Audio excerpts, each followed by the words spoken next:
Chapter 001. Gene Warriors? Fusion Warriors. Xiaoyu, do you think there are ghosts and gods in this world? An elderly man with graying hair asked Su Yu, who was holding a tray at the dining table. This is Jiuxia City in China, and Su Yu is just a waitress at a breakfast shop here. The elderly men in front of him are regulars at the breakfast shop. In response to the old man's question, Su Yu simply shrugged and smiled. Old Su, you must have seen something wrong again. Where in this world would there be any ghosts or gods? More than a decade ago, Su Yu accidentally crossed into this world, but he is an orphan and has never seen his parents. These elderly men often take care of him, so after finding this job, he looks after them well. This country has some similarities to his homeland on Earth, but there are many differences too. For example, the capital of this world is called Beijing. Yes, there are no ghosts or gods in this world. Even if there were, they couldn't stop me from eating 2 baskets of buns today, Old Su said with a cheerful laugh. Upon hearing this, Su Yu's face darkened that he stepped forward and took a basket of buns away from Old Su, saying to the indignant old man, those so-called ghosts and gods can't stop you from eating 2 baskets of buns, but I can. Old Su, you really shouldn't overeat. A bowl of tofu, pudding, and a basket of buns in the morning is already too much. Seeing Su Yu take the buns away, Old Su was furious, puffing his cheeks in anger. However, his health wasn't great, and this dietary advice was indeed what the doctor had recommended. Besides, Su Yu was just looking out for him, so no matter how angry he felt, it was useless. Breakfast service has a time limit, and when the time was up, Su Yu took off his work uniform and left. He only worked during breakfast hour. Someone else would take over his job afterward. As for the rest of the time, he had other things to do. He is a time traveler, and after crossing into this world, he came to Jiuxia City, found a job, and waited for the day when the plot would begin. After all, there was still a hungry creature inside him waiting for something ungrateful to descend upon Earth. And tonight was the time when food would first arrive. As night gradually enveloped the sky, Su Yu left his home and headed to Airport Road in the Filia district. When he arrived, it looked like any other day, but the traffic seemed lighter than usual. Just as he was pondering where the food would appear, a loud bang echoed from the distance, followed by a cloud of dust rising from the ground. Seeing this, Su Yu chuckled. It's here. At the same time, policewoman Qilin, who was on a nighttime patrol, received a report and was driving with her colleagues toward Airport Road. When they arrived, the area had already been cordoned off by military personnel. Tanks, helicopters, and other armed forces were rushing to the scene. While Qilin was astonished by how a terrorist could create such a commotion, a helicopter flying overhead was shot down by a beam cannon. Qilin was taken aback, but she didn't notice that a beam cannon was aimed at her from afar. Just as she was about to be hit, a pulling force came and yanked her to the side, causing the beam cannon to merely graze her arm. The sudden pain jolted Qilin back to reality. The battlefield is ahead. Standing here in a daze is not a good choice. A voice reached Qilin's ears. She turned to see a figure in a black hoodie crossing the military cordon and heading toward the combat zone. Hey, it's dangerous over there. You. Qilin shouted at the figure while trying to cross the cordon to stop them. However, her actions were noticed by nearby soldiers, who immediately restrained her. There's someone over there. Calm down. I'll go get them out. A soldier reassured Qilin before quickly heading in the direction of the figure. But to his surprise, as soon as he entered the cordoned area, he lost sight of the person. After entering the restricted zone, Su Yu immediately started running. He didn't want the food he had been eagerly waiting for to be taken care of by someone else. However, Su Yu's worries were somewhat unnecessary. Although the advanced soldier of the Tao Tai was not particularly strong, it was clad in high-tech armor. Ordinary firearms really had little effect on it. When Su Yu spotted the Tao Tai soldier, it was recklessly firing at its surroundings. In just a short while, it had already blown up several parked cars and 2 helicopters that had been dispatched for support. The Tao Tai soldier seemed to have noticed Su Yu rushing toward IT. IT didn't take this seemingly ordinary human seriously at all, casually aiming its cannon in his direction and firing. It thought this shot would take care of this ignorant human, but to its surprise, Su Yu easily dodged its attack. Moreover, in that instant of evasion, he accelerated. Before the Tao Tai soldier could react, he was already in front of it. Fist of the inch, break rock. With a powerful punch, Su Yu struck the Tao Tai soldier's armor, leaving only a fist imprint. Su Yu frowned and muttered, "So hard," and quickly distanced himself. After being hit by a human, the Tao Tai soldier immediately fell into a rage. It swung its mechanical arm down at Su Yu as if it had been insulted. However, Su Yu showed no intention of dodging its counterattack. He pulled his right fist back to his waist and charged forward to meet the descending arm. Fist of the inch. Open heaven. Bang! A loud noise erupted, kicking up a cloud of dust around them. A segment of a metal arm flew out from the dust and fell to the ground not far away. Then, a muffled sound came from the dust as the massive body of the Taotai soldier was sent flying. The dust surrounding that area was completely dispersed. Su Yu retracted his kicked leg and leaped into the air, preparing to deliver a powerful punch to the Taotai soldier's head. Fist of the inch. Open heaven. This punch landed directly on the Taotai soldier's mechanical head, shattering it and scattering mechanical parts everywhere.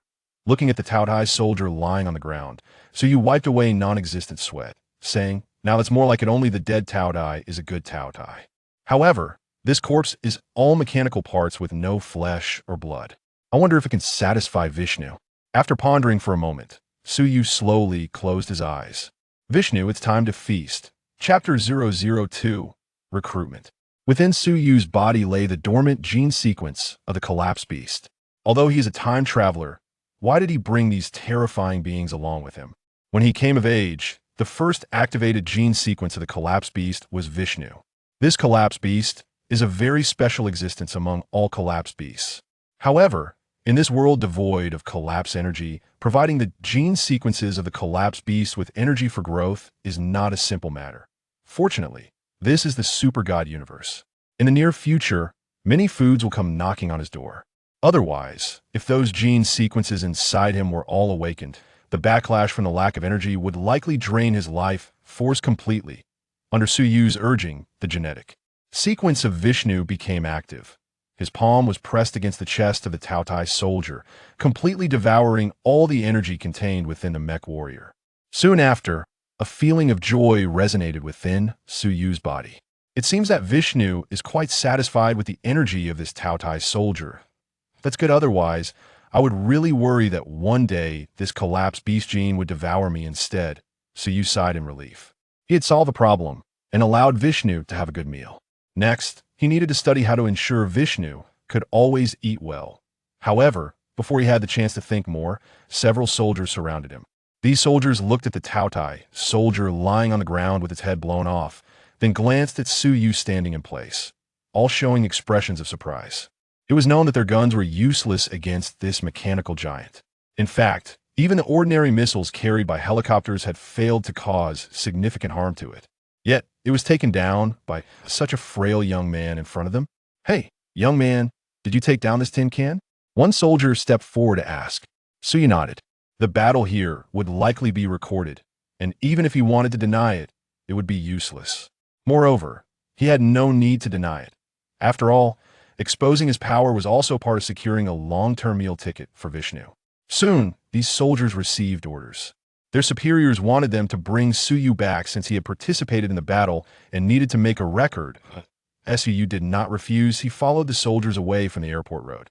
However, as he passed by a police car parked outside the security zone, he caught a glimpse of Qilin sitting inside the car. Having interfered, I wonder if Qilin can still enter the heroic brigade. But maybe this is a good thing for her, Su Yu thought to himself. That night, Su Yu was taken to the Super God Academy. Although the military conducted an investigation, they could not find anything beyond the obvious information. As for Su Yu's powers, the military could not make a judgment and naturally had to leave it to professionals in Huaxiao of Blue Star. Only the descendants of the Dino could make such judgments. Upon arriving at the Super God Academy, Su Yu was subjected to numerous examinations. It could be said that the people from the Super God Academy checked him thoroughly from head to toe. When the results of Su Yu's examination were placed on Dekao's desk, he immediately began to review them. Unknown genetic sequence? There's no record in the Dino 3 database? Dekao asked, puzzled. Lianfeng shook her head, stating that none of the genetic sequences of the super warriors recorded in the Dino 3 database matched the one within Su Yu. Perhaps the genetic sequence within Su Yu is not that of an ordinary super warrior, Lianfeng said uncertainly. Not an ordinary super warrior? What do you mean? Is there a possibility that his genetic sequence could lead to becoming a god? Dekao asked. Lianfeng shook her head, It's not that. I have analyzed and reverse engineered this genetic sequence using Dino3. Although the exact nature is unclear, there should be a general range. However, Dino3's results indicate that. At this point, Lianfeng paused. After organizing her thoughts, she continued, "It is different from all known biological species in the universe." Upon hearing this answer, Dukeo was taken aback. Suddenly, he thought of a possibility. Are you saying he could be a scout sent to Earth by another civilization? Lianfeng did not respond to Dukeo's speculation. She felt that there might be something wrong, but she couldn't pinpoint what it was at the moment. Let's set this question aside for now. Since Dino 3 can't provide a result, we will ask him ourselves. Before that, I want to hear your opinion. What do you think of this, Suyu? Dukeo asked again. After pondering for a moment, Lianfeng replied, I believe it is necessary to keep him. Regardless of the reason, there is no doubt that he possesses super genes. Given the current situation on Blue Star and his displayed combat power, he is someone we need to win over. After all, those children. Lianfeng's words were left unfinished, continuing, might lead to some unpleasant comments. After thinking for a moment, Dukeo nodded, agreeing with Lianfeng's suggestion. The children in the heroic brigade, with very few exceptions, were indeed a bit. If that's the case, then you will negotiate with him. Since he stepped up to deal with the Tao Tai, I believe he is a child with correct beliefs. Winning him over may not be that difficult. Dukeo made the final decision. Of course, this was merely his answer as a representative of the Super God Academy. Whether you could truly join the heroic brigade would depend on the higher-ups' opinions. Lianfeng accepted the order and left. She knew well what choice Dukeo would make. However, whether you could really stay in the heroic brigade, Lianfeng couldn't say for certain. After all, she had only obtained a preliminary analysis. At least when she reported the previous information to Dukeo, Dino 3 had not yet accurately determined the strength of the super gene within Suyu. In a conference room, Suyu sat across from Lianfeng. He looked at her, internally calculating. His earlier action of killing the Tao Tai scout was undoubtedly a carefully considered decision. In this super god universe, wanting to make contact with extraterrestrial civilizations, the Super God Academy was naturally the best choice. However, for Suyu, there were other options as well. Moreover, he had a certain degree of wariness towards the Super God Academy and the Dino forces behind it. Chapter 003: Infiltrating the Heroic Brigade. Although Suyu concealed his expression well, the subtle changes in his eyes still revealed some clues to Lianfeng. Although she had been busy as a researcher for thousands of years, her observational skills had naturally improved from seeing many people. At least now, she could see wariness and caution in Suyu's eyes. Lianfeng did not have any extra thoughts about this. If she were in Suyu's position, she would have acted the same way. Hello, Suyu. I am Lianfeng, a researcher at the Super God Academy. Originally, we should have a more relaxed conversation environment. However, the situation has developed beyond our expectations. The mechanical creature you killed last night was a scout sent to Earth by the Tao Tai civilization. Today, the Tao Tai civilization scouts have appeared again. They captured a beast-type creature in plain sight. Now, our Earth's super warriors have gathered here. On behalf of the Super God Academy, invite you to join us, to unite and prepare for the upcoming battle. Suyu, are you willing to join us? Faced with Lianfeng's straightforward invitation, Suyu blinked in confusion, but he covered his forehead as if he had been shocked by the previous content. Please wait a moment, I need some time to understand. You just mentioned the Tao Tai civilization, what is that? And what do you mean by beast-type creature? The Tao Tai civilization is a space-faring civilization in the universe. To explain it in simpler terms, it is an extraterrestrial civilization, aliens. As for the beast-type creature, at this point, Lianfeng did not continue. However, her meaning was quite clear. If you don't join, you won't know more. Suyu couldn't help but laugh inwardly. He was naturally aware of the information regarding the Tao Tai and the capture of Sutton earlier today. If he didn't know those things, how could he possibly know when the Tao Tai would descend to Earth and appear in Juxia City? His earlier demeanor was just an act. After all, the Dinner Civilization's Super God Academy was also an extraterrestrial civilization. Knowing the plots so well, he didn't have much fondness for the Dinner Civilization or the Super God Academy. At least, he hadn't made any changes before personally understanding the Super God Academy.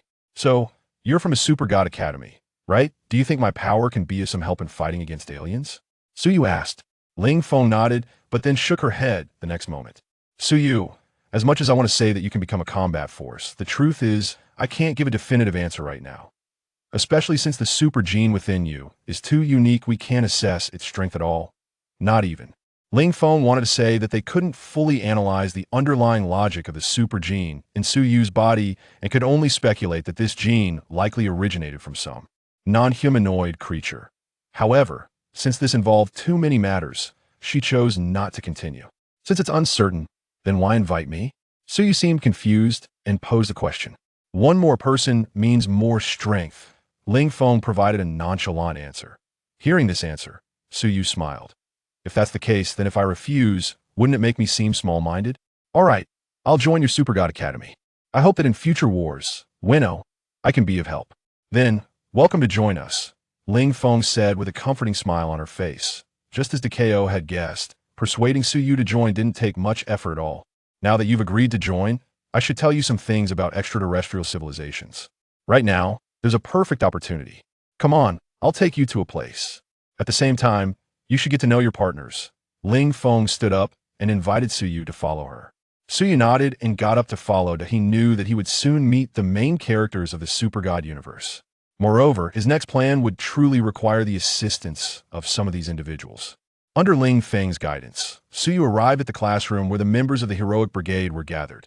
After introducing Su Yu to everyone, Ling Feng left. She had other work to do and needed to check the analysis results from dinner number 3. After all, recruiting a new member naturally required a certain understanding of him. This also related to resource allocation afterwards, so she had to see it for herself. When Su Yu entered the classroom, the screen at the front was playing scenes of the Tao Dai capturing Sutton. Watching the beast-like Sutton being caught, Xiaoluan and others fell into confusion. Wait, we were called here, and it can't be that we're going to do these things, right? Xiaoluan's voice trembled, his tone reflecting the fear and cowardice in his heart. I heard from Rose that I'm supposed to fight aliens, Xiaoluan continued, but no one else responded. Damn it, am I here to fight aliens? I'm a gang leader. Just as the atmosphere became tense, Lu Chuang suddenly spoke up, pulling everyone's thoughts back. Su frowned slightly. He had just been thinking about whether using Vishnu to eat Sutton could strengthen Vishnu's genetic sequence a bit more. Xiaoluan then noticed Lu Chuang's presence and asked in surprise, "How are you here?" Rui Mingming felt a bit intimidated by someone claiming to be from the underworld and muttered softly, "Why is there still an underworld? Just a piece of societal garbage." However, Su Yu, sitting behind Rui Mingming, scoffed disdainfully. Hearing his words, Lu Chuang seemed provoked and stood up, pointing at Su Yu. "Who the hell are you? Do you believe I can call my dozens of brothers outside to deal with you?" Lu Chuang's shouting seemed to annoy Reina, who was sitting in the back watching them. Just as she was about to get up to teach Lu Chuang a lesson, Su Yu stood up first. He walked up to Lu Chuang, looking at him, who was half a head taller than himself, and flexed his wrist. This action made Lu Chuang's expression darken slightly. As someone who had mingled in society, he knew clearly what Su Yu's gesture meant. You were able to ask that previous question, so it seems you've forgotten the things you've done before. But that's fine, this gives me an opportunity, a chance for you to remember. Death Strike, Crescent Moon. Chapter 004 Personality Correction. Su Yu's fist slammed hard into Lu Chuang's abdomen, sending his body flying backwards and crashing into the wall behind him. This punch forced a muffled groan from Lu Chuang. As soon as his feet touched the ground, Su Yu appeared in front of him again, immediately following up with another punch. Short strength, rock breaker. Lu Chuang's body pressed against the wall, and the force of this punch was even stronger than the last one, directly shattering the wall behind him. Lu Chuang naturally flew backwards again, knocking over a large number of desks and chairs in the classroom. Su Yu woke towards Lu Chuang, rubbing his wrist as he approached the broken wall. Lu Chuang, a year and a half ago, you robbed a poor old man at a breakfast shop. At that time, you boasted that the old man had only a few $100 on him, calling him a poor bastard. But what you didn't know was that those few $100 were what the old man had saved up to pay his grandson's tuition. Su Yu stood in front of Lu Chuang, grabbing him by the collar of his floral shirt and lifting him up. Because of this incident, you were sent to the police station. But just 2 days later, you were bailed out. Although the police returned the money you robbed to the old man. Because he missed the payment deadline, his grandson couldn't go to school. And that old man, feeling guilty for not being able to protect his grandson's tuition, ultimately passed away. Do you know that old man was that child's only relative? Because of your wickedness, That child became an orphan. How dare you act so arrogantly, you social scum. At this point, Suyu stopped talking. He swung his fist down hard at Lu Chuang's face. The powerful punch pressed Lu Chuang flat against the ground. This time, Suyu clearly had no intention of giving Lu Chuang a chance to catch his breath. His fists fell continuously, each punch causing the ground to tremble slightly, even cracking the classroom floor. At first, Lu Chuang could still let out a few cries of pain, but as the punches kept coming, he couldn't even scream anymore. From the perspective of others, they saw Lu Chuang being pinned to the ground and continuously beaten, his whole body trembling, with blood splattering from his face. Suyu's fists kept falling without any sign of stopping. Gu Xiaoluan and the others didn't know, but Suyu was very clear that this level of beating, aside from making him bleed a bit, wouldn't threaten Lu Chuang's life. After all, this guy was a so-called no-Star War god. However, while Suyu knew Lu Chuang's situation, Lu Chuang had no idea what was happening to him. He could only feel himself being beaten, his consciousness nearly fading. He could sense the anger behind Suyu's fists. He didn't know if he was going to be beaten to death, but in the remnants of his consciousness, there was a realization that perhaps being beaten to death like this would be a form of atonement for his past mistakes. Just then, Suyu's fist suddenly stopped. However, it wasn't because he chose to stop. Rather, his descending fist was caught by a hand. Stop hitting him. If this goes on, something bad will happen. Reina's voice rang out, stopping Suyu's violence. Suyu turned to look at Reina, coldly saying, "Let go." Reina frowned slightly. She was the main god of the sun god. Even those subordinates who didn't always obey her wouldn't dare to speak to her like that. But just as she was about to say something, a chill spread through her heart. Under Suyu's beast-like gaze, even Reina felt a tremendous threat. She released Suyu and instinctively took 2 steps back. After Reina intervened, Suyu did not continue beating Lu Chuang. Given the no-Star War god's genetic sequence in Lu Chuang's body, combined with the Super God Academy's healing technology, the injuries he sustained could be healed within a day.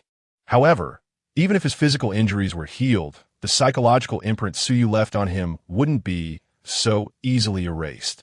Suyu lifted Lu Chuang by the collar, looking into his nearly unfocused pupils and coldly saying, "I don't know why scum like you would appear here, nor do I understand where these so-called super soldiers and super genes come from.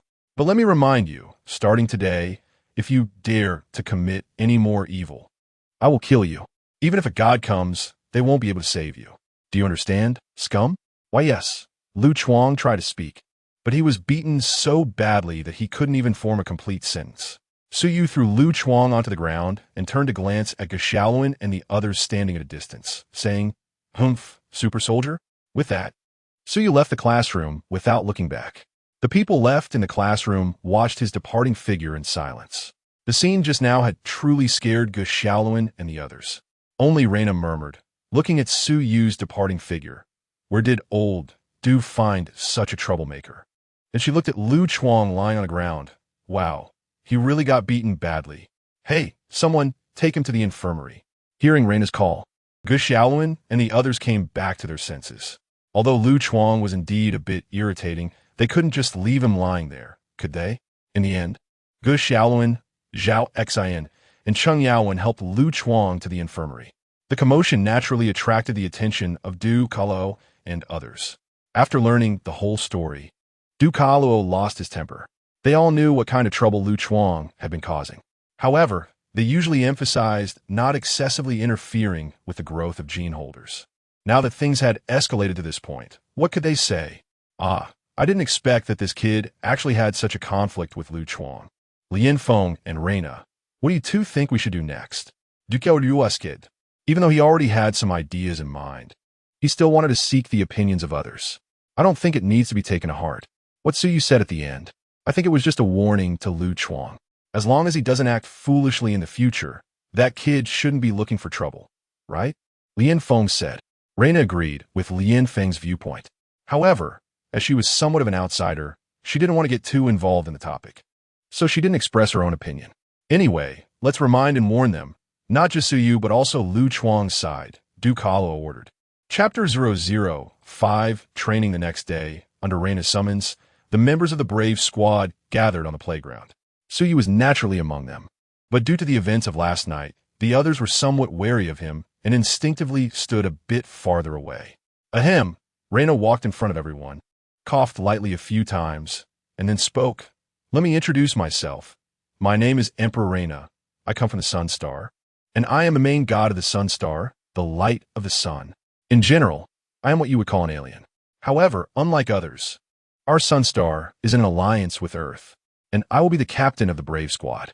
With Reyna's self-introduction, Gu Xiaoluan and the others showed some surprise. Immediately after, Reyna distributed their dark alloy armor.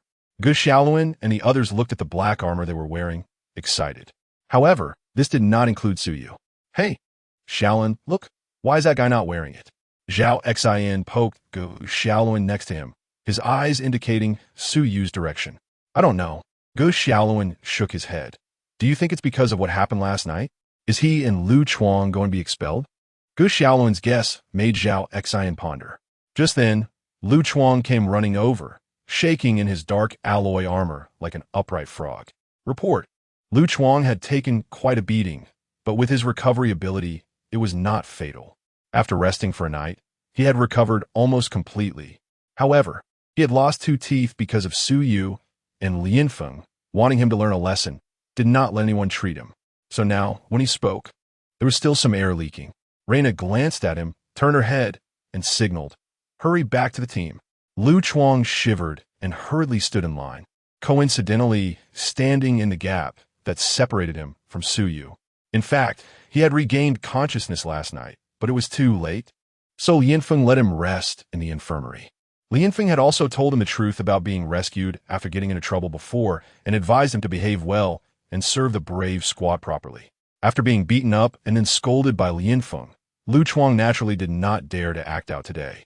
But he stood in this position without much thought, only thinking that the gap was left for him by others, and immediately stood there. So he did not say much about Lu Chuang standing next to him.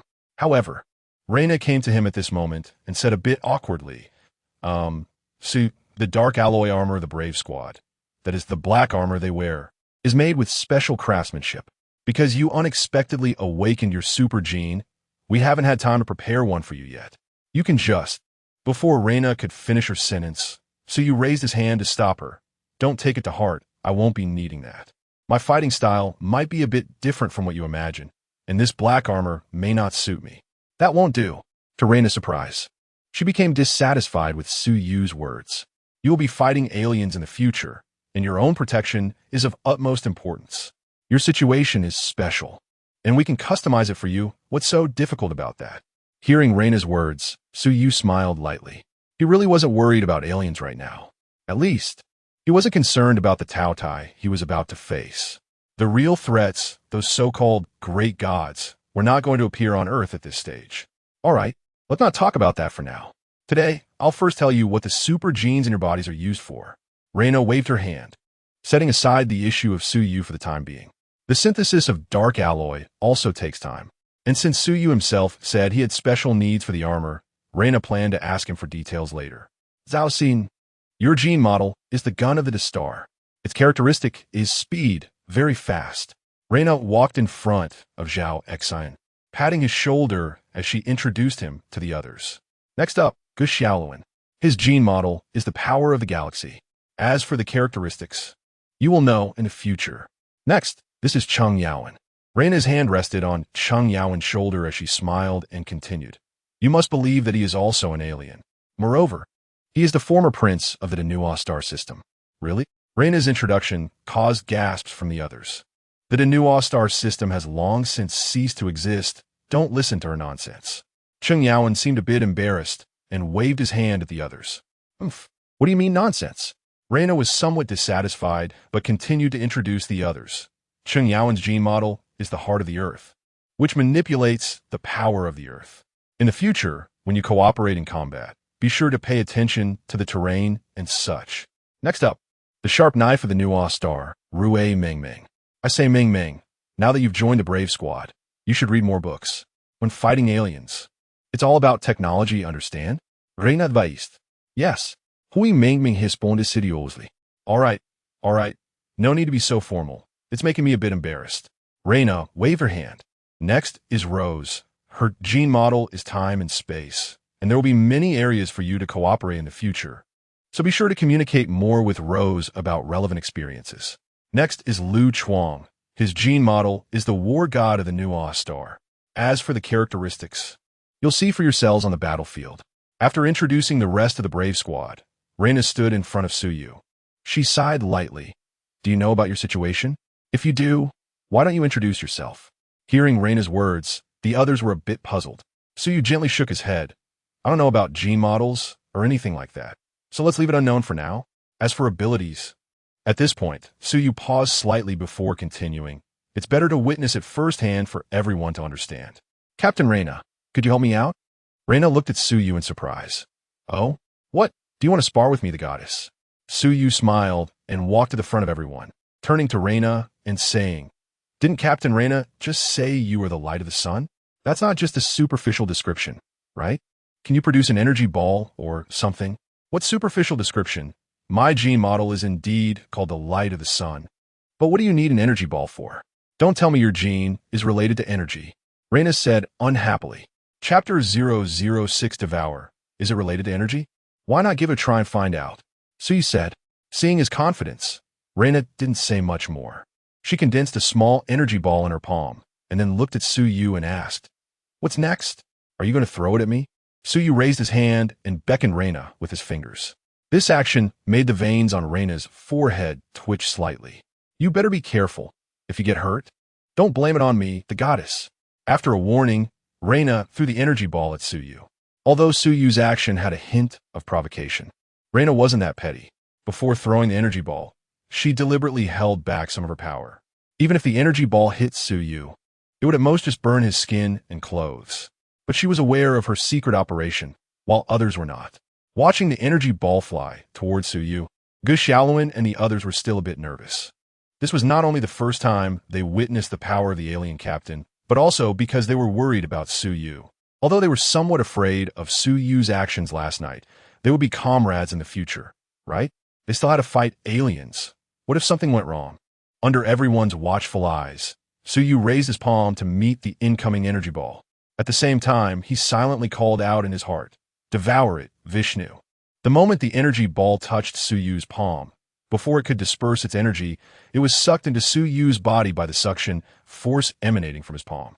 Immediately after, a warmth surged into his body through his arm, dissipating into nothingness.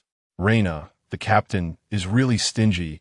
This little ball looks small, but it contains very little energy. Suyutist. Wow. Wow, wow, wow. What kind of freak is your gene? Devouring energy? Reina was startled. Although the energy she just used was very ordinary, and she had controlled the amount well, being absorbed like this was definitely abnormal. Does your energy devouring have any requirements for types? Without waiting for Suyu to answer, Reina asked again. Suyu shook his head. No type restrictions. As long as it's energy, it could be devoured. After awakening, Vishnu's genetic sequence seems to have undergone some changes. In Suyu's understanding, Vishnu should only be able to devour energy related to collapse. But after coming to this world, Vishnu can devour any energy. Otherwise, this guy wouldn't be pacified just by ordinary eating. Before the arrival of the glutton, Suyu had tried to let Vishnu devour electricity and flames as food. However, this guy had a big appetite. If he relied solely on devouring electricity to recharge Vishnu, the electricity bill would have bankrupted Suyu long ago. This is really amazing. Suyu, we need to experiment thoroughly later to see where the limits of your genetic abilities lie, Reina proposed. Although Reina usually acted carefree and a bit childish, she wasn't a fool. She already had some estimates of what a super gene warrior capable of devouring energy could do on the battlefield. Suyu readily accepted Reina's proposal. Just by devouring a little bit of energy, Vishnu's genetic sequence became active. If he hadn't been secretly suppressing the rising desire in his heart, he would have wanted to pounce on Reina right now and let Vishnu have a good meal. It could be said that Reina played a significant role in Suyu joining the Xiongbianglian. After all, he knew the development of the plot. Even if he didn't join the Xiongbianglian, he could still appear at the right time to take advantage of the chaos. But that would encounter some obstacles and even attract the attention of certain gods watching over Earth. Before he grew stronger, he didn't want to face those gods in the super god universe directly. Joining the Xiongbianglian would also attract attention. But at least he could get close to Reina, this power bank. For Suyu, since he would be noticed anyway, he naturally wanted to choose something that would benefit him more, right? As for trusting the Super God Academy, don't joke around. This alien civilization that brought disaster to Earth and is still slacking off in the background doesn't deserve trust. Does he really think he's the galaxy brainless power? Want to test the limits? No problem, Captain Reina. To be honest, I also don't know how capable I am. Aren't you the goddess of the blazing sun? Can you evaluate me? Suyu smiled, pretending to be innocent. However, Reina was indeed stumped by his question. She specialized in stellar drives and really didn't know much about other systems of power. We will have to wait until we test it. But who is Reina? The dignified goddess of the blazing sun. How could she be stumped like this? However, her words lacked confidence. After all, the people around her were either like Gu Xiaoluan, who were inexperienced, or Suyu, who didn't care at all. So no one continued to press on this point.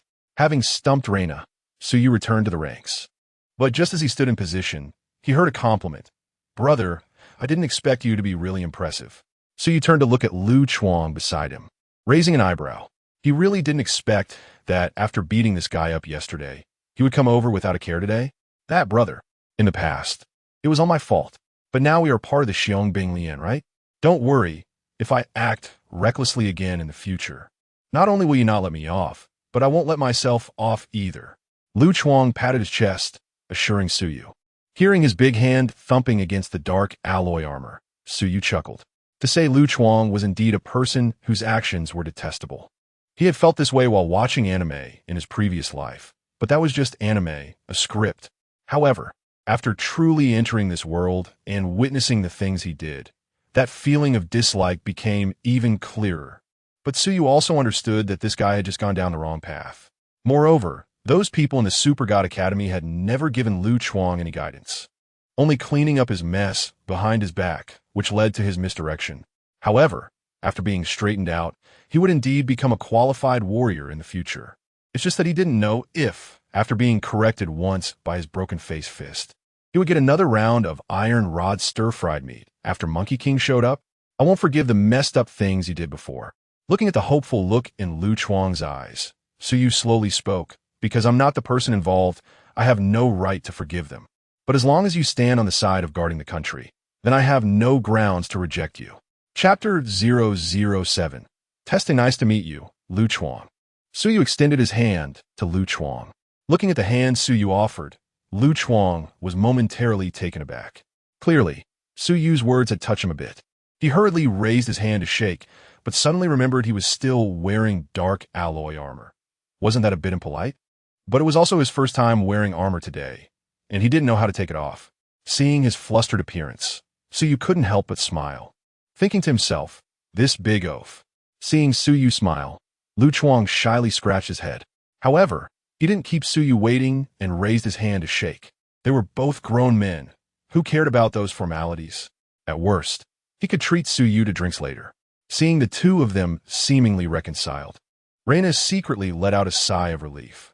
To be honest, as the team leader, she felt somewhat like she was pushing a duck to fly, even though this duck had flown to Earth on its own. However, with Suyu being such a troublemaker and Lu Chuang being an unstable factor, she felt a bit of a headache. Now that the two had made up, she was genuinely relieved, thankful that she didn't have to deal with it herself. All right, you two big men, it's so cheesy. Reina teased, redirecting everyone's attention back to herself. Next, Reina arranged training for everyone. Gu Xiaoluan and the others had just awakened their super genes, so understanding their potential was naturally the most important thing. Besides, the training plans Reina arranged did have a certain rationale behind them. Suyu didn't express any opinions on this, even if he had some. It would be better to wait until problems arose to address them. Otherwise, bringing it up now would somewhat undermine Reina's authority. This was a power bank, and it hadn't even been connected yet. He couldn't create obstacles for himself at this point. Following Reina's arranged training methods, Gu Xiaoluan and the others left the playground one after another for the prearranged areas. As for Suyu, he was naturally left behind. That's Suyu, your situation. Reina wanted to explain, but she had already said this once today, and saying it again made her feel a bit embarrassed. It's fine, I understand. The unknown super gene, it's better to be cautious. Soy nonchalantly. As a joke, all the gene sequences in his body were from the collapsed beast. What could a descendant of a fallen civilization in the super god universe use to define him? Even that God Carl from the Dead Song Academy, using that big clock, couldn't successfully deduce the gene sequence in his body. Not to mention the Denon 3, which could barely be called a celestial computer. Seeing that Suyu had no emotional reaction, Reina secretly breathed a sigh of relief. However, as the team leader, she felt that leaving Suyu just hanging like this wasn't a good idea. So she suggested, how about you come with me to see how they're training, and then we can test your limits? Suyu naturally wouldn't refuse Reina's suggestion. Moreover, he wanted to see the expression on Gu Xiaoluan's face as he stood there being bombarded by tanks. Coincidentally, when Suyu and Reina arrived at Gu Xiaoluan's training ground, they just happened to catch the start of a new round of training. Several tanks aimed at Gu Xiaoluan's position and opened fire without hesitation, smoke engulfing the bewildered college student. When the smoke cleared, Suyu burst out laughing at Gu Xiaoluan's expression. That twisted face was something Suyu, with 2 lifetimes of experience, had never seen before. What are you laughing at? Reina looked at Suyu in confusion, not finding anything funny about it. Suyu shook his head. He wasn't just laughing at Gu Xiaoluan's expression, but also at this training method. Although they were all super soldiers awakened from genes, just a few days ago, they were ordinary people. While it was said to explore their potential and help them understand themselves, what good was this training method? However, Suyu didn't voice any comments and simply followed Reina as they left the area. After watching other people's training, they finally arrived at an open space. Reina turned to Suyu and said, "Don't be too envious of Xiaoluan and the others. Everyone's super genes are different.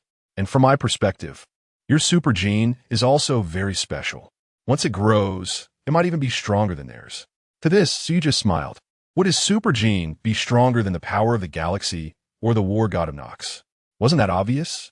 However, he wanted to cultivate his super gene solely to gain enough power for self-protection. Otherwise, being in the dangerous super god universe without any power would only lead to being a dead fish on a cutting board. As for competing with the power of the galaxy, he certainly didn't have such thoughts at the moment. Otherwise, he could directly unleash Vishnu's full power and easily devour Gu Xiaoluan or Lu Chuang, transforming their super genes into nourishment for Vishnu's growth. After all, he had been in Giant Gorge City for many years, and he had seen Lu Chuang before. All right, let's test the limits of your super gene. Reina organized her thoughts. She was a bit worried about Suyu, concerned that after observing Gu Xiaoluan and the others' abilities, he might feel insecure. After all, he was part of her team, and she needed to care a bit. However, Reina's carefree personality made it difficult for her to comfort others. Moreover, it seemed that Suyu wasn't discouraged, so she didn't pay much attention to it. Hearing Reina's suggestion, Suyu agreed. Watching Reina gather an energy ball in her palm, Suyu secretly lifted the suppression on Vishnu. Ever since he consumed Reina's energy ball earlier, the Vishnu factor in his body had started to stir. Previously, he could only feed Vishnu with something like electrical energy, which could hardly satisfy the factor's appetite. Although the energy ball Reina had thrown earlier contained little energy, it was transformed from dark energy. In terms of quality, it was far tastier than the energy balls made from ordinary electrical energy. Suddenly tasting such delicacies made Vishnu very excited. The energy ball Reina gathered this time contained significantly more energy than the one used in the previous experiment. However, in front of the hungry Vishnu factor, it was still instantly devoured. Reina's eyes widened. Wow, it was absorbed instantly again. So amazing. How about it, Suyu? Can you keep going? Chapter 008, Genetic Potential. Come on, I can still do it, Suyu responded. He wasn't just capable. Vishnu was still hungry. If he didn't take this opportunity to give Vishnu a good meal, he was worried that the factor would remain restless. Seeing Suyu's relaxed expression, Reina bit her lip and condensed another energy ball. Similarly, this one contained even more energy than the previous one. Suyu didn't hesitate and directly urged Vishnu to devour it. The result surprised Reina again, as this energy ball was also consumed instantly. Wow, your super gene is truly amazing and peculiar. Reina praised sincerely, not just out of flattery. Although Reina studied stellar drives, she had some understanding of other super genes, and Suyu's super gene was something she had never seen before. Come on, I truly don't believe that I can't feed this big eater in you. Reyna gritted her teeth and directly used the stellar drive to condense an energy ball. This was much stronger than the one she formed purely with dark energy. Feeling the intense heat radiating from the energy ball in Reyna's palm, Suyu couldn't help but twitch his mouth. What the hell? Are we starting to play with the sun now? Suyu thought, but the Vishnu factor in his body was now incredibly excited. When Suyu placed his palm over the energy ball, the intense energy was immediately devoured by the active Vishnu. At the same time, Reyna could clearly feel the energy contained in the energy ball she condensed was quickly diminishing. Reyna was alarmed. She had used the stellar drive for this. This was a technique she would typically use for large-scale skills like solar flares, and it was being swallowed so easily. Feeling that the energy ball was about to be completely consumed, Reyna squinted and directly injected new energy into the energy ball. I still don't believe it. I can't handle a super gene. After all, Reyna was also a ray of sunlight, one of the 3 major divine engineering projects in terms of energy output. She was far more powerful than the other 2 projects. If she couldn't handle a super gene that devours energy, she would really lose face. Feeling Reyna's emotions, Suyu secretly laughed. He didn't care at all about her competing with him. Besides, if Reyna didn't compete, how would he feed the Vishnu factor? So, with Reyna providing energy and Suyu responsible for devouring, they maintained this for about 10 minutes before Suyu finally withdrew his hand. He could clearly feel that the Vishnu factor in his body had settled down, and the pleasant feeling it transmitted indicated that it was now very satisfied. Seeing Suyu withdraw his hand, Reyna also breathed a sigh of relief. Wiping away some sweat from her forehead, Reyna gave Suyu a thumbs up. Your super gene is really impressive. Suyu, I'm not just flattering you. The fact that your super gene can devour 1/3 of my energy in one go is definitely extraordinary. I tell you, even in little Luan's current state, if I used this much energy on him, he would be knocked out. Suyu smiled and replied, Captain Reyna, actually, I didn't know my super gene was this powerful. Usually, I've been tormented by it quite a bit. Hearing Suyu say this, Reyna pondered for a moment before speaking. I think your super gene might need a constant supply of energy to promote its strength, which is evolution. The torment you mentioned is likely because the super gene isn't getting enough energy and is giving you feedback. A super gene, after all, how could it be satisfied with ordinary food? At this point, Reyna paused slightly before continuing. Here, that's the deal. If your super gene has any feedback in the future, just come to me directly. I'll provide plenty of energy. Reyna's words struck a chord with Suyu. He had deliberately infiltrated the heroic squad for this very reason. Right? Let us go. Now that we know the uniqueness of your super gene, I need to report to Old Du and regarding your dark alloy armor.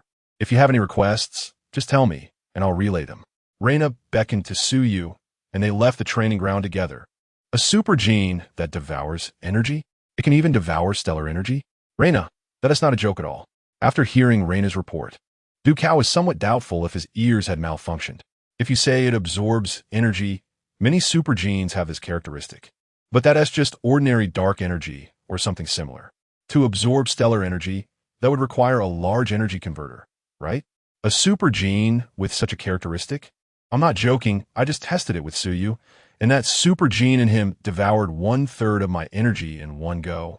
Reyna said seriously, this is truly strange.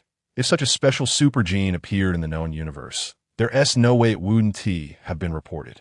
Reyna, do you have any records of this in the Sunfire Star? Du Cao pressed. Reyna shook her head.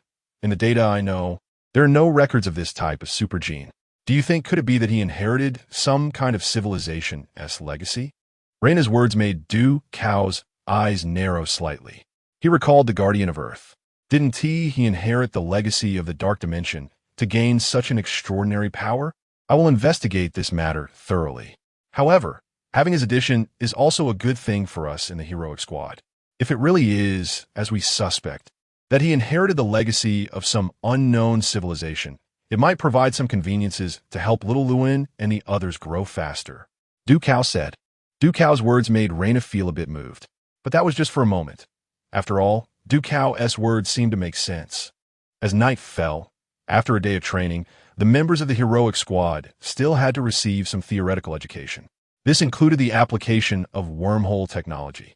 With the space-time gene, Rose became the most suitable person to teach this knowledge to others. I'm a liberal arts student. Rose stood on the podium and spoke for a long time, only to be met with Gu Xiaolin's remark, which made her so angry that she felt like she could stab him with a knife.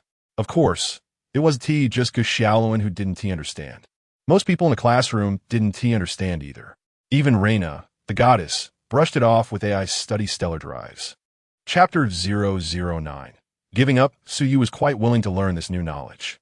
However, after listening attentively for half a day, he felt as if he was reading an ancient text. On the other hand, he surprisingly learned another type of knowledge very quickly, which had some similarities to the theoretical aspects of wormholes. The dark dimension is another side that everyone possesses in the super god universe. It constantly records the actions of the physical body in the main dimension. Unless deliberately erased by high-tech means, the information recorded in the dark dimension will never disappear. Of course, since the information in the dark dimension can be erased, it can also be tampered with. In fact, some advanced civilizations, when they fall, may have their entire databases stored in the dark dimension, drifting through the universe in search of suitable successors. Suyu was also very interested in his own dark dimension. After he crossed over to the super god universe, he had the genetic factors of the collapsed beast within him. Upon realizing that he was in the super god universe, he began to wonder whether his dark dimension contained any information regarding these collapsed beast genetic factors. However, when he first connected to the dark dimension, he was startled by what he found inside. According to his understanding of the dark dimension in the super god universe, it should have been completely empty. Yet, his dark dimension resembled a storage room, filled with many astonishing items. This discovery surprised Suyu. He quickly exited the dark dimension, patting his chest to calm his emotions. As his consciousness left the dark dimension, a voice echoed within it. "Oh, it seems this host is an interesting person. I wonder how he differs from the previous old friends." Suyu's situation attracted the attention of others. "Suyu, what's wrong with you?" Lu Chuang, sitting next to him, patted his shoulder and asked with concern. Suyu shook his head. "It's nothing. I tried to connect to the dark dimension, but it was pitch black, and I didn't see anything, which scared me a bit." "Wow, you learned that so quickly?" Lu Chuang exclaimed. "Wait, are you really scared of the dark? Get out of here." Suyu swatted Lu Chuang's hand away. Whether he was afraid of the dark or not didn't matter. What mattered was the items stored in his dark dimension. Just taking one out. Suyu's unusual behavior was like a small episode that didn't attract too much attention. Instead, his successful connection to the dark dimension drew curious glances from others. The accusatory looks of Yu suddenly went from being a slacker to a top student while we all struggled together made Suyu feel a bit uncomfortable. He pouted and simply closed his eyes to rest. However, with his successful example, others naturally studied a bit more seriously. After all, they were comrades. Although their personalities differed slightly, they shouldn't lag too far behind in knowledge. After the class ended, everyone left in groups. Suyu and Lu Chuang, who had become friends through their rivalry, were assigned to the same dormitory. Lu Chuang put his arm around Suyu's shoulders, boasting as they returned to the dorm. In the following months, the heavy responsibilities of the Xiong Lian continued with this training method, honing their abilities. Not to mention, Zhao Xin and the others were indeed getting better at mastering their super genes. However, this did not include Gu Xiaolin and Suyu. Gu Xiaolin struggled because his galaxy power gene was too complex and his anti-void ability required special calculations. As for Suyu, aside from absorbing energy to grow, his Vishnu factor had yet to manifest any other abilities. Naturally, Dukeo's attention on him diminished. After a few months, it was evident that he was subtly being given up on by the Super God Academy, as he had not received any dark alloy armor. On this particular day, Lu Chuang lay on his bed in a starfish position, complaining about the training content. Looking at him, Suyu glanced over and said, "You still have a long way to go." Upon hearing this, Lu Chuang immediately sat up. "I say, brother, you look so thin and weak. Aren't you tired at all?" That training was really exhausting. Suyu Chekiv. Today, he had mostly been wandering around with Reina, so how could he be tired? Moreover, his body was integrated with the collapsed beast factor, and although it hadn't manifested any particularly outstanding traits like Gu Xiaolin or Lu Chuang, his physical fitness was definitely much better than Lu Chuang, who was still stuck at the first generation of genes. After all, how else could he have pinned Lu Chuang down earlier? While the others from the Xiongbing Lian returned to rest, Reina was still in a meeting with Takeo and the others. This afternoon, they received a piece of intelligence. All the people in Huang Village had disappeared. According to the information collected by Dinner 3, extraterrestrial life forms descended upon Huang Village in the afternoon. This news made the descendants of Dinner tense. Especially with the impending invasion of Taodai, they couldn't afford to be careless. Takeo pondered for a long time and ultimately decided to make the children of Xiongbing Lian a little anxious. He contacted Sun Wukong to have him come and give the kids some intensity and also conduct an assessment on them. The next day, the training consisted of basic physical training again, but today, Suyu joined the training team. After Reina reported his situation yesterday, Takeo took this sudden appearance seriously, especially suspecting that he might have obtained some civilization's legacy. Suyu's physical fitness was exceptionally good. After a morning of physical training, the others were either exhausted or complaining. However, Suyu appeared as if he had just been wandering around with Reina the day before, showing no signs of fatigue. I say, Suyu, we've been running almost all day. How come you haven't even broken a sweat? In the cafeteria, Zhao Xan asked curiously as he saw Suyu sit down with a tray. The attention of the others turned to him, also curious about whether Suyu was tired. Getting tired from running? When we get to the battlefield, the enemy won't give you time to complain. Suyu shrugged casually and began to eat. After hearing his words, Gu Xiaoluan, who had been complaining, immediately closed his mouth. Indeed, they were here to fight aliens. If they were already complaining from just running, how would they be able to fight later? Hey guys, which girl do you think is the prettiest? At this moment, Lu Chuang returned with his tray and threw out a topic. This remark was like a stone thrown into a lake, immediately causing ripples. I say, they're all goddesses. But Lunzi must think Rose is the prettiest, right? Zhao Xian replied directly. Xin Yeyu. Gu Xiaoluan felt a bit embarrassed as he was caught in the act. I also think Rose is the best. She's got a great figure. But Sister Na is also pretty good, maybe even better than Rose, Lu Chuang added. What do you think, Suyu? Aren't they all goddesses? Zhao Xian asked Suyu, who was sitting nearby. Suyu glanced over at the girls, observing how they all fell silent and focused on their meals after the topic came up, and smiled slightly. Yes, they're all goddesses. And there's even one goddess who is a bit eccentric. Chapter 010, Liangshan Trial Dam. Who are you calling a neurotic? Reina stood up and pointed at Suyu. Suyu shrugged. Whoever talks is whoever it is. You, do you believe that the goddess will smack you? Reina was dissatisfied. She was a goddess, not a neurotic. With their bickering, the topic was quickly brushed aside. However, because of this topic, the atmosphere that had been dampened by Suyu's earlier remark gradually became lively again. Just then, Reina's walkie-talkie beeped. She answered the call, listened to what was said on the other end, responded with a sentence, and hung up. All right, the pleasant mealtime is over. We have received our first mission. Reina looked at the others. Mission? What mission? The sudden task notification made Gu Xiaoluan and the others tense up immediately. Aliens are coming over now? Lu Chuang asked in confusion. Reina shook her head. You all know about the fighting Buddha, right? This left Zhao Xian and the others unsure how to respond. How could a Chinese person not know about the fighting Buddha? The super warrior sleeping in your mythology has awakened. Reina continued. Fighting Buddha? Is it Sun Wukong? Zhao Xian seemed somewhat incredulous. The commander has ordered us to act immediately. Reina conveyed the order from Takeo. The group did not dare to delay and quickly got ready to depart. Before they left, Reina stopped Suyu. Suyu, your dark alloy armor is not finished yet. This mission will be very dangerous.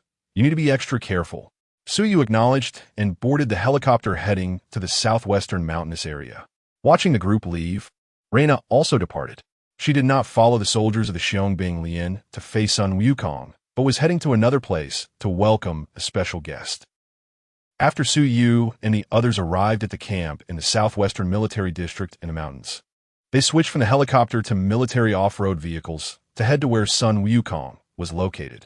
On the way, the driver, looking through the rearview mirror at Gu Xiaoluan and the others in the back, couldn't help but let out a light sigh. What's wrong? Xiang Wei keenly caught the sigh and immediately asked. Nothing, just feels like the world has changed a bit. First mysterious robots, then silver-armored angels. Now, Sun Wukong is out, and you kids have to wear this black armor to the battlefield. What on earth is happening in this world? Hearing this, Su Yu, who was sitting beside Lu Chuang, chuckled. Gu Xiaoluan and the others were clueless, but he knew very well. This Sun Wukong was brought out by Decao to increase their difficulty. The soldiers responsible for escorting them must know about Sun Wukong. The current situation, not to say it was all acting, but there was definitely an element of rehearsal involved. Moreover, they had completely baffled Gu Xiaoluan and the others. No wonder our soldiers are so good at rehearsals, Su Yu muttered quietly. Brother, what did you say? Su Yu's voice was too soft, and Lu Chuang was busy talking about some warlord Zhang Zuolin from northeast China, so he didn't hear Su Yu's words clearly. He only caught a few words and turned to ask. Su Yu waved his hand, leaning against the frame of the vehicle with his eyes closed. They were about to face Sun Wukong, the childhood dream of countless Chinese youth. Not to mention anything else, just getting to meet the great sage would be worth it. However, the Sun Wukong in the super god world was not the real great sage. He was just a technological monkey. Seeing him was just seeing him. The respect wouldn't be the same as if the real one were present. But this technological monkey still had some abilities, right? Plus, given the current special situation, would it be a waste not to spar with Monkey King? Sun Wukong was waiting for the Xiong Lian at the top of an ancient pagoda in the forest, while Gu Xiaoluan and the others only arrived in this area after nightfall. As they advanced, they formed a formation, with Xiang Wei in the center and Rui Mengmeng beside her. Because of Su Yu, Qi Lin did not join the Xiong Lian. Without this sniper, the Xiong Lian lost a means of observing Sun Wukong from a distance. Gu Xiaoluan walked to the front of the team, with Zhao Xian and Cheng Yaowen on the left and right flanks, and Lu Chuang carrying his god-slaying axe at the rear. Su Yu followed about 20 meters behind them, shaking his head in silence at the formation before him. This formation seemed to have some logic to it, but they were about to face Sun Wukong, and their formation was rather loose.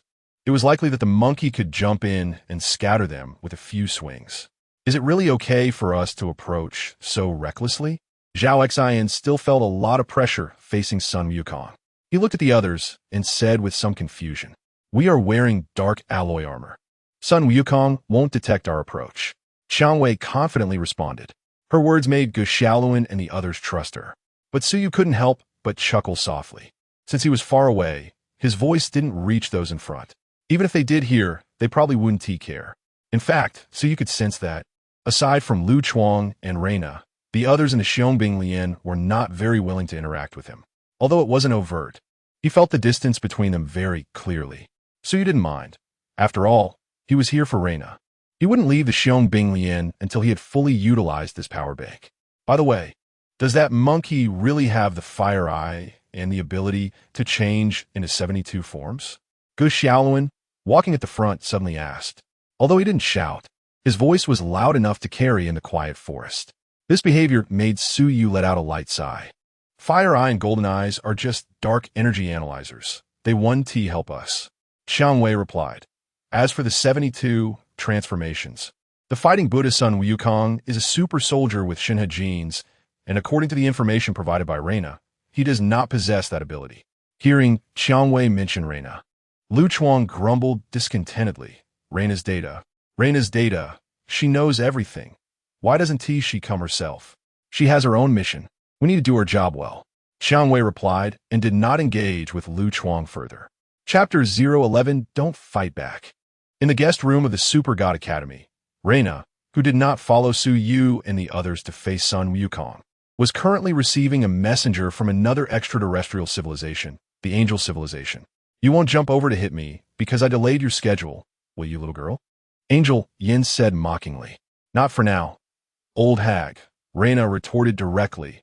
As the Lord of the Sun, she was not one to endure insults. The angel behind Yin, Angel Jue, was somewhat dissatisfied with Reina's words and was about to speak when Yin stopped her. If those little brats can't even deal with a monkey, they might as well run away early, Yin said.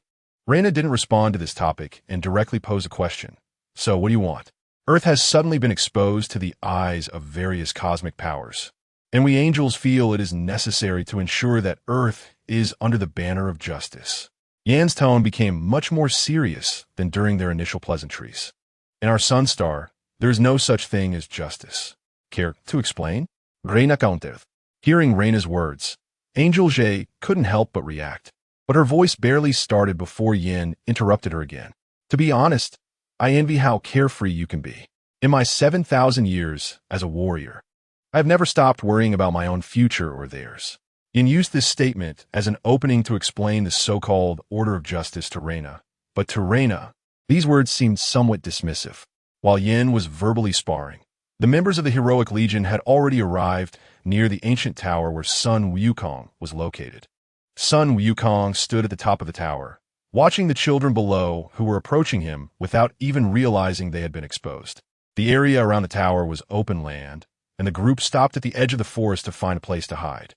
However, Gu Xiaoluan, the silly one, stood dumbfounded in a small clearing in the woods, looking at Sun Wukong at the top of the tower and exclaimed, "Wow, it's really the great sage equal to heaven." Just as he finished speaking, Sun Wukong leaped down from the top of the tower.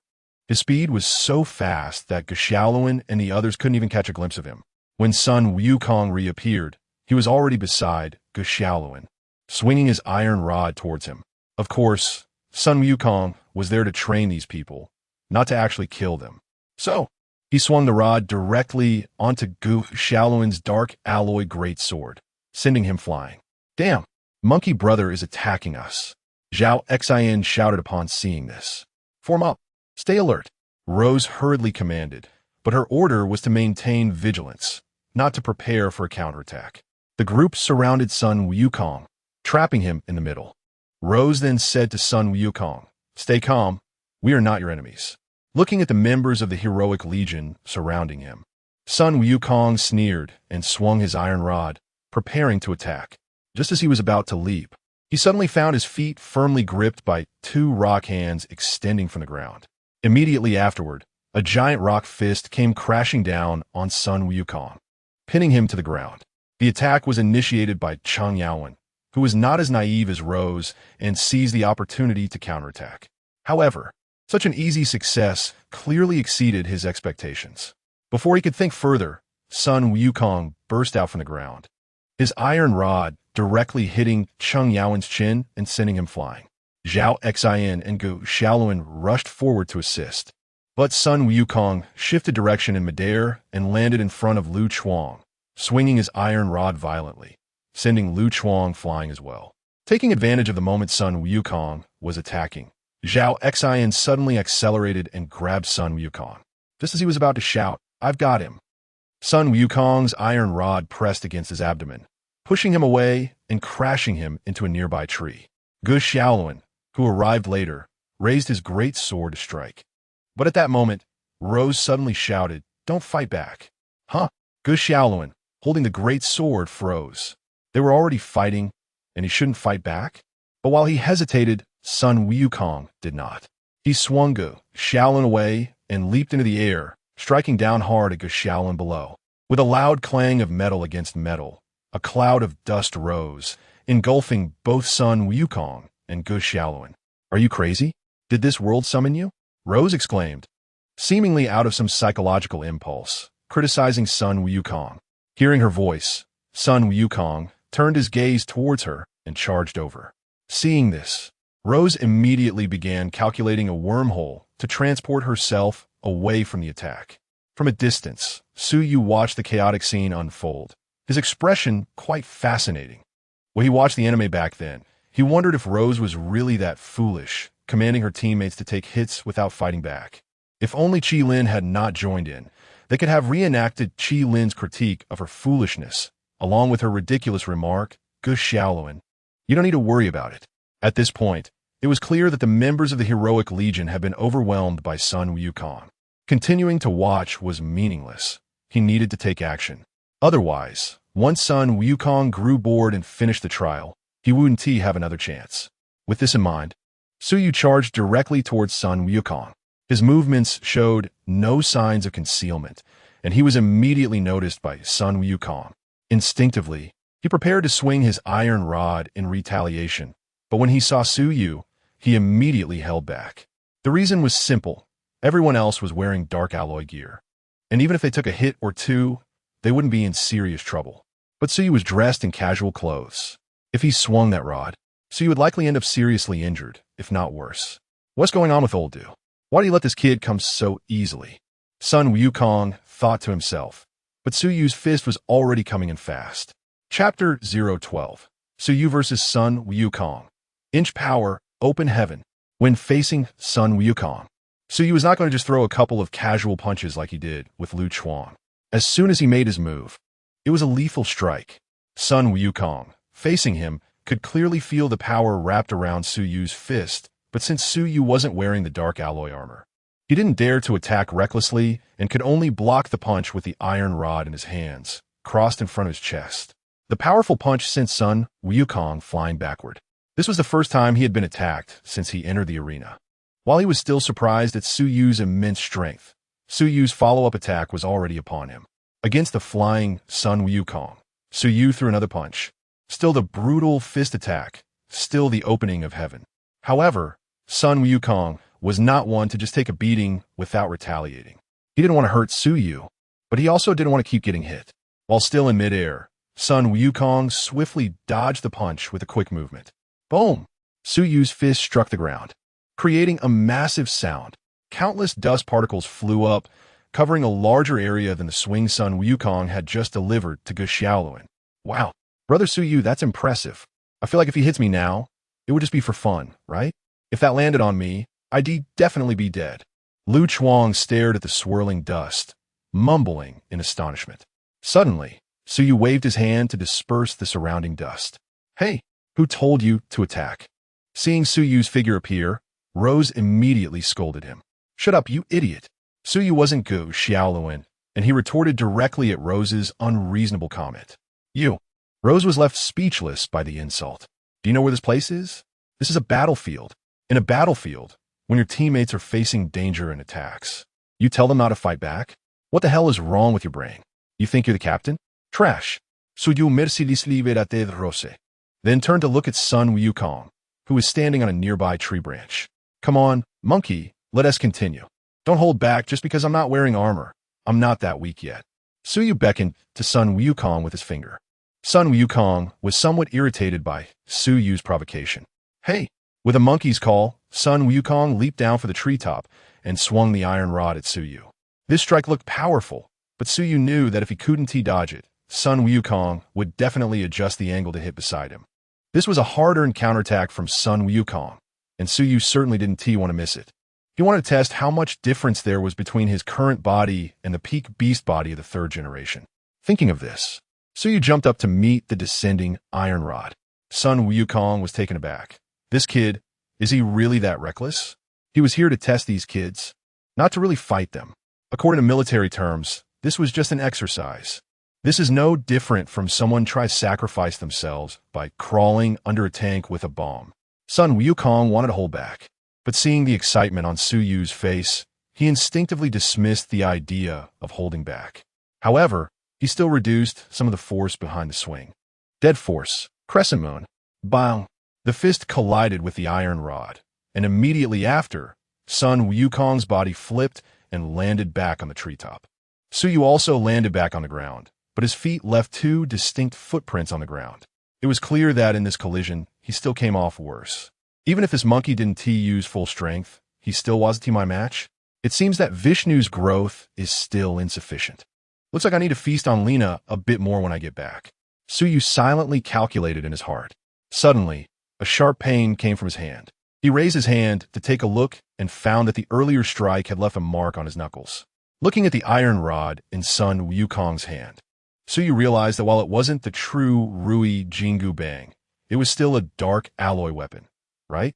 Going barehanded against that was indeed a bit overconfident. Just as Suyu was pondering what to do, many golden squares suddenly appeared around his forearm. These squares fitted together to form a pair of golden red gauntlets that enveloped his forearms and palms. Seeing the suddenly appeared gauntlets, Suyu was momentarily stunned. But soon, he remembered the things he had seen earlier and immediately understood. I really am foolish. Suyu raised his hand to cover his forehead. The others, seeing Suyu in this state, had no idea what was going on. Lu Chuang, who wanted to help Suyu, stopped in his tracks. Brother Suyu, what is happening? Ruimeng, who was beside Lu Chuang, shook her head in confusion, clearly unaware of what was happening with Su Yu. With a sigh, Su Yu refocused his gaze on Sun Wukong. He felt foolish because he only just realized it now. Earlier, when he was learning about the dark dimension and related knowledge, he indeed managed to enter a dimension. But that was not his dark dimension. After all, he and Gu Xiaoluan and the others were created as new gods through technology, or rather, super soldiers. Even if they hadn't fully mastered their abilities, they could still perform some simple calculations using their genes.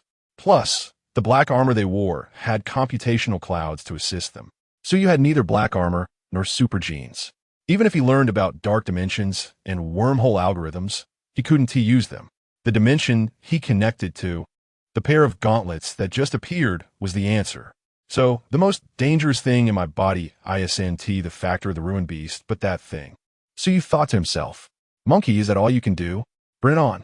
Putting aside his thoughts, Su Yu once again provoked Sun Wukong. Having witnessed the appearance of the gauntlets on Su Yu's arm, Sun Wukong narrowed his eyes slightly. With his keen eyesight, he could tell that the appearance of these gauntlets was not like any wormhole transportation technology he knew. The process seemed to be constructed out of thin air.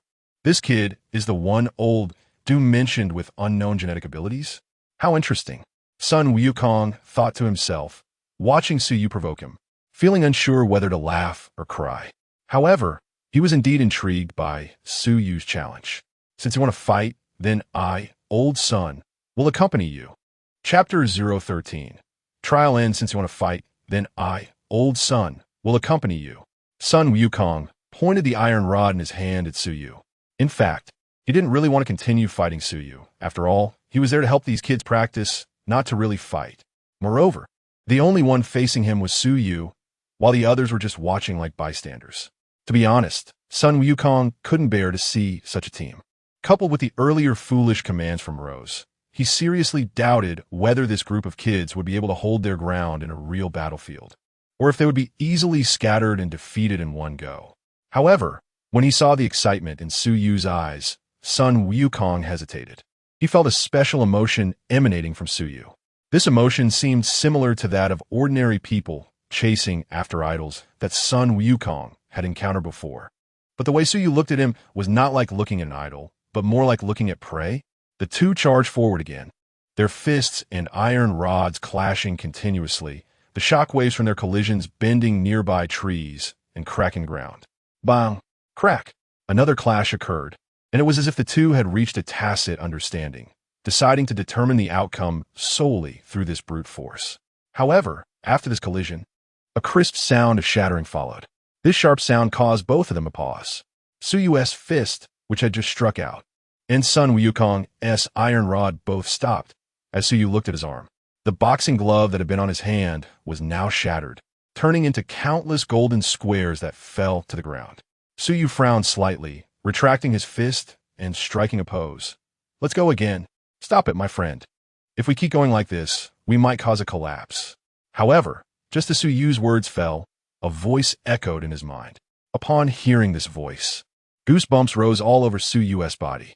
This voice was exactly the same as he remembered. Coupled with the way it spoke, Su Yu whispered, "Void 10,000 treasures." Sun Wukong stood silently beside him with the iron rod upright, watching Su Yu. After a while, he finally spoke, "You're not bad." Although he didn't know how much power Su Yu had truly shown, being able to fight him to this extent clearly exceeded his expectations. Seeing that Sun Wukong had no intention of continuing, Su Yu also dropped his pose. He let out a heavy breath, suppressing his inner thoughts, and turned to walk back the way he came. At this moment, the sun rose on the horizon. The other members of the brave soldiers team finally realized that the battle was over. Sun Wukong looked at these kids with a gentle sigh. According to his plan, he had hoped to chat with them for a moment after the battle. But now, he had lost the mood for it. The brave soldiers team was established by China to combat the impending invasion, but now, Gu Xiaoluan and the others not only had issues with their personal will and understanding, but also fell short in terms of team and tactics. Placing hope on these kids was less effective than him, a monkey with a stick going to cause a ruckus. Moreover, he saw something in Su Yu that was different from Gu Xiaoluan and the others. Was it courage? Sun Wukong couldn't be sure, but his strength was far beyond what the rest could match. As Suyu walked past Lu Chuang casually threw an arm around his shoulder. "Brother Suyu, you're amazing. You can actually fight with Monkey Brother?" Suyu rolled his eyes. "Monkey Brother didn't even go all out. He was testing our strength. And the result is that you guys are all hard to describe." Suyu's words were not very flattering, and even someone as boisterous as Lu Chuang felt a bit embarrassed. Not to mention Ge Xiaolun and the others, who had suffered greatly, especially Rose. Her command was beyond terrible. "Brother Suyu, since you're so strong, you have to teach me. I don't feel like I've gotten any stronger with our daily training," Lu Chuang said. Hearing this, Suyu stopped in his tracks. He turned around and looked seriously at Lu Chuang. "Are you serious?" "Of course. Didn't you say we're going to fight aliens in the future? If we don't train hard, how can we fight? We are super soldiers. If there are real aliens, we have to give it our all." Lu Chuang responded earnestly. Suyu raised an eyebrow. During his time at the Super God Academy, he rarely participated in training. One reason was that his genes were something the Academy couldn't analyze, and the other was that they had reservations about him. Or you could say they didn't trust him, which is why he wasn't included in the training. The few times he did participate were due to Reina and Lu Chuang dragging him along. As for the Super God Academy's attitude, Suyu didn't care at all. He joined the Academy to get closer to Reina, to use her to nourish Vishnu. Without Reina, he wouldn't have come here.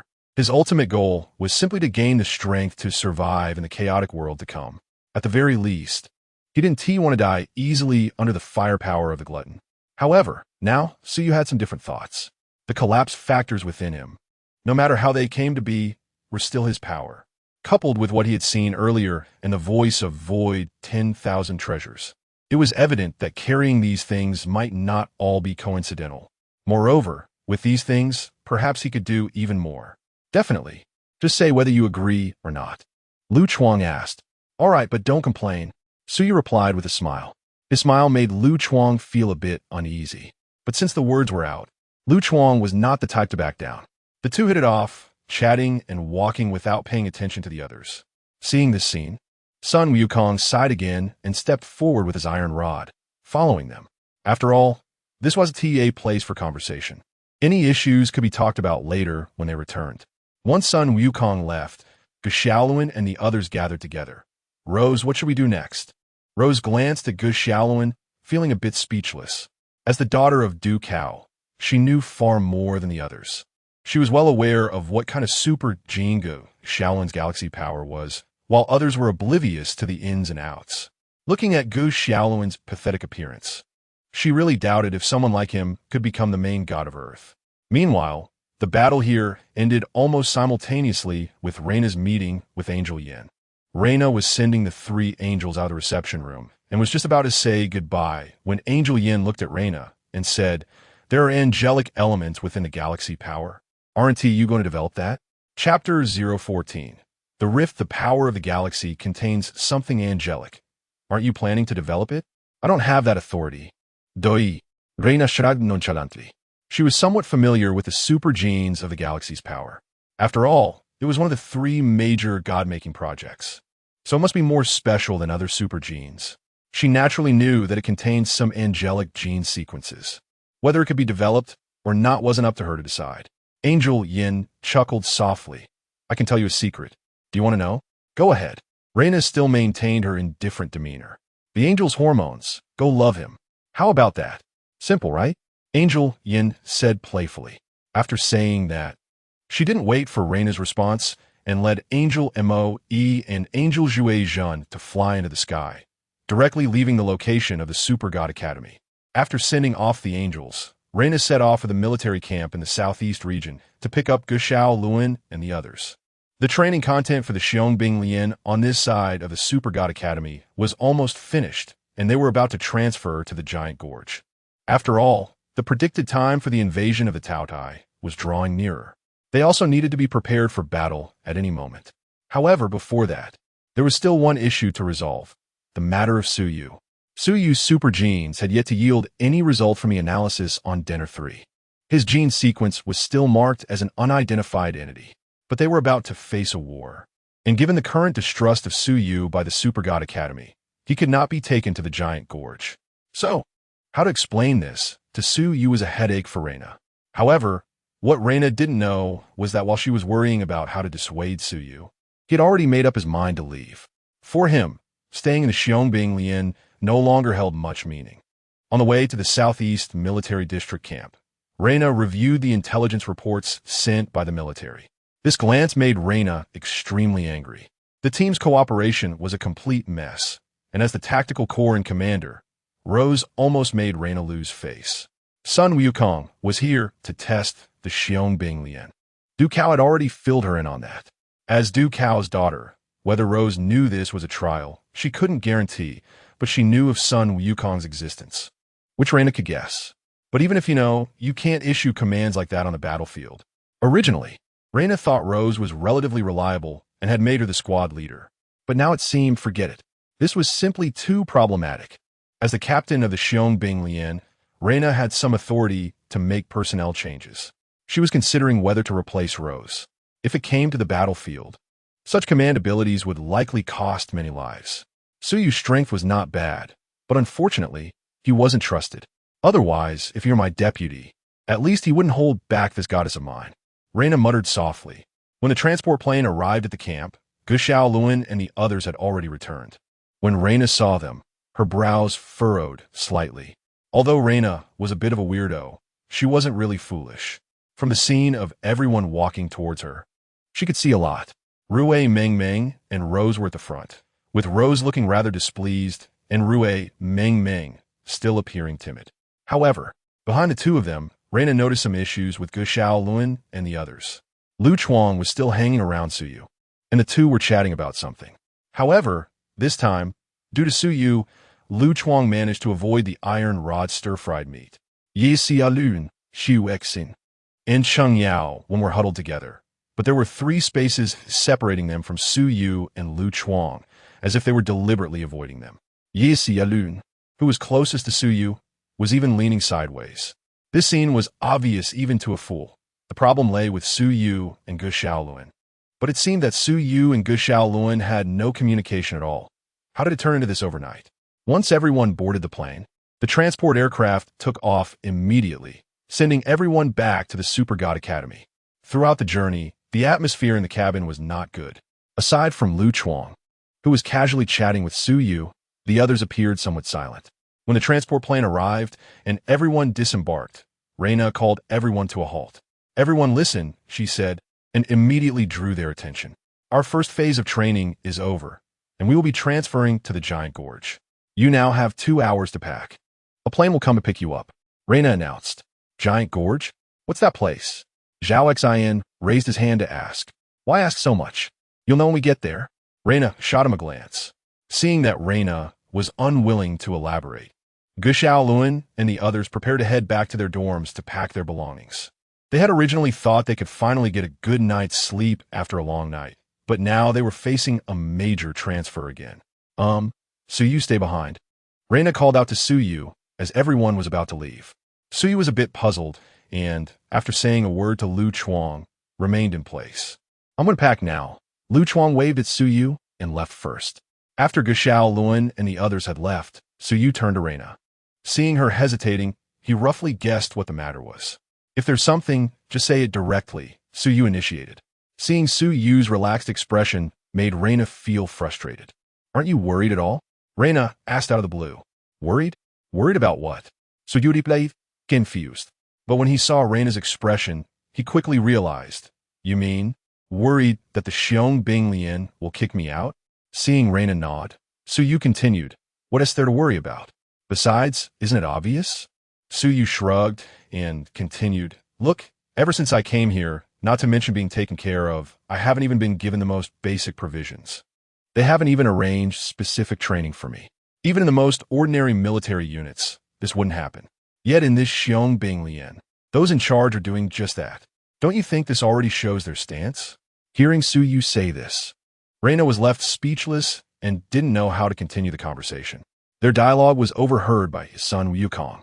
Son Wukong sat inside the transport plane. Since he had never stayed here, he naturally didn't need to pack his things. But when he heard Su Yu's words, his half-closed eyes slowly opened. Chapter 015. Departing from the Legion of Heroes. So, It's time for me to leave, right? The atmosphere fell into a brief silence, but Suyu, who had long been prepared, did not want to waste any more time. Reina nodded, agreeing with Suyu's words. The order that Takeo gave her was indeed to dissuade Suyu. I'm sorry, Suyu, but I can't help it, Reina said. Suyu waved his hand dismissively. Let's not talk about that. I know it's not your fault. Besides, the decisions of those people have nothing to do with me. At least, I don't share their ideals. What do you mean? Reina froned, feeling a strange sensation from Suyu's words.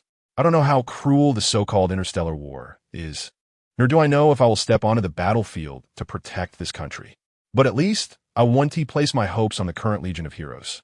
I see no hope in them. They are nothing but a scattered bunch. In my opinion, they don't even qualify to stand alongside me. When Suyu said this, his attitude made Reina frown tightly. She didn't think the current Legion of Heroes was that bad. At least, they were doing quite well in terms of capability development. But, alright, there is no point in discussing things that haven't happened yet. Suyu waved his hand and turned to leave. Wait, however, just as he lifted his foot, Reina called out to him. What is it? Suyu looked at Reina, puzzled. Your super gene is quite special. When you're not absorbing enough energy, doesn't it backlash against you? Who knows when we'll meet again after this parting? Before we say goodbye, let me show some mercy and help you out, Reina said. With that, Reina raised her hand, condensing a ball of energy that radiated a slight warmth. Suyu chuckled and placed his hand over it. Thank you, Sister Reina. During his time in the Legion of Heroes, Reina often provided him with energy. Her intention was to see how much Suyu's super gene could grow. But after several months, Suyu didn't show much change. This was also one reason why the Super God Academy decided to give up on him, perhaps due to the impending farewell. The energy that Reina provided this time was more refined than before. The Vishnu factor began to ravenously devour this energy upon contact, and the intensity of its consumption startled Reina, who had provided energy many times before. It seems your super gene has improved again, Reina said while increasing the energy supply. It should have, Suyu replied. Indeed, this time the intensity of Vishnu's devouring was much greater than before. After all, he had just fought against Sun Wukong last night. Although he appeared the same as before, the battle had consumed quite a bit of his energy. Not to mention, those gauntlets were manifestations of the Void's essence. This ability depended on the energy of collapse. After nearly 10 minutes, Suyu finally lowered his hand. Reina blinked and patted Suyu's shoulder. Not bad. Your super gene has indeed improved. I've lost out this time, but it's a pity that even now, we still don't know what abilities your super gene has. Suyu smiled. The ability of Vishnu is simply to consume and strengthen itself. If it were to consume collapsed beasts, perhaps it would bring some changes to his body. But now it was consuming pure energy, so naturally, there are no visible changes. All right, enough talk. Let's part ways here. Reina removed her hand from Suyu's shoulder and waved at him. After saying goodbye to Reina, Suyu turned and left. There was nothing of value left for him here. Leaving the Super God Academy, Suyu went straight back to his home in Giant Canyon City. He sorted through the memories in his mind, contemplating his next plans. The first large-scale invasion of the gluttonous beast was in Tianhe City. If he didn't want to get involved, the best course of action would be to head to the capital North Star ahead of time. However, if he really went there, he would need to think of other ways to provide food for Vishnu. What should he do? Just as Suyu was pondering, his vision suddenly blurred. When his sight returned, he found himself in a huge birdcage. Looking at the surrounding whiteness, Suyu blinked. Then he chuckled and said, It's you isn't it? Void Essence? Oh, I didn't expect you to know me. Which is quite surprising, came the voice from behind Suyu, sending chills down his spine. So before. Suyu turned around, but when he saw Void Essence, his words halted. Clearly, the voice was the same as he remembered, but the appearance. My friend, you seem surprised? Surprised by what? My appearance? Void Essence asked. Perhaps you prefer this form of mine? With that, Void Essence's body became ethereal and then transformed. His appearance shifted from that of a small boy to the form Suyu remembered. Indeed. You look like this, which makes me more accustomed to it. Suyu commented. Now, let us continue our previous discussion, my friend. Void Essence said, I believe you want to ask about the collapsed beast gene in your body and what you saw earlier, right? Suyu nodded. The Vishnu inside me. Did you bring it to me? Void Essence shook his head. I'm not sure how the collapsed beast gene came to be. Moreover, I did not come to this world with you. We are drifters of the sea, and we arrived in this world a few years ago. By then, you were already busy running around for Vishnu's growth. Upon hearing Void Essence's words, Suyu became even more confused. You mean I arrived in this world first, and then you came? Then how did I become a fusion warrior? And why did you choose me? Suyu asked. These are not things you should know right now. My friend, compared to these trivial matters, you should be more concerned about when collapse will descend. What did you say? Suyu was shocked. What is this? Collapse is actually chasing me. Don't be so surprised, my friend. Even if this world does not have collapse right now, you are currently the best anchor for the tree and the sea. And you haven't forgotten what material the core of the key of God is made from, have you? Chapter 016. The broken anchor, you won't forget what the core of the key of God is made of, right? This question from Void Wanzong left Suyu speechless. What is the core of the key of God made of? Isn't it obvious? It's naturally the Hershers. Oh my God, the Hershers core. Suyu was taken aback. Void Wanzong, you trickster. Don't be so nervous, relax, my friend. Void Wanzong said with a smile, trying to calm Suyu's emotions. The arrival of the key of God could indeed bring about destruction in this world, but isn't necessarily the only outcome. However, one thing is certain. As long as the key of God remains in this universe, sooner or later, the branches of the tree will touch here. At this point, Void Wanzong paused slightly, giving Suyu some time to digest his words before continuing. To completely prevent the tree's touch, we can only destroy the key of God. But unfortunately, in this so-called known universe, there is no destruction. To destroy the Hersher's core, destruction is necessary. So, the tree's touch is inevitable. Suyu pressed on, as this answer was not good news for him. Compared to the Hyperion universe, he might understand more about destruction. At least, he doesn't believe that any civilization in the Hyperion universe could survive the arrival of destruction. Even if everyone on Earth turned into galactic power, let alone there is no Alicia here. Don't be so pessimistic, my friend. Void Wanzong's voice rang out again. The Hersher's core is not indestructible. Perhaps there are exceptions. Moreover, we can use another method to avoid the worst outcome. Can't we? Void Wanzong reassured. But his tone and demeanor made the reassurance feel dubious. Go ahead, what is your plan? Suyu asked, although he didn't want to trust Void Wanzong. It seemed there was no one else who could offer advice. Even if he got tricked, it seemed he had no choice but to accept it. Otherwise, the arrival of destruction would be catastrophic. The arrival of the Hershers is related to the progress of civilization, but the tree itself has no judgment. If the universe and civilizations perceived under the tree's touch already contain the Hersher's core, could the arriving Hershers be related to it? Void Wanzong proposed a hypothesis. So, you want to use the key of God as bait to lure the Hersher's arrival? Suyu exclaimed as if he had guessed something. Isn't it an interesting proposal? Void Wanzong retorted.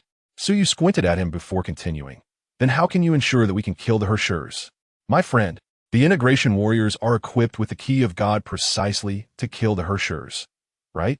Otherwise, do you think I would seek you out? Void Wanzong said. Damn it. Suyu cursed.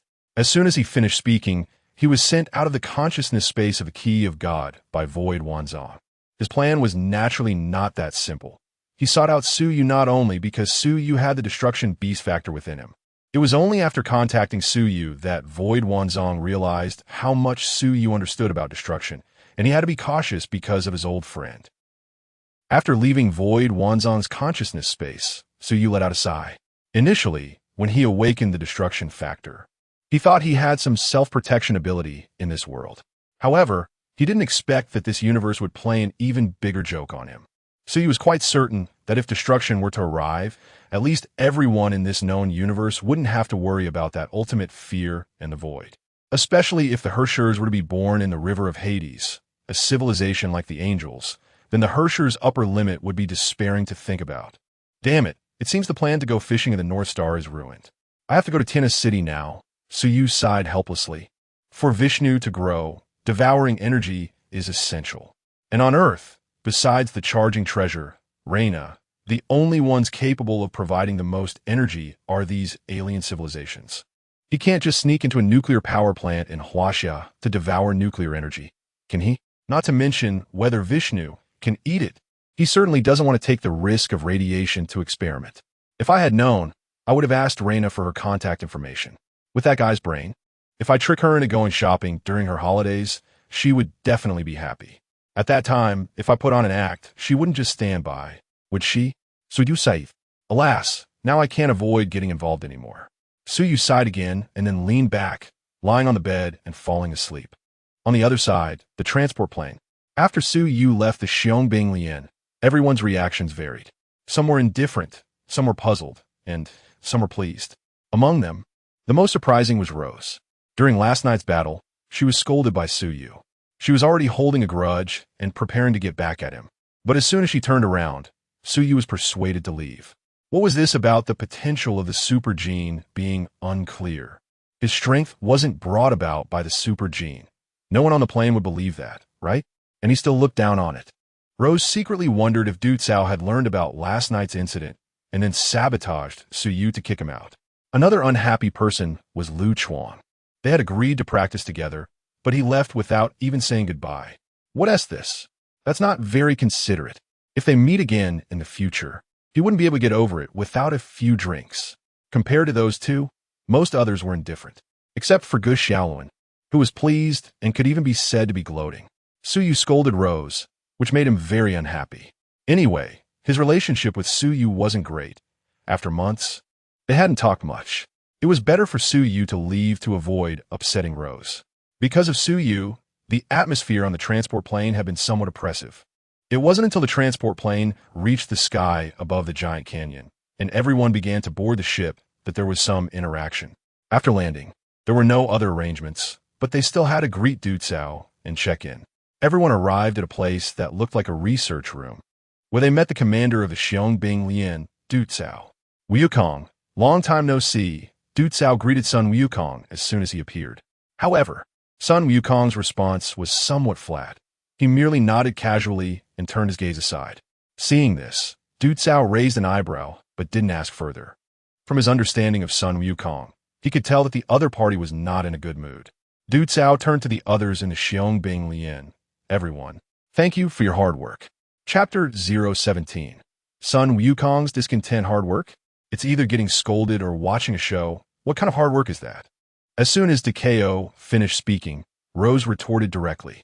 As a soldier, although she was somewhat aloof, she still had great respect for her superiors. But the one speaking now was Kao, her old man. Moreover, she had been harshly scolded by Suyu last night, so she was still feeling frustrated. After this remark, some of the resentment that had been bottled up inside Rose dissipated, but the others did not look too happy. Rose had been beaten last night, but the others had all taken some hits. Even though Sun Wukong had intentionally held back, getting hit by that iron rod still hurt. However, everyone only had a little grudge in their hearts. After all, what Rose said wasn't wrong. Their performance last night was indeed like that. Moreover, Rose's words made Gu Xiaoluan involuntarily lower his head.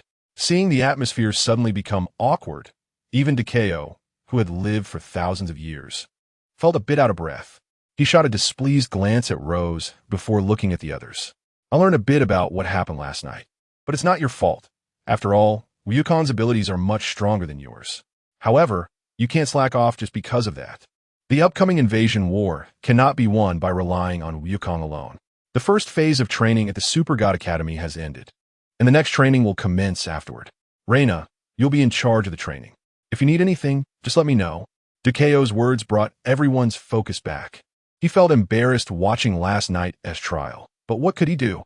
They were training super soldiers, who were also future gods. But gods also had to grow step by step from humble beginnings. What Gu Xiaoluan and the others were experiencing was precisely the transition from ordinary people to super soldiers, which was also the first step in accumulating divinity. As for Ducao, being able to cultivate a god for Earth was also a way for him to atone.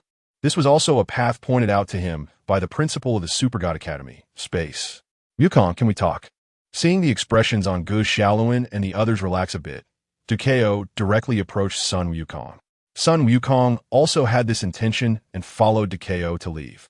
Upon arriving at the giant canyon, even though a new round of training was about to begin, there was no rush. Reina told everyone to go back and organize their luggage. Training would officially start tomorrow.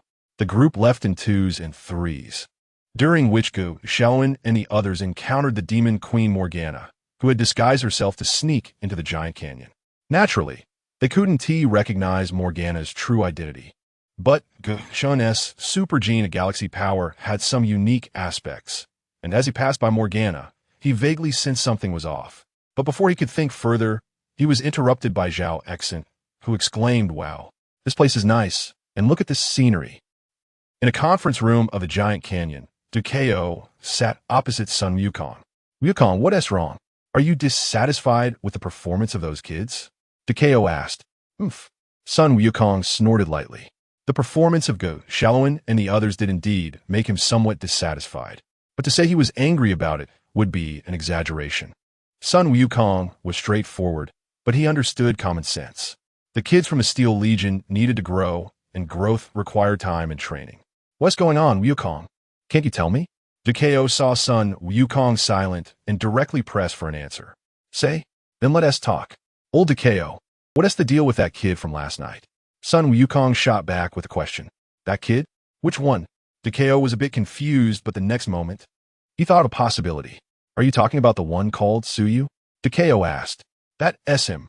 "Old Duko, what were you thinking letting a kid without even armor participate in the trial?" Sun Wukong expressed his dissatisfaction bluntly. "Oh, Wukong, you've misunderstood me." Duko feigned an innocent look. "Wukong, let me explain." After organizing his thoughts, Duko began to recount the story about Suyu. The kid, named Suyu, awakened the gene of a super soldier by chance.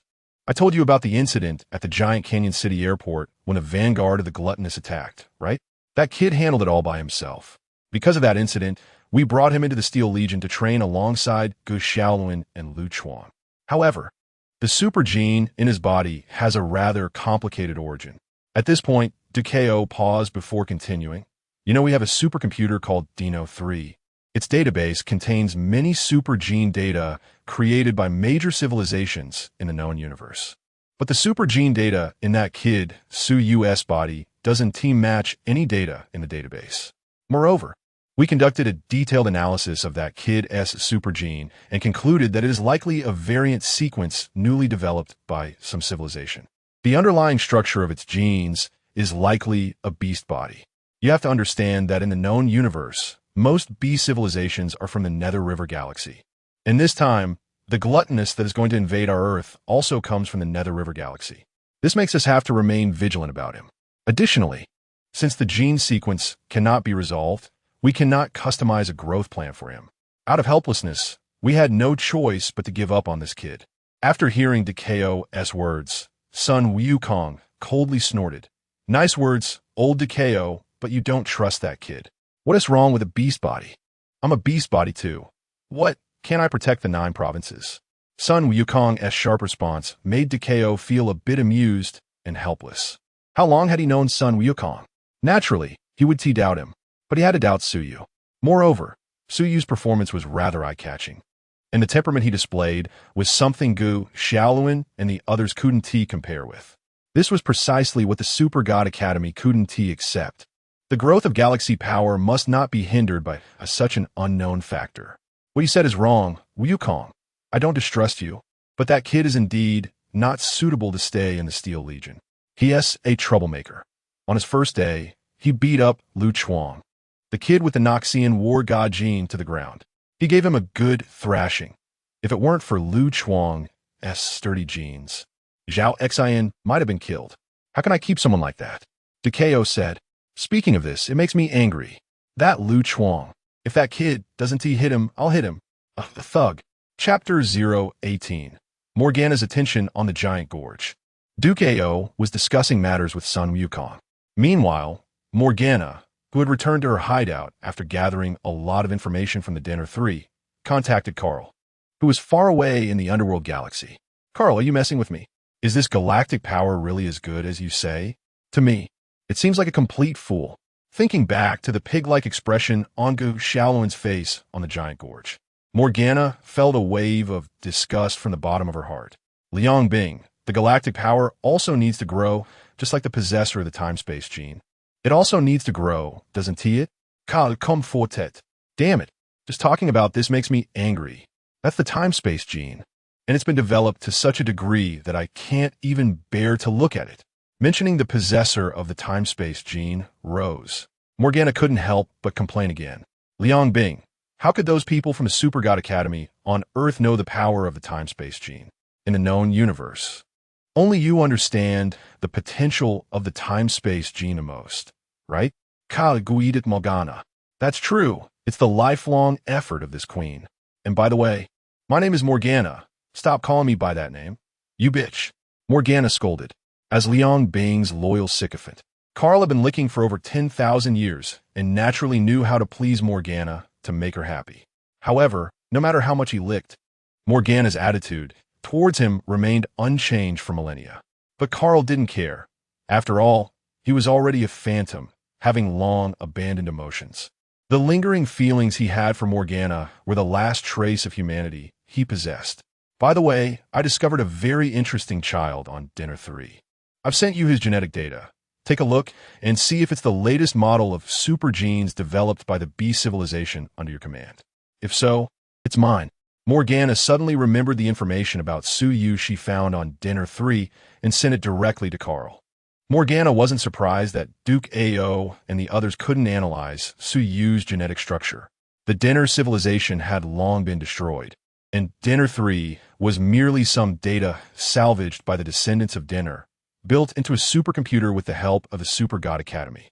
Compared to the supercomputers of top god-making civilizations, Dinner 3 didn't even measure up to those of some top aerospace civilizations.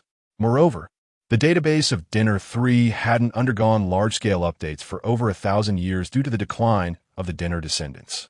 It was normal that it couldn't find any information matching Su Yu's super gene. But Carl was different. He had the Great Clock.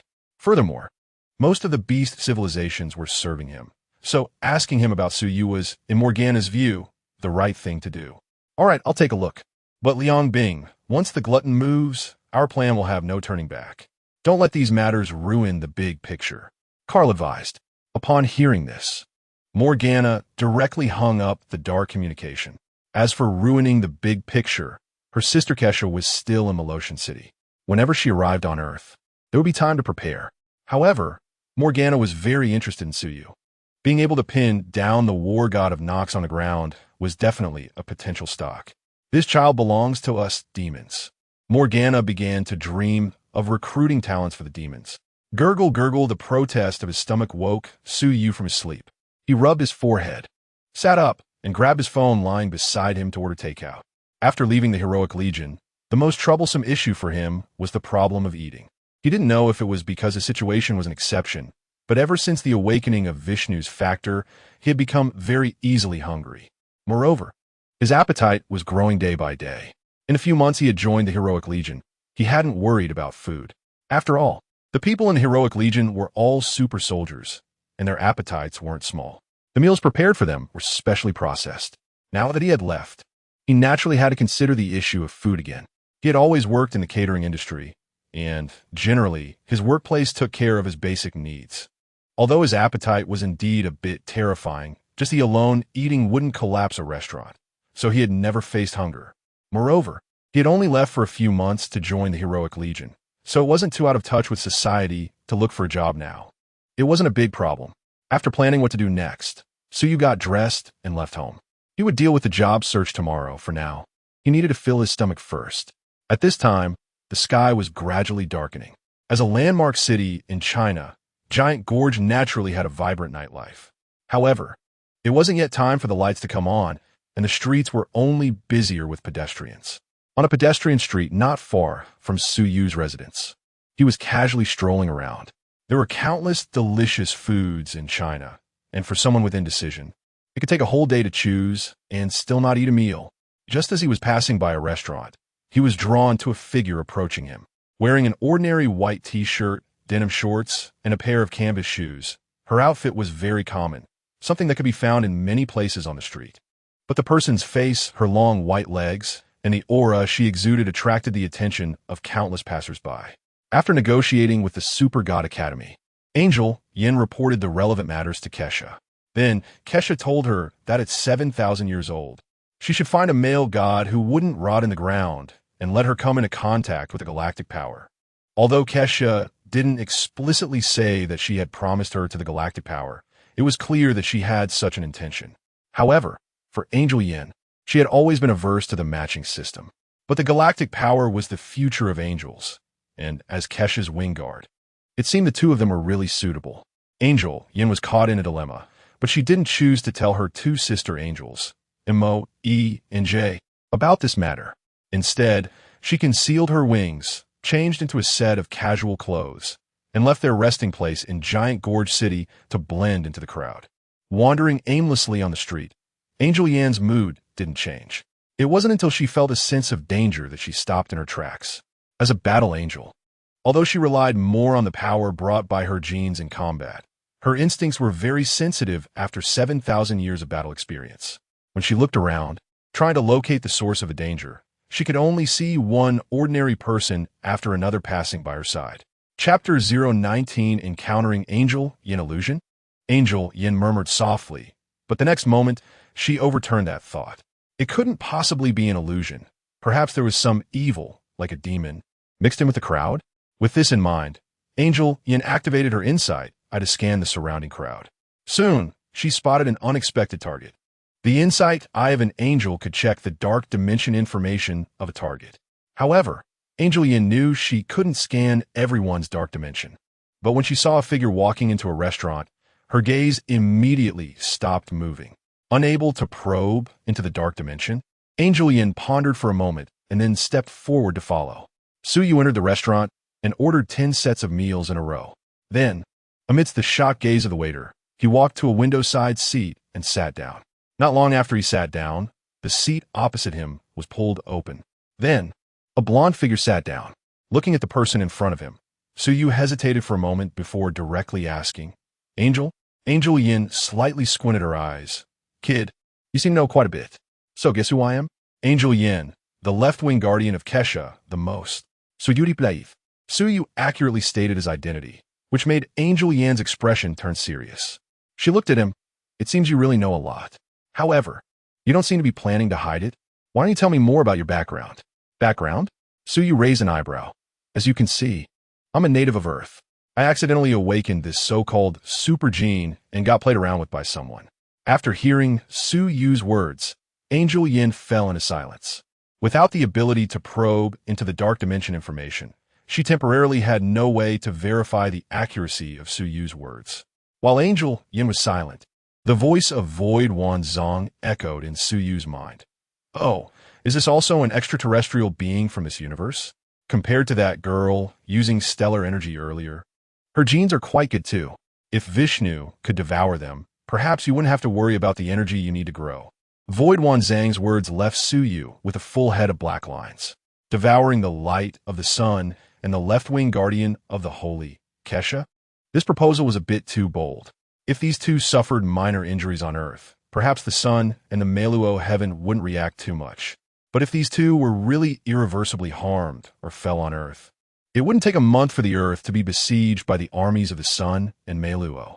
Moreover, Angel Yin and Reina hadn't provoked him yet, so it wouldn't be appropriate for him to lay a hand on these two. If they ended up as enemies in the future, it wouldn't be too late to act then. After all, according to the plot's development, these two were not the type to meet an untimely end. With this in mind, Suyu suddenly thought of another person, Holy Kesha. According to the plot, shortly after Holy Kesha descended to Earth, she would be schemed against by the Grim Reaper Carl and the Demon Queen Morgana and would be blown apart into holy atoms by a supernova explosion. According to Grim Reaper Carl's calculations, Kesha's reactivation time would be measured in billions. This situation was not too different from actual death. However, that was because Kesha had to pave the way for the future angel monarch, allowing her to find a path of reform belonging to angels. As a result, the next angel monarch, Holy Yin, completely failed to inherit Kesha's wisdom and instead developed a romantic mindset. For the sake of the galactic power, she almost gambled away the entire wealth of the angels. According to the plot's development, it was uncertain how long the angels could continue to exist in the universe under Yan's leadership. Suyu felt that by the time Kesha reactivated. The angel civilization she valued would likely have become a thing of the past. The super gene capable of devouring energy was suspected to be a product of the beast body civilization. No wonder the people of the Super God Academy didn't trust you. But kid, don't you really know where your genes came from? Just as Suyu was contemplating, Angel Yan's voice sounded again. I don't know. A few years ago, I fell seriously ill, and then I awakened. Suyushchiragd. He indeed didn't know how Vishnu's genetic factor came about, and according to Void Wanzong, it was because of the broken beast factor that he was chosen. However, he had no qualms about directly stating that he awakened after recovering from his illness. Oh, then your luck is really quite good, kid. However, this super gene of yours is indeed very special. Not only have the people of the Super God Academy never seen it, but even I have never encountered such a super gene in the known universe's various civilizations. Kid, I would like to collect some of your gene samples. Is that okay? Angel Yin asked. Suyu shook his head. Sorry, I can't agree. After all, we just met and aren't familiar with each other. In other words, I can't trust you. Hearing Suyu's answer made Angel Yin raise her eyebrows. Since you know about the angel civilization, you should also be aware of our angel's code of conduct. I can swear by the name of the angels that the analyzed results will only be recorded in Queen Kesha's sacred knowledge repository and will never be leaked. So you did not doubt Angel Yan's guarantee. However, the problem wasn't here. The genetic sequence within him contained the factor of the broken beast. Angel Yan didn't know how terrifying this was, but Suyu was very clear. With the technology of the angels, combined with Queen Kesha's sacred knowledge repository and the celestial computing group of He-She, they might truly be able to detect the existence of the broken factor from the genetic sequence. Then, with He-She's curious nature, she might casually research it. At that time, if she inadvertently triggered the broken energy and attracted the branches of the tree, it would be a huge problem. By then, Holy Kesha shouldn't consider herself the king of the gods in the known universe anymore. She would have to wear a mask and declare herself as Joy Aha. I know the angel's code of conduct, but I'm sorry, I cannot agree to this matter. Moreover, my refusal of this proposal shouldn't violate the angel's righteous order, right? Suyu's attitude was very firm. He would never agree to Angel Yin collecting his gene samples. Chapter 020. The weak Suyu moved out the concept of the justice order, which left Angel Yin somewhat helpless. Indeed, Suyu had the right to decide whether or not to agree to her proposal. Just as Angel Yin was pondering how to persuade him, a waiter approached with a large tray of food. After the waiter placed all the food Suyu ordered and left, Angel Yin teased, Kid, I didn't expect you to eat so much. This is all thanks to this super gene. Suyu pretended to look like he was in pain. In truth, he wasn't entirely faking it. At least during the period when Vishnu had just awakened, he had indeed been tortured quite a bit. Well, since you're unwilling to accept, let be. But I can remind you that Earth has already come under the watch of various civilizations in the known universe. The Earth may not be so peaceful from now on. I hope this super gene of yours can help you survive the upcoming turmoil. I have high hopes for you, and I hope we can meet again. Angel Yin stood up, said her goodbyes to Suyu, and then left. After watching her leave, Suyu began to eat. His encounter with Angel Yin was somewhat beyond his expectations, but it didn't surprise him. After all, for a long time to come, angels and Earth civilization would be a community. The power of the galaxy was right here on Earth, and that was the future of the angels. After filling his stomach, Suyu wandered around the pedestrian street. After walking for an unknown amount of time, he stopped, looking at the bustling street in front of him. A thought arose in his mind. Void 10,000 caves. Do you think we should leave Earth and find a planet without civilization, or one with a relatively backward civilization to settle on? This way, even if the collapse occurs, it would be easier to control, right? Suyu asked in his mind, My friend, have you developed feelings for the civilization on this Earth? Void 10,000 caves did not answer Suyu, but instead asked a question in return. It's just a similar flower, but I've lived here for over 20 years. You're still too naive, my friend. Void 10,000 caves interrupted Suyu. If given a choice, I would recommend you go to the most advanced civilization in this universe. The birth of a lawmaker is a choice of the tree. In this universe, without collapse, no one knows which civilization will give birth to the lawmaker first. Our existence will indeed increase the probability of the lawmaker being born in your civilization. But if the gap between civilizations is too large, the anchor points effect will no longer exist. So, you want me to leave Earth and join those higher civilizations? Then, take the collapse to their world? Suyu asked. Indeed. Void 10,000 Caves spoke frankly. I just checked your mind about the concept of the Justice Order, and I believe that if the collapse really comes, they will not sit idly by. If that's the case, we might be able to use. Hey, Void 10,000 Caves, can't you act like a human? Suyu directly interrupted Void 10,000 Caves. The angels executing the justice order set by Casa in the known universe had already made great sacrifices. Yet this non-human little square still wanted to use the angels' goodwill to guide the collapse into angel civilization, given the disastrous consequences the collapse could bring to the known universe. If the angels truly became aware of it, those little angels who upheld the justice order would definitely step forward. However, could the power of angel civilization really withstand the disaster brought by the lawmaker? After all, this world does not have Alicia. Even if you disagree, you can't deny that the collapse could directly descend upon their civilization. Can you? Think carefully, my friend. Perhaps we can cooperate with the angels. At least in facing the collapse, they won't be completely unaware. Void 10,000 Caves said. Cooperate? That requires them to trust me, right? Soy irritable. Yes, that's indeed the case. At least, you need to grasp the situation after the collapse before you have bargaining chips for equal negotiations. Right now, you are still too weak. Not to mention the possible collapse and the lawmaker, even the crisis this civilization is about to face, you may not be able to get through safely. Void 10,000 Caves said. So you did not refute Void 10,000 Caves' words.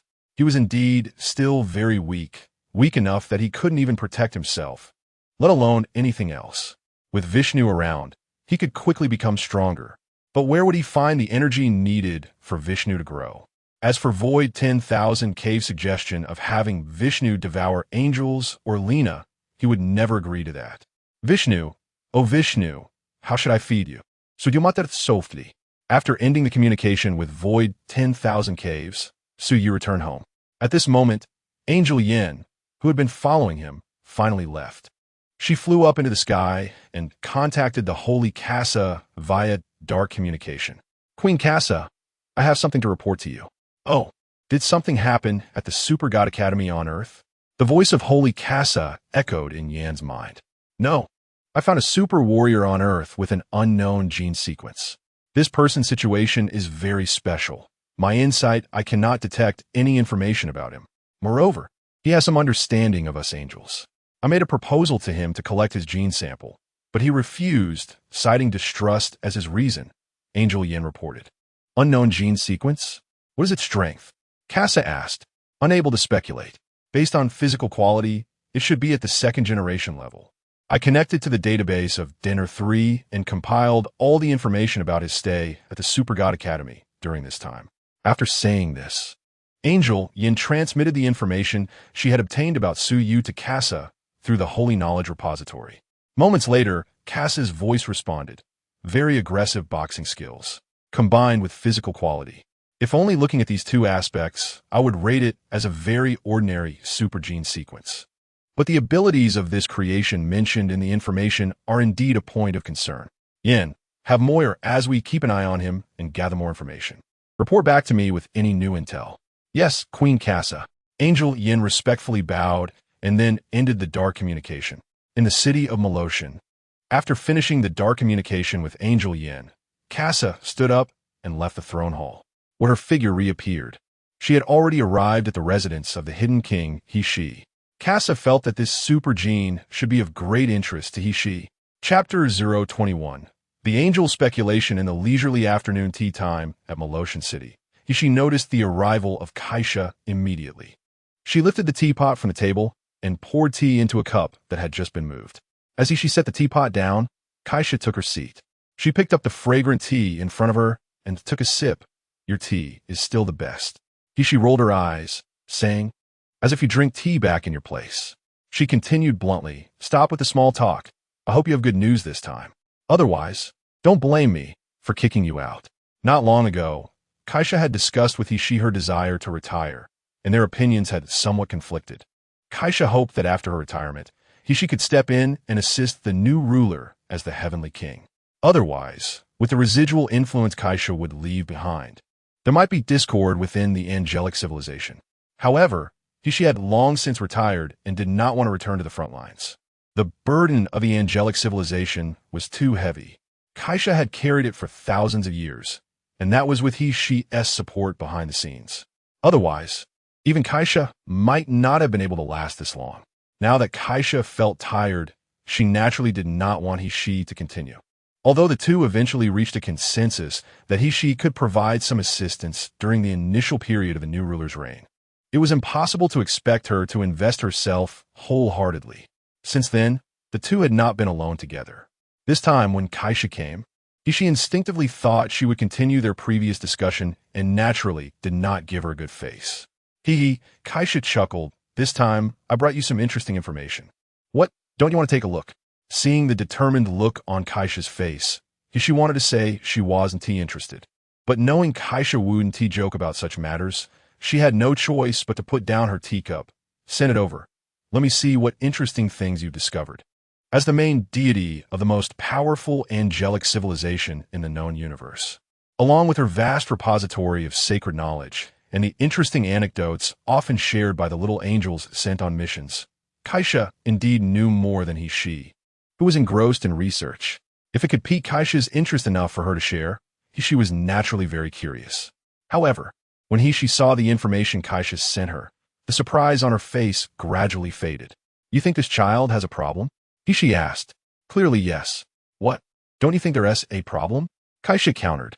He-she's change in expression did not exceed Kaisha's expectations. She merely wanted to hear he-she's judgment, which is why she asked. The information about the child seemed to be within the realm of understanding. Perhaps it was indeed just a new type of genetic engineering developed by the bee civilization from the River Styx system. Although most of those civilizations were only at the aerospace level and had not reached the god-making level, they had that guy standing behind them. However, thinking of that guy gave her an uneasy feeling. Connecting it with the void that guy had been researching, Kaisha said, I suspect this child is likely related to the void. At this point, she retrieved some of her early research notes regarding the void from the Heavenly Base computing group. She presented the final summarized results to Kaisha. As Kaisha looked at the content on the screen, her expression gradually became serious. The angels publicly did not accept research on the void, but in reality, she had still secretly compiled a lot of related materials. How could a civilization that had existed for tens of thousands of years not understand the principle of knowing oneself and one's enemy? In he-she's materials, there were her speculations and analyses about the void. She had two viewpoints. One was that the void was a form of energy, an energy that the known universe had not yet fully mastered. The other was that the void was a form of life, a life form that was different from any existing life in the known universe. This included many of he-she's speculations about the void. For example, many civilizations in the known universe mentioned the void, believing it to be a higher dimensional cosmic space than the known universe. It seemed that the Grim Reaper Carl from the River Styx system also thought so. Similarly, she had also made some deductions about the ultimate fear. In her view, the ultimate fear was likely one of the two possibilities of the void as she understood it. The so-called arrival of the void and the phantom body mentioned by Grim Reaper Carl seemed to resonate with this aspect. Now, upon seeing the information about Suyu, she couldn't help but recall these thoughts. The new type of genetic sequence that had never been recorded in the known universe. If it wasn't produced by Carl and his followers, was likely a void creature. The void, perhaps there's such a possibility. But he-she, aren't you forgetting there's another possibility? Kaisha prompted he-she. After glancing at her, he-she pondered for a moment. Then she arrived at the answer. You're not suggesting it's a remnant of an ancient civilization, are you? Kaisha nodded. On Earth in the Chiu Wu star system, there is a monkey that has obtained the legacy of an ancient civilization's dark dimension. He is known as Sun Wukong, a battle god of the third generation peak beast form. Since there can be one Sun Wukong, why can't there be a second or even a third? Kaisha's viewpoint plunged he-she into thought. It must be said that Kaisha's speculation did not seem incorrect. However, if Suyu really obtained the legacy of the ancient civilization's dark dimension, it could only mean that Earth is truly exceptional. Such occurrences might only appear once or twice in tens of thousands of years in the known universe. And now there are two on Earth. It would be a lie to say one wasn't envious. Moreover, from a rational perspective, she could accept this outcome more readily. Compared to the vague void, those ancient civilizations that had long been extinguished in the river of time were more acceptable to her. Regardless, this child is indeed a special existence. I've already asked the angel Moe, who follows Yin, and the angel Zhe to keep an eye on his movements. Perhaps, when I go to the Chiyu Wu star system, it might be necessary to meet him, Kaisha said. Are you thinking about bringing him under your wing? Ishi asked. Kaisha nodded. Regardless of whether Su Yu's source of power is from the void or ancient civilization, such an existence deserves the attention of the angels. If it is a remnant of an ancient civilization, the angels will choose to win him over. After all, the progress of the current angelic civilization has reached a bottleneck. If there are some technologies left by the ancient civilization, perhaps there could be breakthroughs. But if it's the void, Chapter 022, Shopping in the Early Morning. Suyu was awakened by the ringing of his phone. Groggily, he answered the call, and upon hearing the voice on the other end, he immediately perked up. Got it. See you in a bit, Suyu responded, and then quickly got out of bed to wash up. An hour later, Suyu arrived at the agreed meeting spot. However, after looking around, he didn't see the person he was supposed to meet. What's going on? Didn't they say to wait for me here? Where did they run off to? But when he turned around, he was startled by the person standing behind him. Are you bad-mouthing your goddess? Reina raised an eyebrow, trying hard to maintain a cold demeanor. Do I need to avoid you to badmouth you? Suyu shot back. Where have you been hiding? I've been looking for you. Hearing Suyu's words, Reina unceremoniously threw a bag at him. Suyu, puzzled, opened the bag and found it filled with steaming hot buns. I heard your groggy voice just now and was afraid you wouldn't have time for breakfast. Your goddess took the trouble to buy you breakfast, and you're still bad-mouthing me? How unreasonable. Reina Kemplanth. All right, this is my fault. I'll make amends to your goddess, Suyu replied, and without hesitation, he took a bun and took a big bite. How does it taste? Reina asked curiously, seeing Suyu eat heartily. I saw a lot of people lining up to buy them, but I don't know if they're any good. Upon hearing Reina's words, Suyu handed her the bag. Why don't you try it yourself? Reina, not being polite, reached in and took a bun for herself. After all, she was the one who bought them, so there was no need for courtesy. This tastes pretty good. I have to say, the food on your earth is definitely better than ours on the sun. Reina Prast. Suyu shrugged, secretly thinking that it was just because she was in Huaxia. If she were in the beautiful country across the sea or in John Bull's territory, her grievances might gather into a cloud. The two chatted as they walked to the pedestrian street. Reina's purpose in finding Suyu was to have him act as a guide and show her around Juxia City. Reina was very much looking forward to life on Earth, and she had long wanted to try on those beautiful clothes. Since Suyu had lived in Juxia City for a long time, especially on this pedestrian street, he often frequented it.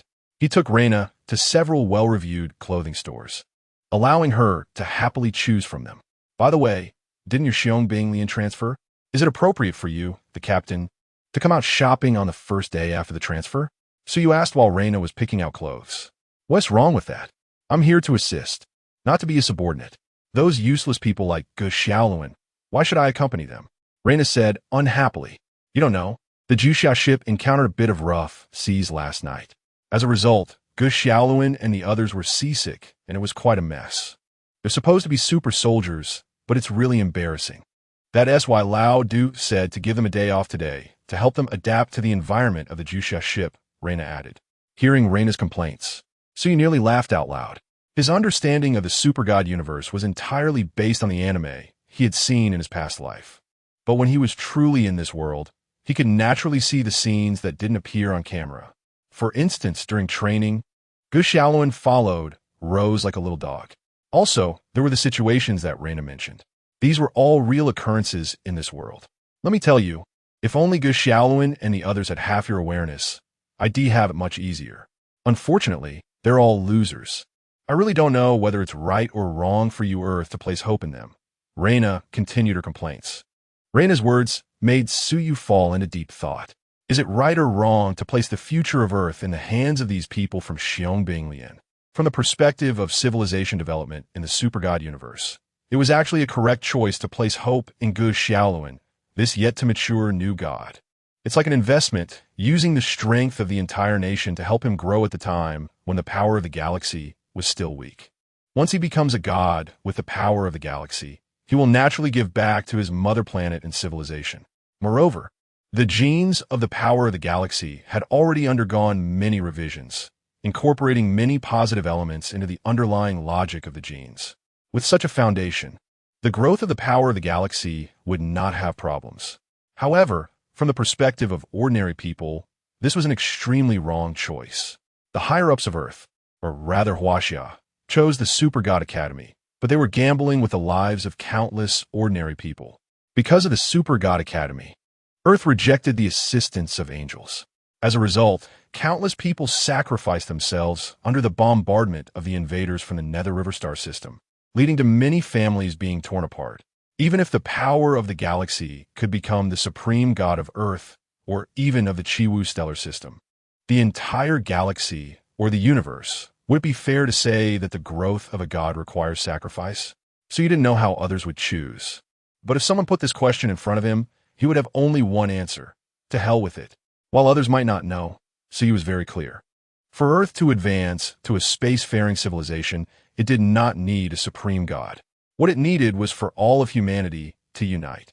But on this Earth, not to mention the beautiful country, which has always been a superpower competing with Huaxia, there are also many countries that have deep-seated grievances with Huaxia.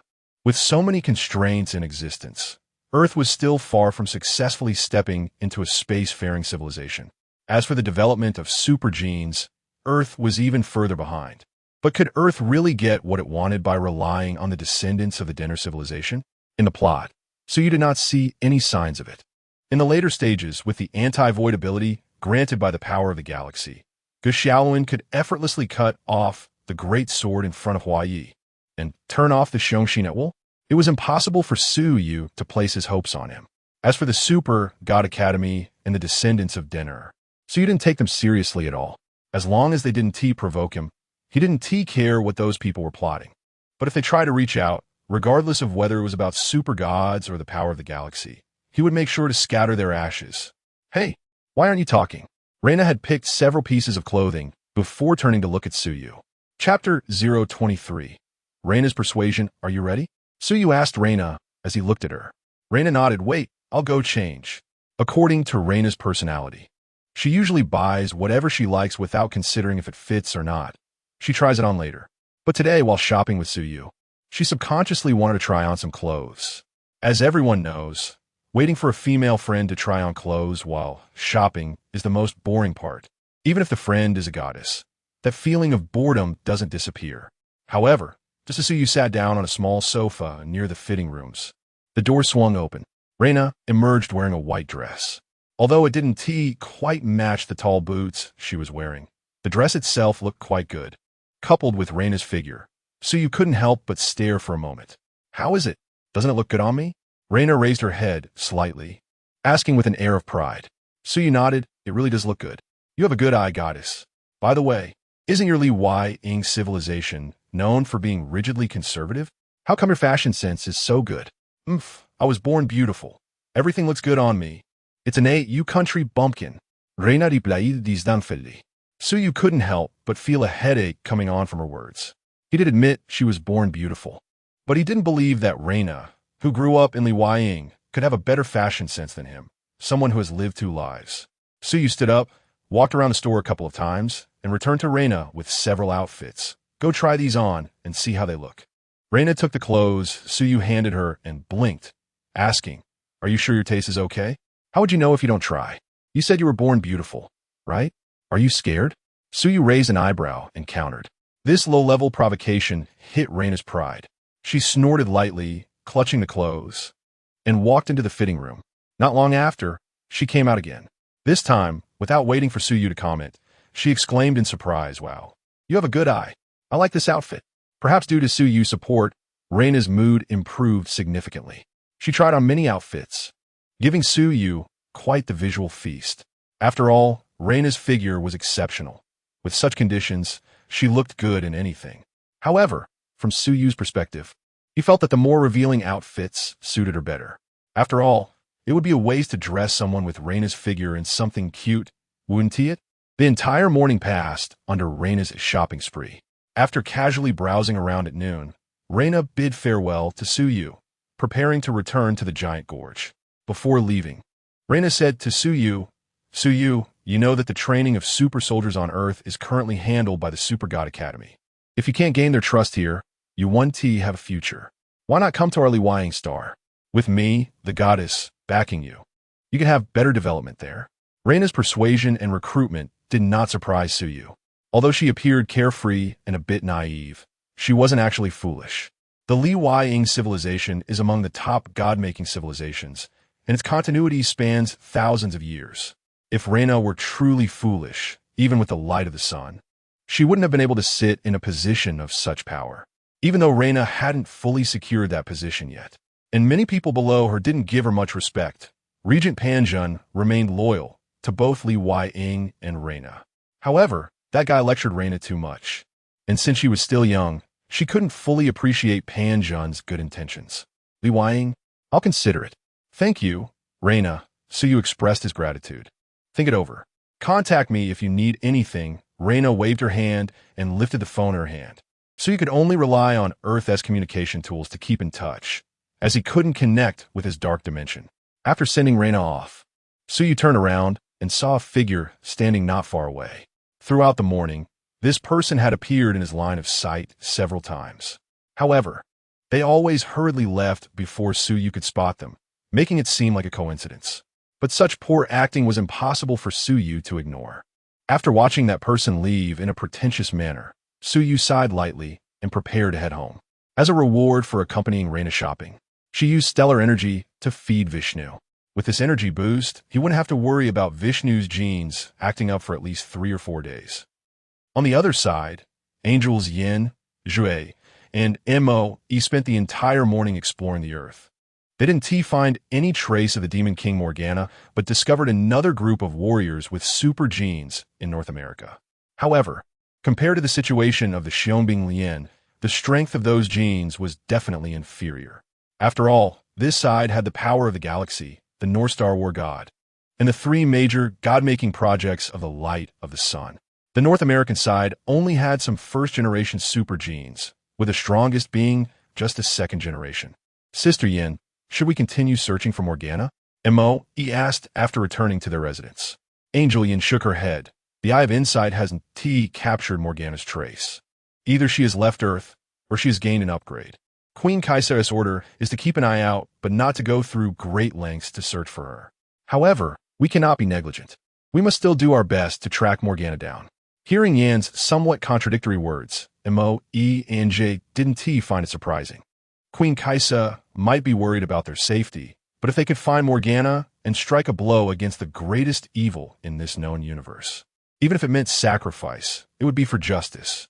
They felt it was their duty. By the way, Jue, Queen Kaisa asked us to pay attention to the growth of Xiongbing Lian, but there is an unexpected person there. I've met him once and have reported his situation to Queen Kaisa. She wants you to pay more attention to this person while you stay on Earth. I'll send you his information. Remember to check it out. I understand, Sister Yin, but what is so special about this person?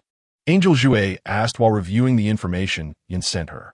Chapter 024, The Continuation of Civilization WoW. However, before Angel Yin could respond, Angel Jue exclaimed in surprise. Her reaction piqued the interest of Angel Mo, who leaned in closer. Sister Jue, what's wrong? Angel Mo asked as she requested to connect with the dark dimension of the person who surprised Angel Jue. Angel Jue approved her request, and the two began to look together. TSK, this is really strange. This child is a super soldier with beast body genes? They look no different from ordinary humans. Angel Montaki commented. Could this be the latest research in genetic engineering? Perhaps the B civilization in the Mingi galaxy has made significant progress in genetic engineering? Angel Jue speculated. In fact, even Angel Jue herself didn't believe what she was saying. They were very clear about the technology level of the beast civilization in the Mingi galaxy, which was still at the aerospace level. If this genetic sequence truly originated from a Mingi galaxy, It must be connected to that guy, the Grim Reaper Carl. But why would this genetic sequence appear on Earth? A new type of genetic sequence should be deployed in their own base, right? Angel Mo, he asked in confusion. Angel Jouet shrugged, who knows? It might be related to the war plans of Tao Dai. This person could possibly be a pawn that Tao Tai deployed early on. Uzri, don't let your guard down while monitoring. However, this person's dark dimension is a bit strange. Although there are no protective measures on the surface, it can be casually probed. What you might see is only the most superficial information. Be sure to pay attention and don't be deceived by him. Angel Yin reminded from the side. Earlier, when she was observing Su Yu, she easily read a lot of information from Su Yu's dark dimension. However, information regarding how Su Yu obtained this super gene seemed to have been erased. Such a situation is extremely rare in the known universe. Yet the surface protection of his dark dimension is as thin as paper, which is evidently not normal. Furthermore, there were many other things that the Eye of Insight couldn't see. Almost all information related to the super gene was invisible to the Eye of Insight. After listening to Yan's reminder, Angel Jay nodded. Then, Sister Yan, should I observe from a close distance or maintain a certain distance while monitoring? Do as you wish. It's just a second-generation super soldier, and he doesn't even have a genetic engine installed. At this level, even if you observe from a close distance, he might not even notice. However, I don't think it's necessary to complicate things. You can directly interact with him. He knows some things about angels. When we first met, he revealed my identity. If possible, collecting some biological material containing the genetic sequence would also be a good choice, Angel Yin said. I understand. I'll give it a try. I'll go interact with him shortly, Angel Jue replied. Back at home, Su Yu had just sat down to rest when Su Kong Wan Zong jumped out again. The person who was following you just left. Comparing the energy waves emitted by him, there's a great similarity to that girl who was with you earlier. Upon hearing Su Kong Wan Zhang's words, Su Yu guessed the identity of the person. It should be someone sent by the Sun Fireside to protect Reina, but I forgot who it was. However, since the other party doesn't seem to have malicious intent, let's not worry about it. It's good that you have an idea. But what do you think about the invitation from that girl earlier? According to your memory, she's also a god from an extraterrestrial civilization, right? Judging from the progress of civilizations, the god-making civilization is already one of the top civilizations in this universe. Even if it barely makes it into that category, it would be more suitable than the current Earth. What do you think? Su Kong Wanzong asked. Personal matters, really? Su Yu felt speechless at Su Kong Wanzang's persuasion. This guy had previously made it clear that he didn't want to get involved with angels. But now Su Kong Wanzong was trying to persuade him to join Sunfire. This guy was determined to have him join an extraterrestrial civilization and leverage their advanced technology to raise the limits of the lawmaker. Why do you want me to join an extraterrestrial civilization and use their technological level to raise the limits of the lawmaker? Don't say it for my own good. Su Kong Wanzong, if you can say such things, I might just throw up. Really, Su Yu asked bluntly. That really hurts my feelings. Is that how you see me? Su Kong Wanzang's voice carried a hint of grievance. However, Su Yu felt goosebumps all over his body upon hearing it. But since you asked, I can tell you directly. The reason we fell into the quantum sea is that our civilization couldn't overcome the end of days. Upon hearing this, Su Yu's face showed shock. That's right, we did not fall into the quantum sea from the original universe in your memory. To understand it in your terms, our universe exists like a parallel universe. Before the end of days, my old friend threw us into the quantum sea. He entrusted the legacy of civilization to us, hoping we could find a pure land in the sea, allowing civilization to continue in a certain world bubble. Su Kong Wanzang's words left Su Yu in shock. He then thought of another possibility. Could it be that Su Kong Wanzong fell from the world of collapse into the sea? If that's the case, then defeating the end of days would indeed be quite challenging. However, Su Yu did not voice this guess. What he was more concerned about was the continuation of civilization that Su Kong Wanzong mentioned.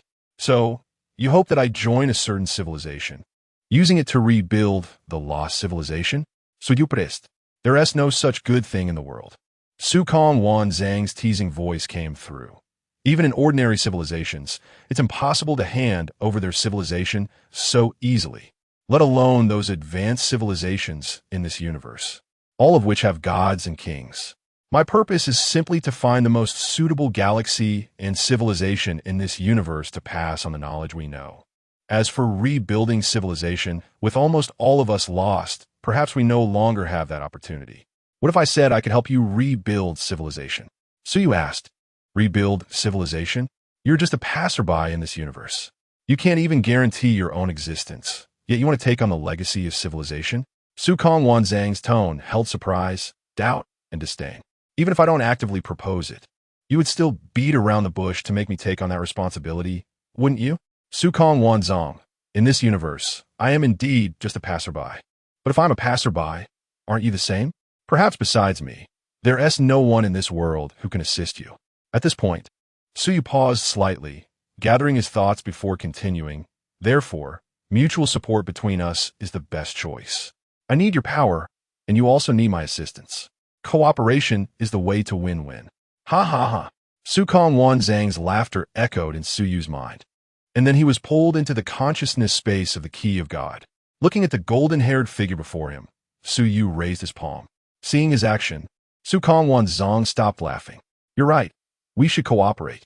Moreover, for us, there's nothing left to lose. Since that's the case, let's bet on the possibilities on you. Su Kong Wanzang raised his hand and grasped Suyu's hand. The 8 keys of the gods, sleeping in this space, will become your support. Young warrior, you bear the heavy responsibility of civilization. I wonder if you can withstand it? After Su Kong Wanzang's words fell, his body transformed into golden liquid and directly merged into Suyu's body. Although Su Kong Wanzang had previously hidden within Suyu, he had not acknowledged him. Therefore, even though Suyu had taken Su Kong Wanzang everywhere, he did not have the qualification to use him. Now, Su Kong Wanzang decided to place his bet on Suyu, which naturally meant he acknowledged him. From this moment on, Suyu also gained the qualification to enter the Void Library and the ability to create all things using Su Kong Wanzang's powers. Unlike Su Kong Wanzang, the other keys of the gods did not possess such intelligent programs. After gaining Su Kong Wanzang's recognition, Suyu could also utilize the other keys of the gods, though some of them were not something he dared to use. Returning from the consciousness space of the keys of the gods, Suyu immediately began to experiment with Su Kong Wanzang's abilities. However, creating all things required him to have a thorough understanding of the target object he wanted to mimic. Currently, Suyu could only create some tangible but soulless things. After a few attempts, Su Kong Wanzang spoke to stop him. My friend, if you continue trying like this, the rupture energy within you may run out. In this world without rupture, it's better to use the rupture energy to cultivate Vishnu. Only when its factors grow sufficiently can we act without worries. Alternatively, you could have Vishnu devour that girl you went shopping with today. The genes within her can mobilize stellar energy.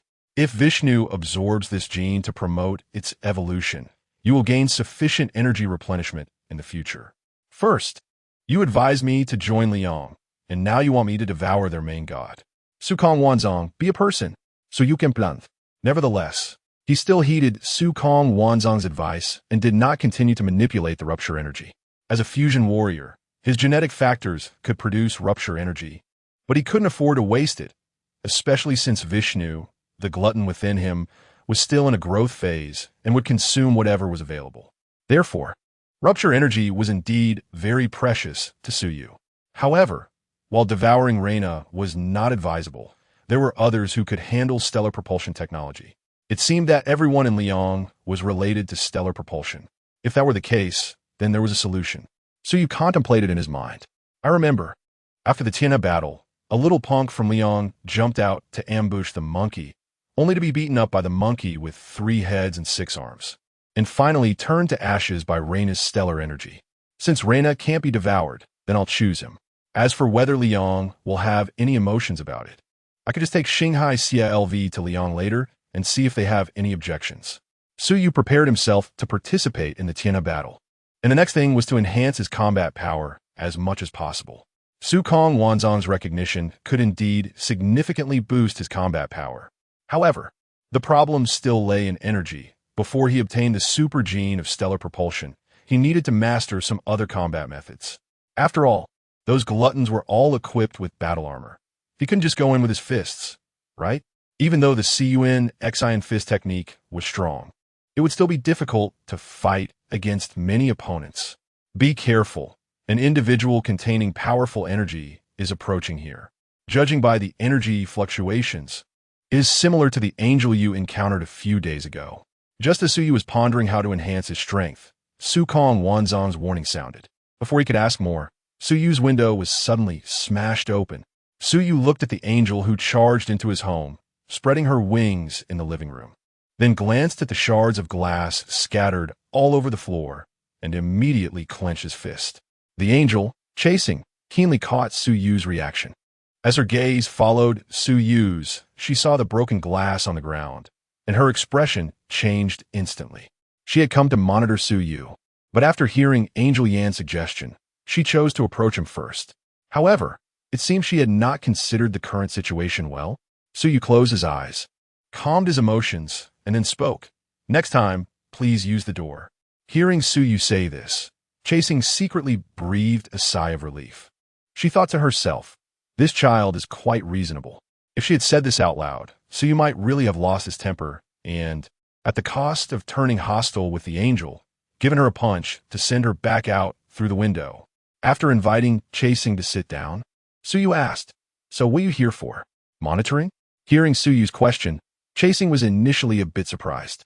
However, recalling what Angel Yan had said about Suyu having some understanding of angels, she quickly calmed down.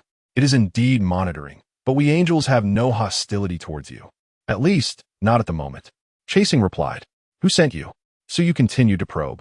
It was Yin Jia, that is, Angel Yan. You two should have met before, right? Yin Jia told me about you. Chasing answered. Suyu nodded, secretly noting down a point for Gu Xiaoluan in his mind. After all, this Angel Yin would be the guardian angel of the galactic power in the future, and her subordinate broke his window. It would be reasonable for Gu Xiaoluan, the male god, to pay for the damages, right? Chapter 026. Conjecture on the key of God. The angel Chasing sensed something strange in Suyu's gaze, causing her to shudder instinctively. This puzzled her. After all, she was an angel. How could she encounter such a situation? After sorting out her thoughts, Chasing finally spoke up. From your expression, it seems you don't mind being monitored. Monitored? If that's the case, I could tell you clearly that I dislike it very much. However, I do have some understanding of angels, including the righteous order you uphold. Therefore, I can somewhat understand why you would act this way. At this point, Suyu paused, glanced at Chasing, and continued, moreover, even if I express my aversion, wouldn't you still carry out your so-called monitoring task? Instead of that, why not lay everything out on the table? Besides, having you by my side means I get to enjoy the view while you complete your tasks. Wouldn't you agree? Angel Chasing? A hint of surprise crossed Chasing's eyes. Just as Sister Yin said, you really do know a lot about angels. Not only do you recognize my identity, but you can also deduce who I am. I want to know how you did that. I thought I had not overlooked the protection of the dark dimension since I met you. Do you have a way to directly bypass my defenses and see through my dark dimension? I say, are all angels this straightforward? Suiduri Blaid helplessly. Chasing was truly blunt. She spoke her thoughts without any concealment. If she encountered someone cunning, like Void Wanzong, it would be surprising if she didn't end up giving away everything. My friend, if you think that way, I would be saddened. The voice of Void Wanzong echoed in Suyu's mind, but Suyu completely ignored him. However, I think your decision is very correct. The angel in front of you is indeed an excellent warrior. At least, before you have sufficient self-defense capability, she can ensure your safety. Moreover, with her around, I can also attend to some matters that are important to me. Hearing this, Suyu raised an eyebrow. This subtle movement was clearly captured by Chasing. But Suyu was not prepared to communicate with her. Instead, he calmed his mind and began to converse with Void Wanzong. Something very important to you? What do you want to do? Suyu asked. Don't be so nervous, my friend. Right now, we are in a cooperative relationship. I won't harm you, Void Wanzong said. For me, aside from the continuation of civilization, collecting various knowledge is also important. The Wanzong Library records the knowledge of our universe, which is one of your greatest supports for rebuilding civilization. However, many knowledge and technologies in this universe are also crucial for you. Rather than having you learn this knowledge, it will be faster for me to gather it. Once I've compiled it, you can reproduce it with the ability to create all things. This was indeed good news. However, Void Wanzong, what method will you use to search for and compile that knowledge and technology? So you inquire. It's important to note that in the super God universe, there are supercomputers like celestial computers. Even the Denon 3, owned by the descendants of Earth-S Denon, has a level of protection that cannot be easily breached. Although, in the face of top-tier God-making civilizations like demons, angels, and the river of underworld with the Son of Flames, the firewall of Denon 3 would be easily defeated.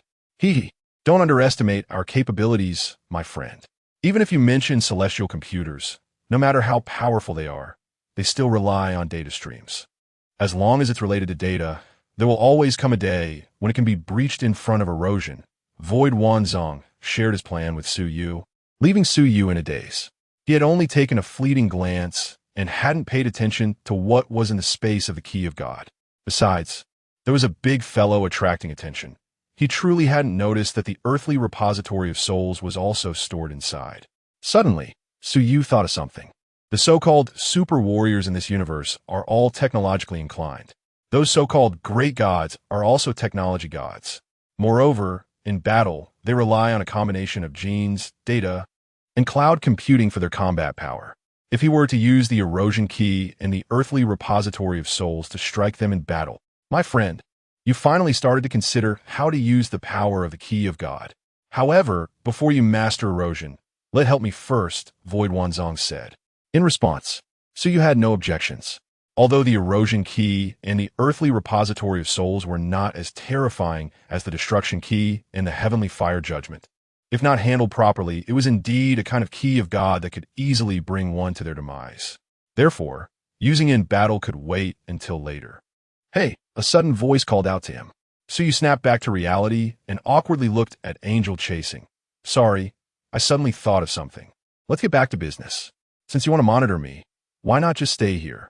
With that, Su Yu raised his hand and pointed to the guest room. That room is unoccupied. You can stay there. Angel Chasing blinked in confusion. Goodness, she had just talked for so long, and he hadn't listened to a word? But in the end, the outcome was good. After all, she had said so much just to stay by Su Yu's side for observation. Saying monitoring sounded too harsh. Now that she could stay under the same roof, she naturally had no objections. Sister Yin, I've talked with that Su Yu. He agreed to let us angels observe him up close, and he even allowed me to stay with him. Angel Chasing communicated with Angel Yin through a secret channel.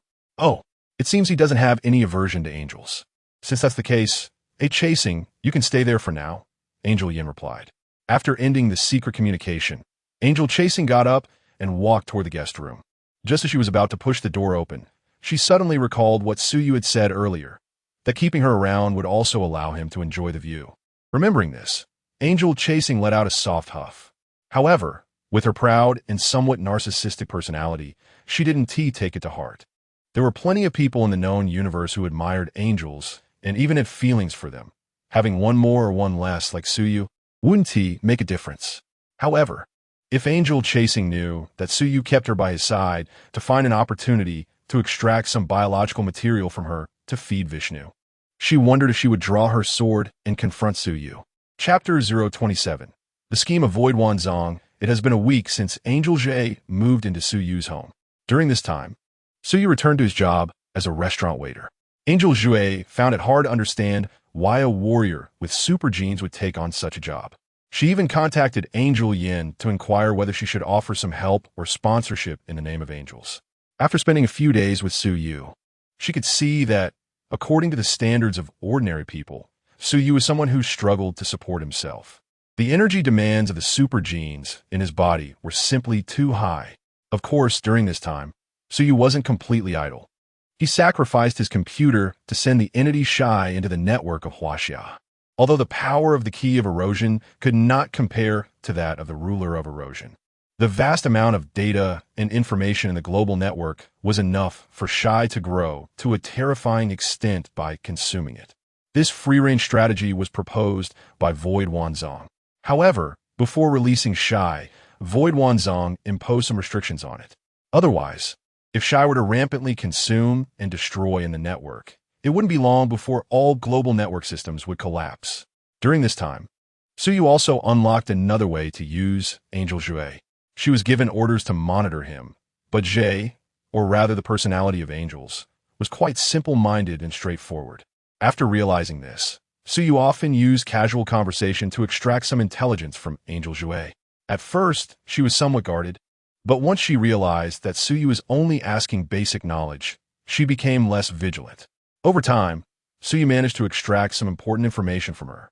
Of course, this was also encouraged by Void Wanzong. He wanted to collect knowledge and technology from this universe through Shai, but due to the constraints of Earth civilization, what he could obtain was only fragmented knowledge. This was merely gathered from the exchanges between the descendants of the Nuo and the Super God Academy with Huaxia and other organizations they supported. Among them, there were certainly some missing pieces. They both used Angel Jue to fill in these gaps. Although Angel Jue was a combat angel and had little involvement in technological development, she still had a solid foundation in knowledge. At least she could guide Suyu, who was just starting out. After improving their knowledge and technology, Void Wanzong entered the next stage of experimentation, merging the technologies of the two universes. For example, the material issue of the Key of God. Soul Steel is a rare metal material in the broken universe. Its greatest characteristic is that it can be used to block broken energy. Precisely because of this feature, Soul Steel became an essential material for making the Key of God. Otherwise, a Key of God made from the core of a ruler would emit radiation of broken energy that ordinary people, let alone Valkyries, could not withstand. However, in this world, there are many types of metals that Void Wanzong has yet to catalog. For instance, the dark alloy used by the Xiangbing Lian to make armor and the dark silver mentioned by Angel Jie. Although Void Wanzong had not yet cataloged the values of these metals, he began preparing for a thorough transformation of the Key of God upon obtaining this related knowledge. However, the request from Void Wanzong for Suyu to collect dark alloy and dark silver gave Suyu a headache. Fortunately, the research topics that Void Wanzong was conducting were not limited to this one.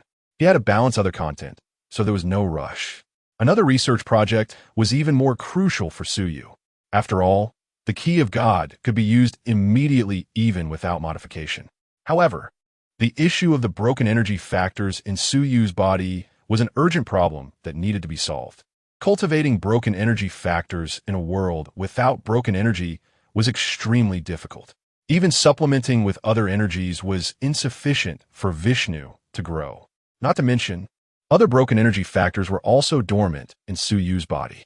It was already hard to sustain one Vishnu, and now there were others. Void Wanzong, just tell me honestly, are you trying to use this excuse to trick me into consuming Reina? When Suyu learned this news, he was almost on the verge of collapse. What the hell? Is there no fun left? The second factor that was about to awaken came from Garuda. However, when Suyu heard Void Wanzong mention the second factor, he immediately fell silent. Damn it, isn't it just energy? It won't be long before that idiot Zueni Yangji comes for the ball. At that time, I will definitely let Vishnu have a good meal. Calm down, my friend. The fusion of genes is not that simple. Void Wanzong stopped the excited Suyu. Vishnu can indeed grow by devouring broken beasts and energy. However, gene fusion is not that simple. Before consuming the person you mentioned, I need to conduct some experiments. So, before contacting the target person, you at least need to acquire some similar genetic data. Let me think. A drop of blood or strand of hair would do, Void Wanzong said. Upon hearing this, Suyu's expression immediately darkened. After all this talk, don't I still have to go find Reina? There's only one Sun Warrior on Earth. The communication between Void Wanzong and Suyu took place in the space of the Key of God. So even the closely observing Angel Jie was unable to obtain any information. After all, in Suyu's dark dimension, his actions were hardly recorded at all. This was also an information encryption that Void Wanzong implemented for Suyu using Shai. Otherwise, being in the Super God universe without a gene engine and unable to connect to the dark dimension would mean that personal information could not be kept secure at all. However, Void Wanzong did learn some things about the gene engine. He just believed that Suyu did not need to study or install such a thing. His super genes came from broken beasts, and their factors already had a certain level of activity. If data engines were really installed on the genes, it might stimulate the broken factors. At that point, if there were problems with the fusion of genes with his own, it would be a big mess. Suyu might be the only one in this universe capable of carrying broken energy and helping them pass on civilization. Even Void Wanzong wouldn't dare to gamble with his body carelessly.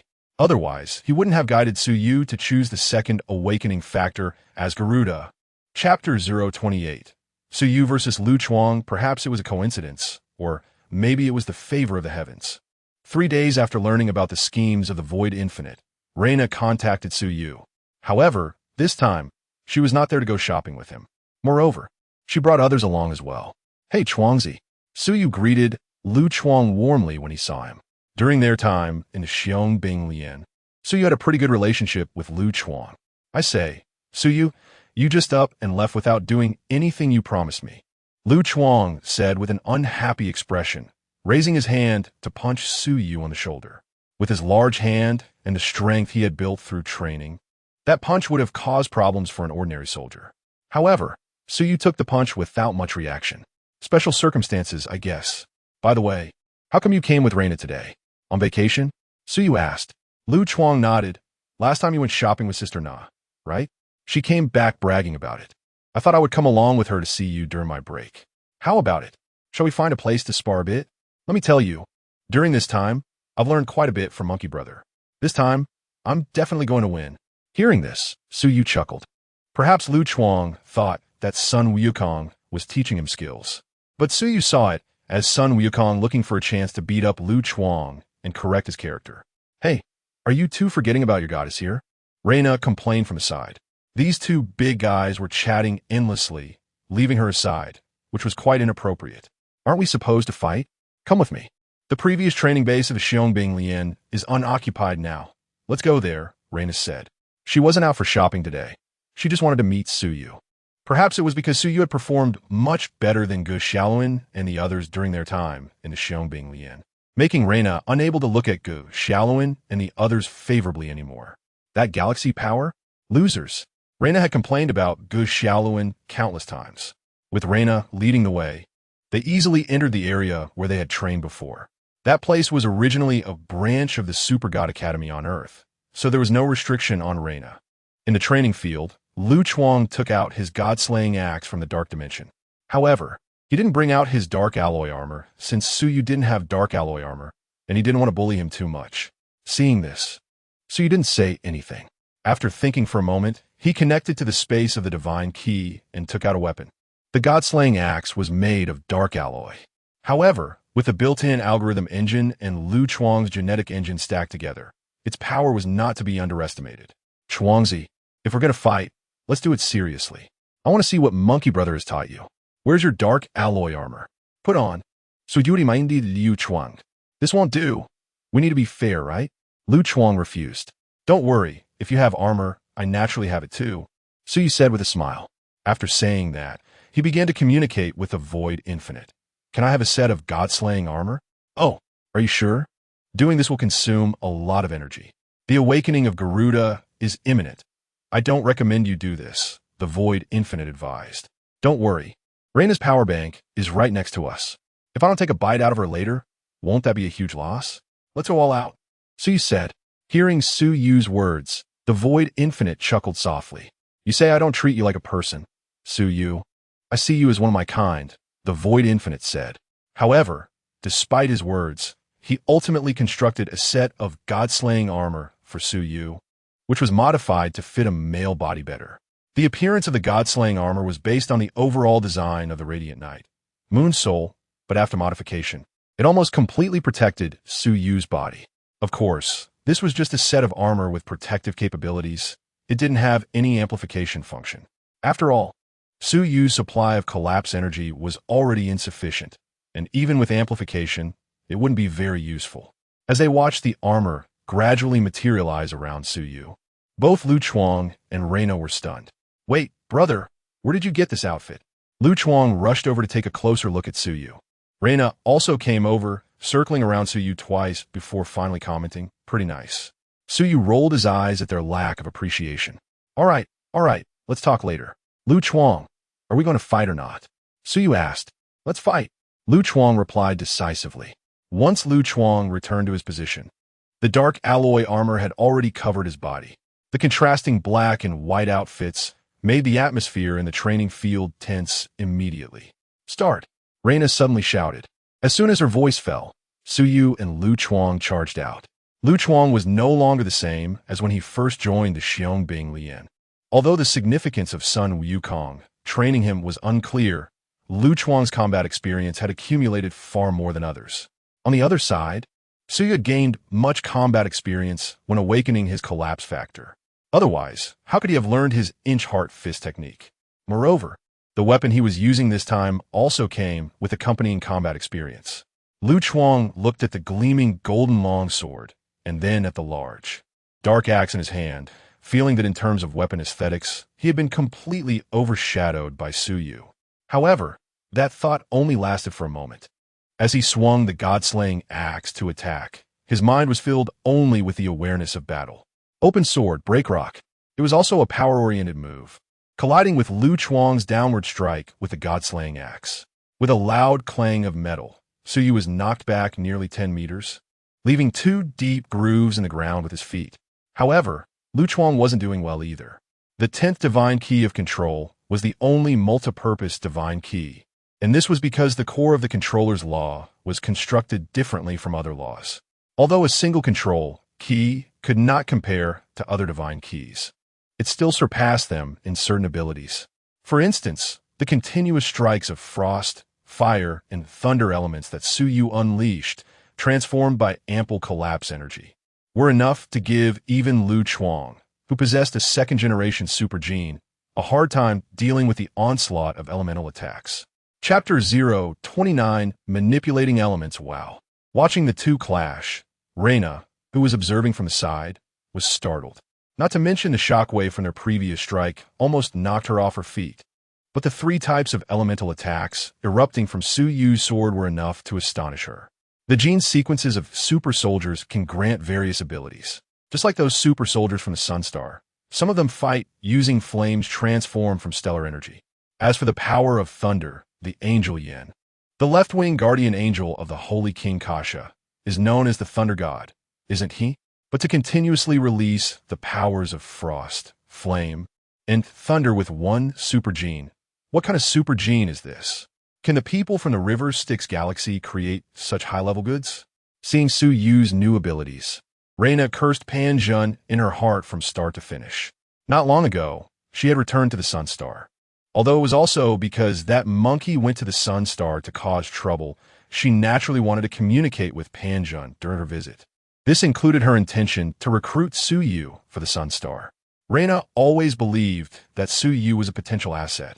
However, Pan Zhun proposed a different viewpoint. The analysis from Dinner 3 and the judgment from Dukao and others were certainly not kept from Reina.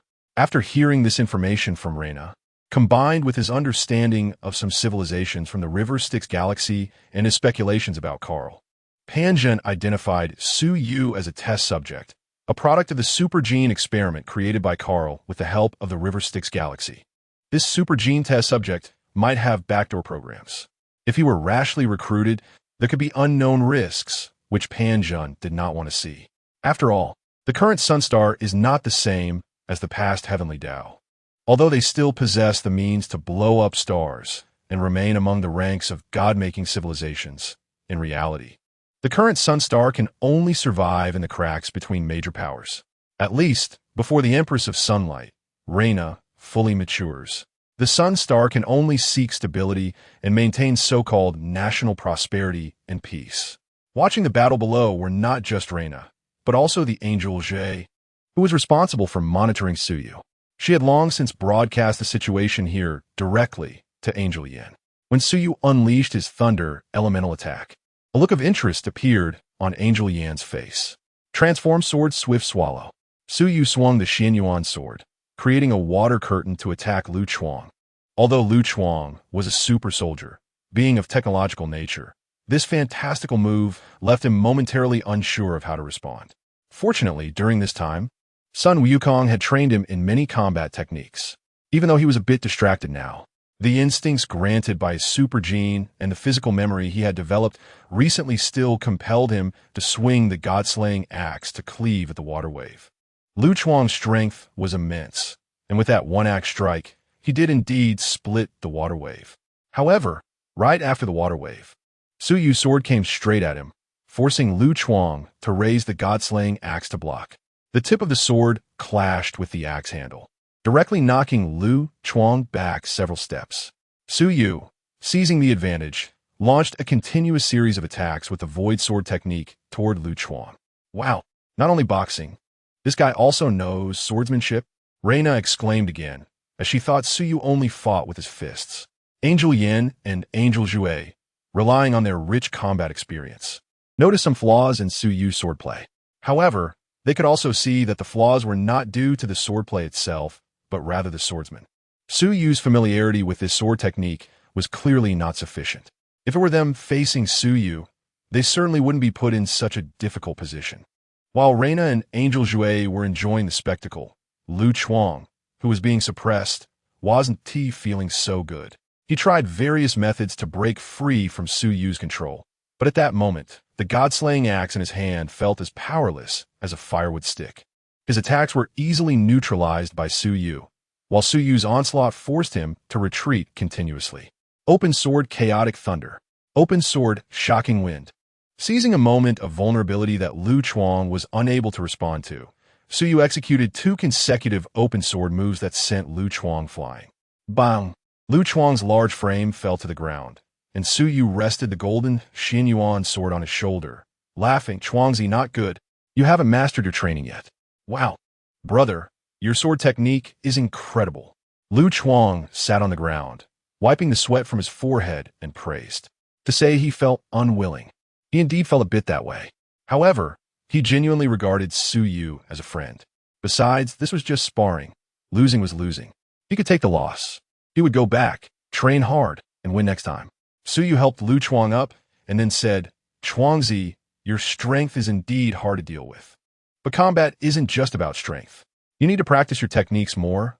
Otherwise, if your axe strikes down but doesn't hit anyone, it's useless, right?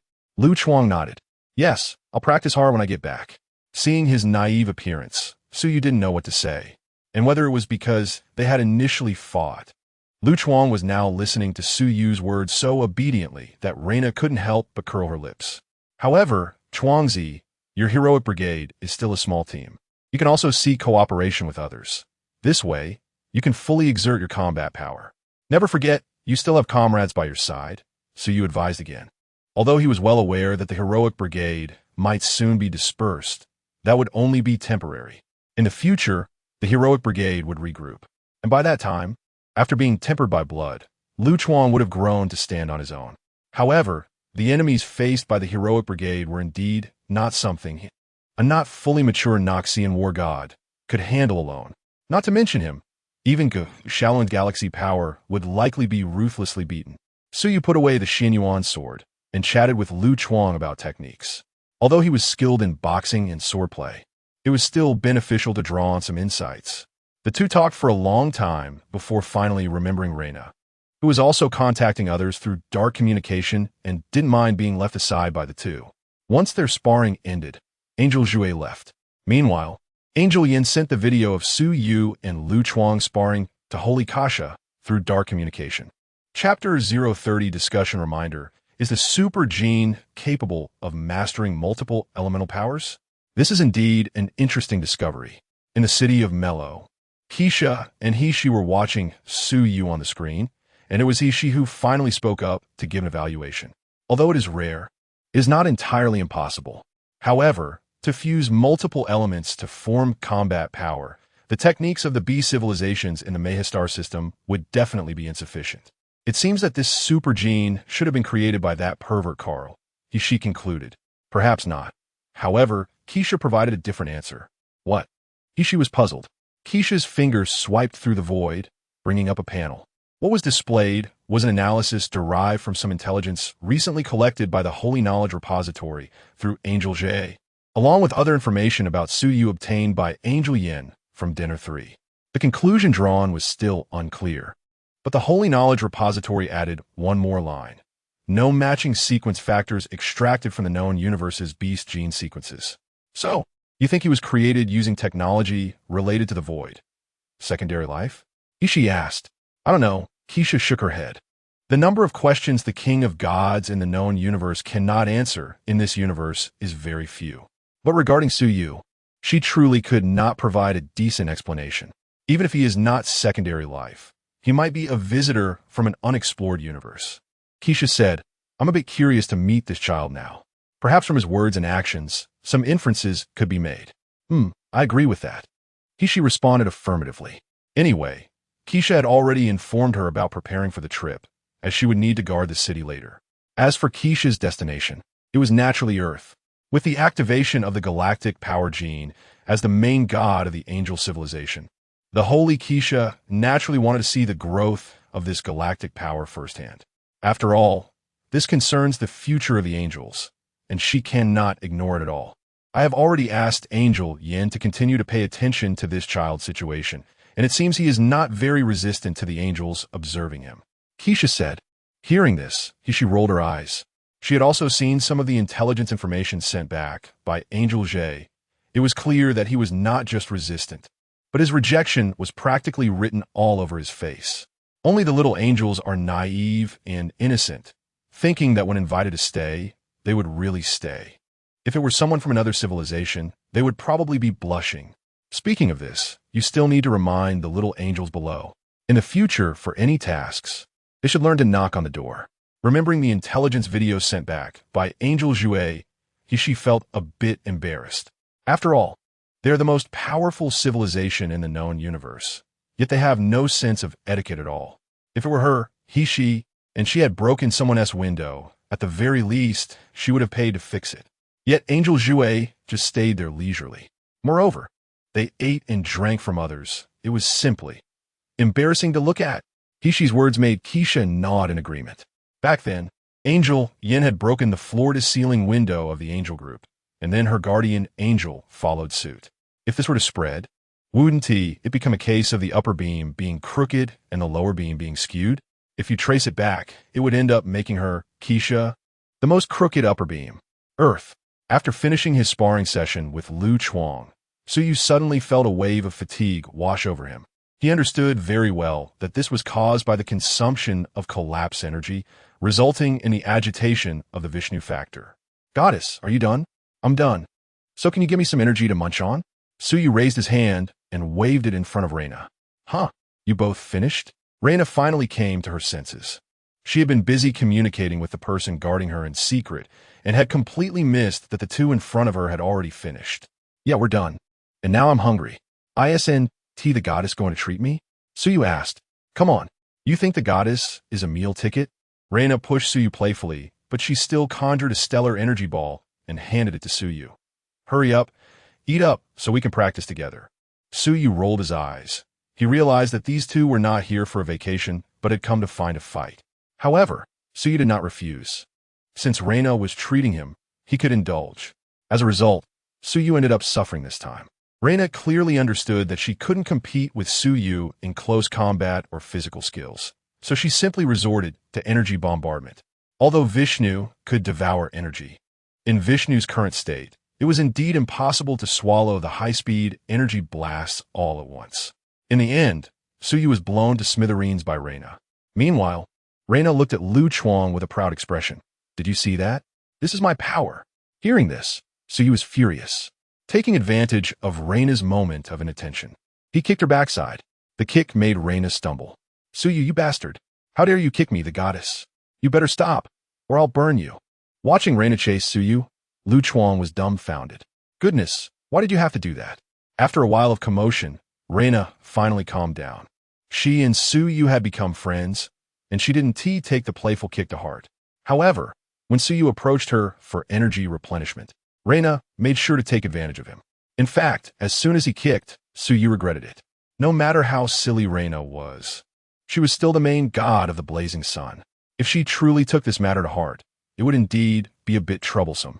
Right now, Reina was merely teasing him and then tricked him into treating her to a meal, so Suyu secretly breathed a sigh of relief. In the afternoon, Reina received a communication from Duca Ao. Although there was no immediate demand for them to return to the giant gorge, there was an underlying sense of urgency. Seriously, this goddess isn't really here to be a subordinate. After hanging up the communication, Reina muttered. Lu Chuang, who was boasting with Su Yu, turned his head. What's wrong? Sister Na? Reina shook her head and didn't say much. After all, Duca Ao was the commander of the, and he hadn't issued any direct orders to Reina. It was fine for her to complain a bit, but it wouldn't be good to complain to others. Watching the two like this, Su Yu pondered for a moment before speaking. Reina and Chuangzi, you'd better not trust the Denorians too much. Chapter 0:30, One New Discovery. What do you mean? As soon as Su Yu finished speaking, Reina frowned and asked, Su Yu, you're not holding a grudge just because the people from the Super God Academy persuaded you to leave, are you? Seeing that Reina somewhat misinterpreted his meaning, Su Yu shrugged. He didn't feel the need to explain anything to Reina. However, after exchanging glances with Lu Chuang, he pressed his lips together and added, Chuangzi, there's an old saying in China. Those who enter China are of China, while those who leave are barbarians. Do you understand what this means? Lu Chuang nodded. Although he was a rogue, he could still understand such a clear expression. But there's another old saying, those who are not of my kind will have different intentions. Ignoring Reina's slightly changing expression, Su Yu continued to state this saying. Hearing this, a hint of surprise crossed Lu Chuang's eyes. This rough guy, despite how he used to mess around, was now restraining himself by the standards of soldier. Su Yu's words undoubtedly planted a seed named caution in Lu Chuang's heart. Su Yu, what do you mean by that? By your logic, I, the goddess, am also an outsider with ulterior motives. Lu Chuang understood the implication of Su Yu's words, but Reina couldn't hold back anymore. As a main god of the sun, she came to Earth with good intentions to help, and was still being suspected, especially by someone she considered friend. She didn't want to endure such grievances. Su Yu smiled at Reina. Reina, you are more suited to the first saying. As for the latter, it's more appropriate for the one up in the sky. Su Yu raised his hand and pointed to the sky. Although nothing was visible to the naked eye, Reina clearly understood what he meant. Ever since the last time we went shopping, that one up there has been fixated on me. Moreover, his hostility is quite blatant. If it weren't for someone helping me at home, he might have acted against me already. Reina, do you think this counts as an ulterior motive? Su Yu's words left Reina in silence. She truly hadn't expected that Yuan Li would do something like this. She looked up at the sky, wanted to call that person down, and ask for clarification. However, noticing Lu Chuang's scrutinizing gaze, she ultimately gave up on that plan. I'm sorry, I don't know about this. Rest assured, I will give you an explanation regarding this matter, Reina said firmly. Although she came to Earth with the intention of honing her skills through the upcoming war, she genuinely liked Earth's civilization. Likewise, she sincerely wanted to help Earth through this crisis. But her subordinates had actually engaged in such schemes. Even if they might only be following Pan Zhen's orders, their actions undoubtedly put her, the main god of the sun, in a precarious position. So he didn't think Reina could provide any meaningful explanation. The ones sent by Pan Zhen to secretly protect Reina were either Yuan Li, who followed Pan Zhen's orders, or Xian Tianji, who was arrogant and dismissive. He wasn't sure if the person hiding in the dark harboring murderous intent was Yuan Li or Xian Tianji, but regardless, he would find a way to settle this himself. Moreover, it wouldn't be long before the Battle of the Heavenly River broke out. When the time came, he would personally take Xian Tianji's life. After all, that was food that could promote Vishnu's evolution. Because of this last topic, Reina's expression was somewhat unpleasant when they parted ways. After Lu Chuang got Su Yu's contact information, he followed Reina and left. This guy was shouting that he wanted to drink together the next time they had a break, which almost made Su Yu laugh out loud. If it were about doing other things, Su Yu might not be as good as Lu Chuang. But drinking alcohol couldn't numb the collapse factor at all. Therefore, Su Yu is literally someone who could drink 1,000 cups without getting drunk.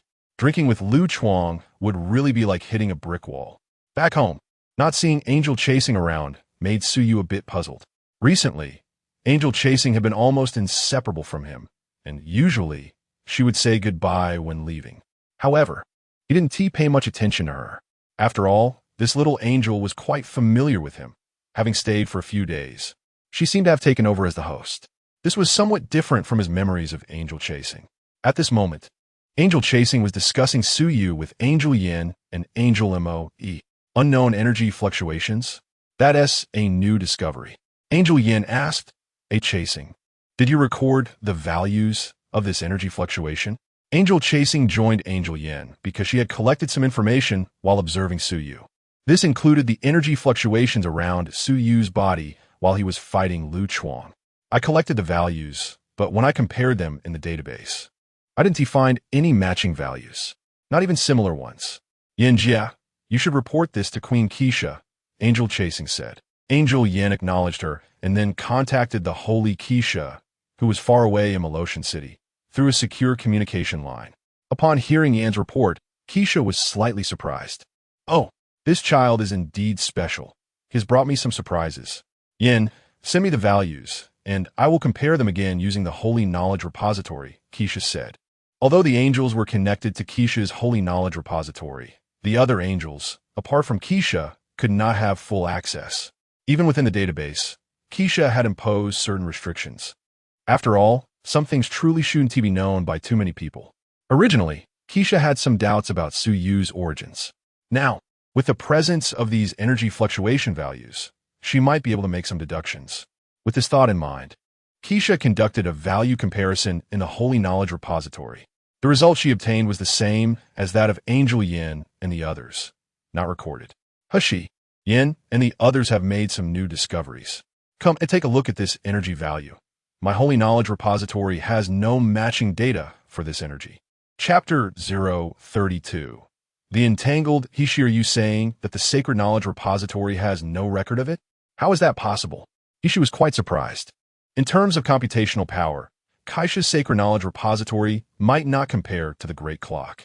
However, Hishi felt that the information recorded within should be on par with that of the Sacred Knowledge Repository. That's just the way it is. So I need you to conduct some preliminary analysis, Keisha said. Although it's called analysis, they still lack the means to obtain such energy. Analyzing a pile of data might not yield much useful information, but this matter had to be dealt with. I understand, but if it's not recorded in the Sacred Knowledge Repository, could it be related to the void? Hishi asked. Previously, Keisha had suspected that Su Yu was related to the void. Consequently, when Hishi encountered problems, similar speculations arose in her mind. This might be a common issue among angels. Keisha's thoughts had a significant influence on the entire angelic civilization. Even someone like Hishi, a royal, was subconsciously more inclined to trust Keisha's judgment. No. However, Keisha directly dismissed this answer. I did have such a suspicion earlier, but after obtaining this energy data, I overturned that hypothesis. The void energy data is also recorded in the Sacred Knowledge Repository, and there's almost no matching point with the data brought back by Yin and the others, even though we haven't fully understood the complete picture of the void. This situation should not occur. Keisha provided her explanation. At this moment, I am more inclined to believe that he might be a super warrior born from an unknown civilization. Perhaps he is a remnant of an ancient civilization, or possibly a vanguard released by a civilization that still exists but has not been recognized by the known universe. Hearing Keisha say this, she exclaimed softly, Manly woman, I didn't expect you to have such an evaluation of him. What should I do? I suddenly want to meet this child. Manly woman, how about we switch? This time you stay at home, and let me go to the Chuang star system for a trip? She proposed. Old hag, are you serious? Keisha asked. Not quite sure, but I really want to. She could only give such an answer. Then let's wait until you're sure to talk about it. Before I leave Tian City. Keisha left this sentence and cut off the communication from the dark dimension. She looked at Su Yu's information and photos, murmuring, How long has it been? How long has it been since I felt this kind of excitement? 5,000 years? 10,000 years? Or even longer? As the King of Heaven. Even after stepping down from the throne and retiring, she continued her research work. However, whether it was the study and development of Keisha's divine body, the updates of the Sacred Knowledge Repository and the Heavenly Calculation Group, or the further evolution and transformation of angel genes, none could reignite her initial passion. As a scholar, she knew that knowledge is endless, and so is technology. But no matter how much desire one has, it could be worn down over 10,000 years. Yet, an entirely unknown existence like Su Yu made her feel an attraction. Really, I want to meet him so much, she whispered. But at this moment, she was just thinking about it and had not made a decision, because she knew very well that Keisha had a series of plans. Her good friend was already tired and wanted to retire. As the king of the gods and the main deity of the angels, Kaisha bore too much. Even if she retired, it would not allow the angels to welcome a new future. To ensure the continuation of the entire angelic civilization, Kaisha's retirement was not that simple. What she was about to face was a shutdown that would occur over thousands, tens of thousands, or even hundreds of millions of years. If she chose to leave Tian City to meet Su Yu at this moment, Kaisha, as her friend, would naturally not stop her. In fact, she might even change her plans because of her actions. A single thread pulled could affect the whole body, which describes the current situation. In fact, she was also blinded by Su Yu's striking appearance, which led her to be impulsive. If she wanted to assist Kaisha's plans well, her main body indeed needed to stay in Tian City. After all, she still had to take on the responsibility of guiding the growth of the next Heavenly Blade King. After all, after Kaisha's shutdown, the one to succeed her would be Angel Yin, a pure warrior, but becoming a good king is not so easy. As for the Anisheid calculated by the Sacred Knowledge Repository, she is currently not even an angel. She's main body could not leave, but her avatar could. One avatar leaving would not have too much impact on her. Moreover, she stayed in Tian City for two reasons. First, to deter. With her as the Heavenly King, the angelic civilization would not fall into despair due to Kaisha's shutdown, ultimately being divided and devoured by the major forces of the known universe. The second reason was those retired old angels. They were not like the younger angels now, who believed in some righteous order. Their loyalty was purely to Kaisha as an individual. If any discordant voices arose among these old angels due to Kaisha's shutdown, or if they wanted to come out and take revenge, she, as the Heavenly King, would need to step in to coordinate. Angel Yin did not have the qualifications to command these old veterans. As for what was happening with the angels, Su Yu was completely unaware. At this moment, he was lying in bed, his mind submerged in the consciousness space of the Key of God, discussing some technological knowledge about this universe with the Void Wanzong. The erosion that had been released into the Earth's network had been there for a while, and after consuming a vast amount of data, its growth was astonishing. Today, the erosion had successfully breached the firewall of Dinner 3 and brought back all the stored data within. This information was extremely precious to Void Wanzong. It must be said that the technological development of this universe indeed had its merits. The celestial computer powered by stellar energy, although there was considerable waste in energy efficiency, had a good idea behind it. If we had such technology back then, Void Wanzong murmured, then the descending judges would be even more terrifying. You might not even have the chance to sink into the quantum sea before being destroyed by the judges. Su Yu interjected. That is not wrong. Void Wanzong was not angry. After all, what Su Yu said was true. Moreover, after spending some time with Su Yu, he also noticed that Su Yu's personality was not like Otto's, who was good at scheming. Instead, he tended to act according to his whims. As long as the overall direction did not change significantly, his choices and how to achieve his goals were much more flexible. Chapter 033. Preparations of Void Wanzong. Based on the various information about the known universe obtained from Denouement 3, Void Wanzong organized several projects that piqued his interest. The first one he listed was not the celestial computer.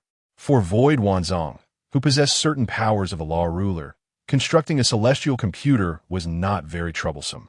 As for the technology to connect stars and acquire energy to enhance algorithms, he had already mastered it to a considerable extent.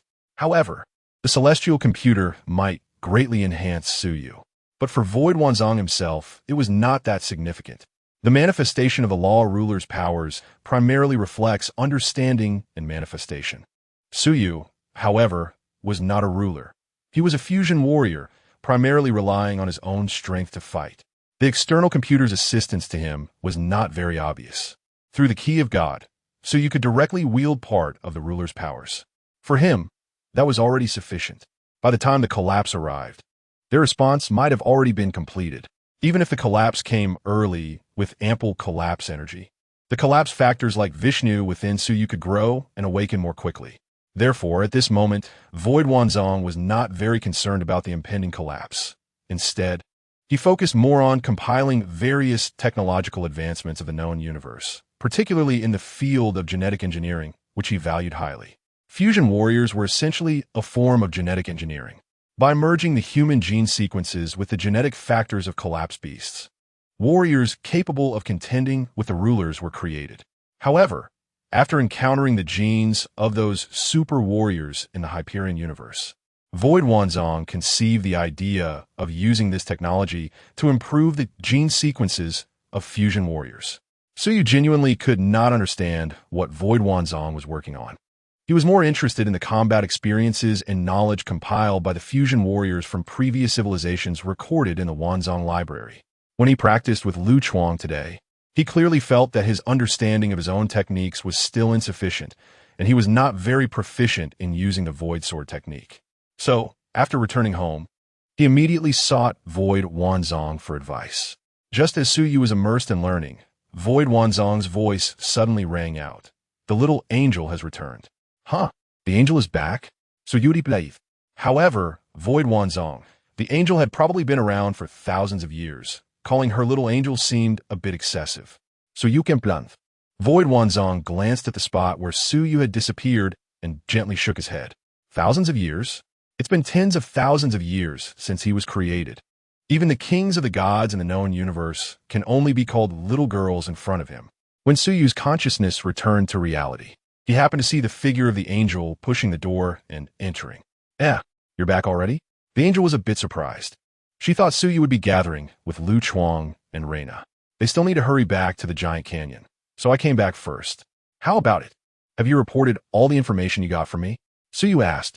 Of course, the angel replied straightforwardly. The time they spent together was not long, but they had quite a bit of communication in their daily interactions. Judging by the angel's understanding of Suyu, this straightforward communication style suited them both. What she didn't know was that Suyu was accommodating her, or rather, catering to the angel's personality. I might have to leave Giant Canyon City for a while. What about you? Do you want to come with me or go back and regroup with Yin and the others? Suyu asked. Earlier, Void Wanzong had mentioned to him that a new collapse factor was about to awaken, and he was unsure whether it would conflict with Vishnu's factor during the awakening of the second factor. Therefore, he recommended that Suyu leave Giant Canyon City and find a deserted mountain or simply go to the sea for the awakening of the factor. Oh, can you tell me where you're going? The angel asked with some surprise. Suyu shook his head. It's uncertain. It could be in the mountains or it could be out at sea. Upon hearing this, the angel started to imagine herself. This situation leaned more toward the popular adventures or travels on Earth. After thinking for a moment, the angel said, We angels have other tasks on Earth. I can't stray too far from Sister Yin, so I may not be able to accompany you. Hearing the angel's words, Suyu lightly nodded. He was well aware that not long from now, Kaisa would descend to Earth. When Kaisa arrived, the angels, including the angel, would definitely go to greet her. Moreover, angels inherently paid more attention to the power of the galaxy.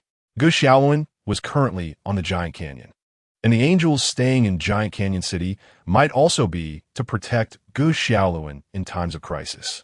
As for himself, he should just be an unforeseen variable, attracting a bit of the angel's attention. After monitoring for a period, the angel should have gathered some intelligence. Perhaps in the angel's view, that was enough. Maybe by the time they parted ways, when he returned, the angel would no longer care about him. Unfortunately, the angel was still very beautiful. As for this parting, he didn't know when he would have a chance to see her again. So he thought to himself, according to the plot, what was about to come next was the Battle of the Milky Way, followed by a series of battles. The Xiaongbing Company and Gu Xiaoluan were continuously enhancing their strength in these battles, gaining insights into the various forces of the known universe. Soon, Kaisa would descend on Earth, and Gu Xiaoluan would follow the angel Yin to Freezer, and then Kaisa would fall. During this period, the angels on Earth would be going around, ultimately gathering at the North Star. However, the angels seemed to have followed the angel Yin back to the Melosian heaven and became her left wing guard.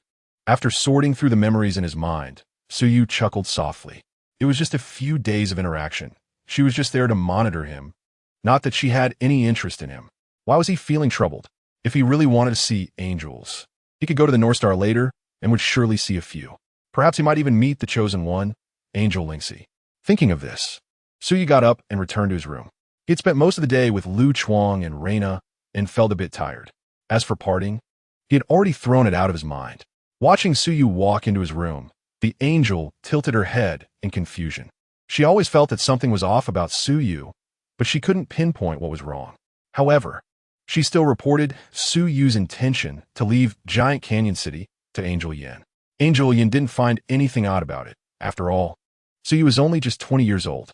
He might just like to wander around. As for the angel's decision not to follow, she had no objections. After all, as long as they were still on Earth, they could use their insight to track Suyu's location at any time. Whether or not to follow him didn't make much of a difference. Chapter 034. Possibility. 3 days passed in the blink of an eye, and Suyu was ready for his journey. Following the recommendation of Sukong Wanzong, he ultimately chose a mountain as the venue to awaken the second type of collapse factor. Unlike Vishnu, the Garuda that was about to awaken could provide Suyu with a significant boost in battle. Moreover, Garuda's special ability of superspeed regeneration would ensure that Suyu would not suffer any unexpected setbacks during his growth. 3 days ago, after Suyu told Angel Chasing that he wanted to go out for a walk, Angel Chasing left his residence first. To Suyu, this confirmed his suspicion that Angel was only somewhat interested in him and had no significant ulterior motives. Otherwise, Angel Chasing wouldn't have left so easily. However, Angel's attitude didn't concern him much. After awakening the second type of collapse factor, he would need to begin preparations for the reconstruction of civilization. In fact, Earth was the most suitable place for rebuilding civilization. However, the current Earth was exposed to the major powers of the known universe. Moreover, there was the Super God Academy and the Galactic Force, which was training the future supreme gods of the known universe. To spread collapsed civilization here, he would need to drive them all out. In Suyu's view, although Gu Xiaoluan seemed like a simpleton, he indeed had a promising future. Since someone was willing to sacrifice for his growth, Suyu would not engage in the moral high ground to comment on him. After all, it was Gu Xiaoluan who would bear the blood debts. The one who would shed blood and sacrifice will be the angels.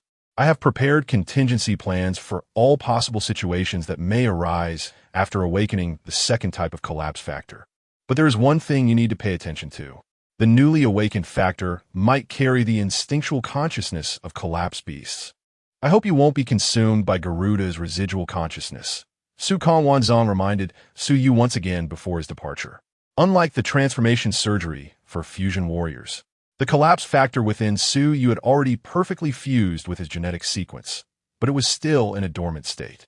Awakening these factors required the injection of collapse energy. However, at the same time, he would also face the impact of the residual consciousness of collapsed beasts when the factors awakened. If Suyu's consciousness were to be consumed, he might become a puppet driven by the consciousness of collapsed beasts. Oh, you actually remind me? But from my perspective, shouldn't you be looking forward to such a development? Sukong Wanzang. After all, if my consciousness is consumed, you can rightfully occupy my body, right? In the consciousness space of the key of God. Suyulaft or Sukong Wanzong. Perhaps? Sukong Wanzong replied. Having my own body would indeed allow me to fulfill my mission more conveniently. Sukong Wanzang's answer did not surprise Suyu.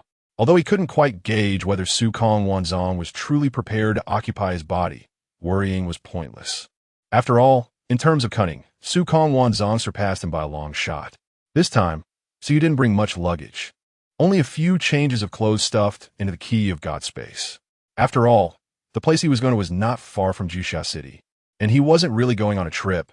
Bringing so many things was completely meaningless. Although Angel Chasing had already left Suyu's residence, she continued to keep an eye on his movements. When she noticed he was heading towards the direction of leaving Jusha City, Angel Chasing began to monitor in real time. The same was true for Lian Feng on the Jusha ship. After Du Cao ordered to dissuade Suyu, Lian Feng received orders to monitor him. Their suspicion of Suyu had not dissipated, so they naturally could not let him leave their sight. However, both parties' monitoring was cut off after Suyu left Jusha City. Sukong Wanzong had long sensed this covert surveillance. Since Suyu himself was aware of it, Sukong Wanzong did not bring it up. But now, what Suyu was about to do exceeded the understanding of the angels and Du Cao. Sukong Wanzong naturally needed to make full preparations to ensure that the upcoming events would not be disturbed by anyone. The target has disappeared. At the moment Su Yu vanished, Li Yinfeng reported the situation to Du Cao. Li Yinfeng, I want to hear your opinion on Su Yu, Du Cao asked. Li Yinfeng was a technician. She had participated in the development of many genetic engineering projects back at Anua. Du Cao was naturally asking her for the results of her supergene analysis of Su Yu over this period. Still unidentified, with no clues whatsoever, Li Yinfeng replied. I always feel that something is off about this person. His strength is too strong. However, his special genetic ability might not be as terrifying as imagined, Du Cao said. No. However, Li Yinfeng gave a different answer. Although I have not yet determined from what kind of beast body the beastly part of his gene sequence originated. Just the ability to devour energy is enough to create situations we cannot predict. At this point, Li Yinfeng brought up the genetic data of Guxiao Luan from the Galactic Force on the large screen in front of her. Although we cannot fully develop the super gene of the Galactic Force yet, it is still a completed project. Once Guxiao Luan's configuration keeps up and the anti-void characteristics brought by his genes are fully developed, he can indeed become a sharp sword for us to combat the unknown of the void. Su Yu's situation presents another possibility. What if his genetic ability allows him to devour all forms of energy? What is known now is that he could devour the energy gathered by Reina using stellar drives. It is important to note that the strongest power currently utilized in the known universe is stellar energy. If he can devour even stellar energy, then the void might not be impossible. Hearing Li Yinfeng's words, Du Cao's expression changed. So you believe that this person named Su, you could potentially become someone who can compete with the Galactic Force in the future? Li Yinfeng nodded. Yes, I think there's a strong possibility. Now, Du Cao was a bit restless. If there was one person among the current members of the Xiongbing Lian that he valued the most, it would be Guxiaolun, Lu Chuang, and Reina from the three major god-making projects. Of course, Chang Wei could also be included, but he genuinely didn't know how to conduct deep development on time-space genes. However, if he had to choose the one he valued the most from the three major god-making projects, it would undoubtedly be the Galactic Force. The sunlight belongs to the Lu Yang civilization. Although they are currently on Earth, they will inevitably return to Lu Yang in the future. As for the god-slaying power of the Nox Star God, while it can pose a threat to the gods of the known universe after reaching a certain level of growth, it is not as formidable against the unknown void as the Galactic Force. Moreover, for Du Cao, Guxiaolun was also the easiest to control among the three. At least until the Galactic Force fully matured, he was confident he could control him. Furthermore, even if Guxiaolun grew stronger as the guide, Du Cao could still hold a place in the known universe. Chapter 035 Awakening. So, what do you think we should do about Su Yu? Du Cao asked for Ling Feng's advice again. After pondering for a moment, Ling Feng replied, if you hadn't had Reina dissuade him earlier, perhaps we could have brought him on our side. Although the source of the super gene within him is unknown, I believe that with enough time for analysis, we could still decipher some useful information. In that case, we could add something to the underlying logic of his genes, making it easier for us to control him. But now that we've dissuaded him, there may be a rift between us. In this situation, if we can't guarantee that he won't become our enemy in the future, I suggest we eliminate him now. Ling Feng said, I understand. You go ahead and send a message to the troop station near Giant Gorge City, telling them to send some personnel to find his whereabouts. Once found, bring him back first, Du Cao said. Sitting in the position of the commander of the Legion of Heroes, he naturally had to consider more than Ling Feng. Regarding the decision about Su Yu, he still needed to consult with the higher-ups in China. If this one person caused any misunderstanding among the higher-ups, it wouldn't be good for maintaining control and commanding the Legion of Heroes in the future. Ling Feng received the order and left Du Cao's office. She had given her suggestion, and whether Du Cao would adopt, it was no longer her concern. In any case, her task was to promote the growth of the galactic power. No matter who it was, anyone obstructing this process would meet her resistance. Even if Su Yu hadn't shown any such intentions yet, she still felt that Su Yu could not be kept. This was also why Ling Feng didn't know about Su Yu's conversation with Lu Chuang and Reina back at the Giant Gorge City base. If she had known that, her attitude during her suggestion to Du Cao would likely have been even more resolute. On the other side, Angel Chasing was briefly surprised after losing track of Su Yu. After all, relying on the Eye of Insight, there was almost no information on Earth that they couldn't probe. Even entering the dinner 3 to browse the store data was not difficult for them. Yet Suyu had so easily obscured the Eye of Insight, which was somewhat unbelievable for angel chasing. However, she didn't dwell on the matter, especially after witnessing some of Suyu's revealed characteristics. Nonetheless, observing Suyu was still her task, and she couldn't be negligent. She immediately applied to connect to the sacred knowledge treasury, hoping to use its power to find Suyu. Angels had the right to utilize the computing power of the sacred knowledge treasury, so Angel Chasing's application was quickly approved. However, when she used the Eye of Insight again to search for Suyu's whereabouts, she still received a result indicating that he could not be found, which shocked Angel Chasing. "Sister Yin, I can't find that kid you asked me to observe." Angel Chasing conveyed the matter to Angel Yin. Can't find him?" Angel Yin was also somewhat surprised. With the Angel's Eye of Insight, there shouldn't be anyone on Earth they couldn't find. As a result, when she personally tried, she also couldn't find any trace of Suyu, which made her take the situation seriously. "A Chasing, did he tell you where he was going after leaving Giant Gorge City?" Angel Yin asked. Angel Chasing shook her head.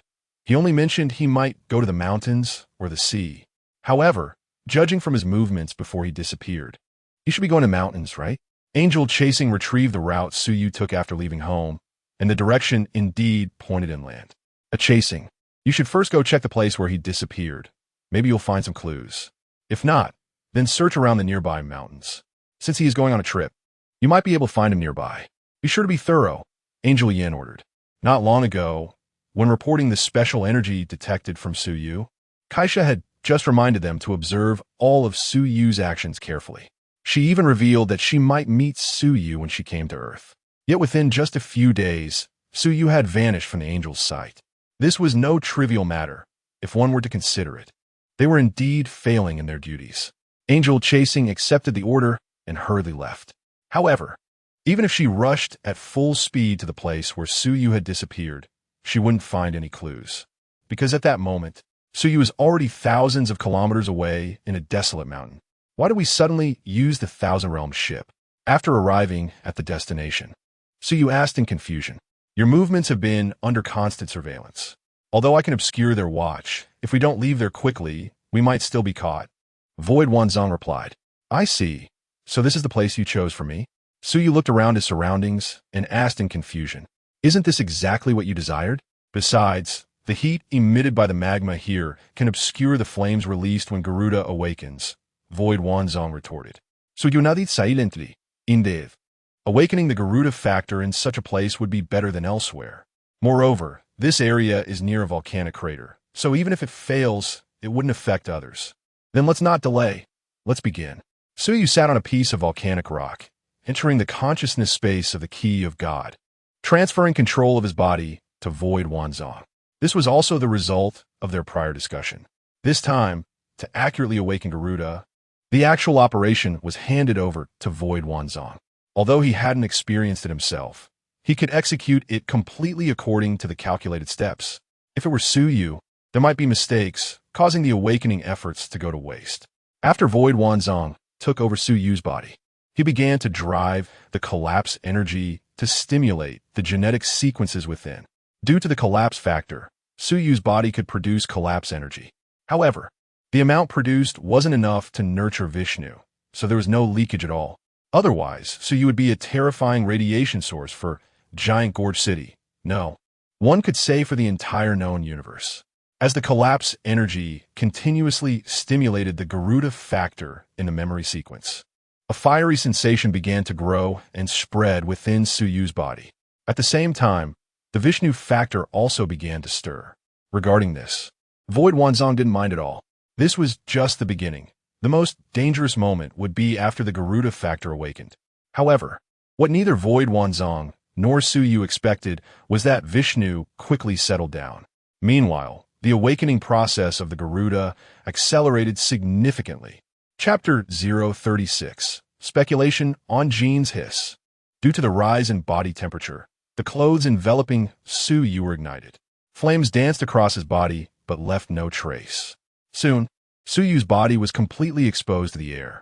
At this moment, a vividly depicted firebird tattoo on his back emitted a faint glow. As the corruption energy continuously flowed into the Garuda factor, the awakening process of Garuda was also steadily progressing. However, the stock of corruption energy within Suyu was limited. Even by mobilizing Vishnu's corruption energy, it was still insufficient to fully activate Garuda. In this situation, the role of Vishnu became evident. As the Garuda factor awakened, the magma in the nearby volcanic crater began to boil. The surging magma continuously washed against the surrounding rock walls, and even the rising waves of magma surged towards Suyu. However, magma approaching Suyu from any direction would cool at an astonishing speed. Ultimately, around Suyu, a black cocoon formed entirely from solidified magma. The energy contained within that magma was all devoured and transformed by Vishnu into corruption energy, which was injected into the Garuda factor. Crack! A crisp cracking sound echoed as the black magma cocoon shattered. Roar! A clear and bright cry rang out as a firebird, entirely composed of flames, broke through the barriers of the magma cocoon and soared into the sky. After flying a circle around the volcanic crater, the firebird returned, diving directly towards Suyu within the volcano, with a brilliant tail of fire crashing into his body. As the firebird entered his body, a set of armor constructed from flames materialized around Suyu's exterior, tightly enveloping him. Behind him, a pair of massive wings made of flames fluttered gracefully. The surrounding magma seemed to be affected, starting to surge once more. Yet, that scorching magma still couldn't harm Suyu's body. Void Wanzong controlled Suyu's body, standing up amidst the waves of magma. He looked down at his hands, a hint of unusual color flashing in his eyes. Is this successful?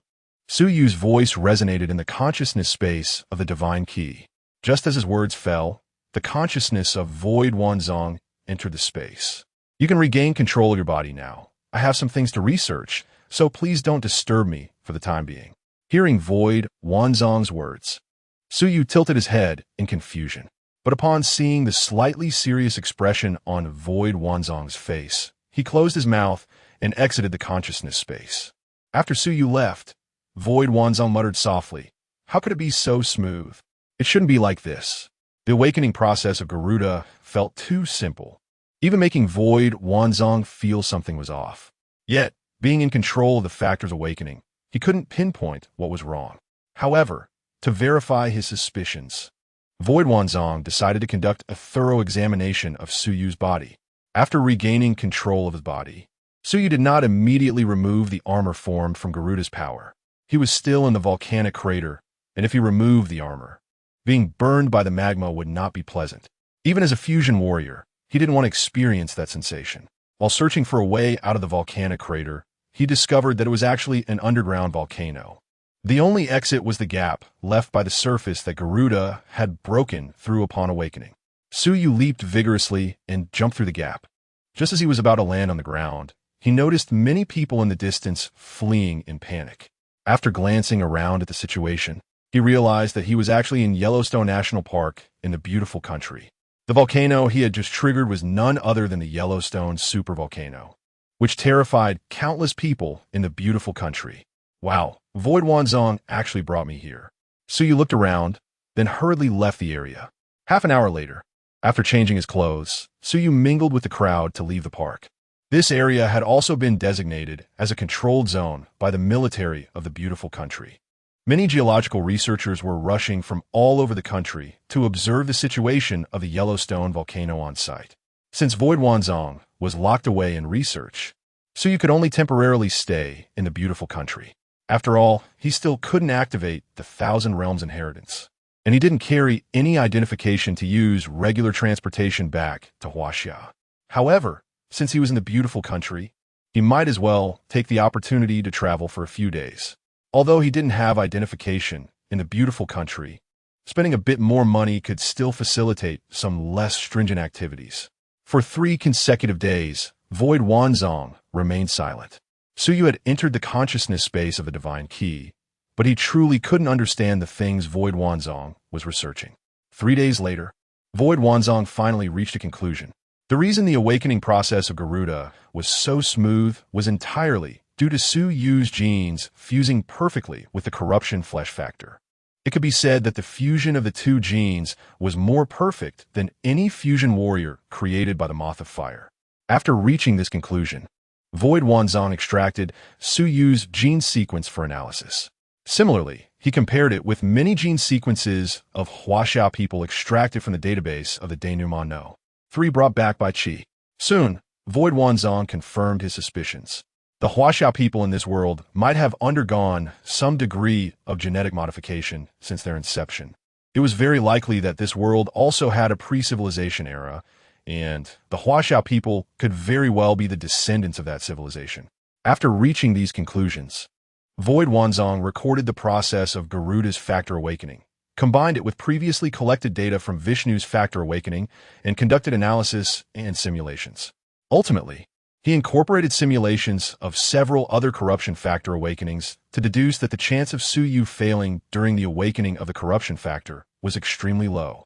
Moreover, his genetic compatibility was very strong. Perhaps he could even conduct a secondary genetic modification for Su Yu, merging some gene abilities that were revered in this universe, such as the gene sequence of solar light, which Su Yu longed for. Just as Void Wanzong was about to inform Su Yu of this news, he suddenly realized that their current location was very close to a certain coordinate summarized from the intelligence data brought back by Qi. It seems that this time, it's not just the awakening of Garuda. Perhaps we might gain some unexpected rewards. Chapter 037. The Hypothesis of Ultimate Fear in the Dream. Su Yu was pulled into the consciousness space of the Key of God, still somewhat unresponsive. It wasn't until he saw the Void Man Zong standing beside him that he realized. What? Your research is complete? Yes, I have verified some hypotheses, Void Man Zong replied. Scratching his head, Su Yu stood up and looked at Void Man Zong with confusion. If it's done, then it's done. Why pull me in? Are you in a hurry to go back? Void Man Zong shook his head. I'm not in a hurry to go back. I brought you here because this research is closely related to you. What? You don't want to know. Hearing it was related to him, Su Yu became serious. Tell me, what have you discovered? After seeing Su Yu sit down, Void Man Zong began to present the verified data before him, seemingly taking Su Yu's knowledge into consideration. Void Man Zong deliberately recorded the verification process in straightforward descriptions. So, you think there should also be a previous civilization on Earth in this world? But the clues or records left by this previous civilization are very few, which is why the current humans on Earth don't have a profound understanding. Su Yu asked. Void Man Zong nodded and called up another set of data. This is the genetic data of humans in the collapsed world recorded in my database.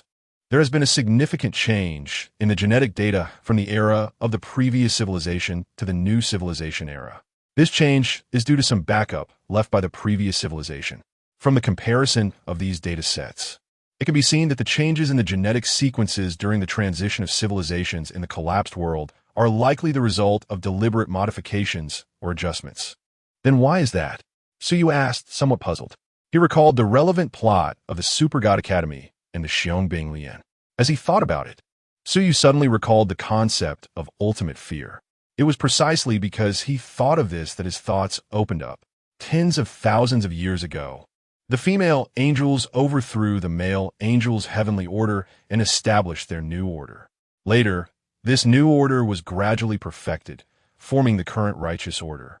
At the beginning of the establishment of the Myluotian court by the female angels, there was a period of harmonious coexistence with the Super God Academy. The Super God Academy also set up a branch in the Myluotian court. However, due to the research on the ancient Pangu civilization, the Reaper Carl, who was still a student at the Super God Academy at that time, and some other high-level individuals concluded that there was a possibility of the existence of ultimate fear. Through research, they gradually refined this theory. This theory also influenced Liang Bing, who was then one of the 3 angel kings. Su Yu slowly articulated some information he had organized, while Void Man Zong listened carefully in front of him. Liang Bing believed in the ultimate fear and considered it the culprit that led to the extinction of the Pangu civilization. Similarly, they reached another conclusion, that the limits of civilization would attract ultimate fear. Liang Bing believed that the angel civilization, under the leadership of Kaisa, would also be destroyed by ultimate fear. She based this on the fact that since the birth of the universe, 13, 7 billion years have passed. Yet no civilization has lasted more than 100,000 years. Meanwhile, the divine Kaisa believe that the development of civilization follows the laws of the universe. And civilizations cannot last more than 100,000 years for various reasons. Kaisa was confident that the angel civilization, with its unique advantages, could break this law. Therefore, she dismissed Liang Bing and the Super God Academy's ultimate fear, and ultimately, the two sisters parted ways, with Kaisa expelling the branch established by the Super God Academy within the angel civilization. Voigtman Sung, don't you find the history of the development of this universe very familiar? Suyu asked, are you saying that ultimate fear actually exists, just like in the collapse? Voigtman Sung retorted. Suyunadith. Initially, he hadn't thought in this direction. But after Voidman Zong came up with the information about genetic modification, and then pieced together this information, he really felt it was too similar to the collapsed universe. Civilizations, indeed, reach a bottleneck after developing to a certain height, or even face devastating blows. For Suyu, this wasn't the first time he had seen this. For example, Earth and the Trisolarans, as well as the collapsed universe. Even some fantasy novels he had read in his past life encountered various crises after reaching a certain height in cultivation. Only by successfully overcoming such crises could the universe have the possibility of sublimation. So, do you think the people on Earth have undergone genetic modification or adjustment to cope with the impending ultimate fear? Voidman Zong asked. Then what benefits does this have? In this universe, basic genetic modification isn't of much use. No, it's uncertain whether the genetic modification is due to the Pangdu civilization, but I have a hypothesis that might be feasible. Voidman Zong, you should have information about the 3 great God-making projects and the intelligence you obtained from the Devourer, right? These 3 great projects are led by the Super God Academy to cope with the impending void or the final hope of the void civilization. Perhaps someone within the Super God Academy has linked the void with ultimate fear? And the genetic adjustments made to the people on Earth are perhaps to select the most suitable genetic factors for the God-making project from these billions of people. Otherwise, why would the head of the Super God Academy, the space, assign Earth to the descendants of Denua, allowing Dukkha Ao to bring them here for redemption? And why would the devouring civilization under the Reaper Carl plan a millennium-long war to invade Earth? Even the Sun had once launched an invasion against Earth. Coupled with the current genetic adjustments of the Earthlings, what great attraction could this planet, which has not yet entered the aerospace-level civilization, possibly have? All of this might just be a stage built around Earth by the great beings of the known universe. And the genetic adjustments of the Earthlings might not be due to the Panga civilization, but rather by the God River civilization represented by the Super God Academy that has some research on the Panga civilization. They want to cultivate a supreme God on Earth who can surpass all known gods in the universe, and then lead the great civilizations of the known universe to transcend the so-called ultimate fear. With the power of the god of war from Enos intimidating the main gods of the great civilizations in the known universe, coupled with the energy supply provided by the light of the sun, ultimately elevating the power of the galaxy to the position of the supreme god. The 3 great God-making projects of the Super God Academy are intriguing, so you commented. Chapter 038, Trial Blade. So, what is the deal with the Grim Reaper Carl from the Underworld Galaxy? According to the records in Dino 3, it seems he has parted ways with the people from the Super Divine Academy. Furthermore, he has stolen the most powerful celestial computer in the known universe, the Great Clock. If what you said is true, that all of this is to prevent the void and the ultimate fear, then it seems he has no need to do this, right? Void Wanzong asked. Suyu was familiar with the plot, but Void Wanzong was not. Therefore, he did not know that Grim Reaper Carl was close to the void, even obsessed with researching it, wanting to lead the void into the known universe so that everyone could be transcended. However, the question posed by Void Wanzong indeed contradicted the speculations Suyu had mentioned earlier. Perhaps, when it comes to defining the ultimate fear, Carl and the people from the Super Divine Academy have differing views. Scholars have varied ways of thinking, and it is natural for them to arrive at different theories. As for Carl stealing the Great Clock, I feel there may be some hidden secrets in this. The headmaster of the Super Divine Academy, space Chilon, is said to have integrated his transcendence into the universe. I don't believe someone like him would act without properly distributing the Great Clock, the greatest reliance of the Super Divine Academy, before making such a move. Therefore, Carl obtaining the Great Clock might have been tacitly approved by Space Chilon. Perhaps it is because Carl has different insights on the void and the ultimate fear that Space Chilon felt this could be another possibility and thus places bets on him. Suyu said, Void Wanzong did not refute Su Yu's statement because the possibility Su Yu mentioned was entirely plausible. In the past, he had made many preparations to completely expel the collapse, right? It is a normal choice not to bet all chips on one person or one plan. Regardless, what we need to consider first is ourselves. The so-called ultimate fear, or the void, is merely an unproven theory in this universe. However, the collapse is a tangible existence. If the so-called void and ultimate fear could become a help in combating the collapse in the future, I even hope they arrive sooner.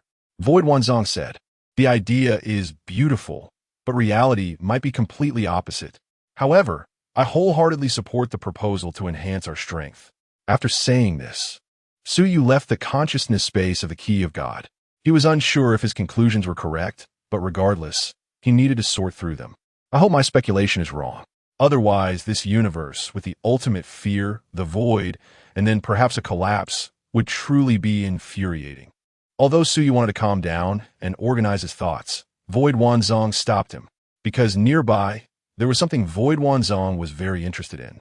When the invasion of the eclipse occurred in the database of Dino 3, it obtained a lot of data that Void Wanzong had not recorded. Among these were various data on metals. For Void Wanzong now, even constructing a set of dark alloy armor for Su Yu was not too difficult. But Void Wanzong knew very well that in this universe, there were still many pieces of knowledge and data he had not recorded, and among them, there might be things needed to upgrade the Key of God. So after the eclipse returned, he left a backdoor program in the global network for monitoring, utilizing the characteristics of the eclipse. This time, after completing the verification of the subject, he subconsciously glanced at the monitoring data. To his surprise, there was an unrecorded piece of data within the territory of the beautiful country. Following Void Wanzong's guidance, Su Yu arrived near a mansion. Looking at the luxurious building in front of him, Su Yu couldn't help but curl his lip. Good things are all in the hands of these wealthy people. Hearing Su Yu's mumbling, Void Wanzong spoke. The person living here is more than just wealthy. Through detection, I found that this person seems to be a super warrior as well. However, the energy fluctuations emanating from him are quite different from those of the super warriors on Earth. Oh, could he be an alien? Void Wanzong, can you get a photo of this person? Su Yu asked. This was too easy for Void Wanzong, and soon, a photo appeared in front of Su Yu. Looking at the man in the photo, Su Yu raised his eyebrows. He already knew who this person in the mansion was. When the female angels overthrew the heavenly order of Huaya, they did not completely wipe out the male angels for some reasons. However, the male angels were branded as heavenly scum and expelled from the Merlot heavenly court. The person in front of him, judging by appearance alone, so you couldn't be sure of his identity. But in the photo, this man was lying on a large bed, embracing several stunningly beautiful women. Coupled with the energy fluctuation issue Void Wanzong mentioned, Su Yu pieced this together and guessed his identity. Once, after being exiled from the heavenly court by He Shi and thrown to earth, he was the heavenly scum, the ancient god-slayer, Su Mali. This person indeed has a weapon made of rare metal in his hand. It turns out your backdoor program is really somewhat useful. Su said, don't underestimate the eclipse. Any network and information are fragile in front of it. Void Wanzong replied, without further ado, let us take action. He is just a heavenly scum. I have no psychological burden in robbing his things. It's just right to use this guy to try out the blade. After saying this, Su Yu drew the key of corruption, the earth god soul, from the space of the Key of God. Su Yu took a step forward, and his figure disappeared from the spot. When he reappeared, he had already entered Su Mali's bedroom. Su Mali, known as the ancient god slayer. Although he had spent countless time on Earth, his vigilance had not diminished much. The moment Su Yu entered his bedroom, he was already prepared for battle. The extremely sharp dark silver dagger had already appeared in his hand. Who are you? Su Mali asked warily, looking at Su Yu. Su Min Su Mali, Disk.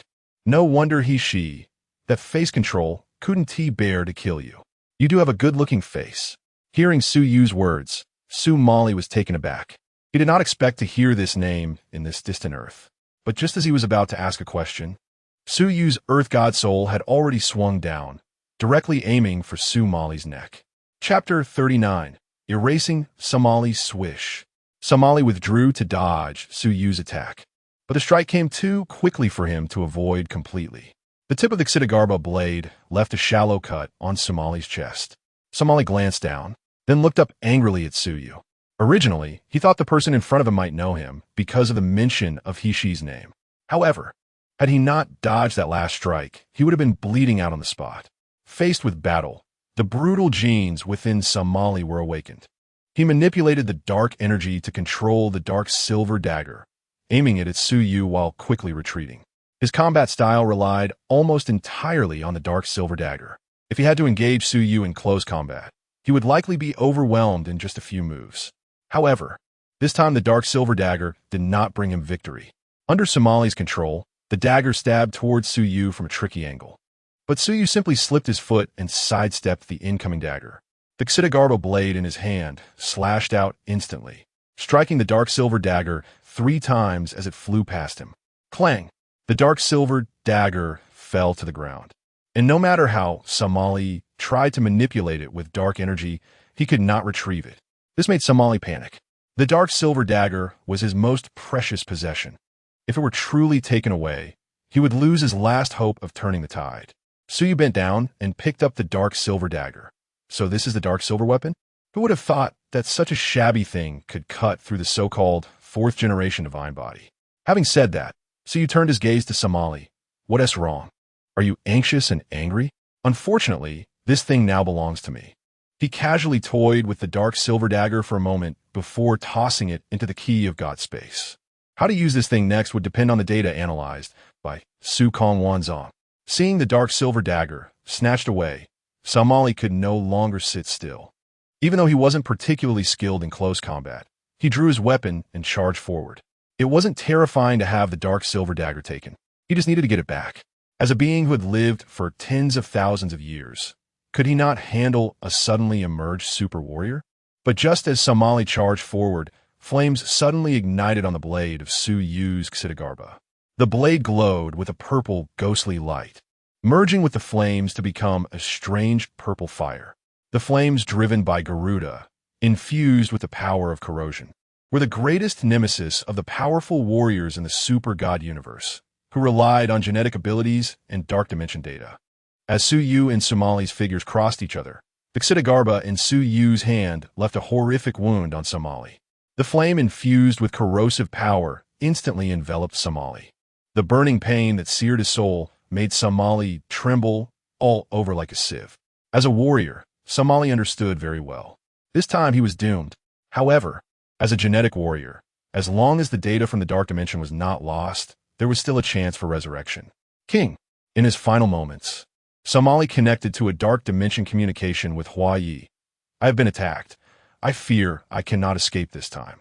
King, the one who attacked me is related to the female angel. I heard the name Hishi from his mouth. King, I'm about to go offline. Please wake me again in the future when you need me.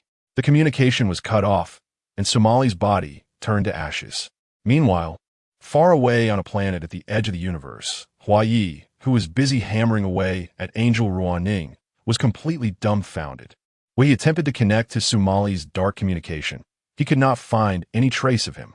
Not even a remnant of the dark dimension could be found. Damn! Who on earth could kill Somali? Hua Yi shouted angrily. Smack! He slapped Angel Ruaning on the buttocks and said angrily, Get up, you bitch! Connect to the dark communication channel of the angels and find out what's going on. Somali said the person who attacked him is related to Hishi. Angel Ruaning showed a face of dissatisfaction. She had to follow Hua Yi due to the oath of protection. However, Hua Yi treated her not like a lover, but more like a tool. Nevertheless, Hua Yi's words puzzled Angel Ruaning. She naturally knew about Somali's situation. When she spared Somali due to their past relationship, there was no reason to come back and settle the score after so many years. As Ruaning connected to the angel communication channel to search for clues, far away in Moloshan City, she also received the notification of Sumali's offline status.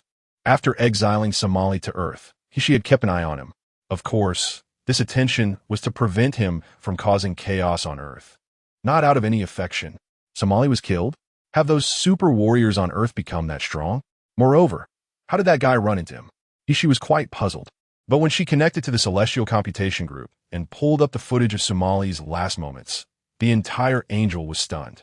Hey, tomboy, the kid you had Yin and the others pay attention to, how did he end up killing Sumali? Hishi's surprised voice echoed in Kaisa's dark dimension. Sumali? Is that the piece of trash you exiled to Earth? I'm not very clear on this matter. You should ask Yin and Azu. Kaisa replied. She did have some impression of Sumali, but she genuinely did not understand why Suyu would kill him. Just as Kaisa contacted Angel Yin, Hishi watched the footage sent back by the Celestial Computation Group again. This time, she noticed something unusual. Old hag, Yin, and the others also don't know why that kid suddenly attacked that piece of trash. Not long ago, that kid suddenly disappeared from their surveillance. Yin and the others are still searching for his whereabouts. Kaisa said, you can tell them not to look anymore. That kid is currently in the beautiful country on Earth. Moreover, I also know his purpose for taking action. Hishi said, Kaisa, do you remember that Somali had a dark silver weapon? Oh, that kid's goal is the dark silver weapon? It seems this was all part of his plan? Kaisa commented, perhaps so. Hishi paused for a moment before continuing. However, Kaisa, you'd better personally check the footage of that kid slaying Somali. His abilities are somewhat strange. Not only did he kill Somali, but he also erased his dark dimension entirely. Chapter 040, Encountering Morgana. Erasing the dark dimension. Kaisa was also taken aback by Hishi's words. In the super god universe, to completely eliminate a super warrior, it is essential to erase the information from the dark dimension.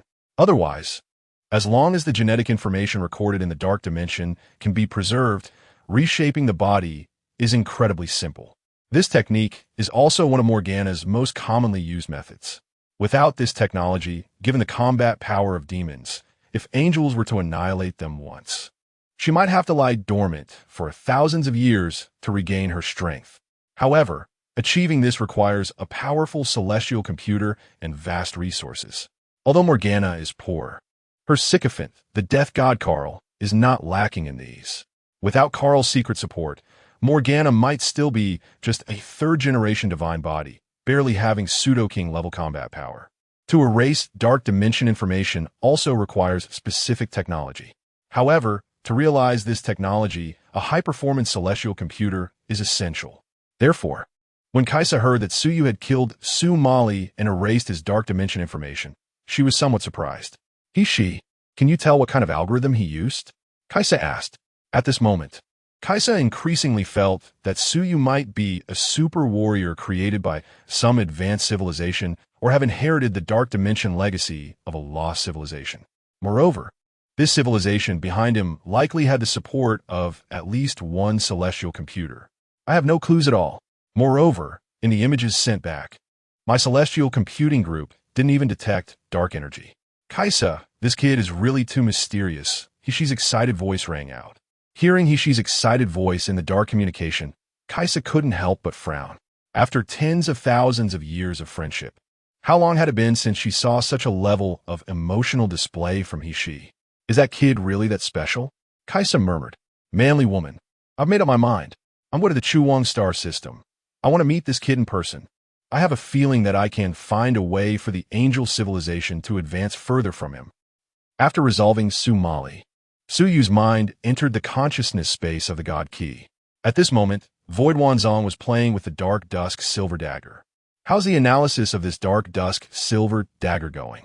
Suyu asked. Void Wanzong put the Dark Dusk Silver Dagger aside. This metal does have some research value.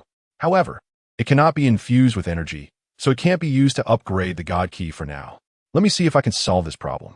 If possible, it could be integrated into the Cleansing Thunder or the Ksidagarba's Soul Blade. Suyu pondered for a moment before saying, Void Wanzong, have you considered whether we could use some medium to merge the abilities of the two God Keys? How did you come up with such an idea? Void Wanzong was somewhat surprised. Each God Key has its unique abilities, and if they recklessly merge their cores, no one knows whether the consequences will be good or bad. Suyu didn't know how to explain. He just had this idea. Since dual-core rulers can exist, why can't dual-core god keys be made? Seeing that Suyu couldn't articulate his reasoning, Void Wanzong understood that this was just a momentary idea without a reasonable approach. However, it was indeed a research direction worth considering. At least data could be extracted for some attempts. However, Suyu, if this material could be fused with soul steel, which god key would you most like to enhance? Void Wanzong asked. After thinking for a moment, Suyu provided his answer. Black Abyss White Flower. Oh, shouldn't it be Xidagarba's soul? Void Wanzong was a bit puzzled. In the battle with Su Mali, the corrosive power of Xidagarba's soul had already been validated. Logically, Suyu should prefer Xidagarba's soul. To this, Suyu did not provide a detailed explanation. The corrosive power of Xidagarba's soul might be able to achieve something in erasing the dark dimension. But the annihilation domain of Black Abyss White Flower probably wouldn't be any less effective, right? Exiting the consciousness space of the god key, Suing directly Letsu Maliismen. However, his departing figure caught the attention of another person. Oh, my luck has been pretty good lately. Just got intelligence from Denon 3, and now I run into the main character, the Queen said. Those idiots from Decao, aren't they just the super genes developed by the beast body civilization? Just brainwash them, and they'll obediently listen, right? You don't want them, but the Queen wants them. Having obtained the Dark Dusk Silver Dagger, Suyu was just about to have Void Wanzong activate the Thousand Realms to send him back to Huaxia Giant Gorge City, when a shout suddenly came from behind. Hey, you there? Wait a moment. The Queen has something to discuss with you. Hearing this voice, Suyu's brows furrowed slightly. Who is this middle schooler calling themselves a queen? But when he turned around and saw the person behind him, all the hairs on his body stood on end. Suyu didn't even need to ask. Just by her tight leather outfit, that non-mainstream smoky makeup, and the mechanical wings on her back, he already knew her identity. The Demon Queen, Morgana. Suyu whispered. Oh, you know the Queen? That's great. Since you know me, it will be easier. Kid, I heard you were abandoned by the people from the Heroic Legion. How about it? Do you want to work with the Queen? Morgana's eyes sparkled with expectation. She wasn't like that idiot Decao, with her keen eye and judgment. She had already determined Suyu's uniqueness when she saw his information. In Morgana's view, after Suyu grows up, he would at least be a third generation. She was planning to find her sycophant Carl for some resources to upgrade him to a third-generation divine body, and with the computing power of Demon Number 1, he might even be able to rival Kaisa's Wing Guardian. Not interested, Suyu decisively rejected Morgana's offer. In the Super God universe, the last thing he would consider joining is the demons. After all, he had no interest in so-called freedom and corruption. Moreover, even if he joined the demons, there would be no freedom to speak of. After all, the demon group still had to obey Morgana, right? Morgana's fantasies were ruthlessly shattered by Suyu. But she wasn't angry at all. Don't be so quick to refuse. Everything is negotiable, right? What are your conditions? You could just say them. Hearing Morgana say this, Suyu is knitted inwardly. The poorest god in the known universe dares to say such things? If it weren't for a sycophant protecting you, you would have been done for a long time ago, right? Chapter 041. The key of God collaboration. Suyu's disdain for Morgana affected his expression. Morgana noticed his gaze and immediately reacted. You little brat, I give you face and you don't appreciate it? Then don't blame me for getting rough. Morgana waved her hand, and the demon claw flew out from the wormhole, reaching for Suyu. Suyu stepped back, gripping the earthly tomb's soul in his hand. After dodging the attack of the demon claw, he immediately swung his blade down at it. Clang! The sound of metal clashing echoed as the demon claw was deflected. But in the next moment, it changed its angle and lunged at Suyu again. Suyu froneth. He dodged the attack of the demon claw and glanced at Morgana, who was sneering at him from across the way. Kid, surrender. My temper isn't that good. If you don't behave, I'll break your legs and take you back. Suyu put away the earthly tomb's soul, realizing that Morgana was not someone he could compare to the current Somali. To harness the corrosion power within the earthly tomb's soul, he needed ruin energy, but most of the ruin energy in his body had been fed to Vishnu, leaving him with only a small fraction to use. At this level, it was still a bit too much to confront a fourth-generation god like Morgana. seeing Su Yu put away the earthly tomb's soul. A smile appeared on Morgana's face. That's more like it. Fight with me, and I'll ensure you live the good life. However, just as Morgana finished speaking, Su Yu took out a second weapon from the key of God's space. Seeing the dual guns in Su Yu's hands, Morgana laughed. No way. You want to use those things? Bang! Before Morgana could finish her sentence, Su Yu had already raised the gun and pulled the trigger at the demon claw. The energy bullet hit the demon claw, and the resulting explosion sent it flying. The shockwave created a crater on the ground. What the hell is this? Such power? Morgana was slightly shocked. She thought the gun in Su Yu's hand was just like the pistols made by Earthlings. But as soon as he fired, even her demon claw was blown away. Seeing Su Yu aim the gun at her, Morgana frowned and summoned a second demon claw. The two demon claws attacked Su Yu in turn, while she calmly stood in the back, directing them. Su Yu was forced to constantly dodge the two demon claws, but remained calm. After a brief exchange, Su Yu realized Morgana's intention was simply to capture him. Since she wasn't serious, he still had a chance. In fact, he could directly leave here using the Thousand Realms One ride. No matter how well Morgana understood wormhole technology, it was useless against the Thousand Realms One ride. After all, the core of the Thousand Realms One ride was the core of the Void's ruler.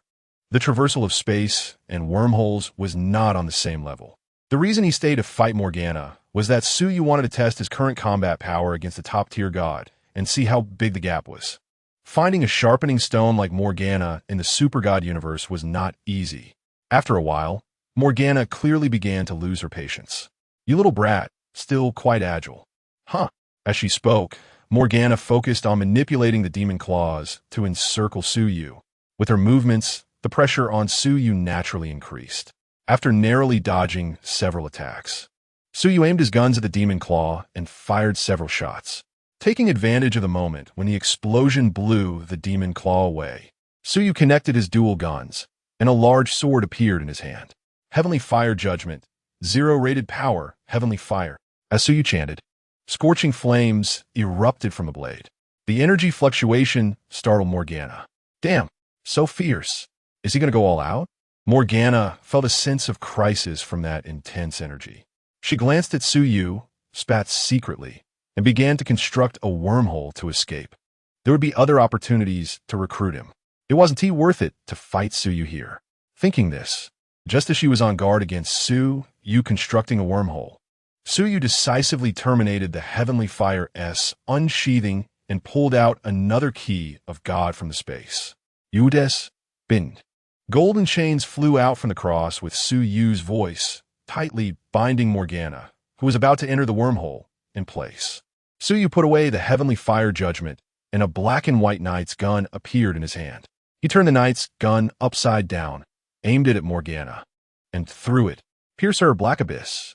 The moment the knight's gun left his hand, the black-purple tip emitted light, activating the power of death and releasing annihilation particles. Seeing the knight's gun flying towards her, Morgana was shocked. Even though she was a fourth-generation body, she sensed the breath of death from this knight's gun. Her body was bound by Judas's chains, but she could still command the demon claws. Originally intending to use the demon claws to attack Su Yu, she had to redirect them to shield herself. Clang! The tip of the gun collided with the overlapping demon claws, piercing through both of them. Taking advantage of the moment when the demon claws blocked the black abyss, Morgana exerted all her strength to break free from Judas's binding and swiftly entered the wormhole. Seeing Morgana retreat, Su Yu secretly sighed in relief. He stepped forward to retrieve the black abyss and also collected Morgana's demon claws into the key of God's space. Although Su Yu wasn't quite sure what this thing was made of, it was one of Morgana's most commonly used weapons, and perhaps it could be useful for the Void's vault. After finishing all this, a spatial door appeared before Su Yu. He stepped through it and reappeared back at his home in Jusha City. As soon as he got home, Su Yu collapsed onto the sofa. Raising his hand to wipe away the sweat on his forehead, he finally felt at ease. Although the operation to eliminate Somali and seize the dark somber silver dagger was successful, encountering Morgana and having her fixate on him was not a good thing for Su Yu. How long will it take for the Void's vault to analyze the dark somber silver? Su Yu asked. My current strength is still too weak. Without the key of God, I can't compete against strong enemies. Give me a week, and I will analyze this metal, then use it to upgrade the Black Abyss. During this time, you can familiarize yourself with Garuda's power. Once you master it, you can initiate the collapse. Chapter 042, Feasibility. Can it be a man-made collapse? Yes. That is the power you must master, Void Wanzong said. After acquiring some knowledge of this universe, I deduced a possibility. As you mentioned earlier, this universe may also have a potential enemy. It does not threaten the civilizations of this universe like collapse does at all times. But it is more cunning and more dangerous than collapse. According to the history recorded in the computer named Denos 3, this universe is also continuously undergoing cycles of creation and destruction. However, unlike our universe, what the ancient civilizations left behind in this universe may not be hope, but rather the seeds of destruction. Speaking of seeds of destruction, isn't collapse the same? Regardless of which universe it is. As long as it is the legacy of ancient civilizations, there will always be those who strive to explore it. This is human nature, unavoidable. So you said, "You are right, my friend, but since we are in this universe, we must view it from the perspective of this universe. The observer's perspective is not suitable for you and me. What do you say, my friend?" Void Wanzong said. "True. Then let's return to the initial topic. Man-made collapse?" Void Wanzong, I know man-made collapse is powerful, but why do you emphasize that I must master this power? I think as long as I obtain the gene sequence driven by stars, I can replenish enough energy for myself, with just heavenly fire. I should be able to survive in this universe, right? So you asked in confusion. But our enemy is not the civilization of this universe, but collapse, isn't it? Void Wanzong said, "Our civilization has perished twice under the end. It is precisely because of this that we understand a truth. To transcend the end. The end itself is one of the essential conditions.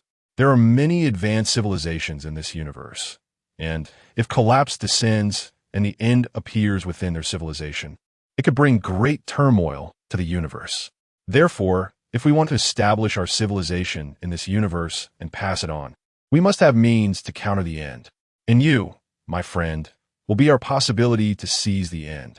With that, Void Wanzong brought up an interface. It displayed all the information he had gathered about Su Yu's body during this time. "I detected 6 factors of collapse beasts in your body. Since the birth of the fusion warrior until today, only that man has had multiple collapse factors in his physical abilities. Through the awakening of the Garuda factor, I observed a very peculiar change. The 2 collapse factors in your body are now fusing with each other. Note, I said fusion, not one-sided devouring. I do not know how far this fusion will go, but if it can truly fuse perfectly, perhaps a stronger factor may be born. We previously discussed that your genes had undergone adjustments at the base sequence level. This adjustment has made your gene fusion with the collapse factors very harmonious. Therefore, I have a bold hypothesis. If any dormant factors in your body can also fuse with the existing factors upon awakening, you are likely to surpass all previous fusion warriors. With such a limit, we might be able to attempt to devour the lawmaker. Devour the lawmaker? Void Wanzong, isn't that idea a bit too crazy? So you exclaimed. Void Wanzong shook his head. No, I do not believe this is entirely impossible. At least, based on the data I have collected so far. The probability of this possibility is not 0. Su Yu rolled his eyes and directly exited the consciousness space of the Key of God. He did not know if continuing to talk with Void Wanzong would drive him crazy. As for the plan to devour the lawmaker that Void Wanzong mentioned, he decided to put it aside for now. However, Su Yu was well aware that to transcend the end, unconventional means were indeed necessary. But devouring the lawmaker, that idea seemed utterly mad. Just as Su Yu was shocked by Void Wanzong's plan, a major event occurred in Moloshan City. The retired and reclusive Heavenly Base King, Hishi, suddenly appeared and then left Moloshan City alone. No one knew where she was going except for the Holy Kaisha.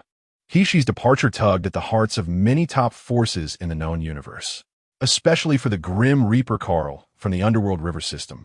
When he learned this news, he was completely unsettled. Backed by the Great Clock, there were only a few people in the entire known universe that Carl feared. The dual kings of angels, the Holy Kaisha, and the Heavenly Base King, Hishi, were precisely among them.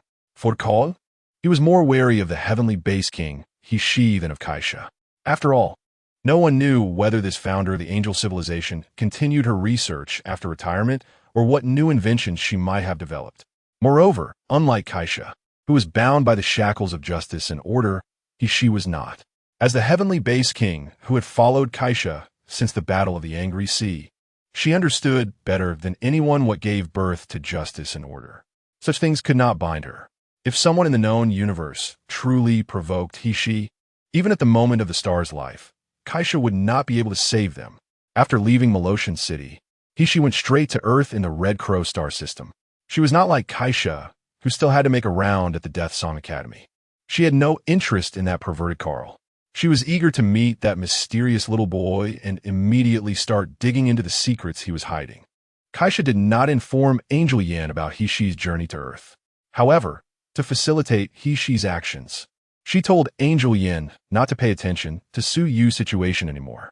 After all, based on her understanding of Hishi, she would not observe Su Yu in the universe with the eye of insight like the little angel did.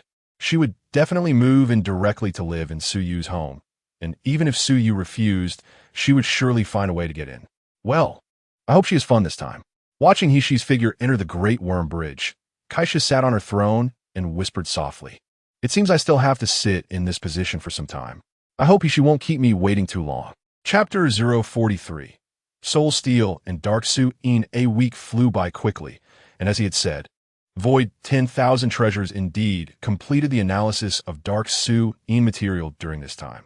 Afterwards, he integrated Dark Su in into Soul Steel, giving the Black Abyss White Flower a significant upgrade. The originally dark purple gun tip became slightly lighter in color after the addition of Dark Su in, with a faint sharp cold light flickering at the tip. The fusion of Dark Su in and Soul Steel material was quite successful, but this material itself had poor energy conduction. So I only incorporated some Dark Su in at the tip of the gun to enhance the piercing attribute of Black Abyss White Flower. Void 10,000 Treasures said when handing the Black Abyss White Flower to Su Yu. During this week, Su Yu had basically mastered the power brought by the Garuda Factor.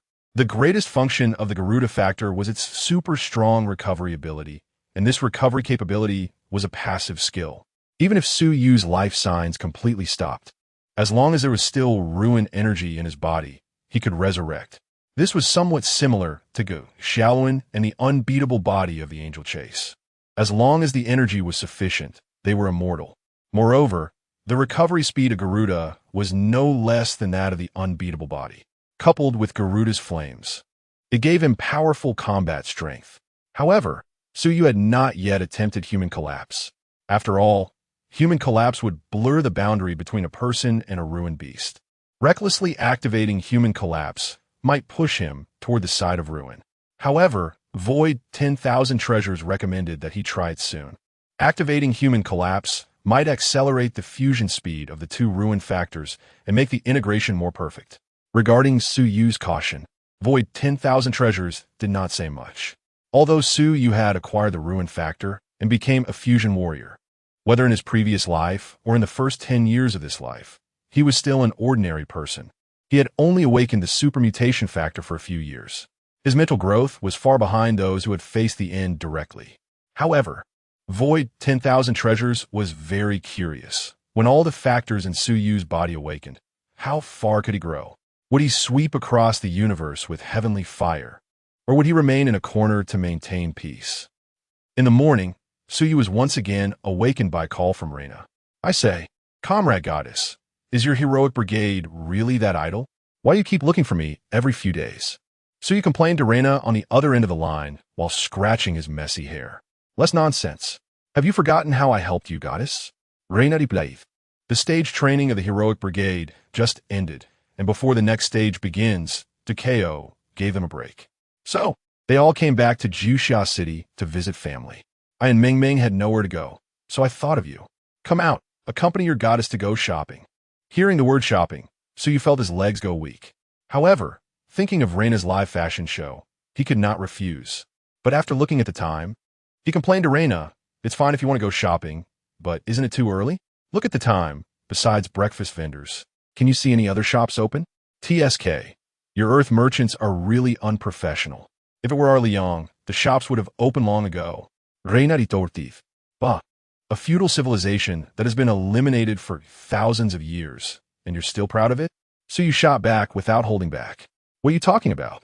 Reina was dissatisfied. Although she did not like Liang's feudal rigidity, that was still her civilization. All right, don't think you can shout just because you're the main god of Liang.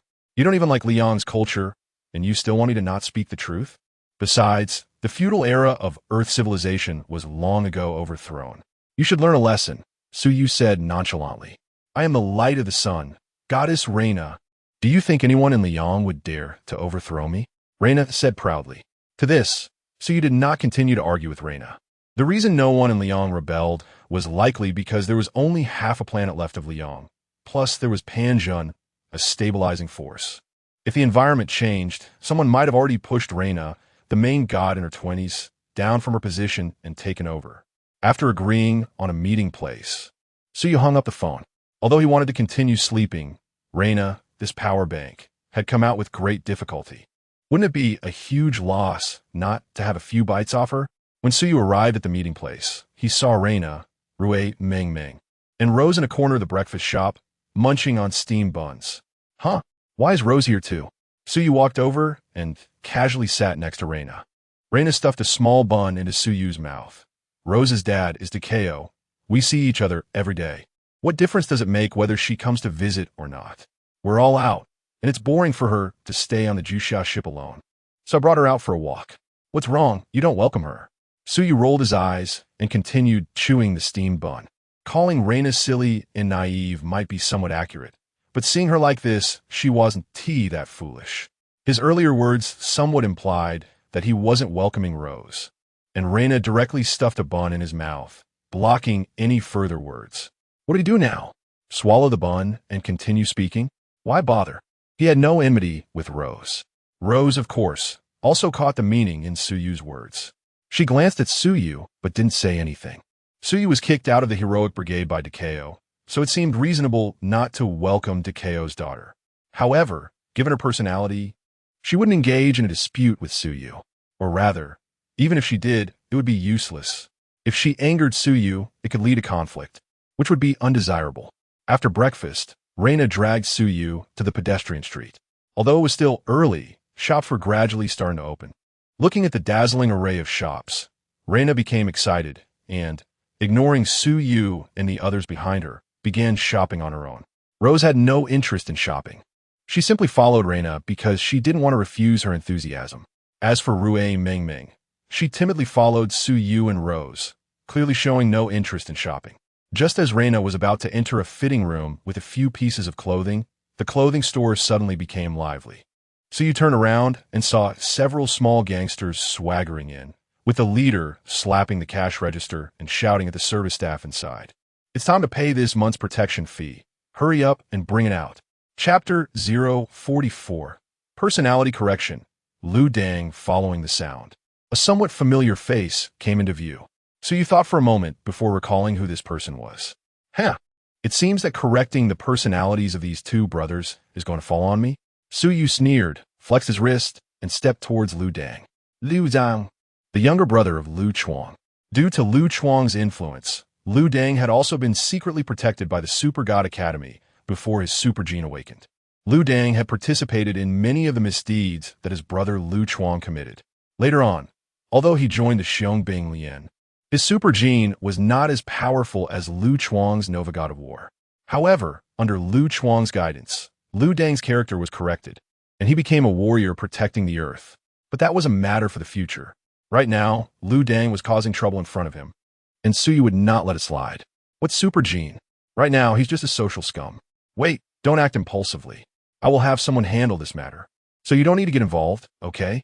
Just as Su Yu was about to stop Lu Dang, Rose stepped in front of him.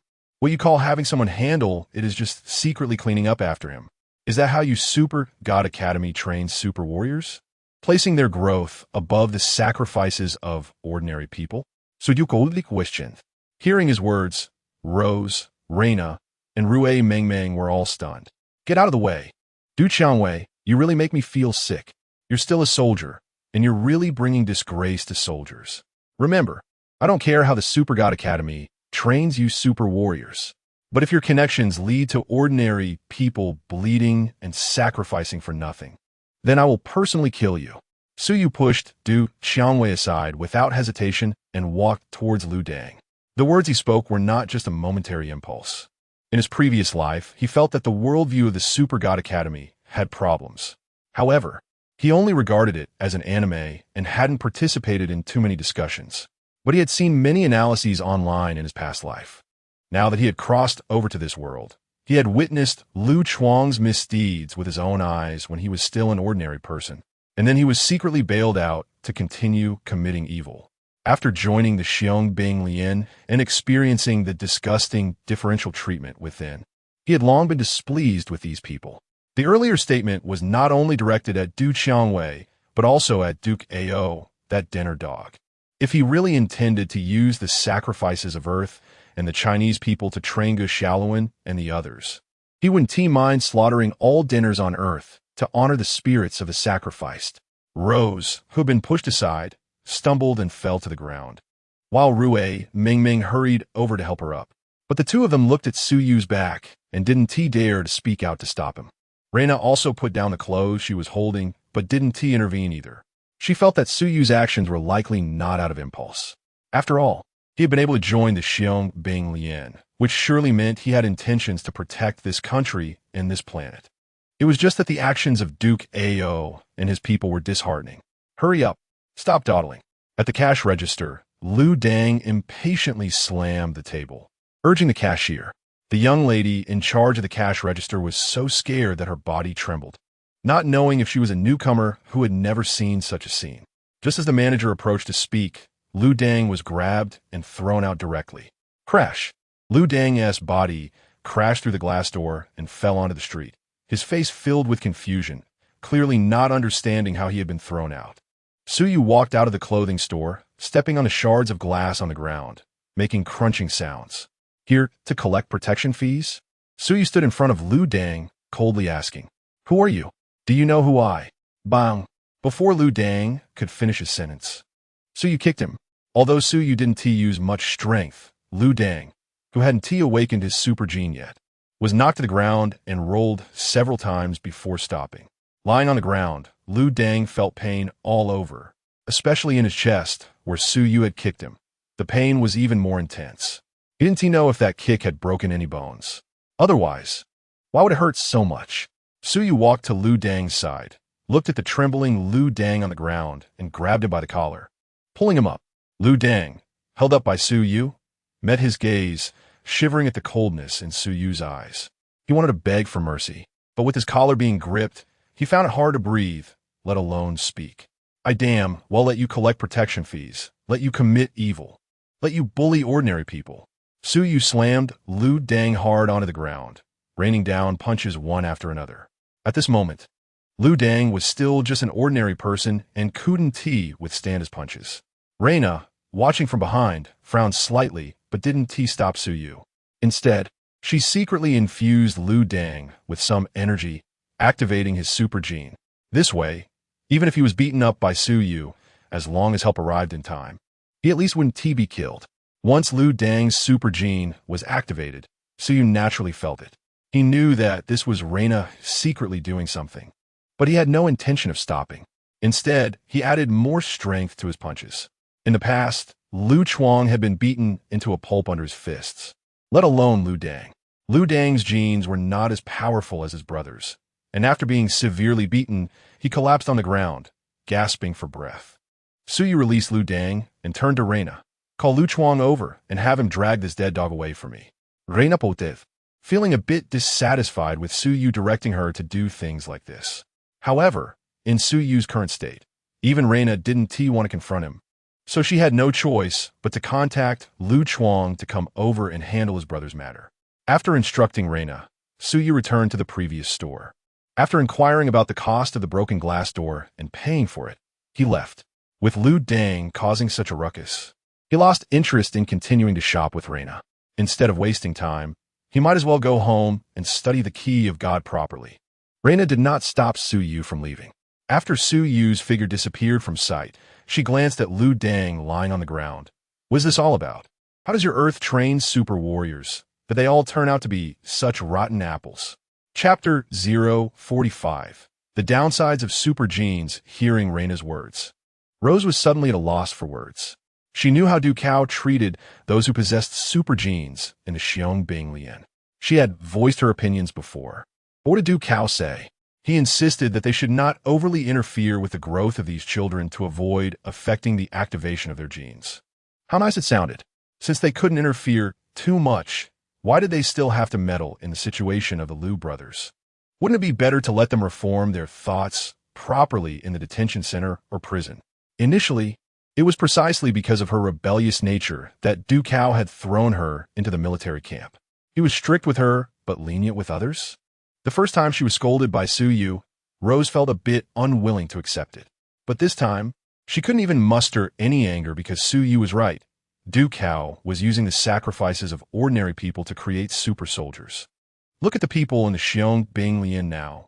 Ordinary college students, farmers, delivery workers, waiters, and even social delinquents. After activating their super genes, they became warriors protecting the country. Just based on such propaganda, how many eyes could it attract? How high could the reputation of the Xiong Bing Lian be pushed? In Rose's eyes, this was the situation that Du Cao had deliberately guided. As Du Cao's daughter, she naturally understood him better than others. Before long, Lu Chuang arrived at the pedestrian street. He was followed closely by an ambulance. Although Lu Dang's condition might not be treatable even if sent to the hospital, it was still better than letting him continue lying here, bringing disgrace. Lu Chuang had already learned about the situation over the phone, and after arriving, he searched for a long time but couldn't find Su Yu. "Nana, where is brother Su Yu?" Lu Chuang directly asked Reina. Was he worried about his brother's injuries? Of course he was. But what worried him more was Su Yu's attitude. Since joining the Xiong Bing Lian, he had learned some of the past situations. The incidents he and his brother had caused were quietly smoothed over by the Super God Academy. However, the harm caused to the public was real. He had recognized his mistakes, but that was only after joining the Xiong Bing Lian. The beating he had taken back then left a mark in his heart. It was from that moment that Lu Chuang understood that Su Yu would not indulge them. If Lu Dang's matter was not handled well and did not gain Su Yu's approval, Lu Dang might continue to get beaten in the future. He has already left, and you shouldn't think about finding him now. He probably doesn't want to see you either. Just follow the ambulance to the hospital. I've already contacted the Giant Gorge, and when we arrive, Yuqin will help treat your brother remotely. After this vacation, you should take him back to the Giant Gorge. His super gene has already been activated, and if he continues to stay in Giant Gorge City, any trouble that arises could be significant, Reina said. I know, I will definitely educate this kid well. During this time, I've realized my mistakes, but I just haven't had the chance to come back and see him, Lu Chuang said with a bit of frustration. The last time he returned, he had been preoccupied with practicing with Reina and completely forgot to visit home. As a result, today, his brother had caused such a scene again. Lu Chuang felt a bit embarrassed. Since the last unhappy parting, Reina and the others had not contacted Su Yu for 3 consecutive days. During these days, Su Yu had been immersed in the space of the divine key, familiarizing himself with the various uses of the divine keys. You should focus on acquiring the stellar-driven genes we discussed earlier rather than studying the divine keys here. The voice of Su Kong Wanzong suddenly echoed, just as Su Yu set down the cleansing thunder of 7. Su Yu looked at him in confusion and asked, "Have you completed your analysis?" Su Kong Wanzong chuckled lightly. According to the simulation assessment, your genes can indeed continue to inject new super genes while being compatible with the collapse factors. Perhaps this is the ultimate goal of the ancient civilization of this universe in adjusting the genes of Earthlings to make your genes more compatible. After a slight pause, Su Kong Wanzong continued, "However, I do not recommend you do this. Implanting new gene sequences may make you stronger, but based on the information I have, many super soldiers have hidden doors implanted in their base sequences. Through these hidden doors, others can even control all actions of the gene holder. Just like that galactic power.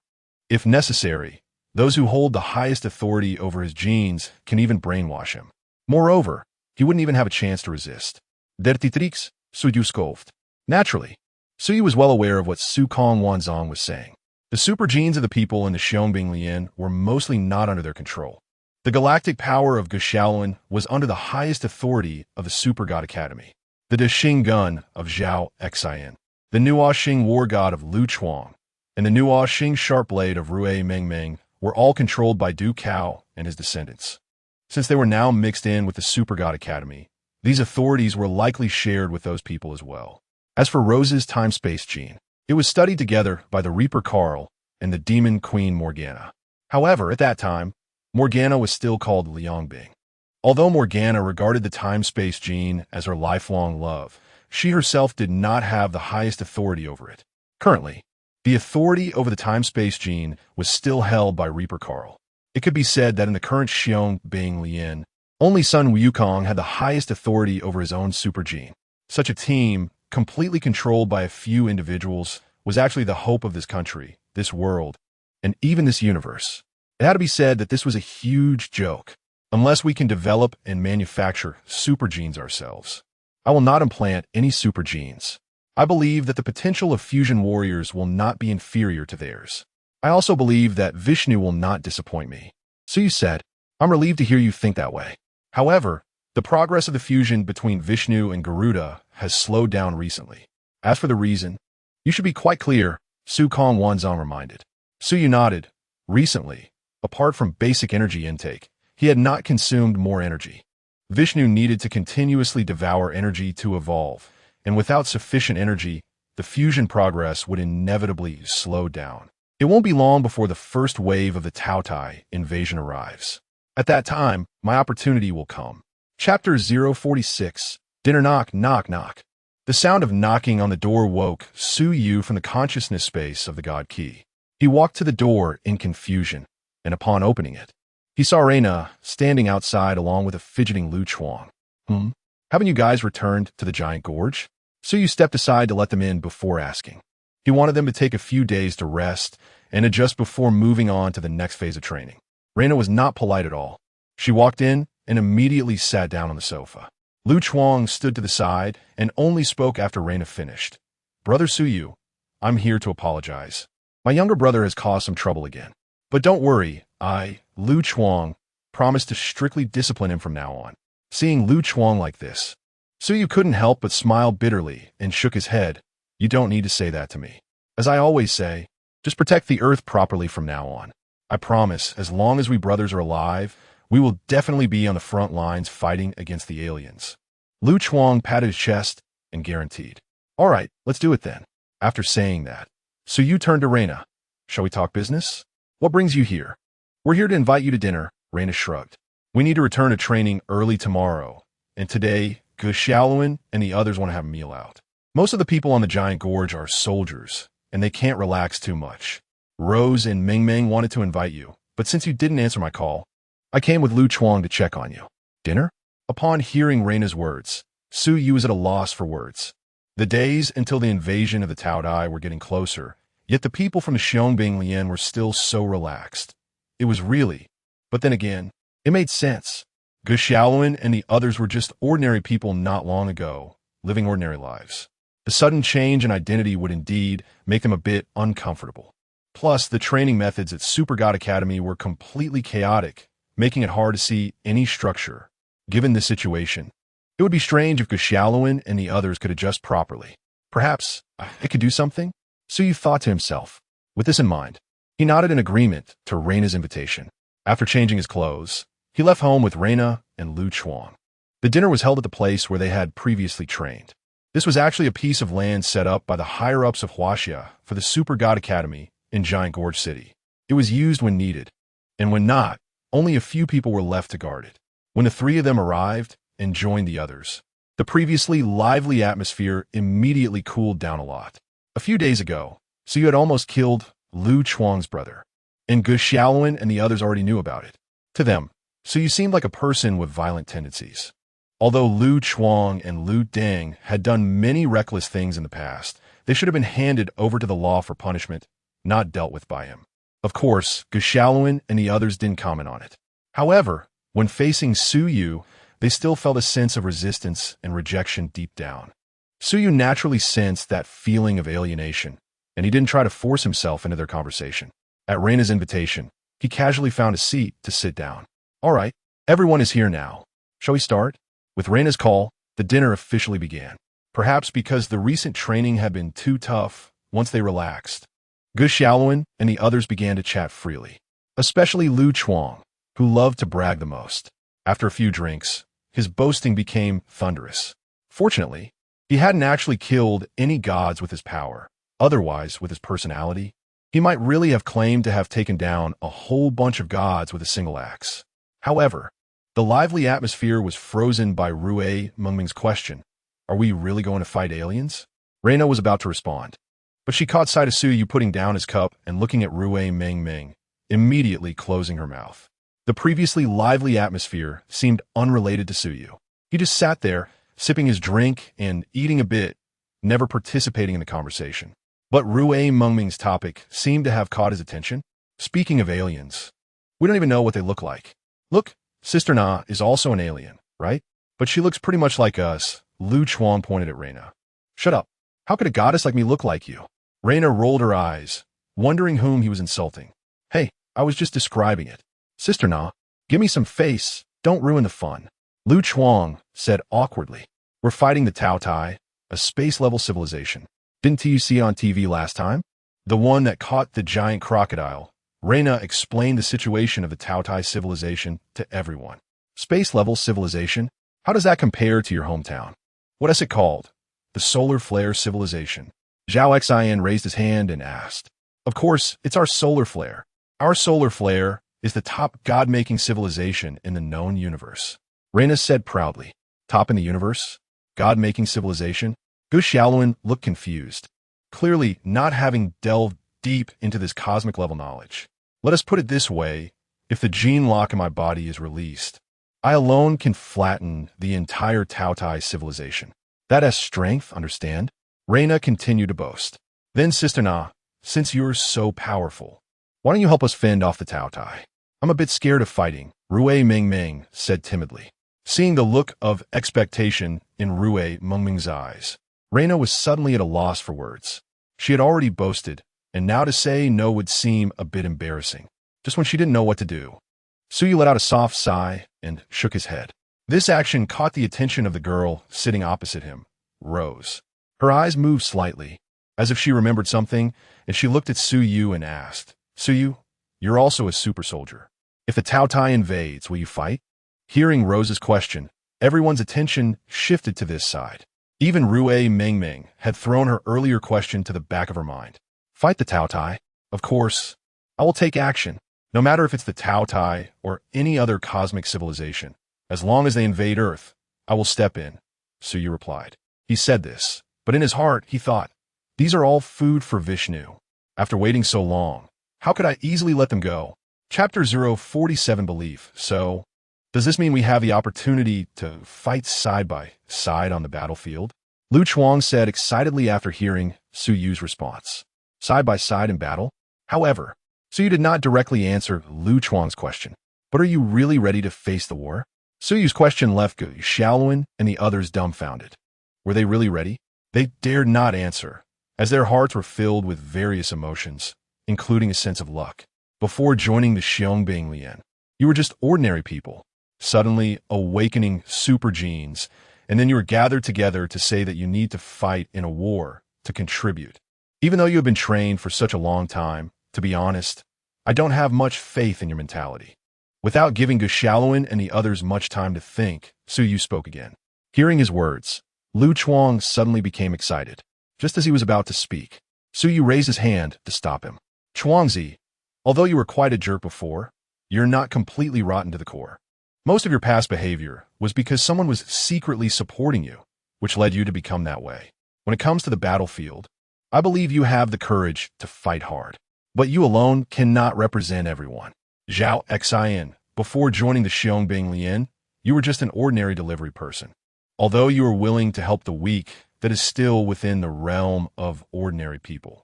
What you will face in the future is a war between cosmic civilizations. Are you really ready, having never truly experienced war? After finishing with Zhao Xian, Su Yu turned his gaze to Rui Mengming. Hui Mengming, your super gene is indeed not as strong as Chuangzi S, Gu Xiaoluan S, and Reina S, but it is much stronger than Zhao Xins. However, you were just a student working various jobs to pay for your tuition before. Are you ready? Rose. Su Yu's gaze swept over Rose and Cheng Yaowen. Forget it, Rose, I won't say much about you. You are a soldier, and your mental preparation is naturally much stronger than Zhao Xin and the others. As for Cheng Yaowen, he is the only one among you who has truly witnessed and experienced the devastating wars between interstellar civilizations. Perhaps he is the one who is really prepared for the impending invasion. In this regard, even Reina cannot compare to him. At this point, Su Yu paused slightly. He looked at Gu Xiaoluan. Actually, how the others are is not important. What matters is you, Gu Xiaoluan. You are the one who needs to be prepared the most. Me?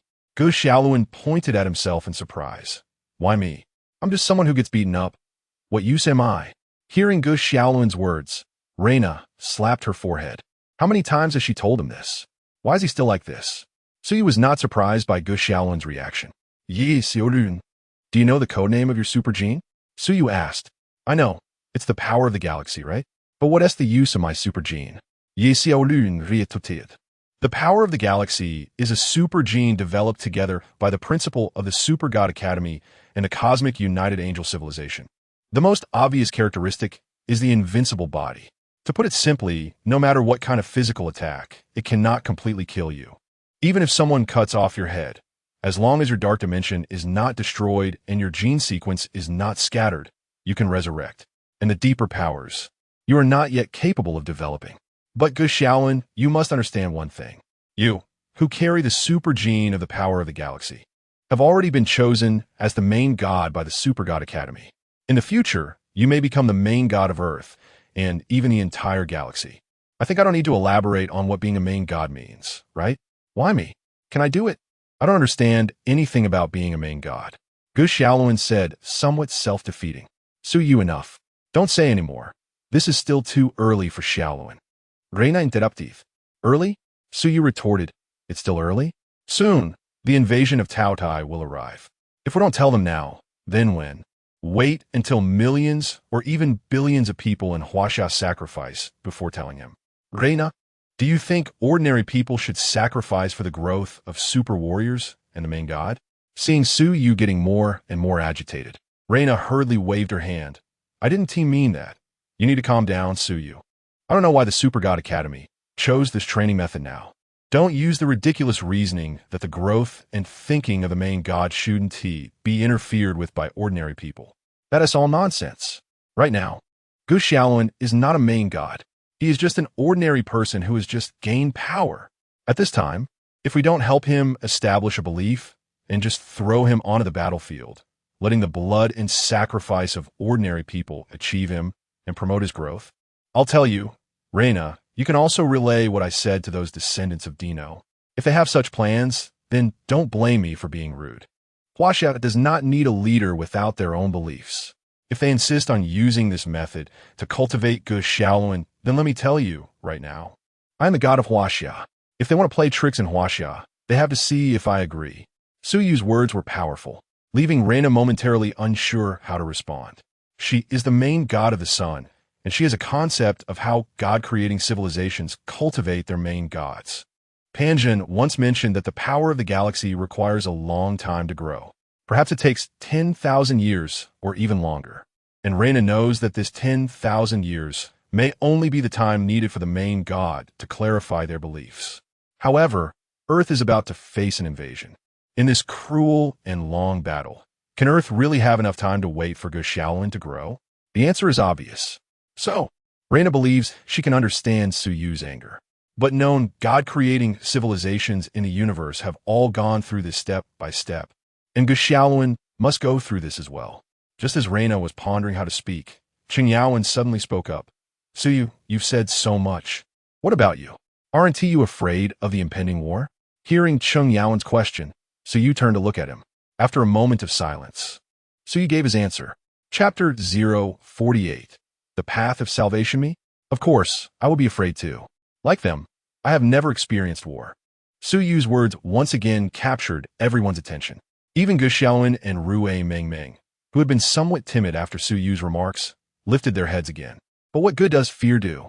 If we are afraid, Will Tao Tai not invade? In the face of war, fear is the least useful. Behind us is civilization. It carries the hope of the continuation of civilization. Can we really retreat? Su Yu's voice was not loud, but it was very serious. Indeed, he would be afraid too. After all, he had never been on the battlefield. But what does it matter if we are afraid? Right now, it's just Tao Tai, but in the future, there will be even more terrifying ruins waiting for him. If we fear now, when the ruins arrive, are we just going to lie down and wait to be taken? So, do we really have to save the world?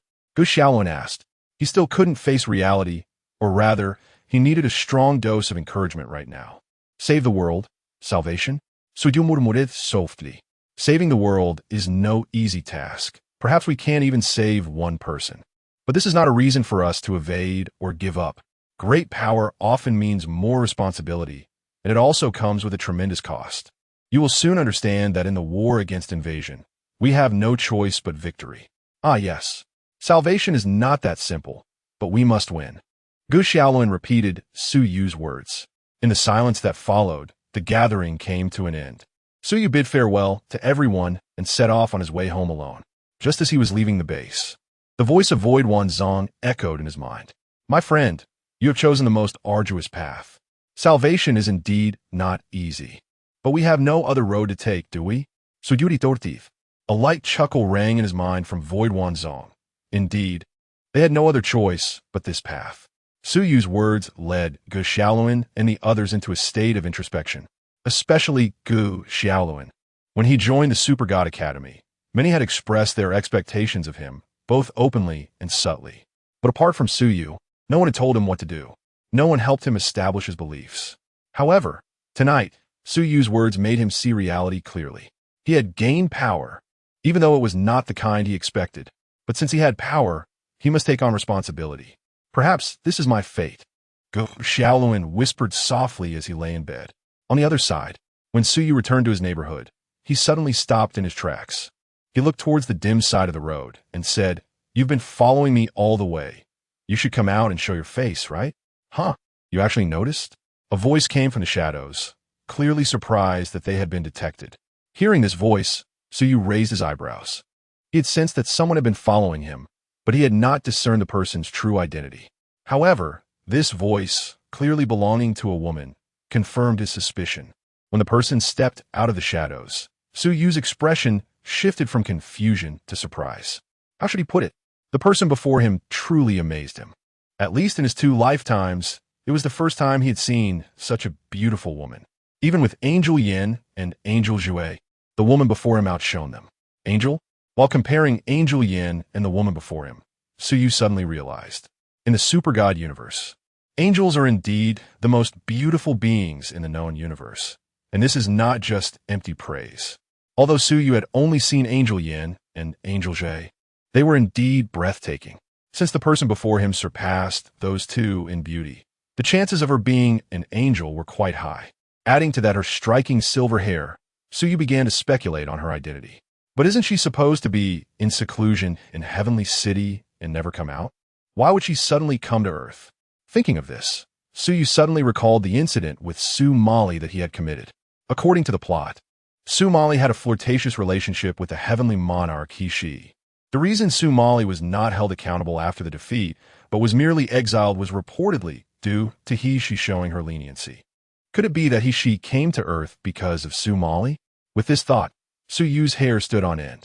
If there was anyone in the angelic civilization that he feared the most, it would definitely not be Kesha. After all, Kesha had established a set of righteous orders that bound the entire angelic civilization, including herself, within that framework. On the other hand, as an older generation angel, heavenly monarch, He Shi did not really acknowledge the righteous order. If He Shi truly harbored ill intentions towards him, then it would only lead to a confrontation. Su Yu's hand reached into the key of God's space, and when he pulled it out, the black abyss white flower was already gripped tightly in his hand.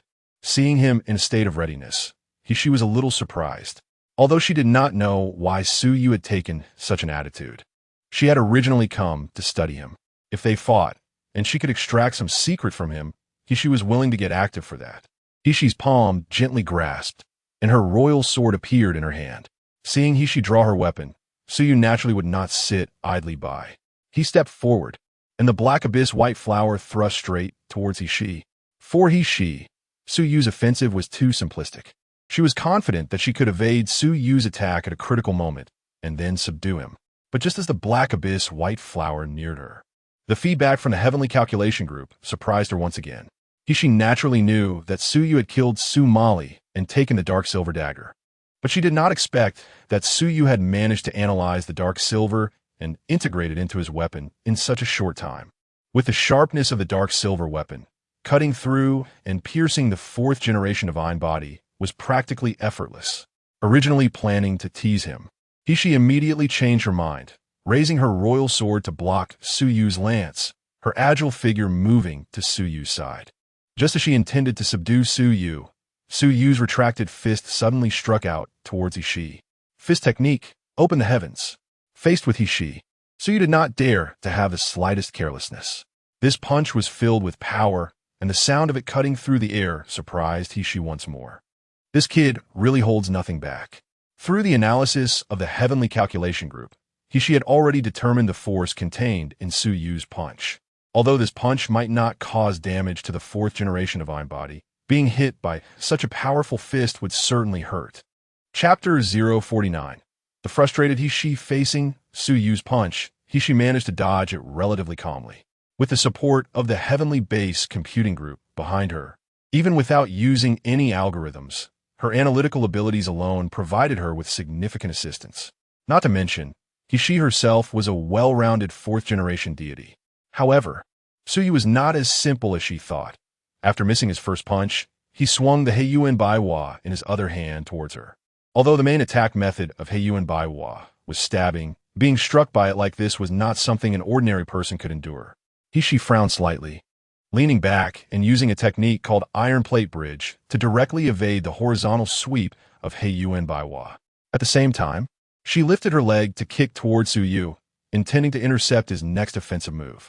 Although she was willing to exchange a few moves with Suyu to draw out his secrets, she couldn't just let herself be beaten down like that. The heavenly base king still needed to save face. However, Kishi's plan fell flat. The kick she threw collided directly with Suyu's leg, resulting in a muffled sound. The already unbalanced Hishi was kicked back and sent flying. In midair, Hishi supported herself with one hand to perform a backflip and landed on the ground. But she did not take any further action. Instead, she watched Suyu with a slight frown. Although the kick had not caused her any harm, the force behind it surprised her. As expected of a warrior with beast body genes, the strength was indeed impressive. That kick was almost on par with that of an ordinary third-generation super warrior. Hishi calculated in her heart that even in battle, she was still collecting data on Suyu. After kicking Hishi away, Suyu also stopped his movements. He knew very well that he couldn't win against Hishi without using unconventional means. Moreover, Hishi was a genuine fourth-generation deity. If she truly utilized the support of the heavenly base computing group behind her, the destructive power she unleashed would be unimaginable. Shukon Wanzong was prepared to use the Qianjiecheng to teleport her away. Suyu thought to himself.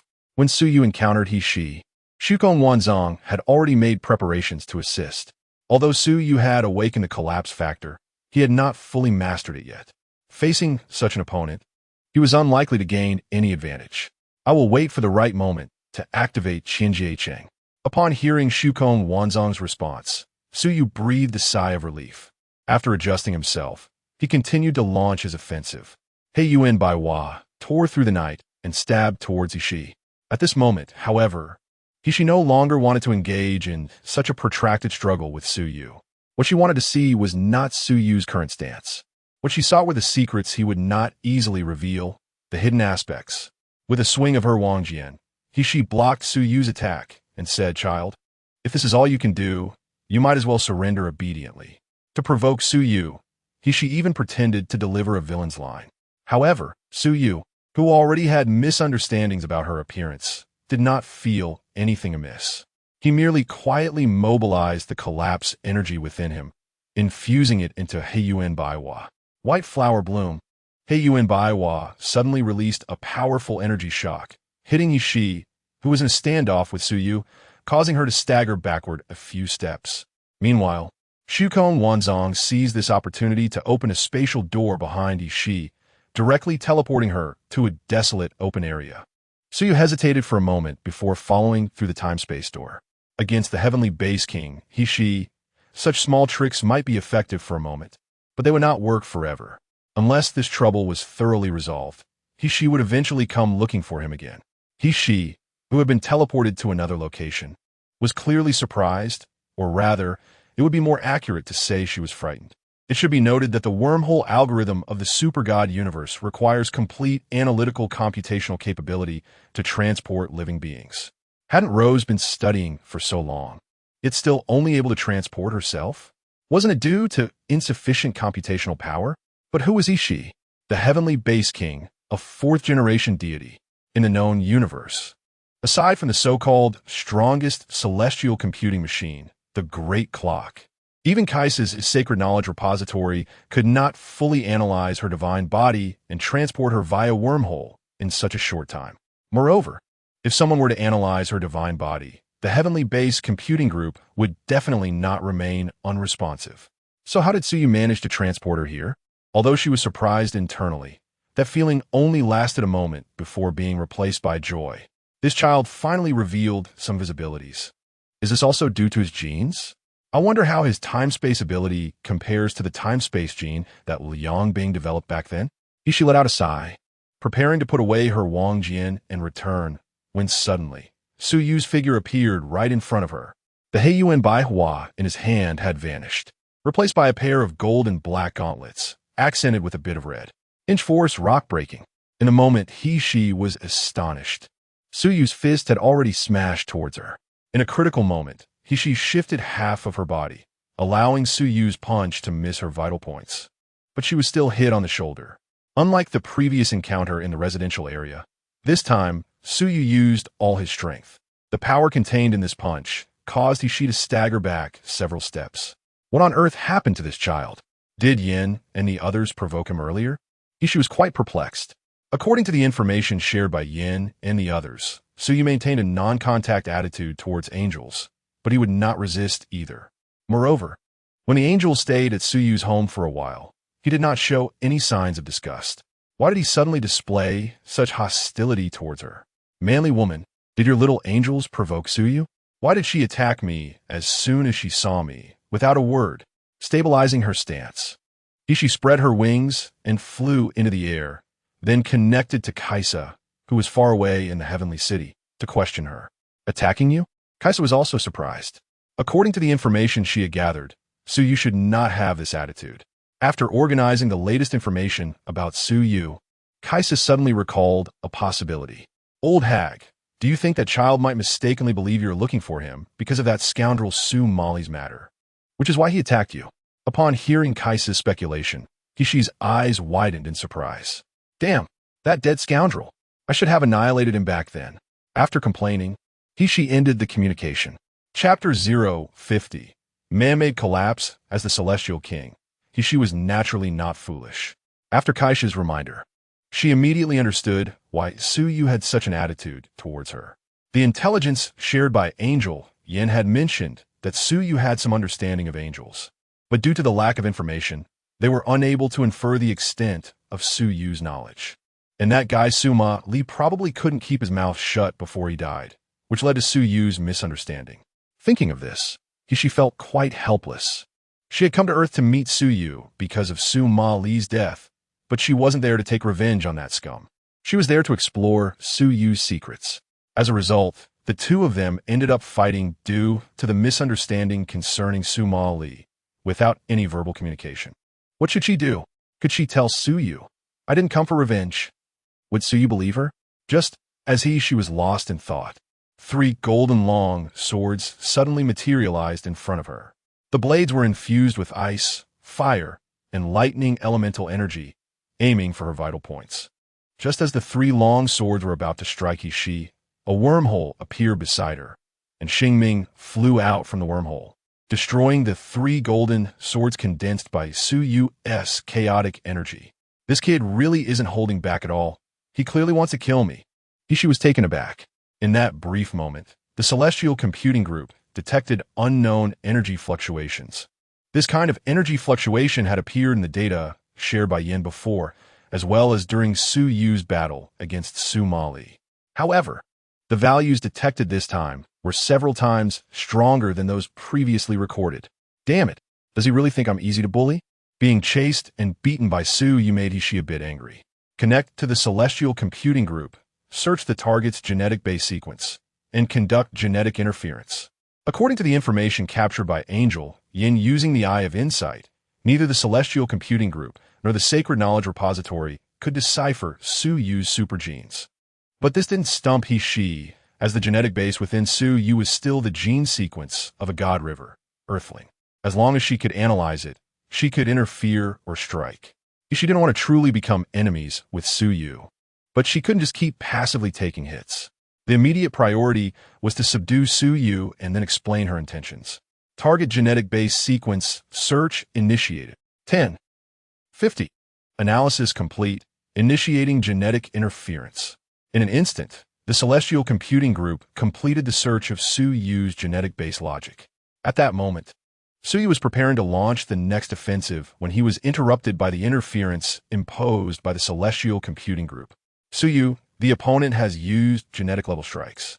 Just as Su Yu was surprised, Void Wanzong timely provided an answer. Noticing that his body was no longer under control, a flash of panic crossed Su Yu's eyes. Can it be countered? Not possible. After all, I'm not a supercomputer in the sense of this universe. However, there is a solution, but it depends on whether you want to use it, Void Wanzong said. Su Yu's heart sank upon hearing Void Wanzong's words. He had already guessed what the method was, but he wasn't mentally prepared yet, and now he was forced to make a choice. Watching Hishi step by step approaching him, Su Yu closed his eyes. He cursed inwardly, then concentrated his mind, preparing to take action. Kid, seeing Su Yu close his eyes as if giving up struggling, Hishi also breathed a sigh of relief. She walked up to Su Yu, ready to explain, when Su Yu's eyes suddenly opened wide. Looking into Su Yu's eyes filled with rage, Hishi hurriedly took 2 steps back. She immediately activated the Celestial Computing Group to strengthen the genetic interference against Su Yu. Come on, Garuda! Man-made. Collapse. With Su Yu's furious roar, flames coalesced into a pair of wings on his back. Then, the wings wrapped around Su Yu's body. Moments later, the wings unfolded, and Su Yu reappeared in Hishi's line of sight. Flames danced around Su Yu's body, merging together, ultimately forming a suit of red and white light armor that covered him entirely. From an overall perspective, the light armor resembled a large bird clinging to Su Yu's back, with some inverted fiery red feathers adorning his elbows and knees. Flames also flickered in Su Yu's hair. However, these flames did not ignite his hair. Instead, they converged towards his brow, ultimately forming a vivid firebird pattern. Target genetic sequence has been modified. Target genetic sequence has been modified. Interference failed. Interference failed. Hearing the alerts from the Dark Dimension's Celestial Computing Group and observing the transformation of Su Yu before her, she suddenly felt that the entire angelic situation was dire. She just wanted to contact Su Yu to explore some secrets, didn't she? Had she violated some heavenly rule, or what? How did things escalate to this point? Moreover, the genetic sequence had completely changed to an unknown sequence right from the base logic, something that had never happened before. At least in her over 30,000 years of experience, she had never encountered such a case. Activate defense program. Construct dark energy barrier.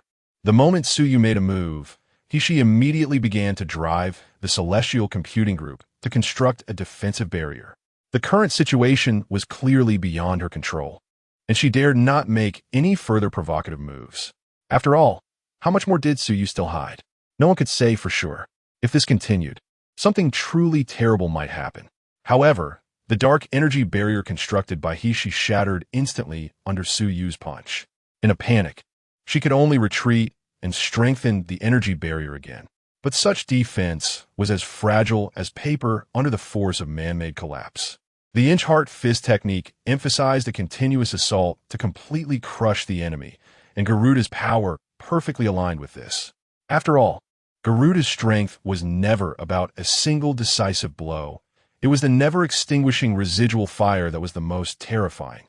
Being relentlessly pursued by Su Yu, She was now extremely frustrated. She shouldn't have put on any airs. She should have explained her intentions from the start. How did it come to this now? At this moment, she truly had the intention to retreat. Just as this thought crossed her mind, a shield flew out from the wormhole beside her, blocking Ku's incoming bunch. Taking this opportunity, she directly flapped her wings and soared into the sky. Yet, while her speed was fast, Suyu in the state of man-made collapse was not slow either. With fiery wings spread wide, Suyu chased after she at an even faster speed. Seeing Suyu rushing towards her at high speed, she was completely stunned. What was he trying to do? Wipe her out completely? Hey, I came to see you, not to take revenge. You. Chapter 051. She goes offline. Hey, I'm here to see you, not to take revenge. She wanted to explain, but unfortunately, before she could finish her words, Suyu had already stepped forward. His right fist was tightly clenched. All of his power was concentrated in it, and even the fiery wings behind him extinguished at that moment. With all techniques converging into this one strike, Hishi's words ultimately failed to stop Suyu's attack. This overwhelming punch landed squarely on Hishi. This strike was completely different from the previous one that broke the rocks. Boom! Hishi, hit by this blow, directly fell back to the ground with a loud crash. At this moment, lying in the dust, her face was filled with terror. If she had thought earlier that she was merely being pressured by Suyu due to carelessness, now she realized that Suyu truly had the means to kill her. And her current state was the best proof of that. Hishi's fourth-generation divine body was shattered on one side by Suyu's strike. However, the shattered divine body transformed into sacred atoms nearby and would soon recover. Suyu landed back on the ground, withdrawing from his aggressive stance, and looked at the rising dust in confusion. She said she wasn't here for revenge, so could her visit to Earth have nothing to do with Sumali? Then why did she come to Earth and seek me out? Suyu was quite puzzled. He had identified she as an enemy upon seeing her, but now, upon careful thought, it seemed that she didn't truly intend to fight to the death. At least, she hadn't summoned a star fate to battle. However, until this misunderstanding was confirmed, Suyu remained vigilant. After all, she was among the elite at the pinnacle of the super-divine universe. One careless move could lead to him being killed by her. But Hishi's identity was so special, the heavenly base king of the angel civilization. If he truly killed her, he would completely stand against the angels. This was not a good choice for Suyu at this moment. After all, he needed time to accumulate power to combat the collapse. Use Judah. At that moment, the voice of Su Kong Wanzong suddenly rang out. Use Judah to cut off her control over energy, then bind her. Upon hearing Su Kong Wanzang's reminder, Suyu finally reactive. Judah could cut off all energy flow. Even the dark energy in the super-divine universe could not escape this law. After all, the key of God was a conceptual level law or rule weapon, and even if it was in a different universe, it could still exert its power. Taking Judah out from the key of God space, Suyu stood ready, waiting for Hishi to appear. Before long, Hishi walked out. Her body had recovered, but her expression was not good. Just as Hishi was about to speak, Judah unfolded before Suyu, and several golden chains flew out, directly trapping Hishi.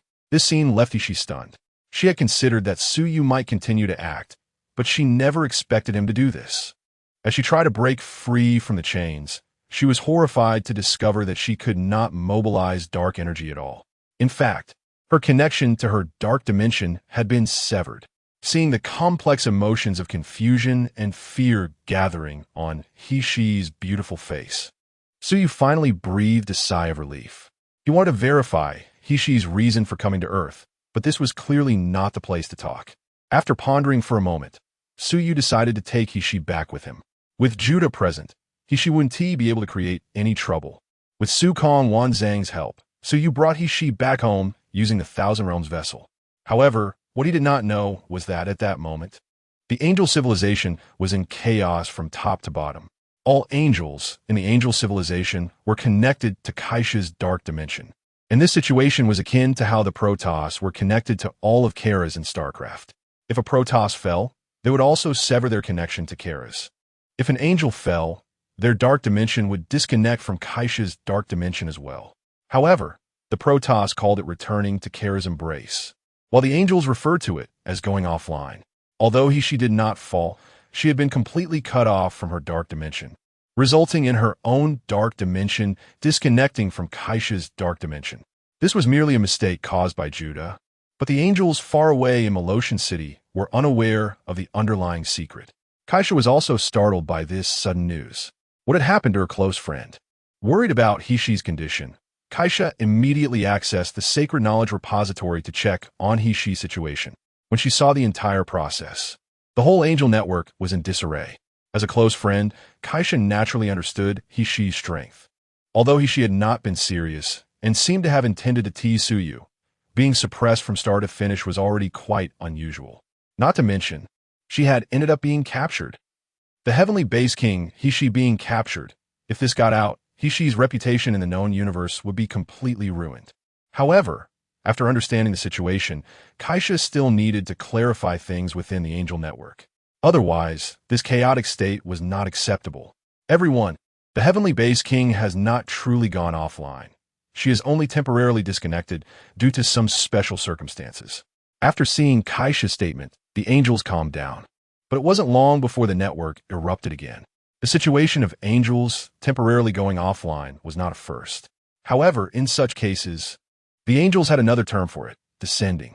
This situation usually only occurred when angels found a male deity. Since the current angel civilization only had female angels, if they wanted to find a male deity, they could only seek suitable partners from other civilizations. Some angels found male deities who were merely ordinary super warriors, and some even combined with ordinary humans. In such cases, if the angels maintained their usual state, they would indeed have to endure a lifetime of platonic love. To allow the angels to enjoy the most ordinary love, the concept of descending was created. But did this situation happen to Hishi? The topic of the heavenly base king having a male deity quickly became a hot discussion in the angel network.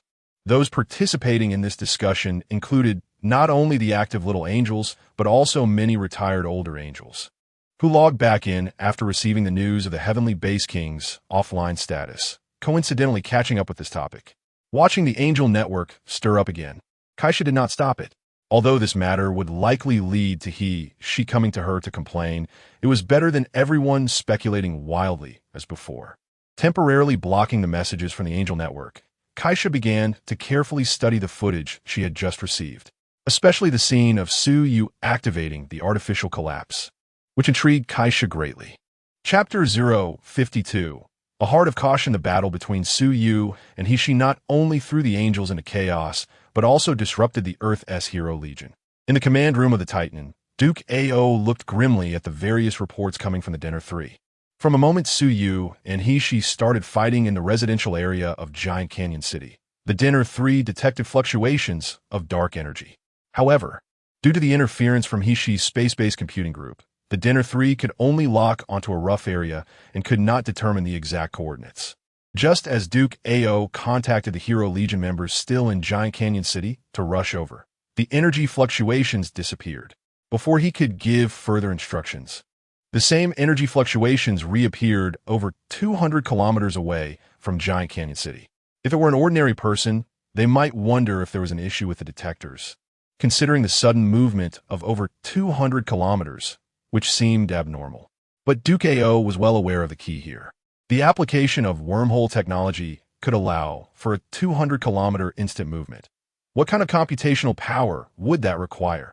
Which top civilization's powerhouse had come to Earth? And why had a conflict occurred? Duke Ao was eager to find out the answer. Earth was their trial ground, meticulously laid out over thousands of years, and there could be no room for error. Lien Feng used all the computational power of the Dinner 3 to analyze and capture the identities of the two parties involved. Duke Ao ordered Lien Feng. Lien Feng nodded silently and began to operate quickly. Unfortunately, the Dinner 3 was far too inadequate. It had never recorded Suyu's entropy energy index, and coupled with the interference from the space-based computing group, being able to capture any energy was already an extraordinary feat. On the other side, at Suyu's home, Hishi sat on the sofa with a resentful expression, her hands bound behind her back with golden chains, and a golden cross hung on her wrist like a pendant. After bringing her back, Suyu had simply tossed her here and went off to freshen up, completely ignoring her disheveled appearance. She was so angry that her teeth itched, even during the time of the Heavenly Palace Order when female angels were persecuted. She had been spared from suffering due to her family's circumstances, let alone after she had overthrown the Heavenly Palace Order with Kaisa and ascended to the throne of the space-based king. She had never suffered any humiliation. Now, in this state, she felt utterly ashamed. She could already imagine that once Kaisa found out about this, it would become a laughingstock for thousands of years. Creak. With a soft sound, Suyu pushed open the bathroom door and walked out, drying his hair. Seeing him shirtless, she turned her head with a snort. Although she was a face lover and Suyu's looks were indeed in her good range, after just being beaten, no matter how much of a face lover she was, she couldn't forget the pain. Moreover, she was currently like a prisoner and had no idea how Suyu would treat her next. As for Hishi's attitude, Suyu didn't care. He sat down on the other sofa and looked at Hishi, who had turned her head away. Let's talk. What as a space-based king who hasn't stepped out of the heavenly city for 10,000 years doing on Earth? Humph. Hishi responded with a single humph, even heavier than before, clearly indicating her unwillingness to speak or communicate. All right, since you don't want to say anything, I'll let it go, Suyu shrugged. He stood up and walked towards Hishi. Under her panicked gaze, he reached out to her. Stripped of all her powers by Judah, she was no different from an ordinary little girl. The sudden loss of power had also taken away her usual composure. Suyu could see the emotional changes in Hishi but had no intention of harming her. Instead, he pulled a strand of hair from her head. After doing this, Suyu pointed to the guest room beside them. The angel used to stay there. You can stay there too. With that, he walked straight back to his room. He had planned to rest early, but first, he had been taken by Reina for a meal and then fought with Hishi, and now he really felt tired and needed rest. Watching Suyu return to his room, Hishi's eyes widened in confusion. She couldn't understand what was going on with Suyu. Looking at the closed door, Hishi suddenly had an idea. Although she had lost her powers now, perhaps there was still a chance to escape while Suyu was asleep. As long as she could leave here and get rid of her current state, she would definitely return to the heavenly city at the first opportunity and never step out again for the rest of her life. This humiliation was enough. She couldn't keep embarrassing herself. Meanwhile, back in his room, Suyu entered the consciousness space of the key of God after lying down. He handed Hishi's hair to Void Wanzong. Try to see if he can analyze the angel's genetic sequence. Void Wanzong casually constructed an instrument and placed Hishi's hair on it. But soon, a failure result was returned. It seems that angels take their genetic sequences very seriously. Once something like hair is detached from the body, the genetic sequence will be erased or locked, making it completely impossible to analyze. Suyu nodded, not particularly surprised by this.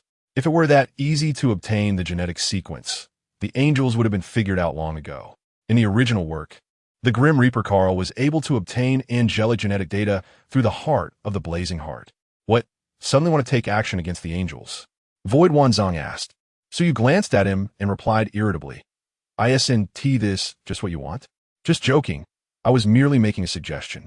Upon hearing Void Wanzong's somewhat hypocritical words, Suyu curled his lips. Capturing their space-based king definitely counts as making an enemy, right? One should never harbor malicious intentions, but always be on guard. If it really develops into a hostile situation in the future, understanding their background wouldn't be a bad thing, right? Void Wanzong only smiled at Suyu's explanation and didn't have a chance to respond. He didn't believe Suyu and the angels would truly reach a hostile situation, especially if the angels followed the just order that Suyu had mentioned before. However, Suyu himself didn't think so.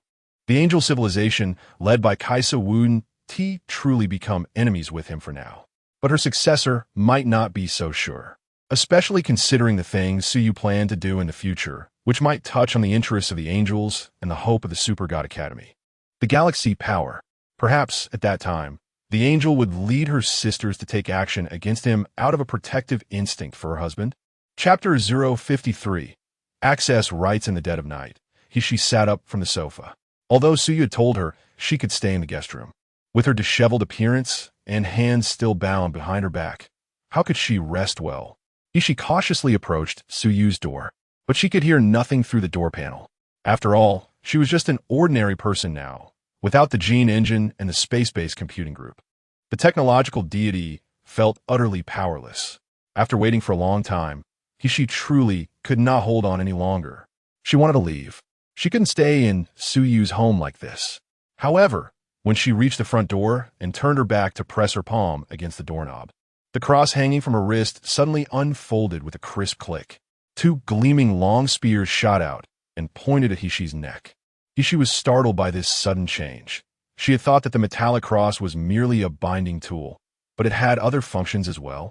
The skin on her neck could clearly feel the sharpness of the golden spear tips, forcing her to cautiously let go of the doorknob. Once her hand was released, the spears automatically retracted back into the cross, which returned to its original form. Damn it, Hishi complained in frustration. She couldn't even escape. Meanwhile, Suyu, who had been sound asleep inside, woke up when Hishi made her move. However, he did not stop her from trying to flee. After all, with the cross there, she couldn't escape anyway. The next day, as Suyu stepped out of his bedroom, he saw Hishi curled up on the sofa. Seeing her like this, he simply shook his head. He had no intention of mistreating Hishi if she had obediently gone to the guest room to rest. The cross would not have kept her hands bound. It was hard to understand what she had to be stubborn about now that she had become a prisoner. Leaving the still sleeping Hishi behind, Suyu walked into the kitchen to prepare breakfast. By the time he finished, Hishi had just woken up. Suyu, what will it take for you to let me go? Seeing Suyu sitting there eating breakfast with no intention of talking to her, Hishi couldn't help but speak up first. Last night, she had thought it through. The situation she found herself in was all due to her, or rather, the prideful nature shared by all female angels. If she hadn't been so confident in her abilities, believing she could handle any situation, and had clarified her intentions upon first meeting, she wouldn't have ended up in this predicament. Leave? You can leave right now. But I have one condition. Agree to it, and you can go, Suyu said, stopping his actions and turning to look at Hishi. Go ahead, what is the condition? Hishi asked. Give me a complete angel gene sequence, Suyu stated bluntly. Hishi's eyes widened in surprise at Suyu's condition. Even in her current predicament, there was no way she could agree to that. Handing over the angel gene sequence would be equivalent to handing over the lifeblood of the angels to Suyu. Impossible. If you have the capability, just kill me. Hishi rejected outright. Kill you? Suyu looked at Hishi. Do you think I can't do that? Don't think that your so-called fourth-generation divine body as holy atomic technology can truly make you immortal. I have ways to completely erase your data, and it wouldn't be very difficult. Suyu scoffed, genuinely believing he understood what the angel's fourth-generation divine body technology entailed. Upon hearing Suyu's words, Hishi fell silent. She had to admit that she felt a certain level of fear towards Suyu. After all, fear comes from the unknown, and there was too much about Suyu that was unknown. After a moment of silence, Hishi finally spoke. Change the condition. I cannot accept this one. Even if I were to die, it would be the same. Suyu was not surprised by Hishi's answer. Although Hishi had retired from the angelic army, she had indeed devoted her entire life to the angels. In the end, she had even sacrificed herself to seal a black hole to preserve the possibility of angelic civilization survival. Without the angel gene sequence, Suyu couldn't think of any advantageous conditions for the time being. However, at this moment, the void 10,000 treasures spoke up to give him some hints. You could exchange for some technology, such as supercomputers and related technologies of the dark dimension. After considering the suggestion from void 10,000 treasures for a moment, Suyu nodded. Indeed, these two technologies would be somewhat useful for him, or rather, for void 10,000 treasures. I've heard that behind the Space-Based King, there is a supercomputing group providing algorithmic support. I'm quite interested in this. How about giving me access? Suyu asked. Space-Based Computing Group? What do you want it for? Hishi retorted. The condition had indeed changed, but this new condition was not much different from the previous one. After all, detailed probabilities regarding the angel gene sequence were also backed up in her space-based computing group. Don't be so nervous. I just want to take a look to fill in some gaps in my knowledge. As for what in the database I can access and what I cannot, the space-based king can decide for himself, Suyu added. Upon hearing this, Hishi fell into contemplation. Indeed, if it was according to this standard, granting Suyu access wouldn't be too much of a problem. as long as she paid attention to the permission levels and encrypted what needed to be encrypted. She wouldn't have to worry too much. After a moment, she spoke. Okay, but you must first remove the restrictions on my dark energy and dark dimension. I need to get organized before I can grant you access. Hearing she agree, Suyu secretly laughed. He snapped his fingers, and the golden chains binding she's hands were released, with the cross also being retracted back into the divine key space. With the restrictions lifted, she immediately reconnected with her dark dimension. Feeling the surge of dark energy, she nearly cried out. The suffering she endured that night was more than she had experienced in the past several millennia combined. She shot a glare at Suyu, only to meet his gaze. Their eyes locked, and Suyu lightly reminded her, "If you're not convinced, we can find a place to practice. But if I catch you, it won't be just one condition for your freedom." Oof. She snorted coldly, but she suppressed her dissatisfaction. After being bested once, she wasn't eager to suffer a second time.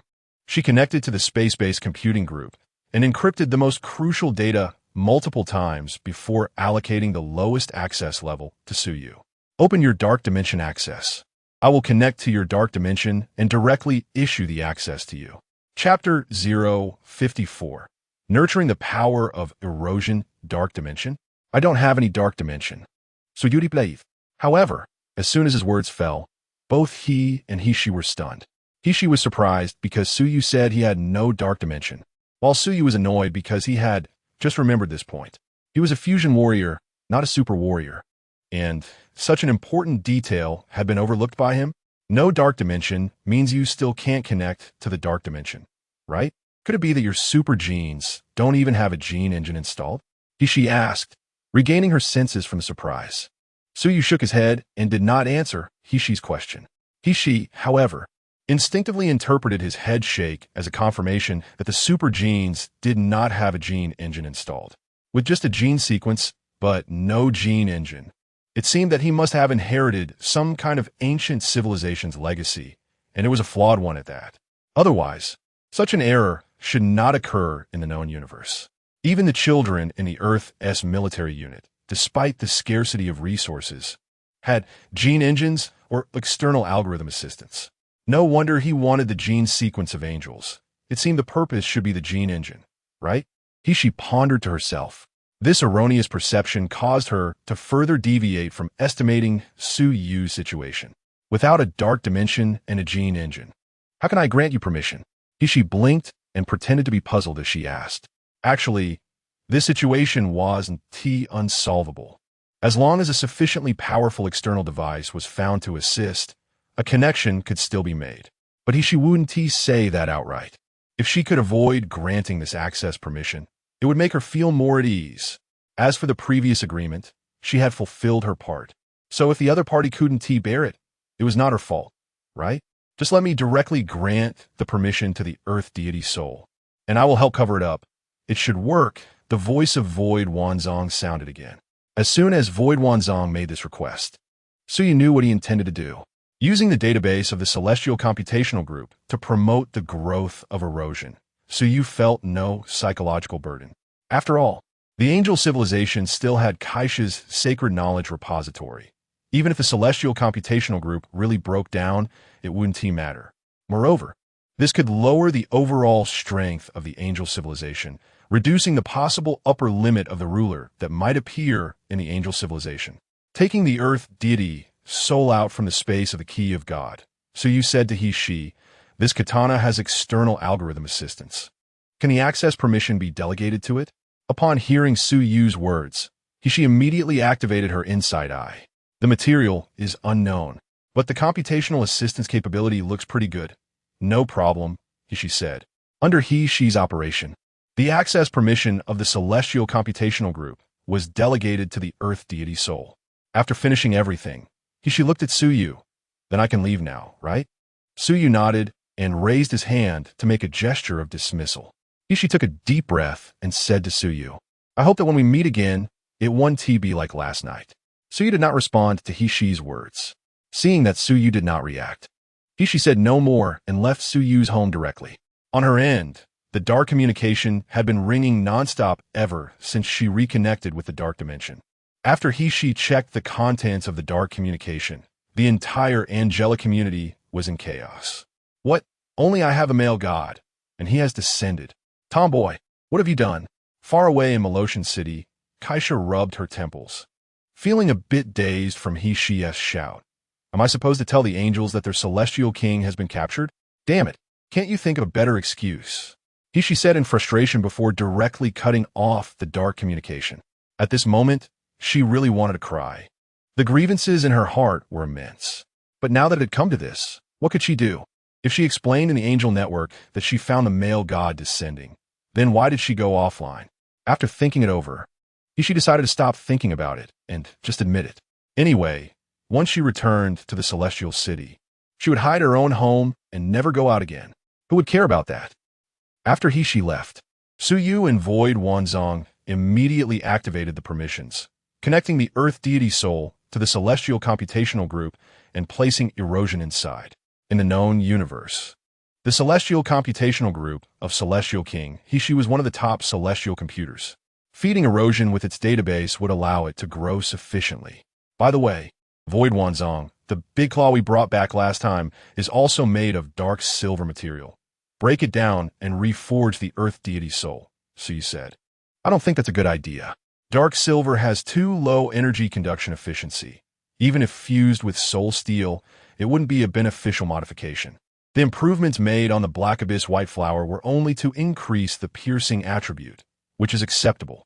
But the Earth deity soul, although it is a katana, does not rely solely on sharpness to kill.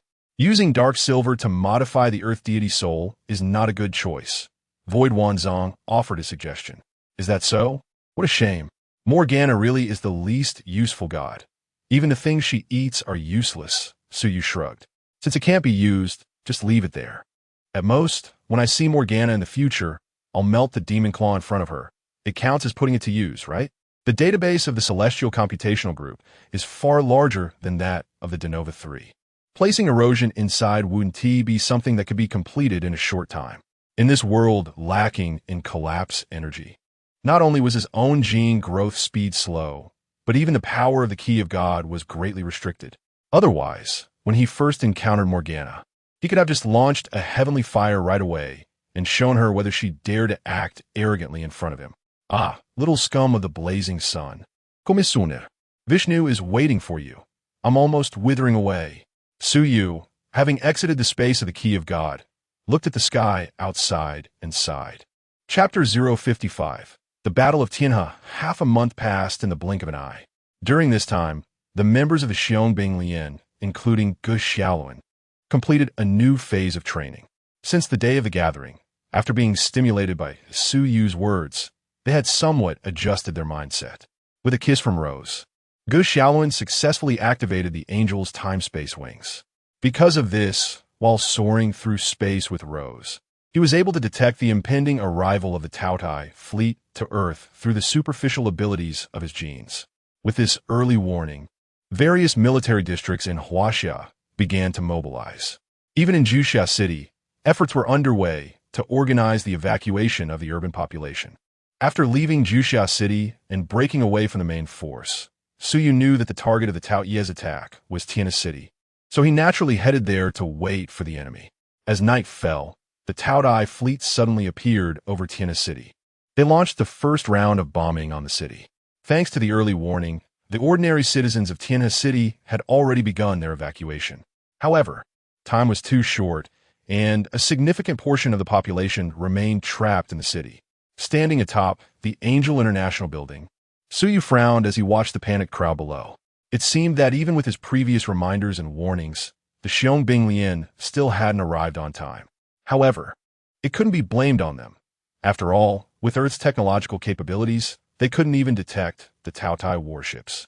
As for whether the Denuma 3 could do it, only those like Takeo knew the answer. Void Wanzong, let us begin. Release the restraints on Vishnu. There's enough food here. As Suyu's voice fell, he took a step forward.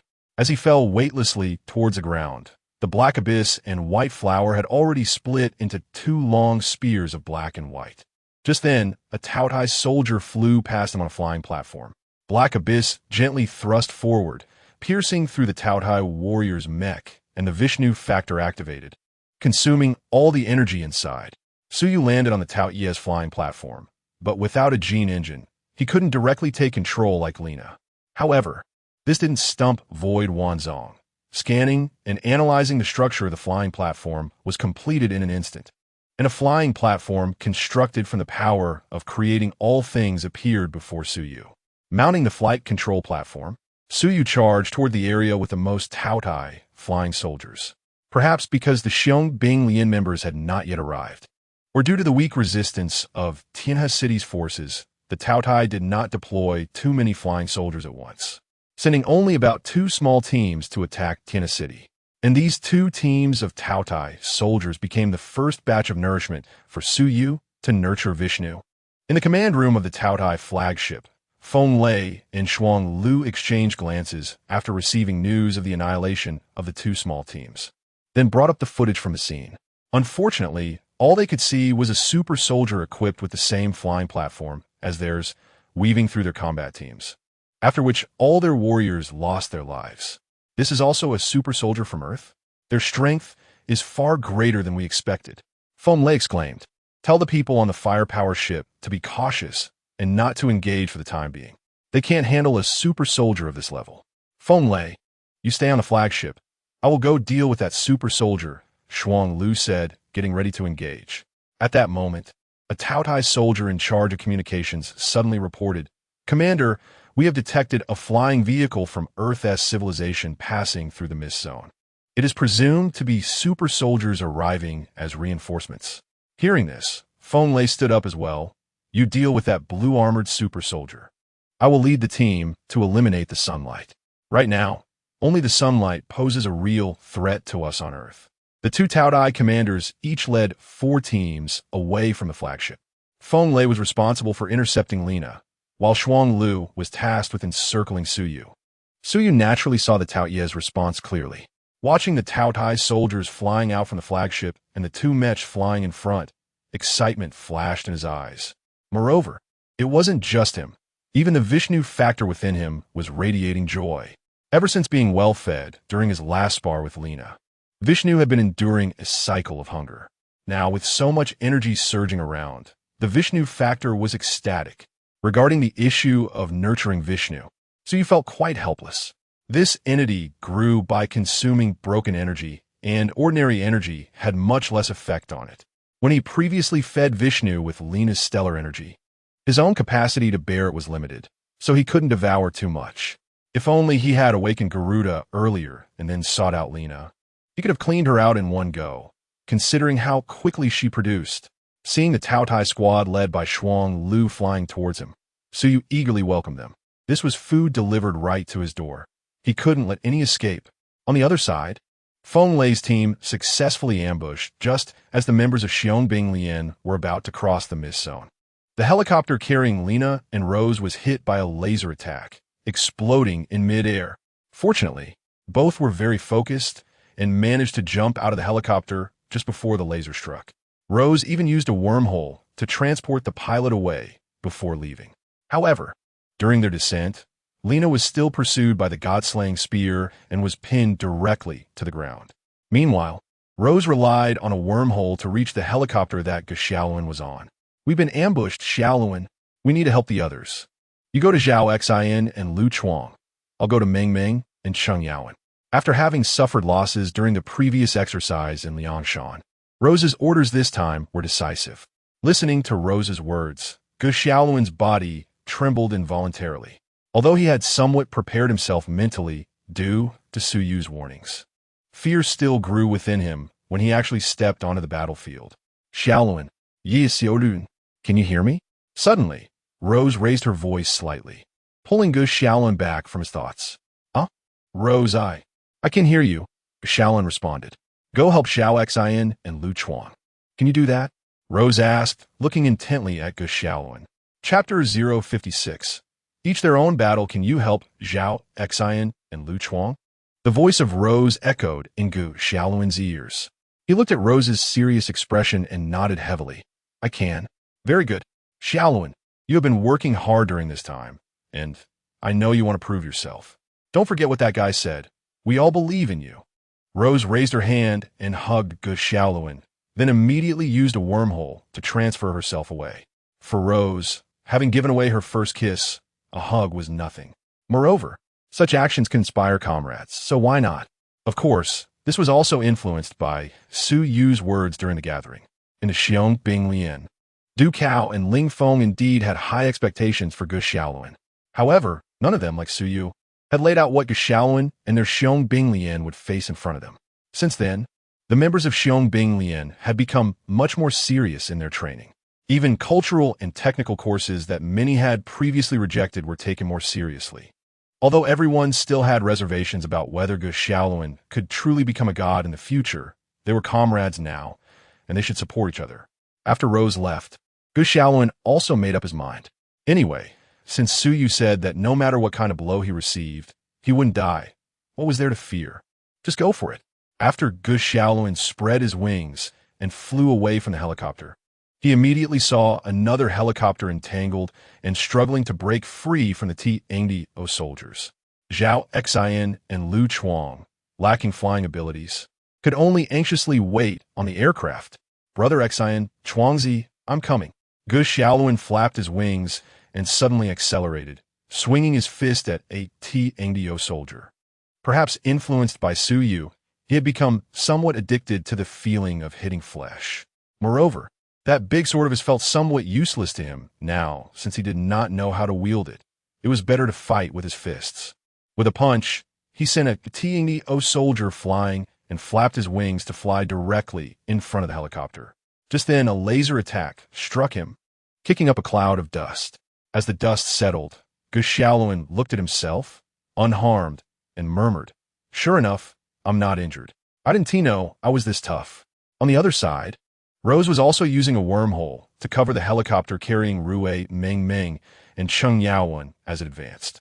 As the tactical core of the Xiong Bing Lian, her dark alloy armor also had flying capabilities. Flying beside the helicopter, Rose looked like a support aircraft. "Sister Rose, how is Sister Reina doing?"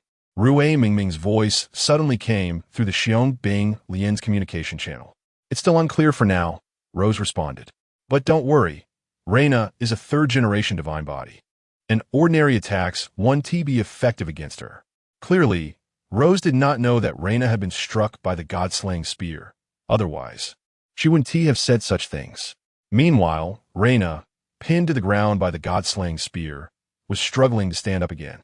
She was slowly pulling the spear out of her body when suddenly, a 4-meter-tall mech landed in front of her, swinging a long sword down at her. As the 4 squads led by Shilu engaged Su Yu, one Tianio warrior was pierced through the body by a White Knight spear. Seeing Su Yu charging into their ranks, the Tianio soldiers scattered and began to launch long-range attacks against him. Unfortunately, Shilu and Feng Lei miscalculated Su Yu's combat power. Moreover, the Tianio soldiers brought here were armed with ordinary weapons. The bullets barely left a spark when they hit Su Yu, leaving little trace, let alone causing any substantial damage. Seeing this, Shilu immediately ordered the soldiers to continue to entangle Su Yu, while he seized the opportunity to launch a surprise attack to take him down. However, before they could execute their tactic, Su Yu stomped hard on the flying platform, leaping towards a distant Tiandio soldier. In midair, He Yuan and Bai Hua were attracted. When he approached the Tiandio soldier, he swung his fist, directly blowing up the soldier's mechanical body, scattering mechanical fragments all over the place. Su Yu was no longer the same as when he first encountered Tiandio soldiers, having devoured so many Tiandio soldiers' energy. The hunger brought by the Vishnu gene had disappeared. Now, even just the power of a single punch was beyond what these Tiandio soldiers could withstand. As he blew up the Tiandio soldier, Vishnu also completed the energy absorption, using the flying platform under that Tiandio soldier's feet. Su Yu leaped again towards another soldier. Seeing Su Yu continuously attacking his squad this way, Shilu immediately ordered the surrounding Tiandio soldiers to retreat. He wanted to take matters into his own hands to kill Su Yu. Watching the Tiandio soldiers gradually distance themselves, Su Yu stood on the flying platform just constructed by the void 10,000 treasures and slightly raised his hands. First divine, key, 7th, replicated metamorphosis. Void 10,000 treasures rain of heavenly flowers. Countless golden ripples emerged in the void beside Su Yu, and dozens of imitated heavenly fire sacred judgments constructed by the void 10,000 treasures materialized from the ripples, aiming at the retreating Tngdo soldiers and firing scorching energy bullets. These Tngdo soldiers were no match for such attacks. Except for a few who narrowly avoided the shots by changing their trajectories, the rest were blown up by a single shot. Using long-range attacks to eliminate Tngdo soldiers, Vishnu naturally could not absorb energy. However, at this moment, the Vishnu gene was no longer satisfied with just absorbing the energy of Tngdo soldiers. If the Vishnu gene had consciousness, it would undoubtedly be picky. After consuming Reina's stellar energy, Su Yu had this thought. When a Vishnu gene was in a state of hunger, it would accept any kind of energy offered to it. But when it was in a normal state, feeding it energy it looked down on would only result in rejection. Seeing so many soldiers taken down by Su Yu in an instant, Shulu was somewhat shocked. He didn't have time to look for opportunities anymore and charged directly at Su Yu. Their Tngdo came to invade Earth to create death to please the Grim Reaper Carl, and this so-called death referred to the beings of Earth as civilization, not themselves. As Shulu charged at him, Su Yu met him on the flying platform. Heiyuan and Baiwa merged back into his hands, and meeting Shulu's attack, he thrust out the Heiyuan Baiwa in response. Chapter 057: The Growth of the Xiongbing Company. Holy Gun Thrust. The white flash emitted by the Black Abyss white flower gun body sliced through the sky at high speed, leaving a large hole in the stag as it passed by. Immediately after, Su Yu stepped on a flying board and rushed towards another battlefield. Void Wanzong, doesn't the God-slaying armor have flying capabilities? Why doesn't the one you made have it? During the journey, Su Yu was complaining to Void Wanzong about the incomplete functions of the God-slaying armor. Using flying capabilities requires consuming collapse energy. Are you sure you want to use it? Void Wanzong retorted. Use it. This broken thing is seriously affecting my performance. The Tina battle had already begun, and soon Xuantianji would arrive. His energy problems would soon be resolved, and there was no need to be stingy now. In fact, when Void Wanzong asked this question, he wanted to remind Su Yu that using collapse energy might cause the collapse to arrive sooner. But Su Yu had already made up his mind. Even if he didn't use collapse energy, the collapse would still come. It was better to go all out, quickly promote Vishnu's growth, and then use its power to activate other collapse factors. Seeing that Su Yu had made a decision, Void Wanzong naturally would not restrict the performance of the God-slaying armor anymore. The nozzles located at the waist skirt armor expanded into light wings after infusing collapse energy, propelling Su Yu towards the location of the Taima commander Feng Lei. At that moment, Feng Lei was raising his flaming weapon, preparing to deliver a final blow to the still recovering Reina. Facing this potentially fatal strike, Reina shouted in panic, "No!" However, all she heard was a crisp shattering sound. But she felt no pain. What is this? Reina cautiously opened her eyes and looked at Feng Lei, who stood still, maintaining the pose with his giant sword. The pure, white gun body had pierced through his chest, stopping just a few centimeters away from Reina's head. Isn't this our goddess? Su Yu retracted the spear, causing Feng Lei to fall backward to the ground, revealing Su Yu's figure. Damn! Su Yu, you really came! Reina exclaimed excitedly. However, in her joy, her hand moved, pulling at her wound, making her grimace in pain. Su Yu reached out, gripped the God-slaying spear, yanked it out forcefully, and tossed it into the key of God space for Void Wanzong to study before extending his hand towards Reina, who was sitting on the ground. Thanks. Reina took his hand to stand up. That damn Taima came up and gave the goddess a super ultimate move. Just wait and see how I take my revenge. Saying this, without waiting for Su Yu to react, she leaped onto the roof of a nearby building. Su Yu smiled and activated the light wings to follow her. Next, Taima might fire another round at Reina. That would also be energy food. At this moment, in the command room of the Taima flagship, due to the deaths of the two highest commanders, Feng Lei and the Stag, the deputy commander who assisted them took over their positions. Long before Feng Lei and the Stag went out to ambush Reina and Su Yu, the firepower ships had dispatched many Taima soldiers. Now, Those Taimao soldiers were engaged in battle with Ge Xiaoluan and others who had broken into Tianhe City.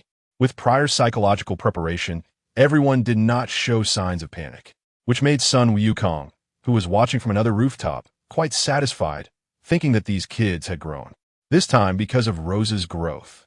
Cheng Yaowen did not stay airborne to command, but went down to participate in direct combat. During the continuous advance of the Xiongbing Company, they had killed quite a few Taimao soldiers. On the rooftop, Su Yu and Reina watched the battle below, and Reina elbowed Su Yu. How about it? Their performance isn't bad, right? Su Yu nodded in agreement. Although their coordination still seemed a bit awkward and immature, it was much better than the chaotic scene in the original work. However, what Su Yu did not know was that at this moment, in the communication channel of the Xiongbing Company, Lu Chuang was shouting, "I've already killed 5. Where are the Taimao? XINE also took down 3. Just keep fighting like this, and we can win." Everyone chimed in, interspersed with Rose's commands, and they were indeed putting up a good fight. All right, everyone settle down." Just as the channel was getting more chaotic, Reina suddenly interrupted everyone shouting, "Don't get overconfident just because you killed a few small fries. That guy Su Yu has already taken down the boss. The rest are just small fish and shrimp." "What? Is that true?" Zhao Xian's voice rang out. "Broter Su Yu, Osem. I, Lu Chuang, respect you." Lu Chuang added, "Rosa, where are you? I'll cover you. Let's keep moving forward." Ge Xiaoluan seemed to be stimulated, directly calling out to Rosa in the channel. Just then, the advancing crowd encountered a powerful counterattack. The 3 firepower ships in the sky, along with the Taimao snipers and gunners hidden in the city, opened fire, launching a wave of saturation bombing on the area where the Xiongbing Company was located. Although Ge Xiaoluan and the others were all wearing dark alloy armor with incredible defense, they still got blown to pieces in such firepower coverage. Especially Zhao Xian. The unlucky kid was shot by a hidden Taimao sniper. Fortunately, it didn't hit a vital spot, and he managed to grit his teeth and avoid the ensuing bombardment. Without Qilin, the Xiongbing Company was indeed lacking in counter-sniper operations. It seemed like they needed some help. Su Yu thought to himself. Just as he had this thought, Sun Wukong had already rushed out. The problem Su Yu noticed, Sun Wukong naturally saw as well. However, he was just watching from the rooftop to train Ge Xiaoluan and others.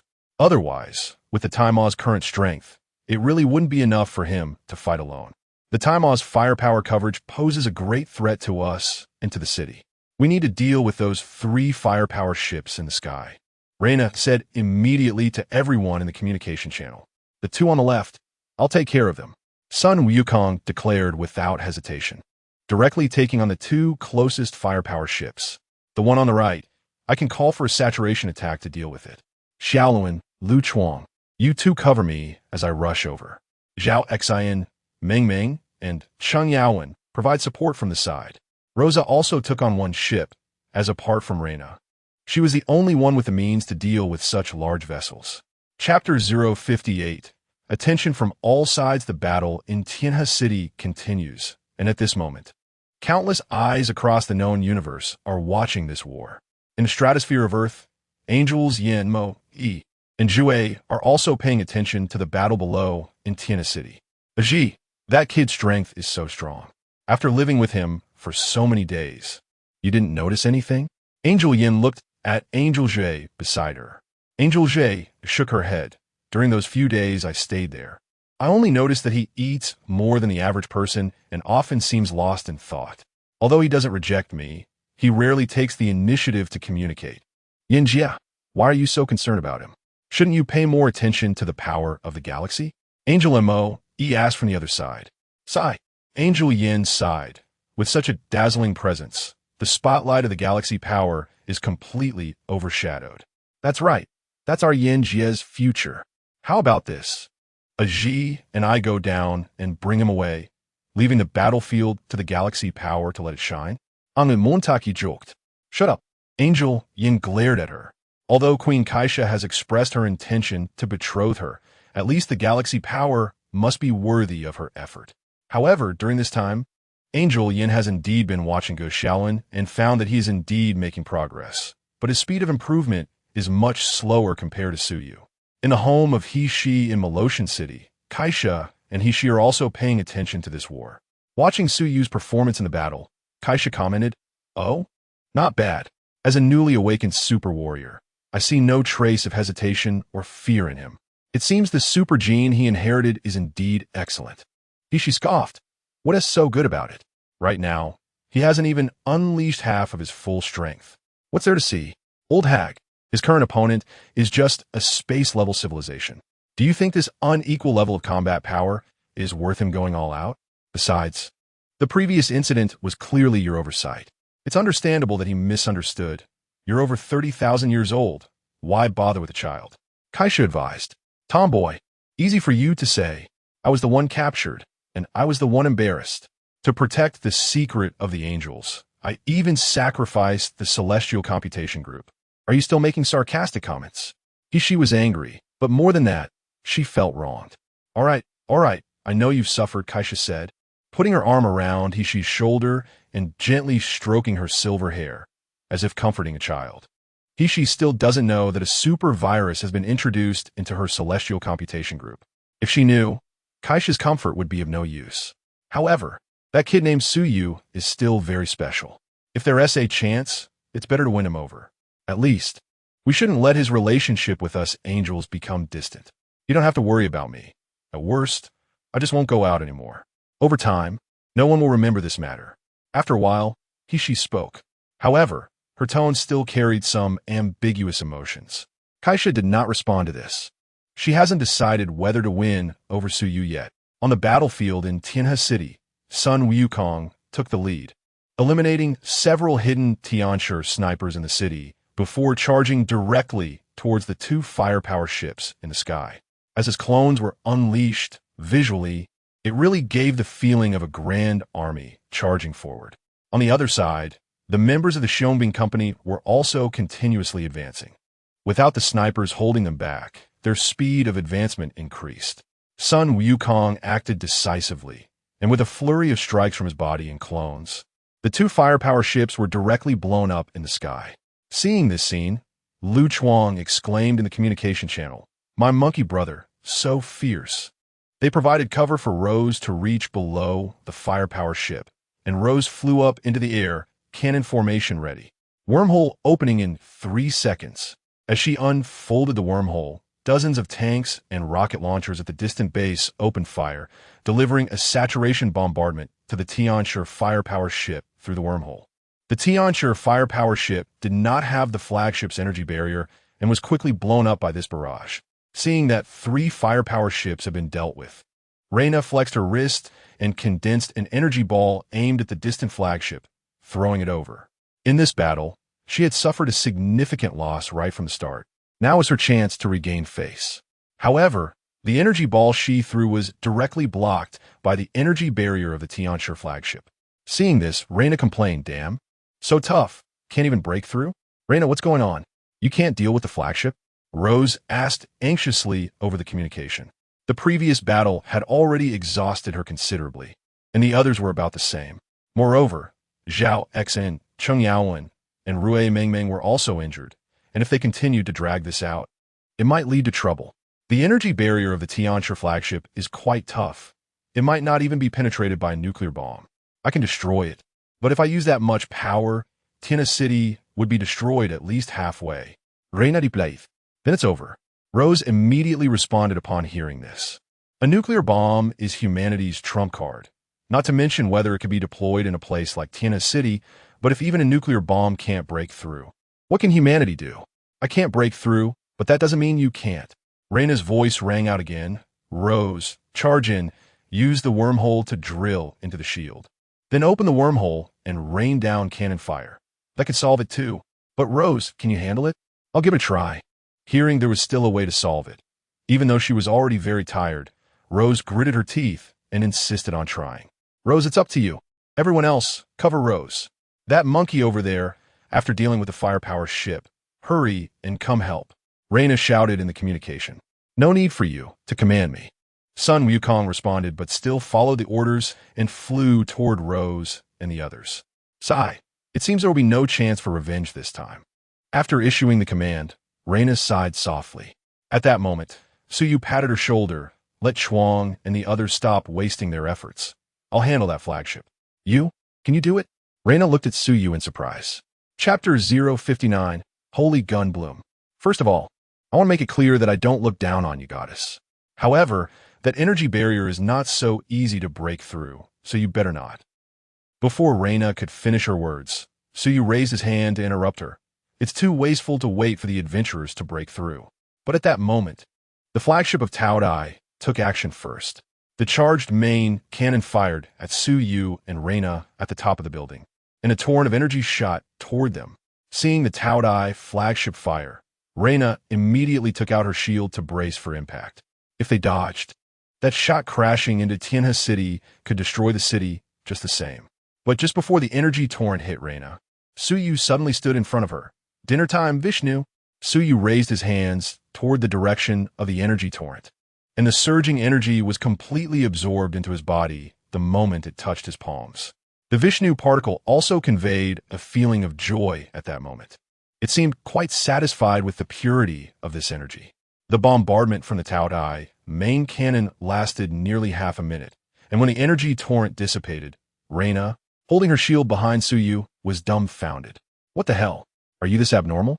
That was the enemy's main cannon. You. By the end, Reina didn't even know what to say. At this moment, the communication channel was in chaos, with everyone asking about Reina's situation. I'm Fine. The attack was neutralized by Suyu. Reina explained to the members of the Xiongbing Lian. Suyu raised the Heiyuan Baiwa in his hand. It's impolite not to reciprocate.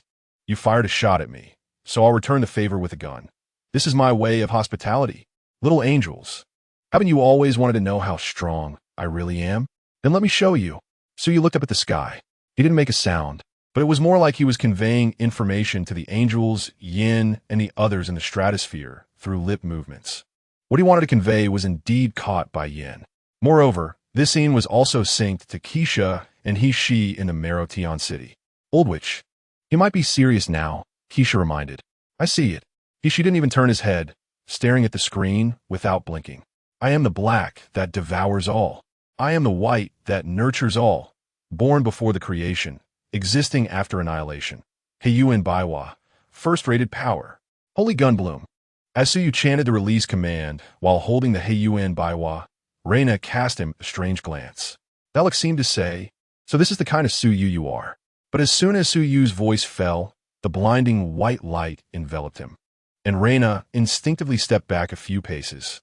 The white light gathered at the tip of the Heiyuan Baiwa, and the gun's brilliance transformed into a torrent that shot toward the distant Tao Tai flagship. Suyu had blocked the Tao Tai main cannon, but the flagship's energy barrier was easily shattered like a thin layer of paper in front of the attack of Holy Gun Bloom. What appeared to be just an energy torrent was, in fact, an attack that activated the core authority of Heiyuan Baiwa. The energy torrent engulfed the entire Tao Tai flagship, and when the white light dissipated, the area of the Tao Tai flagship covered by the light had turned to ashes. All that remained were some corners that were not hit by the gun's brilliance, falling from the sky. Suyu turned to Reina, a teasing look flashing in his eyes. He had seen the look in Reina's eyes, as if she were looking an idiot. Reina shivered all over and quickly turned to the other astonished people in the communication channel. All right, the battle is over. Let's regroup. The flying sun Wukong turned to the direction of Suyu and Reina, paused for a moment, and then flew towards the rendezvous point. Suyu noticed this and was indeed puzzled. This isn't right. Sun Wukong should be sparring with Reina after the Tianhe battle, right? Why is he going back? If he doesn't come to fight Reina, how will he draw out Zuan Yangji? Suyu felt a bit anxious. Hey, what are you thinking? Let's go. We're going back to celebrate. You should come too. Reina patted Suyu's shoulder. Suyu finally came back to his senses, shaking his head in frustration. Damn. This isn't an anime. It's not impossible for the plot to change. Putting aside his chaotic thoughts, Suyu looked at Reina. Let's go. Give me a ride. The goddess can't fly. Watching Suyu unfold his light wings and prepare to leave, Reina grabbed his arm. Suyu rolled his eyes, used some force to shake her off, and then picked Reina up, feeling Suyu's arms around her waist. Reina immediately punched him. Where do you think you're putting your hands? You better behave. Suyu glared at Reina, or I'll drop you. Damn, do you even know how to cherish a lady? Reina retorted, but she didn't continue to mess around. although she wouldn't be hurt falling from his height. With her third-generation divine body, if Suyu really dropped her, it would be embarrassing. When the two arrived at the rendezvous point, there was no one else here except for Sun Wukong. Sun Wukong glanced at the two, then turned and boarded the transport plane. Suyu put Reina down and turned to take one last look at Tiana City before speaking. I won't go to celebrate. I'm a bit tired and need to go back to rest. Tired? Oh, I see. Your super gene must be low on energy again, right? No worries. I'm here. Goddess will take care of it. Reina instinctively took Suyu's tiredness as a lack of energy, which was also a common issue for their super soldiers, as they would indeed feel weak when low on energy. However, Suyu's situation wasn't really about being tired. He just wanted to go back and sort out the current situation, then think about how to solve the energy source problem. As a result, before Suyu could respond, Reina, this reckless girl, slapped an energy ball onto Suyu's body. For those with the super gene of solar light, there are many ways to transfer energy to others. However, when the energy flowed into Suyu's body, Reina's expression suddenly changed. She felt a terrifying pulling force from Suyu's body, continuously drawing the stellar energy from her own. Hey, Suyu. Reina's panicked voice rang out, but before she could finish her sentence, she lost consciousness. Only then did Suyu come back to his senses. He hurriedly supported Reina, who was about to fall, and mentally told Su Kong Wanzong, restrict Vishnu again. Chapter 060, Losing Money. My friend, you underestimate the factors of the collapse beast too much. After experiencing a man-made collapse and completely liberating Vishnu's supermutation factor, it's impossible to restrain it again. The voice of Void, 10,000 treasures, echoed in Suyu's mind. Damn, why didn't you say something so important earlier? Suyu exclaimed. In response to Suyu's question, he only received a light laugh from Void 10,000 treasures. So what should I do now? It's simple. Let Vishnu completely devour this girl's genetic sequence to promote the self-evolution of the supermutation factor. Otherwise, you'll only have a nuclear reactor to rely on in the future. Void 10,000 treasures replied. Damn it. At this moment, Suyu realized he had been schemed against by Void 10,000 treasures. Of course, this opportunity was something he had handed to Void 10,000 treasures himself, so he could only curse verbally, feeling completely helpless against this little cube. Looking at Reina's pale face in his arms, Suyu fell into a dilemma. Although this girl was a bit reckless, she meant well.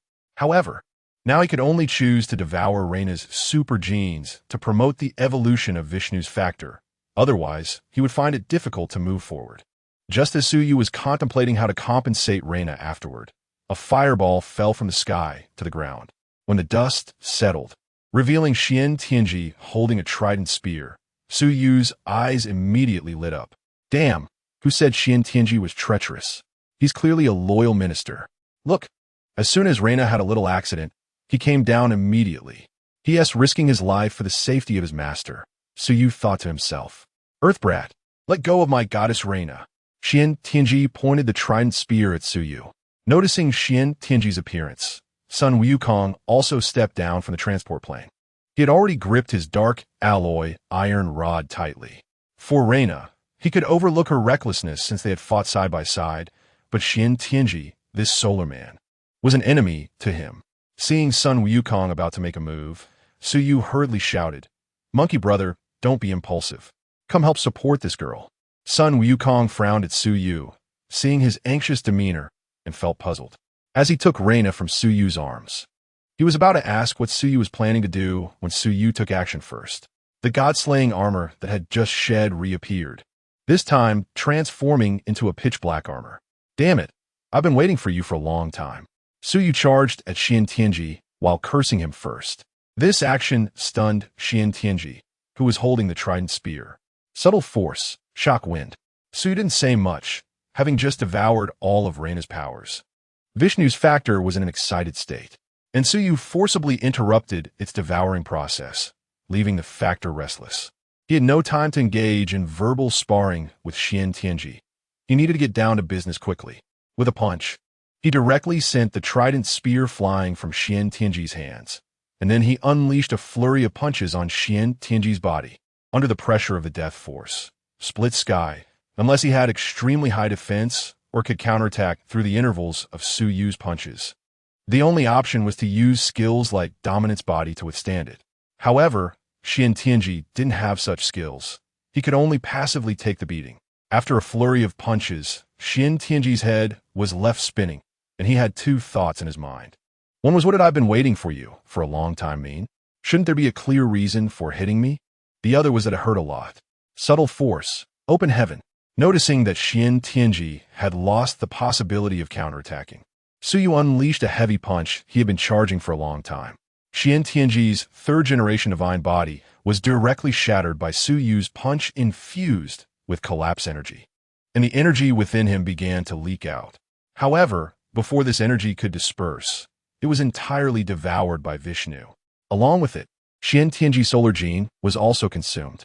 Just as Su Yu had thought, Xian Tianji's super gene indeed had the function of driving stellar energy. Although it wasn't as advanced as Reina's, it was extremely precious for him at that moment. After devouring Xian Tianji's super gene, Su Yu finally stopped. With the super gene consumed and his body shattered, Xian Tianji naturally met a tragic end.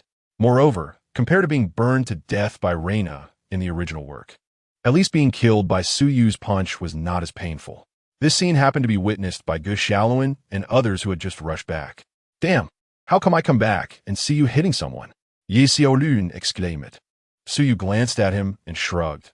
The last few times Reina came to find me to go shopping, as soon as she left, this guy kept hovering around me. And several times he was ready to attack me. This time he jumped out again, so I took him down. If Xian Tianji were still alive, he would definitely shout that it was unfair. He had only just switched defenses recently. It wasn't TM protecting Reina before, it was Yuan Li, but now he had already been dealt with, and it was too late to say anything. Looking at the members of the Xiangbing Lian, apart from Ge Xiaoluan, who was fine, the others had some injuries. After thinking for a moment, Su Yu took out the Black Abyss White Flower. Seeing the scene, Ge Xiaoluan was startled. Damn, I just said one thing. You're not going to hit me, right? Su Yu rolled his eyes. You've already fought an alien. Can you stop being so cowardly? Aliens aren't as terrifying as you. Ye Xiaolun muttered softly.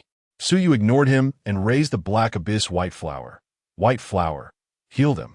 As Su Yu's voice fell, the Black Abyss White Flower emitted a white light. Under the illumination of the white light, the wounds on Lu Chuang and others quickly healed. Feeling their injuries recovering, Rose's eyes widened in amazement. This healing effect is much stronger than their Xiangbing Lian's Yuqin. After all their injuries were healed, Su Yu put away the Black Abyss White Flower. At the same time, the God-slaying armor disappeared, transforming back into casual clothes. All right, your injuries are fine now. Go back and rest early. By the way, let me congratulate you first. You've won the first battle. Upon hearing Su Yu's words, Ge Xiaoluan and the others felt a bit embarrassed. Although they thought their performance this time was pretty good, compared to Su Yu, there seemed to be a significant gap. As Su Yu turned to leave, he suddenly remembered something. He walked up to Ge Xiaoluan and handed him a piece of paper. Here, Xiaoluan, pay me back this money. Chapter 061, Evolution Awakening, Xiaoluan, pay me back this money. What the hell, just pay money. Su Yu's words left Ge Xiaoluan confused. He glanced at the item Su Yu handed him, and the glaring two-words bill made him even more bewildered. When he saw the contents recorded on it, Ge Xiaoluan was furious. Wait, your window is broken. Why should I pay for the repair costs? Su Yu shrugged. Don't blame me for putting this bill on you. If you have the ability, go talk to the angel about it. The angel who broke my window is Angel Jie. She is the guard of Angel Yin. And Angel Yin is the guardian angel that Angel Kaisa intends to betroth to you, the guardian of the galactic power. So this bill is on you. Any problem with that? Chuangzi, do you think there's a problem? No, I think Brother Su Yu is right. Lu Chuang also didn't quite understand what Su Yu was saying about some guardian angel. But since Su Yu asked, he just answered along. Damn, what are you talking about? Chuangzi, I have a rose now. Don't say random things. Ge Xiaoluan hurriedly defended himself. Get lost, who is yours? Rose, who was listening nearby, was already feeling a bit uncomfortable because Su Yu mentioned angels, and now, with Ge Xiaoluan's nonsensical talk, she kicked him in a fit of anger. As a result, when the kick landed, Ge Xiaoluan was fine, but Rose's own foot hurt a bit, making her even more displeased. Rose, don't be angry. Listen to me. I really have nothing to do with that angel. Gu Xiaolun quickly chased after Rose. Watching the two of them leave, Suyu couldn't help but laugh. Zhao Xian and Cheng Yaowen exchanged glances, then shrugged in helplessness. Brother, come celebrate with us? We finally won. Let's drink a bit. Lu Chuang put his arm around Suyu's shoulder and pulled him toward the transport aircraft. Suyu shook his head. Chuangzi, let's talk about drinking next time. I have something urgent to attend to. Upon hearing Suyu say this, Lu Chuang felt a bit embarrassed to persuade him further. All right then, when we come back, I'll ask Sister Na to take us to find you. By the way, let my brother apologize to you. That brat. I had Sister Na help arrange him in the military camp. Okay, then see you next time, guys. Suyu waved to everyone. See you next time, Lu Chuang replied. Zhao Xian and Cheng Yaowen also waved their hands to bid farewell to Suyu. After several interactions, they had somewhat understood. Suyu had his own beliefs, perhaps different from theirs, but for now, their goals were broadly the same. Moreover, Suyu's advice had indeed made them more aware, especially from the experiences they had on the battlefield today. However, in terms of relationships, Lu Chuang seemed to have a closer bond with Suyu. Perhaps Reina was also closer to Suyu than they were. This time, we also need to take the initiative, Yaowen. Zhao Xian nudged Cheng Yaowen as he watched Suyu's departing figure. Next time, I'll treat him to drinks, Cheng Yaowen responded. Meanwhile, in the stratosphere, Angel Yin and her companions were watching the events below with a perplexed expression. Initially, Suyu's decisive act of shooting Xian Tianji surprised Angel Yin and her companions. But the next moment, when Suyu pulled out a bill to demand payment from Gu Xiaolun, especially because of Azu's involvement, left them speechless. Azu, remember to use the door next time, Angel Yin said with a headache. I know I was wrong, Sister Yin. I'll pay attention next time, Angel Zhui immediately assured. But Angel Mo Yi's puzzled voice chimed in. How did he know that Sister Yin is to be betrothed to the galactic power? How would I know? Angel Yin was somewhat annoyed. How did the whole universe know about her betrothal? Angel Mo Yi shrank her neck, noticing that Angel Yin seemed to dislike this topic, and quickly stopped speaking. Kaisa and He, who were watching everything through synchronized images from Angel Yin, were also confused. Although they knew Suyu was very knowledgeable about angels, this was too much knowledge, wasn't it? Big sister, don't you think he knows too much about angels? Ishi asked. I feel that way too. Regarding Yin, apart from the current members of the Angel Legion, no one else should know this news. Kaisa said after a moment of silence. My dark dimension has no signs of being invaded. Where did he get this information? Hearing Kaisa say this, Ishi also checked her own dark dimension. Finding no signs of invasion, she finally felt relieved. After all, she had been captured by Suyu before. If he had accessed information from her, there would inevitably be risks of other intelligence leaks. I'm preparing to head to Earth. It's time to meet this child. Ultimately, Kaisa made her decision. She was originally going to Earth, and now she had an additional reason. Be careful. I feel he might not give you face. She reminded her. If he could capture her, he could capture Kaisa too. After parting ways with the members of the Xiong Bing Lian, Suyu directly transported to a deserted place through the Qian Jia Yi Cheng. Void Wanzong, I'm ready. Suyu entered the consciousness space of the Divine Key and spoke to the already prepared Void Wanzong. Don't be nervous. Devouring evolution is inherently Vishna's instinct. Moreover, Vishna and Garuda's supermutation factors are merging smoothly. Integrating this super gene shouldn't be a problem, Void Wanzong said. Suyu shrugged. Whether it worked or not, he would only know after trying. If it didn't work, he could just kidnap Reina and take her wherever he went in the future. As Suyu released his consciousness, the fusion of the supermutation factor and super gene officially began. A wave of warmth surged within him, but it was soon suppressed by a bone-chilling cold. The alternating sensations of heat and cold made Suyu shiver. Meanwhile, in the space of the Divine Key, a flash of excitement flickered in Void Wanzang's eyes. The super gene was a product of technology, but ultimately, it was just a variety of mutations of the human gene from the Divine River. Faced with such a gene, Vishna quickly devoured it, turning it into nutrients that merged into itself. As for the backdoor programs that often existed in super genes, they completely lost their function. After all, Vishna's devouring of the super gene promoted its evolution, rather than assimilating the super gene. This step had long been anticipated by Void Wanzong. What surprised him was that at this moment, the supermutation factor of the third collapse beast showed signs of awakening. Chapter 062. Dynamics from all sides. After the warmth within Su Yu was suppressed, a chill began to emerge around him.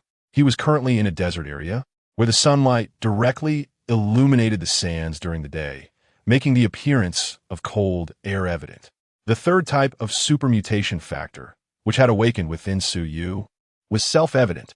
The king-level collapse beast, Pavani, had control over ice and snow, and during the initial battle against it, the Valkyries suffered significant losses. Pavani's factor awakened quite suddenly, and this was not a result of Void's deliberate guidance.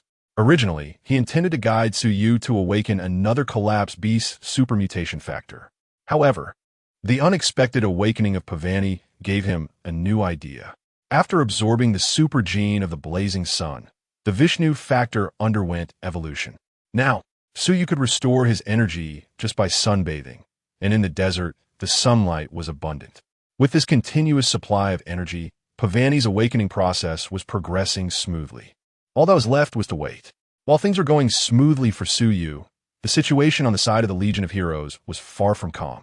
After resting for a while, Reina woke up. She was surprised to hear that Su Yu seemed to have killed someone, but when she saw the corpse of Xian Tianji, she was stunned. However, Reina was not an impulsive person, especially after hearing from Guxialuan and the others that Su Yu had a past conflict with this person. She immediately calmed down. This person was indeed one of our own from the blazing sun, named Xian Tianji. Sun Wukong can vouch for me. As for why he came to Earth and what conflict he had with Su Yu, I don't know. In any case, I will personally ask Su Yu about this matter before making a decision. Reina's attitude was very serious, as she represented the blazing sun at this moment and was also expressing her position as the main god of the blazing sun. Guxialuan and the others from the Legion of Heroes were unaware of the seriousness of the matter, while Sun Wukong seemed somewhat indifferent. On the other hand, Dukeo was furious upon learning about the incident. Look, we run into trouble. Haven Tiwi, I told you. People like him shouldn't be given too much freedom, Dukeo shouted angrily. Previously, he had proposed to the higher-ups in Huaxia that they should arrange for someone to restrict Su Yu. However, the Huaxia higher-ups had not shown any response to this, which made Dukeo sense something ominous, so he refrained from bringing it up again. Now that Su Yu had caused quite a bit of trouble, Dukeo immediately jumped in. Of course, he was still just venting on the giant canyon and hadn't yet gone to the Huaxia higher-ups to complain. However, this made the commander of the South China Sea Fleet, Li Yunfei, furrow his brows. On the distant banks of the Star River, in the Deadsong Academy of the Mingi star system, after receiving the news that the advanced force of Tao Tai had been completely annihilated, Snow directly reported it to Death God Carl. Oh, it seems that the Legion of Heroes established by the Super God Academy on Earth is not bad. It was directly defeated by Tao Tai. However, this was expected. Let Tao Tai's main forces continue to pressure Earth. But don't rush to attack. Stay within a controllable range and wait for my orders, Death God Carl instructed. Yes, my God, I will relay the message. Snow left after receiving the order. He didn't mention the report about the appearance of a powerful super warrior on Earth, implying that it had the strength of a third generation or above. In Snow's view, this was merely a nice excuse that Tao Tai found after their complete annihilation. After all, he had looked into Earth and knew that there was indeed a third-generation peak beast body. Death God Carl had long been aware of this. On the other side, Morgana, who was also following the Tiana campaign, was now drenched in cold sweat, especially after Su Yu's last attack, which directly obliterated Tao Ye's flagship. Even her demon No. One's divine punishment bombardment wound have been so decisive. Damn, this little brat is surprisingly strong. Fortunately, I escaped quickly back then. Otherwise, I might have lost more than just a demoness claw. Morgana patted her chest, looking somewhat terrified. Queen, what should we do next? Sword Demon Otto asked. What should we do? Just hide well. This Earth is becoming increasingly unsafe.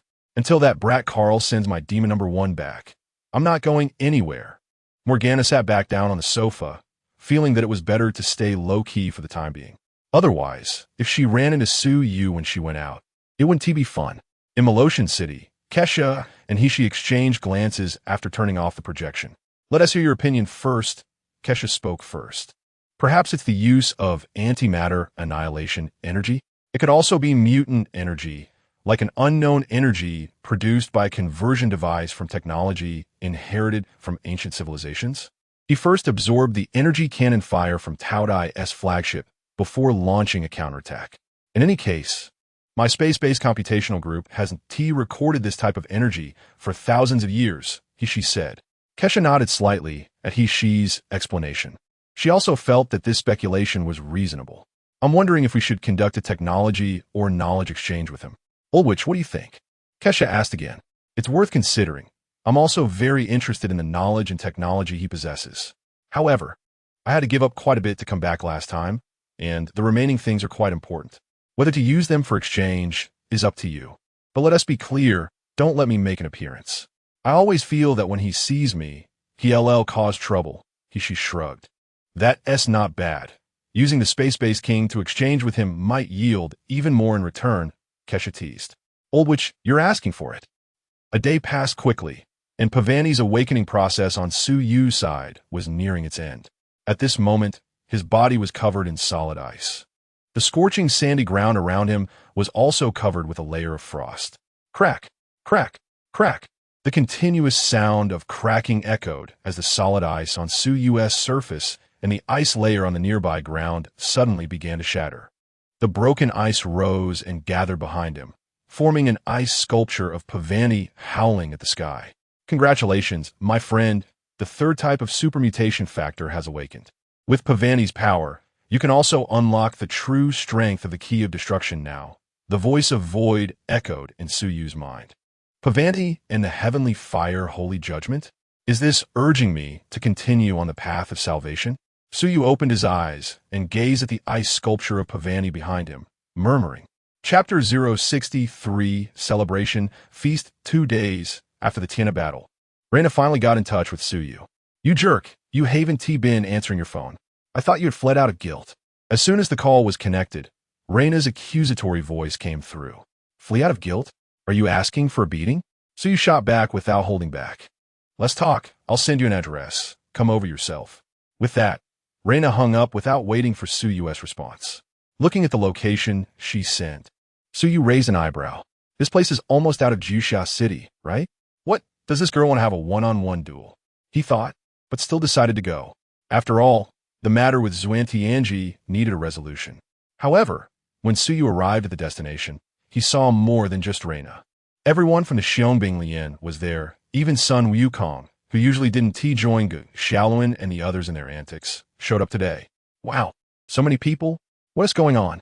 Su Yu asked in surprise. You could tell just by looking, it's a party. Don't just stand there, come help. None of us can figure this stuff out. Zhao Xian waved at Su Yu immediately. When Su Yu stepped closer, he saw that the ground was filled with tables, barbecue grills, and many other parts. He couldn't figure out how they managed to bring all this stuff over. Oh my god, are you guys planning to assemble everything from scratch? So you can plan. Hurry up and help, I'm starving. Raina urged from her lounge chair. Su Yu rolled his eyes. All right, you guys stay out of the way. I'll handle it.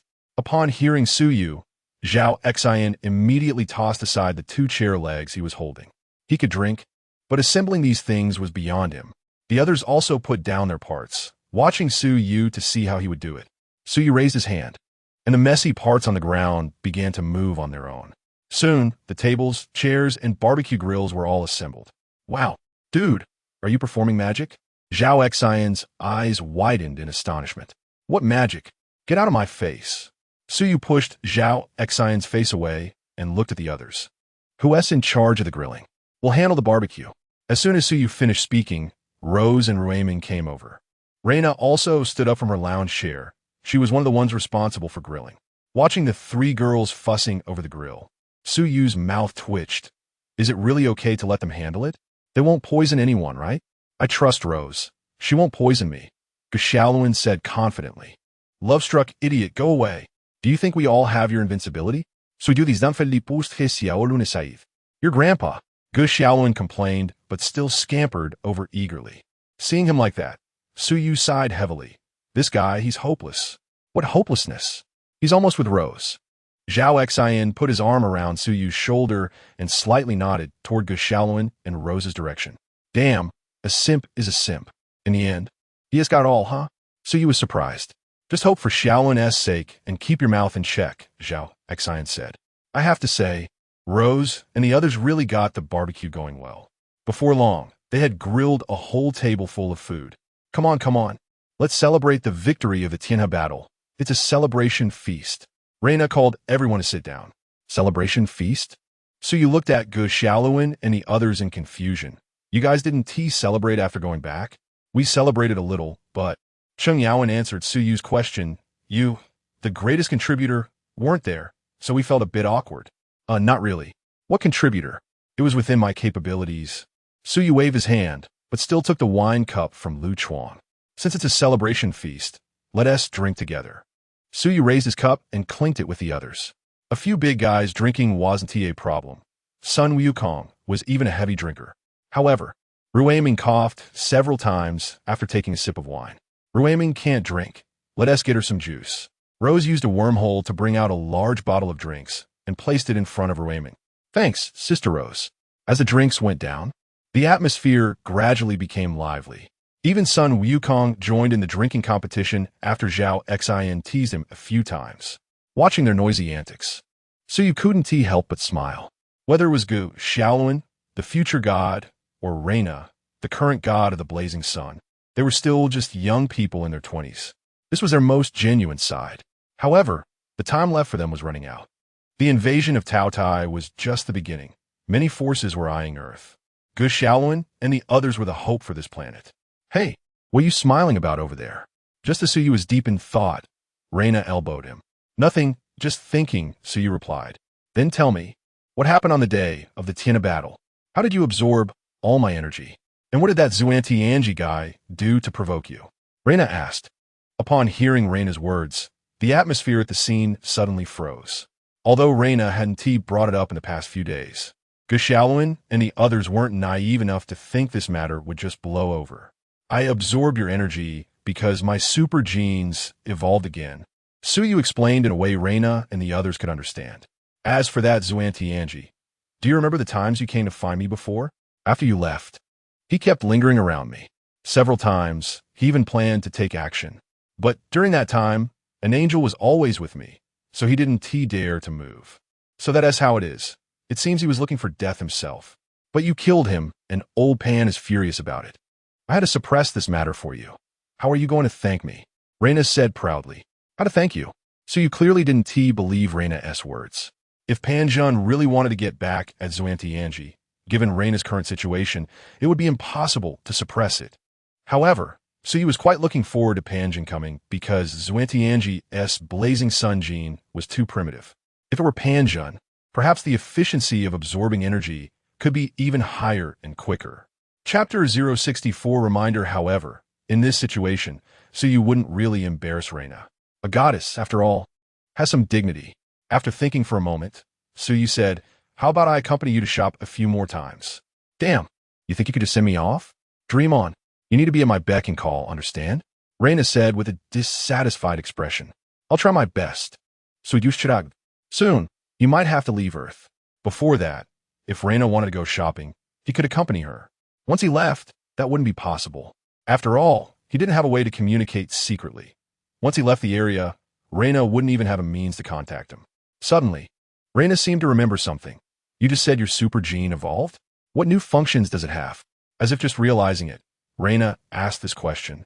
New functions? So you didn't respond right away. The topic jumped quite a bit. The one who just assembled those broken things was. So you didn't want to demonstrate for them here. Directly using the method he just showed. In fact, he had borrowed the powers of the Void's omnipotence to control those parts, which had nothing to do with the super variant factor in his body. Reina nodded and didn't press further. After all, most of these things are considered secrets. It was enough that Suyu could say these things. The others listening to their conversation also felt relieved. It seemed that Reina really didn't intend to pursue the matter of that person named Xuantianji being killed. They just didn't know the reason behind it and weren't in a position to ask. By the way, let me tell you some good news. The formation of the second phase of the Heroic Brigade has already begun, and the members of the second team will be reporting soon. Just to give you a heads up, there will be some pretty girls. Reyna thought of something and directly revealed the situation of the second team of the heroic brigade. Is that true? Then Xin can't wait. Zhao Xin said with a grin. The current ratio of men to women in the heroic brigade is seriously imbalanced. Watching Gu Xiaolun and Xiang Wei getting close, Zhao Xin felt envious. Look at your lack of ambition. Reyna sneered at Zhao Xin. What's wrong with my ambition? I've also been through the battlefield. Zhao Xin started to boast. Don't be too arrogant, Su Yu interjected, pointing at Zhao Xin. What? Zhao Xin looked at Su Yu in confusion. Placing his wine glass back on the table, Su Yu's gaze swept over everyone, finally landing on Zhao Xin. For Earth, the invasion of the Tao Tai is just the beginning. Next, you will face many more enemies. Don't get proud just because you've beaten the Tao Ye's vanguard. Overconfidence leads to defeat. Is that true? Zhao Xin was startled by Su Yu's words. It is, Su Yu said seriously. Didn't I just say that I was living with an angel not long ago? I'll learn some news from her. There's a demon queen named Morgana currently on Earth. She is in cahoots with the god behind Tao Tai, the god of death Carl from the river Styx. Earth is also one of her targets for corruption. Next, the ones you might face are them. The demons are much stronger than the Tao Tai. Hearing Su Yu's words, Sun Wukong and Reyna also became serious. Sun Wukong was concerned about the potential threat to Earth, while Reyna was worried because of Morgana's reputation. Not long ago, the disappearance of the villagers in Huang Village was caused by Morgana. She hasn't shown up for a while, and I thought she had left Earth. I didn't expect she's still lurking around. Su Yu, is your information accurate? Reyna asked. I can ensure the accuracy of the intelligence. Morgana is definitely on Earth. Su Yu said. After the events of the Heavenly River battle, Su Yu was hesitant to fully trust the development of the plot. However, he believed that the general direction should still be fine. Not to mention that he had encountered Morgana not long ago. Just the fact that Morgana and God of Death Carl have that god-slaying plan means she must stay on Earth. Otherwise, how could she lure Kaisei over? No way. Is Morgana that strong? Su Yu, can't you handle it? Lu Chuang asked in confusion. Although their strength was steadily increasing, their perspective was still lacking. In Lu Chuang's view, Su Yu was already terrifyingly strong. Since he described Morgana as so wicked, it inevitably made him nervous. I can deal with it, but Chuangzi, you can't always rely on me. One day, I will leave, and Earth will have to rely on you, Su Yu said bluntly. Leave? What does that mean? Reyna pressed. Not wanting to lose a friend she had finally found. Going somewhere uncertain, maybe just wandering around? Su Yu couldn't provide a precise answer. Initially, the first step of the follow-up plan discussed with the Void's omnipotence was to leave Earth. The technological level of the super god universe is very unbalanced, and the gap between major civilizations is large. Staying on Earth, he could very well miss the first outbreak of collapse. If the collapse spreads recklessly in cosmic civilization, it won't be long before this universe is doomed. Leaving Earth is to find a suitable place to establish his own power or to find a well-developed civilization to directly leverage for growth. But he had not made a decision yet.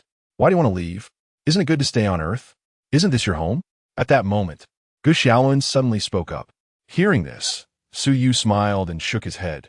Xiaolun, everyone present can say this, but you alone cannot. Do you know why? Upon hearing Su Yu's words, Gu Xiaolun was directly stunned. Obviously, he couldn't understand what Su Yu meant. Xiaolun, do you know what the power of the galaxy represents? Not to mention too far, just in front of you, just these 4 words represent that Earth is the position of the main god of the solar system. Although you can't even make decisions on Earth right now, in the eyes of major cosmic forces, you're the future main god. You can ask Reyna if she agrees. Su Yu's words clearly astonished Gu Xiaolun. Not just him, but Zhao Xin, Rui Mengming, and Lu Chuang all looked shocked. Su Yu, don't say any more. This is still too early for Xiaolun. Reyna wanted to stop Su Yu from continuing. It's not too early. This is what he needs to know now, Su Yu said. Chapter 065. Deceiving Gu Xiaolun Reyna. Whether it's your Liang or the divine creation tactics of the Super God Academy, they're not suitable for Earth, or rather, for Xiaolun. The differences in growth environments determine that Xiaolun's understanding is different from yours. Although time can teach Xiaolun the things a supreme deity should know, Earth has no time for him to grow slowly. Perhaps you think that telling him too much in advance is like pulling up seedlings to help them grow. But now is a time when we must pull up the seedlings to help them grow. After hearing Su Yu's words, Reina fell silent. Just like during the last gathering, Su Yu's words cut straight to her heart, leaving her unable to retort. What does it mean to be a supreme deity? Xiaoluan, you can go to Reina to learn. She herself is a supreme deity and can explain it to you more clearly. For now, just think of it as being the leader of Earth. The duty of a supreme deity is to protect their civilization, Su Yu said. You mean, let me protect Earth? Me? Can I do it? I. Upon hearing Su Yu expand the concept so broadly, Xiaoluan began to feel timid again. Hey, be more assertive. At that moment, the rose sitting next to Xiaoluan gave him a pat. She clearly seemed frustrated with his lack of determination. Rose, I. Seeing Xiaoluan like this, Su Yu pondered for a moment before asking a question. Xiaoluan, let me ask you, during the Heavenly River battle, what supported you all the way through? What supported me? Xiaoluan repeated in confusion. Then after thinking for a long time, he said, I want to protect. Before he could finish, Su Yu interrupted, Don't say nice words, nobody believes that. Speak your true thoughts. Being told this by Su Yu, Xiaoluan's face immediately turned red. Indeed, he hadn't thought about protecting anything. In fact, what had supported him was another reason. I don't want Rose to look down on me. I want to earn Rose's recognition. Eventually, Xiaoluan revealed this answer. After saying this, Xiaoluan closed his eyes. But the anticipated ridicule did not come for a long time. Xiaoluan opened his eyes to look at the others, various expressions hanging on their faces. Only Su Yu smiled and said, This is a very good answer, very suitable for you. So Xiaoluan, what about now? And the future? Zhao Xian said that you and Rose are not together yet, right? So don't you need to work harder? In the future, if you two are together, would you be able to bear to see Rose fighting alone to protect her country, to protect Earth? So you continued to ask. No, wherever Rose goes, I will go. I will definitely help her. Xiaoluan stood up and said excitedly. Seeing him like this, everyone was taken aback. So, if you want Rose to feel secure being with you, becoming a supreme deity is the best choice. Now, are you still going to refuse? So you continued. Xiaoluan shook his head. No, I'll give it a try. Although he was still a bit hesitant for Rose. He wanted to give it a shot. Hearing Xiaoluan's response, Reina was stunned. This is a supreme deity? Just like that, he was deceived? You see, Xiaoluan is different from you. Perhaps in your eyes, he used to be a loser, but he is also a man. Isn't it normal for a man to grow for a woman? So you shrugged. Wow, you're really something. You both are really something. Reina looked at Su Yu and Xiaoluan and could only comment like this. But what does this have to do with you leaving Earth? Xiaoluan, who had just sat back down, seemed to just realize something and hurriedly asked again. You are different from others because you need to bear the continuation of civilization. I am somewhat similar to you, but also different. I carry the legacy of a civilization, needing to rebuild it. Su Yu raised his hand to point at himself. Hearing him say this, Reina's eyes widened. She had once guessed how Su Yu's super gene came about, and now combining Su Yu's words, the answer was becoming clear. If I stay on Earth and rebuild my civilization, then in the future, you and I will have to compete for the position of supreme deity. If I say this, do you still want me to stay on Earth? Su Yu asked. Then you can just be the supreme deity, right? As a result, Xiaoluan directly threw this answer at Su Yu, causing the hand he had just picked up the wine glass with to tremble. Ha ha ha. I knew it. Su Yu, your words were in vain. Reina teased Su Yu while enjoying the spectacle. You brat. Su Yu rolled his eyes, feeling speechless towards Xiaoluan as well. Seeing their reactions, Xiaoluan awkwardly scratched his head. Clearly, he also realized he shouldn't have said that. But the concept of a supreme deity was still a bit too far for him. All right, let's not talk about this anymore. The position of the supreme deity of Earth is indeed not suitable for me. My situation is somewhat special, and you will know it later. As for Xiaoluan, don't be so cowardly. Those who have expectations for you are not just the Super God Academy, but also those on Earth who know about the Black Great Wall Project. Even the strongest angel civilization in the known universe has hopes for you. Saying this, Su Yu looked up at the sky. Am I right, Angel Yin? As soon as Su Yu's voice fell, 3 angels descended from the sky. You know too much. As soon as they landed, Angel Yin fixed her gaze on Su Yu, speaking in a tone that was serious, quite different from her usual teasing and mocking. What? Do you want to silence me? Su Yu's eyes narrowed slightly, an invisible aura radiating from him. The Angel Yin, who was facing him, suddenly felt a sense of facing a formidable enemy. Not just her, everyone present felt a chill down their spines. The angels have no intention of being your enemy. In the end, Angel Yin still spoke this sentence. And as her words fell, the feeling of being stared at by a giant beast immediately disappeared. So you smiled, looking at Guxiaoan and the others. Let me introduce you. This is Angel Yin, the supreme deity of the angel civilization, the left-wing guard of the holy Kusha.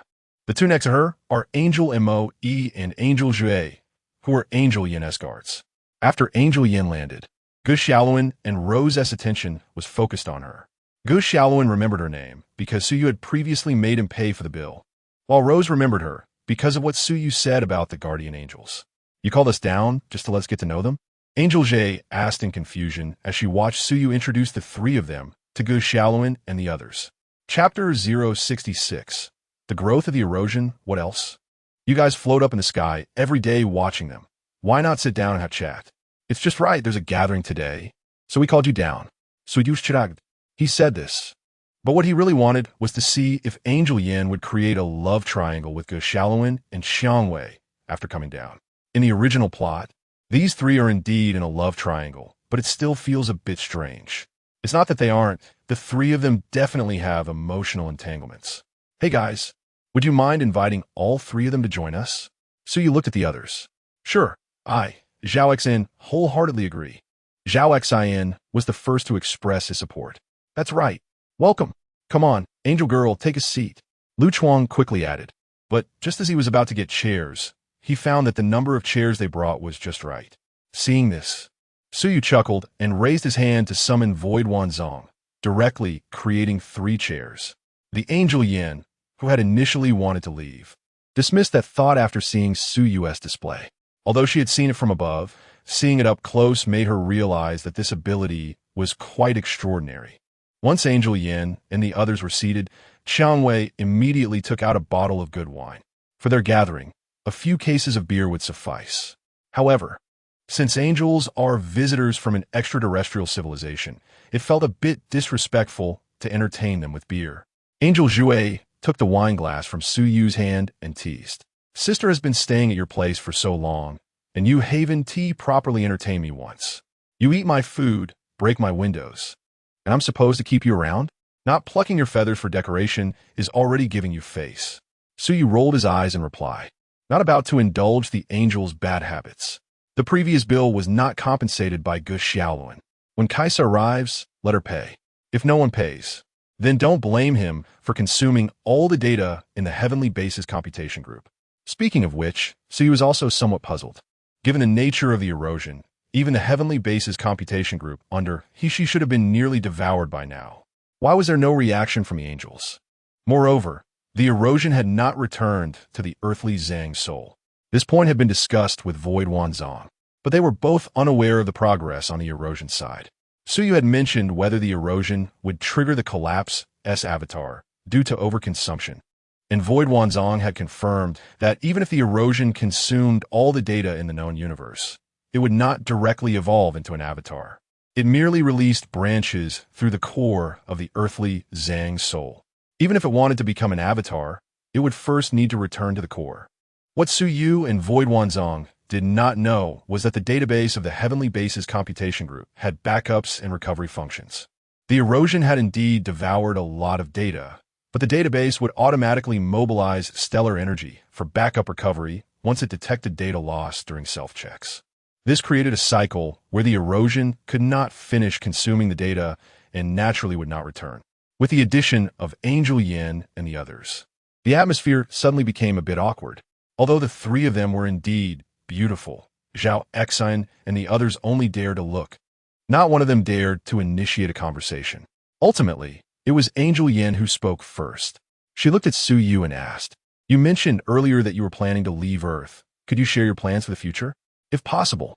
Due to Su Yu's displayed power and his earlier mention of carrying the legacy of a civilization, Angel Yan's attitude towards him had changed.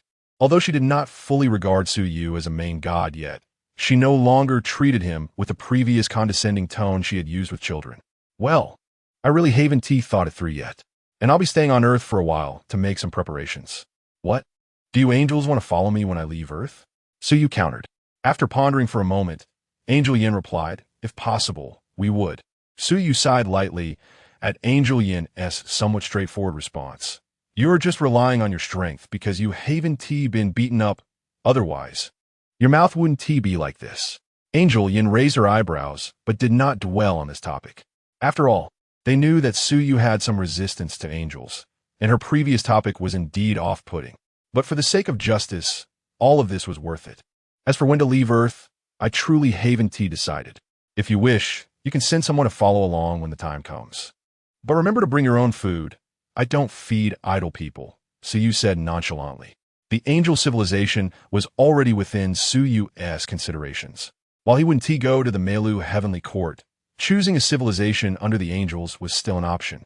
After all, according to his and Void Wanzong's speculation, if the collapse were to descend, it would likely target the most powerful civilization in the universe as an anchor. Choosing a civilization under the angels would also bring him closer to them. When the collapse shows signs of approaching, he and Void Wanzong would be able to notice it earlier. Having received Su Yu's approval, Angel Yin relayed what had happened here to Kaisa in the heavenly city through the dark dimension. Upon learning that Su Yu had mentioned carrying the legacy of a civilization, Kaisa immediately confirmed some of her earlier speculations. However, the following matter left Kaisa in a dilemma. How should an ancient civilization be approached? Especially when it was difficult to determine the civilization's height, this was a very tough decision to make. After Angel Yin reported the news, she began to enjoy the food. Meanwhile, Angel Jue's expression was somewhat grim. Su Yu was clearly throwing shade at her, making her feel a bit wronged. However, despite being criticized by both Kaisa and Angel Yin, Angel Jue did not express her feelings at this moment. By the way, I remember Jue is also an invincible body, right? Su Yu suddenly turned to Angel Jue and asked. Huh? Angel Jue was taken aback, not expecting Su Yu to directly ask her this question, but she still honestly nodded. Yes, I have an invincible body. Just right. Our Shaolin is also an invincible body. When there is an opportunity, could you guide him on this knowledge? My understanding of invincible bodies is quite superficial. It's better to let the professionals handle professional matters. Su Yu said. Angel Jie did not respond directly, but looked at Angel Yin beside her. Angel Yin gently nodded. This request was not unreasonable, and for them, it was also an opportunity to engage with the power of the galaxy. Why not? Chapter 067. Ready after hearing Su Yu's suggestion, Rose felt a bit dissatisfied. Knowing that the angels had ulterior motives towards Ge Shaolun, why was Su Yu still making such connections? Just as she was about to say something, Reina's voice echoed in her mind. Clearly, it was Reina who had connected to her secret communication. Don't mess around. Su Yu means well. What's good about it? Rose retorted in confusion. The angel civilization is the strongest known civilization in the universe. If they are willing to help Ge Shaolun develop his genes, it will definitely accelerate his growth. This is something others can't even ask for. You need to cherish it, Reina explained. After hearing Reina's explanation, Rose chose not to speak up. However, she glanced at Ge Shaolun, who had a somewhat strange expression, and secretly rolled her eyes. Shaolun, stop staring. Su Yu called out to the dazed Ge Shaolun, whose gaze had been fixated on Angel Yan's face, completely oblivious to Rose's anger beside him. Huh? Oh, what is wrong? Ge Shaolun came back to his senses and turned his gaze to Su Yu. Su Yu rolled his eyes. This silly guy. He was helping him find a teacher, and yet this fellow was distracted by girls? Asui also has an invincible body like yours. She knows how to develop this physique better. You should learn from her and cultivate according to the orthodox methods. You can save yourself from all those bombshells you've been taking in the past, Su Yu said. Oh, okay. I understand. Ge Shaolun nodded immediately after listening to Su Yu. To be honest, being bombarded by tanks every day was making him feel depressed. And that wing of yours is just like the angels. Make sure to learn properly from them. Don't even fly steadily, Su Yu continued. Ge Shaolun nodded in agreement. Indeed, if someone who understood his super genes could guide him, his growth speed would surely accelerate. After making connections for Gu Shaolin, so you turned to Reina. By the way, have Zhao Xian and the others' weapons been prepared yet? Reina shook her head. It's not that easy. Weapons compatible with super soldier genes are quite troublesome to manufacture. Then let him use this for now. So you took out the three-pronged, double-edged spear of Xuan Tianji from the divine key space. After defeating Xuan Tianji, he had casually taken this god-slaying weapon. Hey, isn't that something from our Luyang? You're so generous? Reina immediately became displeased when she saw what Su Yu took out. Just borrow it from Zhao Xian. When he becomes successful in the future, he can return it to you. Su Yu tossed the three-pronged, double-edged spear to Zhao Xian. Master Xian, if you want to use this, you'll have to ask Reina for permission. The weapon is given to you, but the rest depends on you, Su Yu said. Zhao Xian nodded gratefully. Among the current members of the Xiong Lian, only he and Cheng Yaowen lacked suitable weapons. However, Cheng Yaowen could control the earth, so weapons seemed less important. But for Zhao Xian, whose super gene only enhanced speed, not having a suitable weapon made dealing with minions troublesome. After handing the god-slaying weapon to Zhao Xian, Su Yu didn't plan to intervene any further. With Zhao Xian's shameless ability, asking Reina for permission shouldn't be difficult. Brother Su Yu, what about me? Seeing Zhao Xian with a good item, Lu Chuang couldn't sit still. Your axe is already a god-slaying weapon. What else do you want? Suyuri Tortif. Armor. The kind you're wearing. I think it's cooler than ours. Can you get me one? Lu Chuang said. Uffed. Hearing Lu Chuang's words, Su Yu sprayed out the mouthful of wine he had just taken. You want god-slaying armor? You must be tired of living, right? Su Yu said irritably. Huh? What's wrong? Lu Chuang asked in confusion, not understanding why it was a matter of life and death. Su Yu waved his hand. My god-slaying armor is condensed from special energy, not to mention you. Even someone with an invincible body like Shaolin would be on the ground within half an hour if I put it on him. If you really like the god-slaying armor, memorize the design and let Dekeo and the others modify one for you. I can't provide it. I'm going. Is it that serious? Then I want it.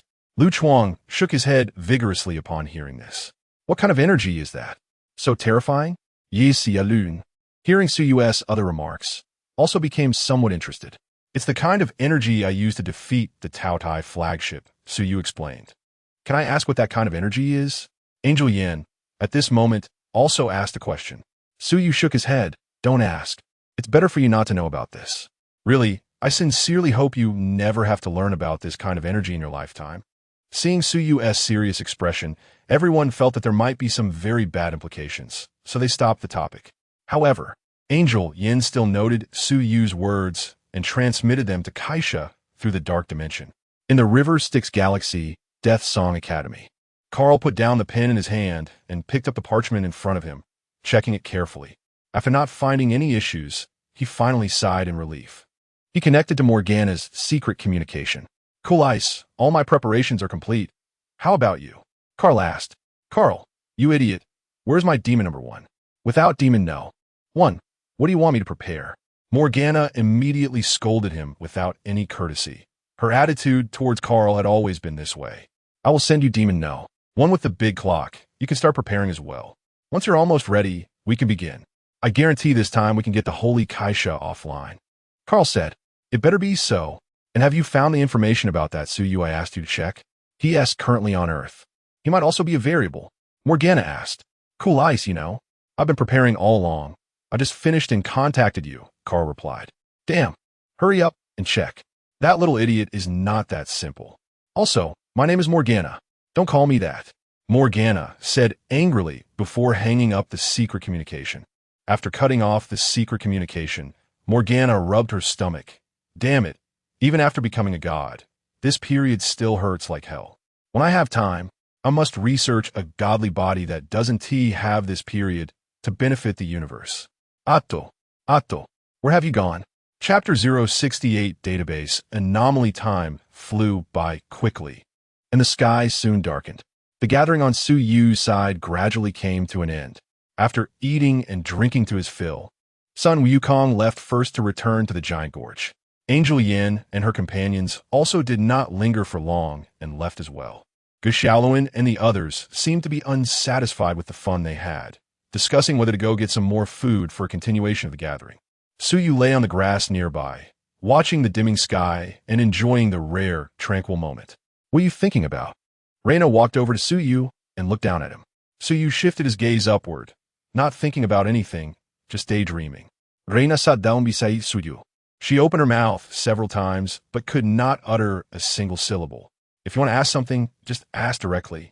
Being all shy isn't like you. Suyu said, I want to ask about the civilization inheritance you mentioned. Can you tell me about it? Reina asked. As the supreme god, Reina knew much of the history of the known universe, such as the Pangu civilization and the Divine River civilization. She had even read relevant literature. She was somewhat interested in what Suyu referred to as civilization inheritance. It is an inheritance left by a destroyed civilization. They left behind the means to rebuild civilization. I was chosen as an assistant, and that's about it, Suyu explained. So, all your abilities are inherited from that civilization? Reina pressed on. Yes. They are all inherited, Suyu nodded. You lucky guy. With your situation, as long as you are given enough time, you will definitely become a supreme god, Reina said. Supreme god? Actually, I'm not interested in that, Suyu replied. Being a supreme god in the super god universe is not that easy. Not to mention Xiaoluan and Reina, who are still in their growth phase as gods. Even someone like Kesha, who is already invincible across the universe, still has many frustrations. And becoming a supreme god, working for the development of civilization for tens of thousands of years, just thinking about it drives people mad. That sounds really infuriating, Reina pouted. She had been instilled with related beliefs since birth, and now sitting in the position of the sun god. Hearing Suyu say this made her somewhat unhappy. Everyone has their own aspirations. If I were really interested in the position of supreme god, I could kick Xiaolin aside and become the supreme god of Earth, or even the Milky Way right now. But what would that mean? Suyu said, if there were no threats of collapse, I could find a civilization to experience what it feels like to be a supreme god. Even with the angel civilization, I could do it. But with the threat of collapse, I'm not interested in taking on a civilization right now. That would be a burden, not a support. I don't know what you're thinking, Reina complained. Suyu chuckled lightly. It was better for Reina to never know what he was thinking. Melee or Sky City. Kesha and Hishi were once again gathered together. You come to my place more times in this recent period than in the past several decades, or even a century, Hishi complained while fiddling with her database. What are you working on? Kesha ignored Hishi's complaint and asked directly. There has been a problem with the database of the space-based computing group. A lot of my latest recorded data has been lost, and I'm currently reloading it, Hishi said. Upon hearing it was about the space-based computing group, Kesha also became serious. After a moment, Hishi stopped her work. Done. It should have been caused by the disconnection of the dark dimension connection last time, which delayed the operation of a space-based computing group, causing issues like downtime. Don't worry, I've fixed it, Hishi said. However, Kesha's expression showed no signs of easing after hearing Hishi's words. After a moment, she said, Old witch, something feels off. The records in the Sacred Knowledge Repository indicate that your space-based computing group has recently been drawing in energy levels that are somewhat excessive. Recently, it seems you Haven T conducted any new research, right? Excessive energy levels? How is that possible? Hishi was somewhat incredulous. Her mood recently hadn't been great, and she couldn't focus on research at all. How could the energy levels be excessive? Could it be? Suddenly, Hishi seemed to think of something, immediately sitting back in her previous spot to begin checking the database of the space-based computing group. Before long, the checking data came out. A large amount of data in the database had been destroyed during this time, and when the database detected the data loss during self-check, it would initiate a backup recovery program. This back and forth consumed a large amount of energy. Moreover, this situation had been continuing for a long time without her awareness. How could this happen? Hishi was shocked. Her space-based computing group had never encountered such a situation since it was built. The celestial computer was not an ordinary computer. It was impossible for data to be lost or destroyed for no reason. Moreover, she couldn't find a cause. Seeing Hishi's anxious look, Kesha remained very calm. Do you think it could be that child S doing? Kesha asked. That child? You mean Suyu? Impossible. I only gave him the lowest permission, allowing him to browse only a very small portion of the data. But the range of the damaged data is much larger. She said. Although she spoke with certainty, Kesha always felt that this matter was related to Suyu. Through the dark dimension, she contacted Angel Yin, who was staying on Earth. Yin, can you hear me? Queen Kesha, I'm here. When you interacted with Suyu today, did you notice anything unusual? Kesha asked. Unusual? There were some. I've compiled the specific situation into an image format to send to you. You can take a look. Angel Yin recalled Suyu's assembly and creation methods, thinking these might be related to the anomalies Kesha was inquiring about, and reported it. In fact, they had reported some situations to Kesha after leaving, but the messages conveyed through text were certainly not as intuitive as seeing it directly.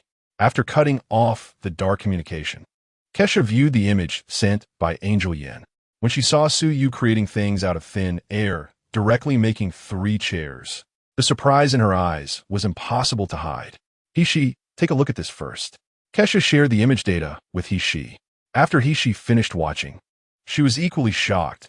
The angels had also developed secondary biological engines, so they naturally knew what this meant. This child has genes and void abilities? But last time, he clearly didn't have a gene engine, and he indeed has not connected and developed his own dark dimension. I'm sure of that. Could it be that he has an external secondary biological engine behind him? Chapter 069. Choice Earth, Giant Canyon City. In the City of Angels, Suyu was completely unaware of the surprise of the twin kings of angels. He had not participated in Gu Xiaoluan and their continuation plan, but instead found an excuse to leave first. After returning home, Suyu entered the consciousness space of the Key of God. Void Infinite. Has the analysis result come out? Yes, the result is out. The Void Infinite displayed a window showing some analyzed results. Based on the data collected from the target body, it can be inferred that corrosion can indeed erode their so-called 4th-generation body sacred atoms. Similarly, the extreme limit motion and negative limit motion of molecules can also destroy sacred atoms. Under negative limit motion, it can also completely stop atomic movement. However, based on various conditions and the resources we have, the feasibility of negative limit motion is not high. Void Infinite said. So, if we use the spatial effect of Thousand Realms One Ride, can we capture the sacred atoms? So you continue to ask. This is possible. If you can activate the rated power of Thousand Realms One Ride, you can even create a stasis world bubble to imprison the target and then exile it to the quantum sea. However, you should be well aware of the consequences of doing so, Void Infinite reminded. I understand. So, the best way to deal with the 2 4th-generation gods, Sacred Kesha and he, who possess sacred bodies, is to completely burn their sacred atoms to ashes with heavenly fire, and then use corrosion to erode their dark dimensions. Right? So you summarized. Of course, if you can push the power of the abyss to its limit and directly impose the concept of death on them, you can also completely eliminate them, Void Infinite added. I see. By the way, how is the preparation for leaving going? Suyu asked. My preparations are complete. The rest depends on whether corrosion can bring back some useful intelligence. In the vast sea of stars, without a star map, we will find it difficult to move. The star map retrieved from the database of Denon 3 is too small. Moreover, they do not have the specific coordinates of the Angel Nebula. If corrosion cannot bring back the star map, we will have to choose targets in the solar civilization and their affiliated civilizations, and then plot against the solar's heavenly Tao Tower.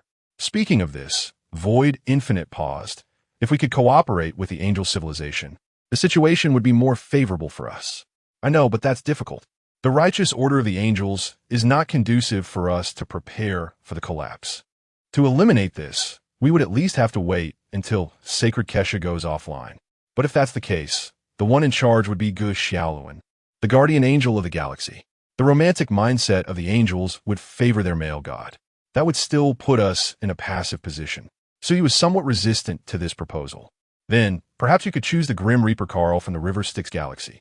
With the intelligence I have collected, plus some information you provide, we can use feather dust to interfere with his thinking, thereby linking the so-called ultimate fear with the collapse. In that case, at least before the ultimate fear or collapse arrives, your interests will align, and we will also have the opportunity to place corrosion into the Great Clock, Void Infinite said. This proposal is good. If we don't choose the angels, we can indeed consider Carl from the River Styx galaxy as a target. I will think about it. You continue preparing for departure. Our time to leave will not be far off, Suyu said. After ending the conversation with Void Infinite, Suyu left the consciousness space of the Key of God. He stood by the window, looking at Giant Canyon City in the night, lost in thought. Suyu was very clear that the country before him was not the Huaxia of his past life. This place was just a similar flower among countless universes. However, he had lived here for over 20 years, and before leaving, he still wanted to leave some hope for this flower as much as possible. Helping Gu Xiaoluan establish faith and leaving behind the god-slaying weapon for Zhao Xian were all plans he had made long ago. This earth still needed them to protect it, and he himself had to face even more terrifying threats.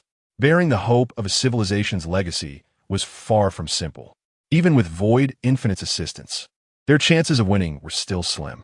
Not to mention, they were in a technologically advanced universe like the Super God universe, which was extremely specialized. He still needed to accumulate power as much as possible and devour the lawgivers. If the time came, it seemed that would be the only option. So you suddenly recalled the possibility that Void Infinite had proposed back then. Is Vishnu's upper limit really infinite? No one has a definite answer. At least on Cosmo, Vishnu's level had risen from judgment level to end of law level. But whether it could break through this upper limit, even Void Infinite could not provide a definite answer. Now, the super evolution factors awakening within him included Vishnu, Garuda, and Parvati, and the power-hungry Suyu was looking forward to the next awakening factor. Regarding his feelings, Void Infinite could understand quite well. However, while guiding the preparation for the next factor, Void Infinite also fell into a dilemma of choice. The next day, the urgent ringing of the phone woke Suyu from his sleep. "Hello, Reina?"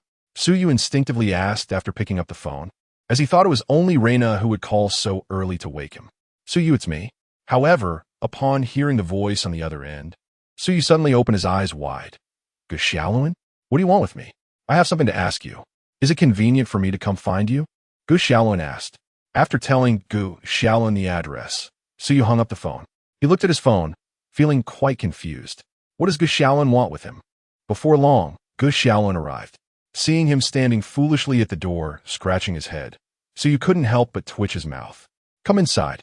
If you have something to say it inside," Suyu said, stepping aside to let Gu Xiaoluan in, but when closing the door, he caught a glimpse of a wisp of wine red at the corner of the staircase. Once inside and seated, neither of them spoke first. After a long while, Suyu couldn't help but speak first. "Xiaoluan, what do you want to ask me?" Gu Xiaoluan remained silent for a while before finally speaking. "I want to know, how many hidden enemies are there on Earth?" Chapter 070. Request for assistance. Who made you ask that? Suyu countered. I. Gu Xiaoluan was somewhat at a loss for words. Indeed, this question was not one he wanted to ask himself, but someone had sent him here. That's fine. It doesn't matter who. However, Suyu wasn't particularly concerned about that issue. There could be many enemies that Earth might face. Primarily the beast civilization of the Nether River Galaxy, led by Tao Tai, and behind them, the death god Karl of the Nether River. Besides them, there are also the demon civilization and their queen, Morgana. As for others, they can only be considered potential threats. This includes the male angel civilization that was overthrown by the angel civilization and expelled from the Melos Galaxy. Now, they are referred to as heavenly scum in the known universe. Only after you conquer these enemies will you face the greatest current threat in the known universe, the void and ultimate fear. After that, at this point, Suyu paused. A strange smile crept across his lips as he continued to Gu Xiaoluan. "What you will face is me." "What do you mean?" Gu Xiaoluan felt a chill from Suyu's earlier words. So many civilizations and gods were already hard for him to accept, but Suyu's last statement truly frightened him. "What do I mean?" "Literally. Gu Xiaoluan, if this were a game, you are now face to face with the final boss. So, are you not going to do something? Like here, defeat me like a hero?" Suyu continued to lure Gu Xiaoluan. "You don't." Gu Xiaoluan seemed to want to say "don't scare me," but before he could finish, a fear surged from the depths of his soul. He looked up at Suyu, but the next moment he shut his eyes. However, when he opened them again, the terrifying phantom behind Suyu was still there. "Who on earth are you?" Gu Xiaoluan took a few steps back, nervously looking at Suyu. His whole body trembled, but he still managed to ask the question. "Ha ha ha." Seeing his expression, Suyu stopped trying to scare him. When he laughed, The phantom of the corrupted beast that Gu Xiaoluan saw disappeared. Damn it, seeing Su Yu laugh like that. Even an idiot would understand that Su Yu had deliberately tried to scare him. In a fit of anger, he snapped. Yi Xiaolun, you still have a lot of room for growth. Don't aim too high. Think about how to fend off Tao Tai first. You don't really think that Tao Tai only has the little strength you saw last time, do you? That was just their advance team. If Tao Ye's army arrives, launching a full-scale war against all of Huaxia and even the entire Earth, can you handle it now? Gu Xiaoluan, work hard to become stronger. If you could become a third-generation super soldier and then upgrade your divine body, you might be able to secure enough sovereignty for Earth. Otherwise, the future of Earth can only fall under divine authority and be divided among others. Su Yu's words put immense pressure on Gu Xiaoluan. After a long silence, he finally asked, "Can I ask you for help?" "Ask me for help?" Su Yu pointed at himself and asked, "Then, what kind of bargaining chip can you offer? Don't say something like I'm also from Earth, so you should do this or that. I told you yesterday I have no interest in the position of Earth as main god. I am preparing to leave Earth." Hearing Su Yu say this, Gu Xiaoluan fell silent again. He had come to find Su Yu with a sense of urgency. Now, having them negotiate alone, Gu Xiaoluan truly lacked a complete plan. "I don't know what kind of bargaining chip I can offer, but I still want to ask you for help the Earth. Just like you said, I might become a main god in the future, right? At that time, I could definitely offer you something satisfactory, right?" Gu Xiaoluan's heart stirred, and he immediately said this. Su Yu's smile faded, and a hint of surprise crossed his eyes. This Gu Xiaoluan wasn't as foolish as he seemed. Perhaps his current personality had really changed due to unlocking the gene of the galactic power. "So, you're making this request from the position of the main god. You may not understand the implications of this. A main god asking another main god for help to protect their home planet. Such a record would be a blemish in the eyes of divine civilizations. So, Gu Xiaoluan, have you thought this through?" Su Yu asked. Standing in the position of the main god, Gu Xiaoluan also placed himself in that role. Only with equal status could they communicate equally. However, how things would develop afterwards still depended on Gu Xiaoluan's final answer. "I don't understand what this main god stuff is. I only know that I want to protect Earth, protect my homeland. You can do it, so I ask you to help me. You say I am the main god. Then I am the main god. I use this identity to invite you to help me. Is that not okay?" Gu Xiaoluan firmly stated. Su Yu's eyes widened in shock. Good heavens, did Gu Xiaoluan last night take a laxative and clear out the mush in his brain? Even if it means disappointing those who support you. You still want to do this? So you pressed. That's right. I made my decision. Ye Xiaolun knew it firmly. Seeing Gu Xiaoluan like this, Su Yu felt like he had been possessed by someone else. Imperial Jade liquor? Su Yu asked tentatively. What liquor? Gu Xiaoluan looked confused. It's nothing. Don't mind it. Seeing that Gu Xiaoluan didn't respond, Su Yu breathed a sigh of relief. If another time traveler appeared, this universe would really be in chaos. Since you are so determined, then let's make this agreement. However, Gu Xiaoluan, I cannot protect Earth indefinitely. Compared to other civilizations in the universe, Earth's technological level is indeed too low. Therefore, to make the invaders think twice, your own improvement is the most important. As for your request for assistance, I can agree. But I can only help you once. Otherwise you, the future main god, will truly have no way to command respect. After saying this, Su Yu opened his palm. A golden feather appeared in Gu Xiaoluan's sight. I haven't connected to the dark dimension, so after I leave Earth, you won't be able to reach me by usual means. But this feather can let you contact me. If you encounter problems you can't solve, you can use it to reach me. Remember, you only have one chance to use it. When to use it, you'll have to decide for yourself. Chapter 071 Departure, haha. After sending off Gu Xiaoluan, Su Yu laughed heartily. How interesting, this is truly too interesting. I am really looking forward to seeing where Gu Xiaoluan will use this opportunity. I'm just too excited. Watching Gu Xiaoluan and Rose gradually walk away downstairs, Su Yu couldn't contain the smile on his face at all. Giving the feather of the mimetic feather dust to Gu Xiaoluan is also like driving a nail into Earth. As for what kind of effect this nail will have, Su Yu couldn't know. Calming his emotions, Su Yu stepped into the spatial door beside him. When he reappeared, he was already in the sea. His feet stepped on the surface of the water, and immediately the seawater froze, forming a foothold. Void of all things, let us begin. So you said softly, already prepared. My friend, the unsinkable ship of eternal reincarnation will reappear here. Construct start. The collapse energy within Su Yu is infused into the golden small cube in his hand. With the collapse energy supplied by Su Yu, void of all things constructed a warship on the sea surface, the Huberian, which Su Yu would step into the universe. The immense energy Su Yu invoked on the sea surface was simultaneously captured by Denon III, Angel Yin, and Morgana from the Legion of Heroes. And when Sun Wukong and the three angels arrived, the construction of the Huberian was nearing completion. Looking at the gigantic warship that appeared out of thin air, Angel Mo.E leaned closer to Angel Yin and whispered, Sister Yin, is this his battle body? Angel Yin nodded gently. It seems we underestimated him. Although we can't compare without detailed parameters, I believe this battle body won't be much inferior to our Angel's Heaven Blade series. Is he planning to leave? Angel Jue also leaned over. Should be. With his strength, staying on Earth seems to hold no meaning. Besides, didn't he say he was going to rebuild his own civilization? Earth is a quagmire, and pulling away from here is a clear choice. Angel Yin said, Queen Kesha, can you hear me? After answering Angel Jue's question, Angel Yin directly connected through a dark communication to Kesha, who was far away in Heavenly City. Yin, let me guess, what news have you brought me this time? Is it that child named Su Yu who has made an astonishing move again? Kesha asked. Yes, Queen Kesha. He has constructed a battle body out of thin air before us. Just like the method he used with the chair earlier, it surprised me. Queen Kesha, do you know what technique he used? Angel Yin asked. I know a little, but neither she nor I can be sure right now. But you reported yesterday that he might be leaving Earth, and today he made a move?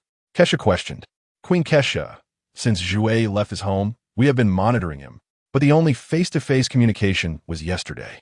Yin reported on the recent situation. I understand. So, Yin, when he is about to leave, you can ask if he would mind having an angel accompany him. We angels can offer some assistance in his establishment of civilization. If he agrees, just arrange for Jue to continue following him. But you all need to maintain a good attitude. Accompanying him does not mean monitoring him. She, and I both believe that this child will surely grow to the height of a main god in the future. For such a new god, we angels need to make a gesture. If he refuses, it means he rejects angels. In that case, I will make a new judgment. Kesha instructed. Understood, Queen Kesha. Yin accepted the order. However, Yin, recently most of the intelligence you reported has been about this child. Have you been observing the galaxy power side carefully? Kesha threw out such a question before cutting off the dark communication. Hearing Kesha's words, Yin was a bit stunned. Yes, at first. Kesha's order was for Jue or Mo.E to monitor Su Yu's situation, while she was responsible for observing the growth of galaxy power. But during this time, she had reported many times about Su Yu, but had she reported anything about galaxy power? Just as the dark communication was cut off, the construction on Su Yu's side was already complete. He turned to the three angels and the monkey in the sky and smiled. So, are you here to send me off? Old do. He has completed it here. I'll have a chat with him first, and we'll discuss the rest later. Sun Wukong hung up the dark communication and descended to where Su Yu was standing. Su Yu casually waved his arm, and the ice surface spread out beneath his feet, providing Sun Wukong with enough of a landing spot. Young friend, are you preparing to leave? Sun Wukong asked straightforwardly. Yes, I'm leaving. Monkey brother, I'll leave the children of the Legion of Heroes to you. Su Yu responded with a smile. Sun Wukong nodded. He also had his own thoughts about Su Yu's decision to leave Earth. Initially, Su Yu had joined the Legion of Heroes, but he later learned what kind of treatment he received there.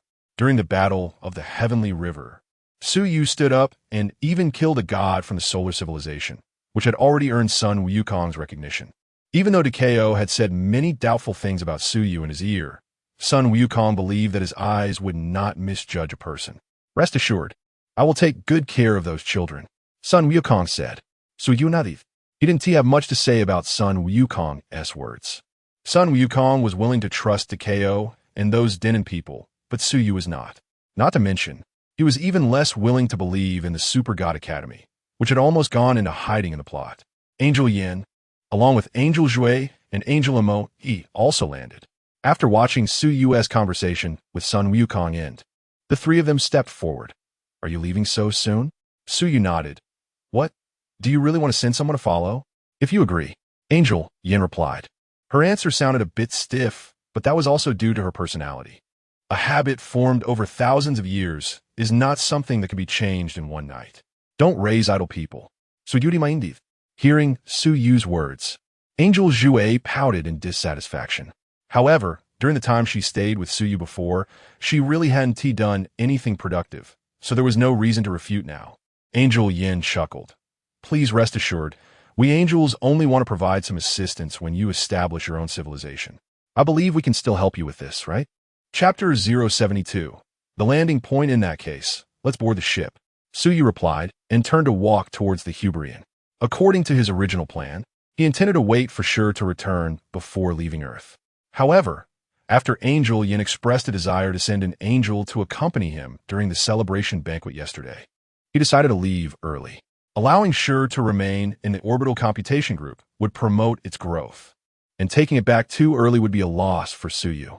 The accompanying angel could serve as a star map, thus achieving a win-win situation. As for the angel's surveillance over him, they could watch if they wanted. It was all a matter of mutual benefit, and no one would lose out. Angel Yin glanced at the somewhat frustrated Angel Jie beside her, and after some thought, shifted her gaze to Moy and said, How about you go with him, Moy? You want me to go? But didn't Queen Kasha send Sister Jue? Angel Moy asked in surprise. Angel Yin turned to look at Angel Jue again. It seems that Jue didn't leave a good impression on him, so you have to go instead. What's the matter? Don't you want to? No way. Before Angel Moy could respond, Angel Jue spoke up. I'll go. I need to prove that I'm not just eating free meals. Sister Yin, let me go. Angel Jue said, determined to shake off the impression of being useless. After all, she was a glorious angel warrior and wouldn't accept such unfairness. You can go, but you must not conflict with him. Can you do that? Angel Yin asked. I understand. I just want to prove myself. Angel Jue replied. Then it's up to you. Go, Jue. Remember, your task is to accompany him, not to monitor or observe. Don't mess things up. Angel Yin reminded her again. I got it. Leave it to me. I'm off, Sister Yin. With that, Angel Jie spread her wings and flew up to the Huberian, entering the bridge alongside Suyu. On the bridge of the Huberian, looking at the various control panels, Angel Jue asked, Can you really operate such a large battle body by yourself? Battle body? This is not a battle body. As for the operation, you don't need to worry about it, Suyu smiled. The Huberian was not a battle body. At least it didn't carry any supercomputers. To operate the warship, Suyu placed the golden cube into the slot on the bridge control panel. Void infinite. Let S set sail. The cube emitted a faint glow, and soon, all the control panels on the bridge gradually lit up. The main engine of the Huberian ignited, and the ship began to rise. As the engine power increased, the Huberian started to ascend.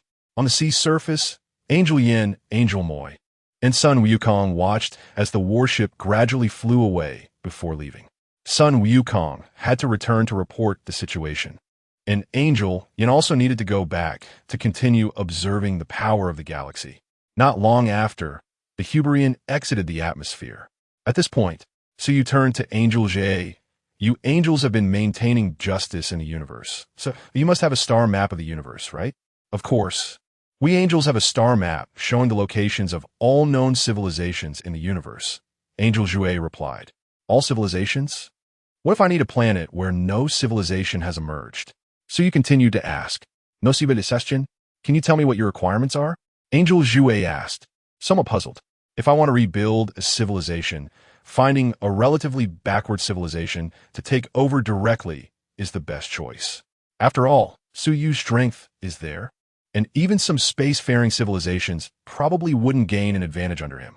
Moreover, from the angel's perspective, if a relatively backward civilization could welcome a potential new god like Suyu, it would be a tremendous boon for them. The angels did not know Suyu's background, but he was very clear. If he really had to choose a planet with civilization, it would mean being bound. What he needed to do next wouldn't be a good choice in that case. As long as it's not too desolate, I just want to find a temporary landing point in the Star Sea. Rebuilding civilization requires a lot of preparation.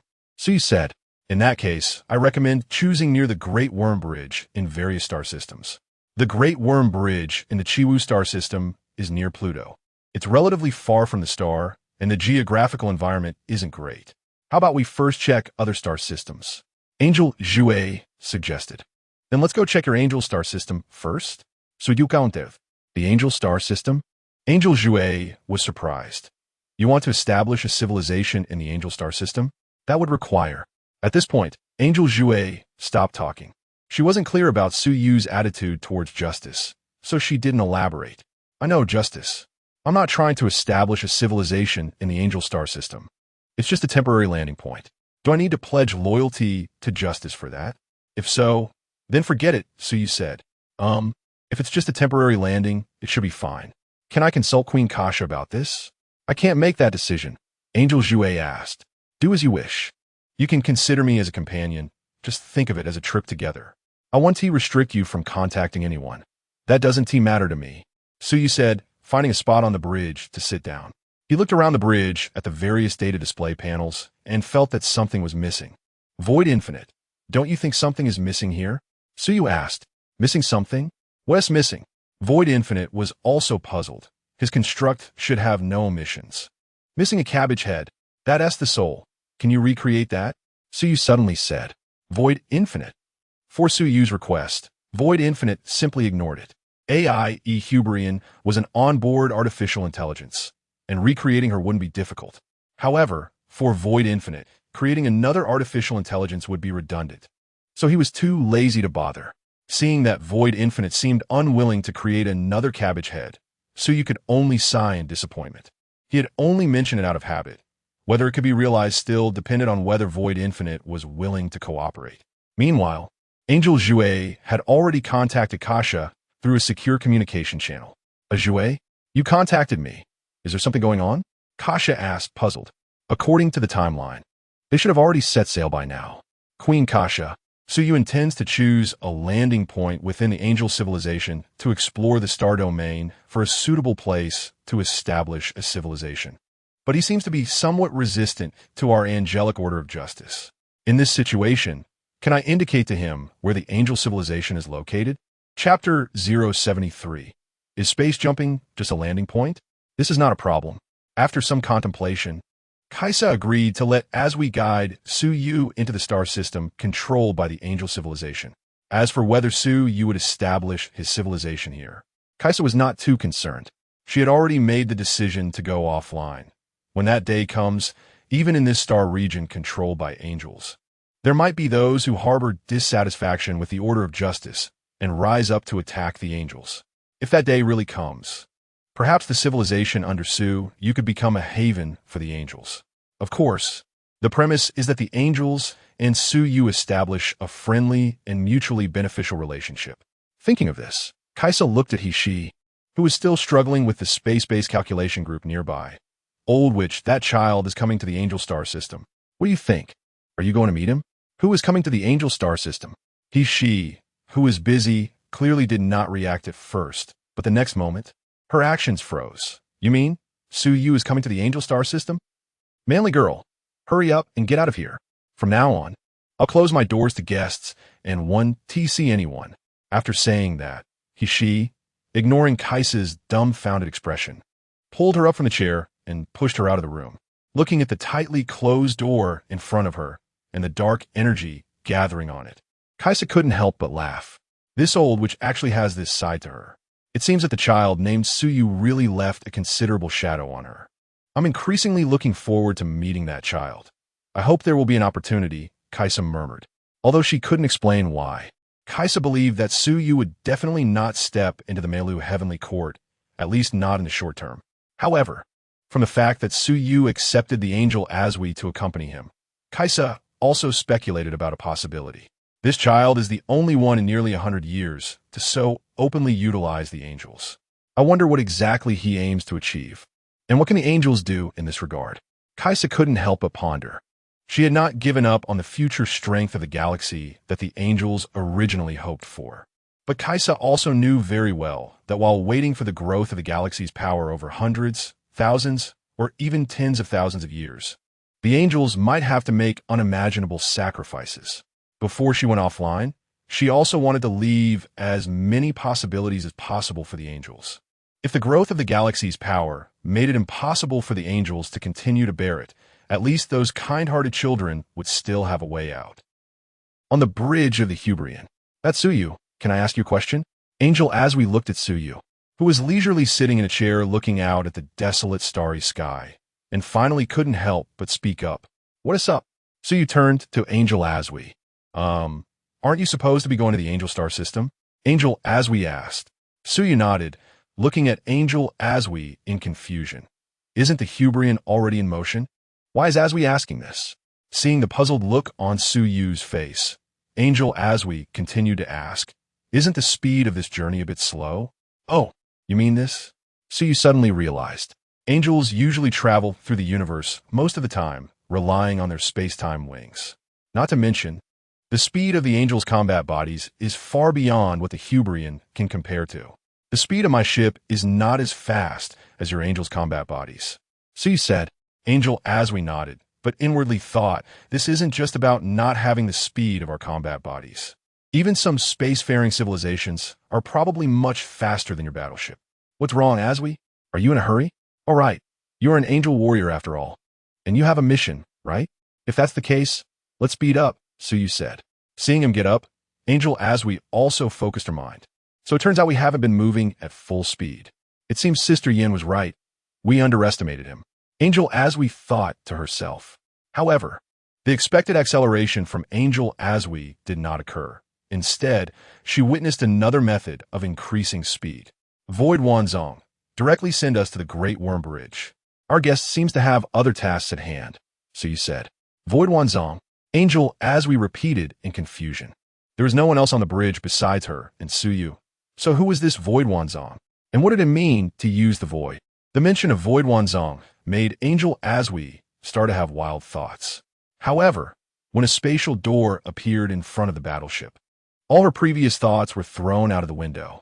The Hubrian entered through the spatial door, transitioning from the lunar orbit to the vicinity of the Great Worm Bridge in an instant. This scene left Angel Asui completely dumbfounded. This is... Angel Asui couldn't utter a complete sentence for a long time. Clearly, she was struggling to comprehend what had just happened. If it were about opening large-scale wormholes and allowing battleships or combat bodies to pass through, the angels certainly knew about it. The civilization that mastered this technology most proficiently was their arch-rival, the demon civilization. In previous holy wars, Morgana's demon No, one had almost always escaped the battlefield using such methods. However, opening wormholes consumes a significant amount of dark energy. But just now, she didn't feel any dark energy flowing at all. Moreover, that didn't seem like an ordinary wormhole, right? Don't be too surprised. Your understanding of spatial technology is too poor, so it's normal for you not to understand. You should have recorded that scene just now. Send it to she. She should be very interested, Suyu said. Oh, Angel Asui nodded blankly, but the next moment she reacted. You even know the Space King? Well, I had the fortune to meet him once and receive some help. Just now, consider that as a reward. She will like it. Suyu waved his hand with a smile, but in his heart, he thought of using the image of this spatial door as a reward for she feeding his devourer. As for whether she could be inspired to develop methods of spatial manipulation, that was not his concern. Hearing Suyu's words, Angel Asui was surprised again. It turned out that Suyu had met the Space King. Wasn't the Space King always absent from the heavenly city? How could that be?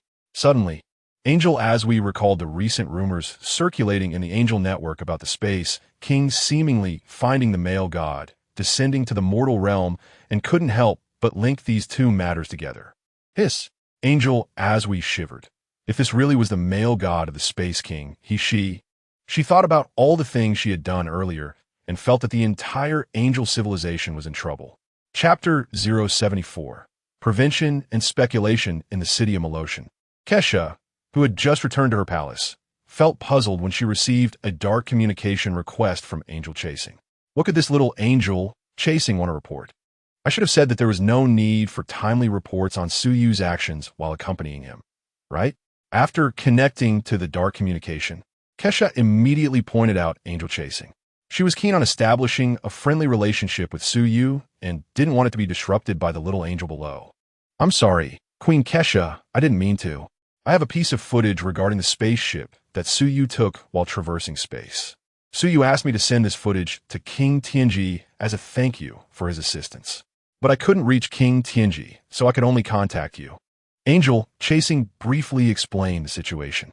Oh, it's to thank King Tianji? I see. Send me the footage, and I'll help you convey it, Kesha replied. In front of the little angel, Kesha still had to be mindful of her words and give Ishii some face. Moreover, she was curious about what Suyu wanted Angel Chasing to send to Ishii. However, when she saw the footage sent by Angel Chasing, her earlier playful thoughts vanished.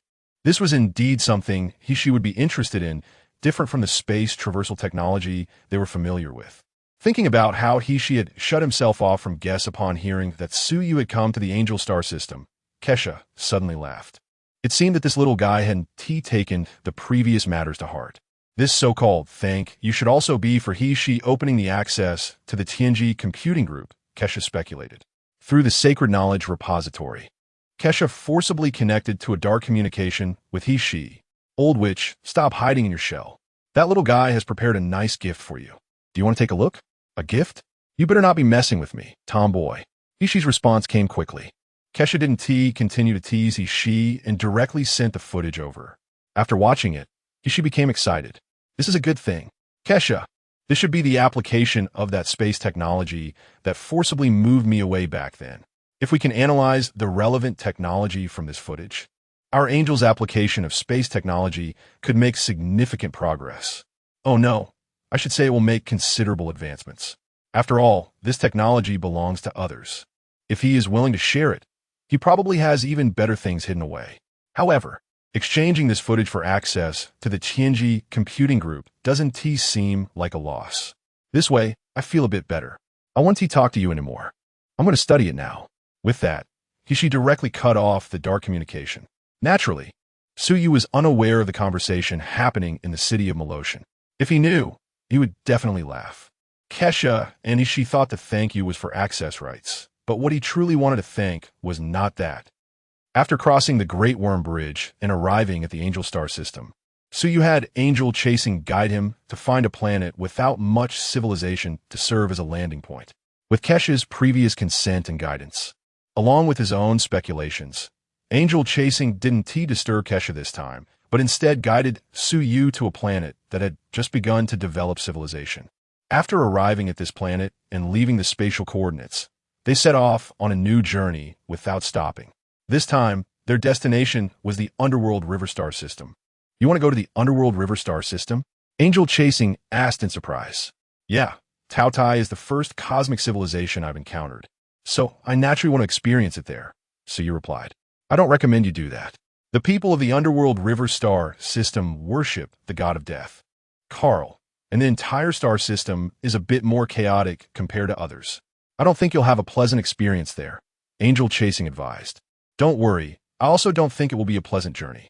However, I still have to go, Suyu said firmly. He was determined to visit the Underworld River Star system. Not only that, but he also wanted to take a look around the Death Song Academy. After that, he intended to visit the Solar Star system, the ruins of the extinct Shen civilization, and even the headquarters of the Super God Academy. Of course, Suyu didn't actually intend to establish any relationships. He simply wanted to record spatial coordinates. After all, these star systems were places that could potentially lead to collapse. So he naturally had to take precautions. Seeing that Suyu had made up his mind, Angel Chasing no longer tried to stop him.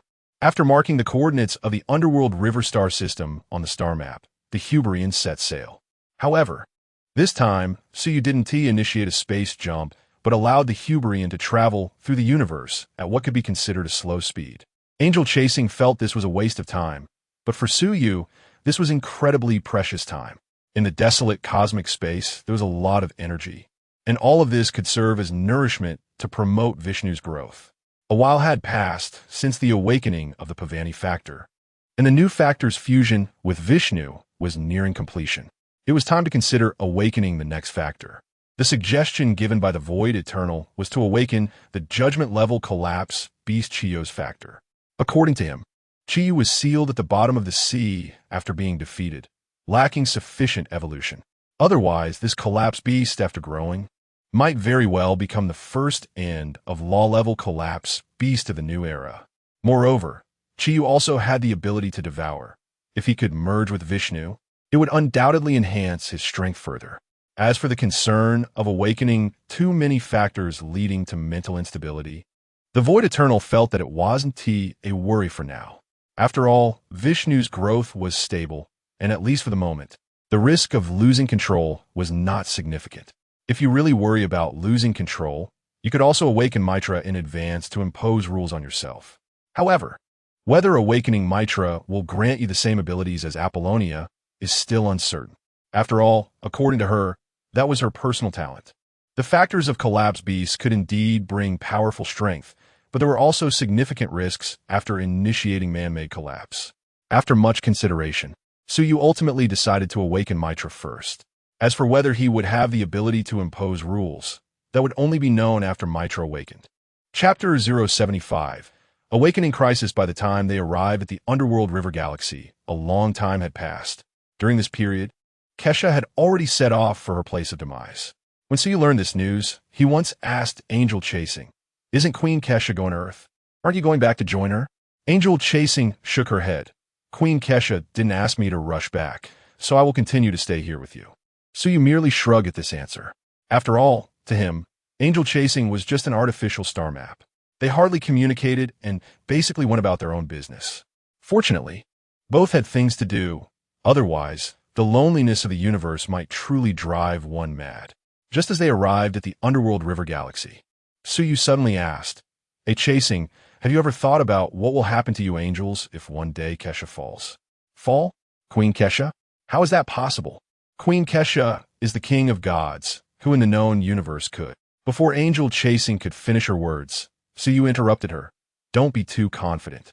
Although Kesha has been invincible for over 20,000 years, the universe is vast, and your so-called known universe is just a small part of the entire cosmos. Besides, isn't there a concept of ultimate fear? If that is true, do you think Kesha might fall?" "She won't.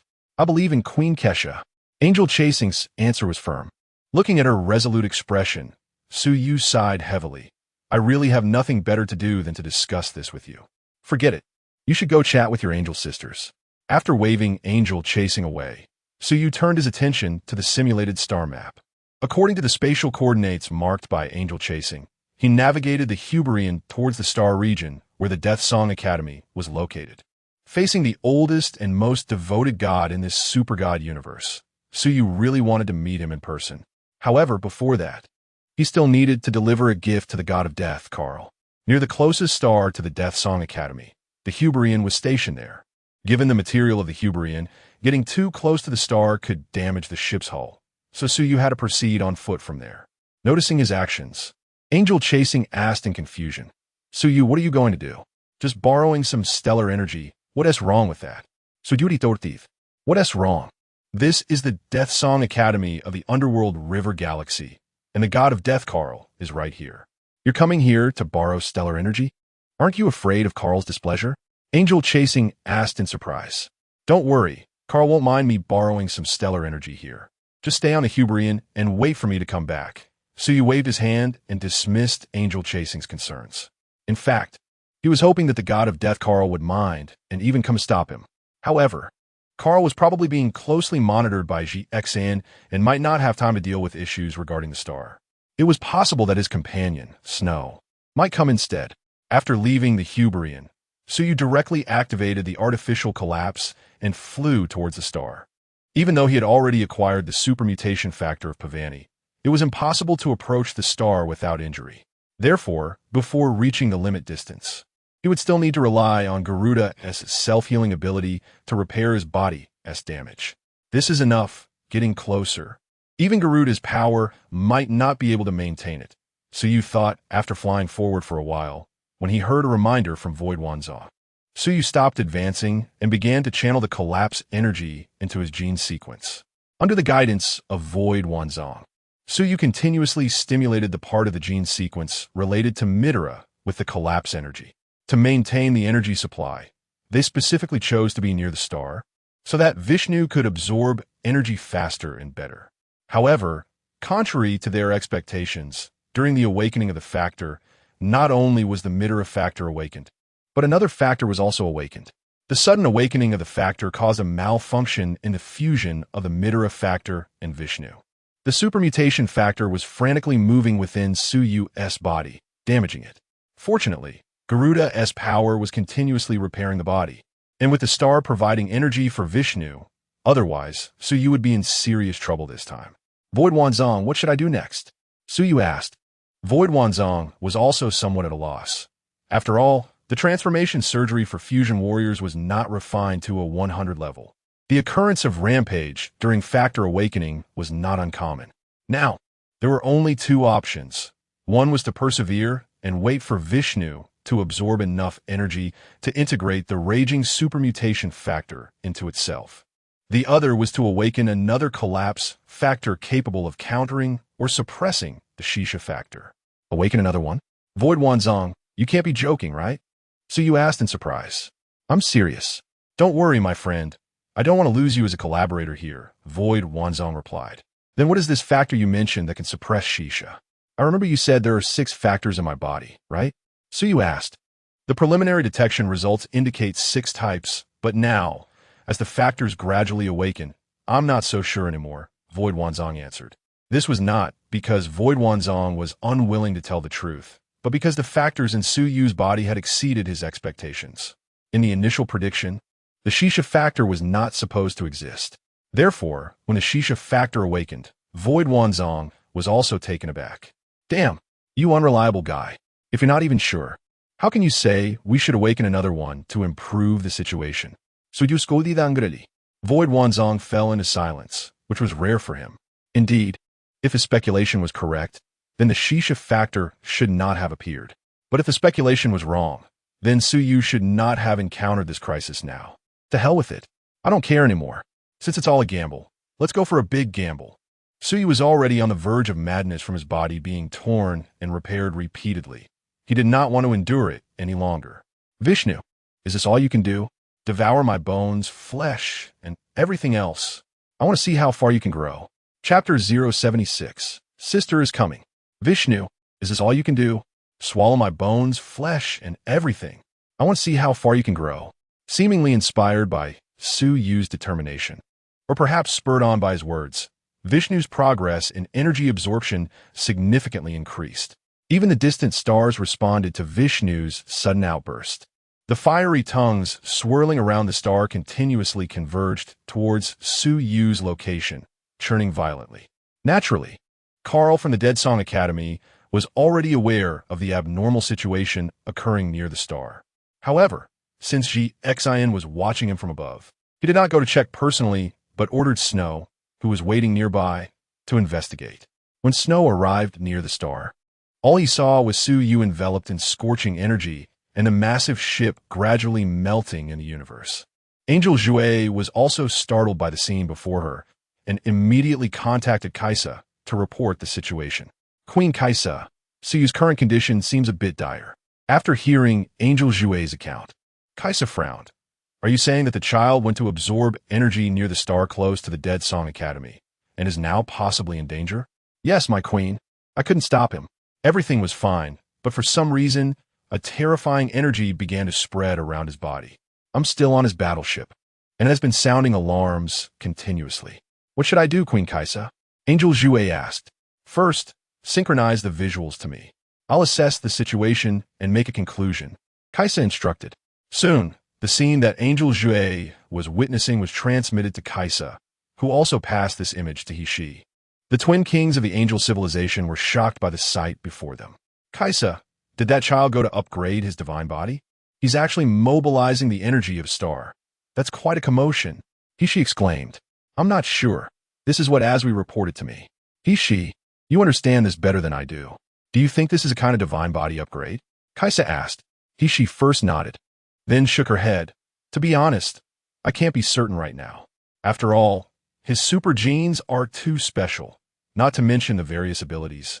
Even the underlying structure of his genes can be rewritten. So I think it might not be an awakening of the body, but rather an evolution of his own genes. Then do you think the energy of star is enough for him to complete this step? Kaisa continued to ask. How would I know? But you, manly woman, aren't you thinking of secretly helping him? She caught the implication in Kaisa's words. Regardless, doing something is better than doing nothing. Moreover, that's the underworld river system. Even without a return, we aren't losing anything, right? Kaisa chuckled lightly. As the king of gods, she wouldn't normally stoop to such small maneuvers. However, given such a good opportunity, she felt it was worth it as a warning to Carl.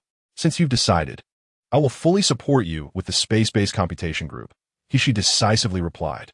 Although she was embarrassed by Suyu for the sake of the angel civilization, she was magnanimous and let it go. The twin kings of the angels quickly coordinated, and the Holy Knowledge Repository, along with the space-based computation group, began working, opening a wormhole to transfer energy from nearby stars in the underworld river system to Suyu. As Vishnu continued to devour the stellar energy, it suddenly felt even more energy swirling around, making it even happier. Now, Suyu's body, due to the Garuda factor, was not afraid of energy exceeding the bearable limit. Plus, since the awakening factor itself required a large amount of energy, the process of devouring, transforming, and consuming surprisingly balanced out. This situation lasted for an unknown amount of time, and the surface of the star near the Dead Song Academy even showed signs of excessive energy concentration. Snow, seeing the situation before him, was somewhat at a loss for how to handle it. My Lord Carl, unexpected situations have occurred at the star. Please make a decision. Snow communicated to Carl privately. On Carl's side, shortly after Snow left, he observed the events around the star through the great clock and naturally noticed that someone was drawing energy from other stars in the underworld river system using the celestial computer. I understand the situation. Snow, you should return. We won't interfere with this matter, the god of death Carl commanded. Through the great clock, he had already identified the celestial computer that was assisting behind the scenes. The Holy Knowledge Repository and the Space-Based Computation Group were both matters promoted by the twin kings of the angels. If he truly wanted to stop it, Kaisa, who had just left, would likely return soon, possibly bringing along the battle celestial bodies of the Blade series. In the depths of the profound space, a magnificent ancient tree radiating virtual energy stood tall. Its branches swayed gently, following a certain rhythm, and on each golden leaf, worlds appeared one after another. Suddenly, the swaying of the branches ceased. The deep sea surrounding this space also became calm at that moment. Soon, the branches and the surface of the sea began to create some rhythmic movements. Perhaps it was the trembling of the branches or the ripples on the surface of the sea, as if the tree and the sea were communicating across an absolute barrier of space. If this truly was a form of communication, it might be like this. Hey, did our little one run away from home? Asked the tree. I don't know. Aren't you the one taking care of the little one? Replied the sea. Never mind. Let's send an elder sister to bring the naughty little one back. Said the tree. I'll locate the little one's position and send the elder sister over, said the sea.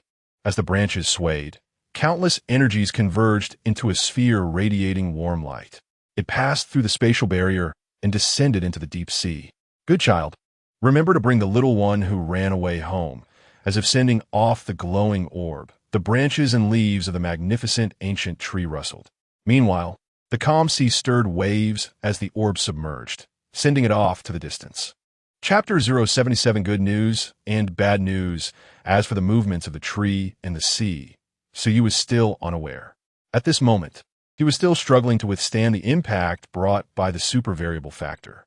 Just as they had predicted earlier, the factor of Mitter did not bring the ability of the. In fact, it did not even exhibit any special abilities before being merged by Vishnu. After devouring a large amount of energy, Vishnu's growth had already far surpassed that of the factor that had just awakened. Even Shisha, who had previously been restless, had calmed down now. At present, Vishnu was merging with another type of broken beast, Chiyo's factor.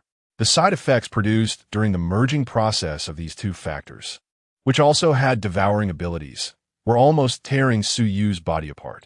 Fortunately, there was ample stellar energy around, which transformed into broken energy after being devoured by Vishnu, continuously repairing Suyu's bodily injuries through Garuda. However, That feeling could not be described as anything less than excruciating. At least for now, Suyu was on the verge of collapsing. Boom!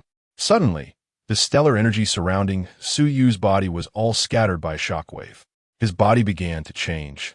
Two horns emerged from his forehead, and a pair of demonic bat wings spread out behind him. When he opened his eyes, the brown part of his pupils was replaced by a light purple color. This scene caught the attention of Carl, Kesha, and she, who were watching the situation. The expressions on the faces of the angelic twin kings became somewhat serious, as Suyu's appearance now resembled that of a demon. But upon closer comparison, many differences could be found. For example, the wings. Most of the demon's wings were still flesh-colored, while Morgana's wings were mechanical in style. However, Suyu's wings, although resembling bat wings, presented a deep darkness, with a few star-like specks scattered throughout. Looking at those wings was like gazing at the night sky. The horns on his head looked more like decorations, nothing like the grotesque horns atop the heads of demons in demon civilization. Is this what he looks like after his genetic evolution? Such a waste of a good-looking face. She spoke first. Old hag, that's enough, Kesha retorted. Just as she was about to say something else, Suyu's appearance began to change again. The wings flapped and eventually transformed into scattered light points that faded away. The horns on his head also disappeared. The only difference from before was the pair of light purple eyes. Huh, he could still change? She exclaimed, oh, I remember now. When he fought me back then, it seemed he also entered such a state. But this change is even greater than that time. I didn't think of it for a moment. It seems this is the greatest secret hidden in his genes. Old hag, are you really not going to continue interacting with him? Kesha asked. I absolutely won't. Do you want me to embarrass myself? She replied angrily. All right then, I won't force you. Kesha chuckled lightly. But I think angels shouldn't just give up on such a potential new god. At the very least, a friendly relationship should be established. Since you refuse to go, I'll send the little angels to try. At least they are pure and obedient. Tomboy, what do you mean by that?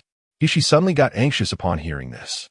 She had no objection to sending the little angels, since Suyu wasn't her idol. Just someone who looked good. But the last comment, that they were pure and obedient, was something she could not accept. What? Am I, a 30,000-year-old old angel? Not pure.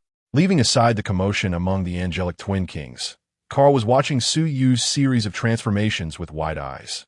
He had a feeling that if this person before him could not become his ally, he would undoubtedly become a huge threat.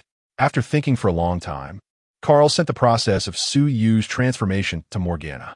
Soon, Morgana's dark communication came through. Carl, you little bitch, where did you find such a good seedling? Calm down, Liangbing. This is the one you asked me to look into before, Suyu, and he's currently near the Dead Song Academy, Carl replied. Damn, it's actually him. But isn't he the bearer of the Super Beast gene? But looking at him, he seems so much like us demons. No, I need to think of a way to pull him into our demon camp.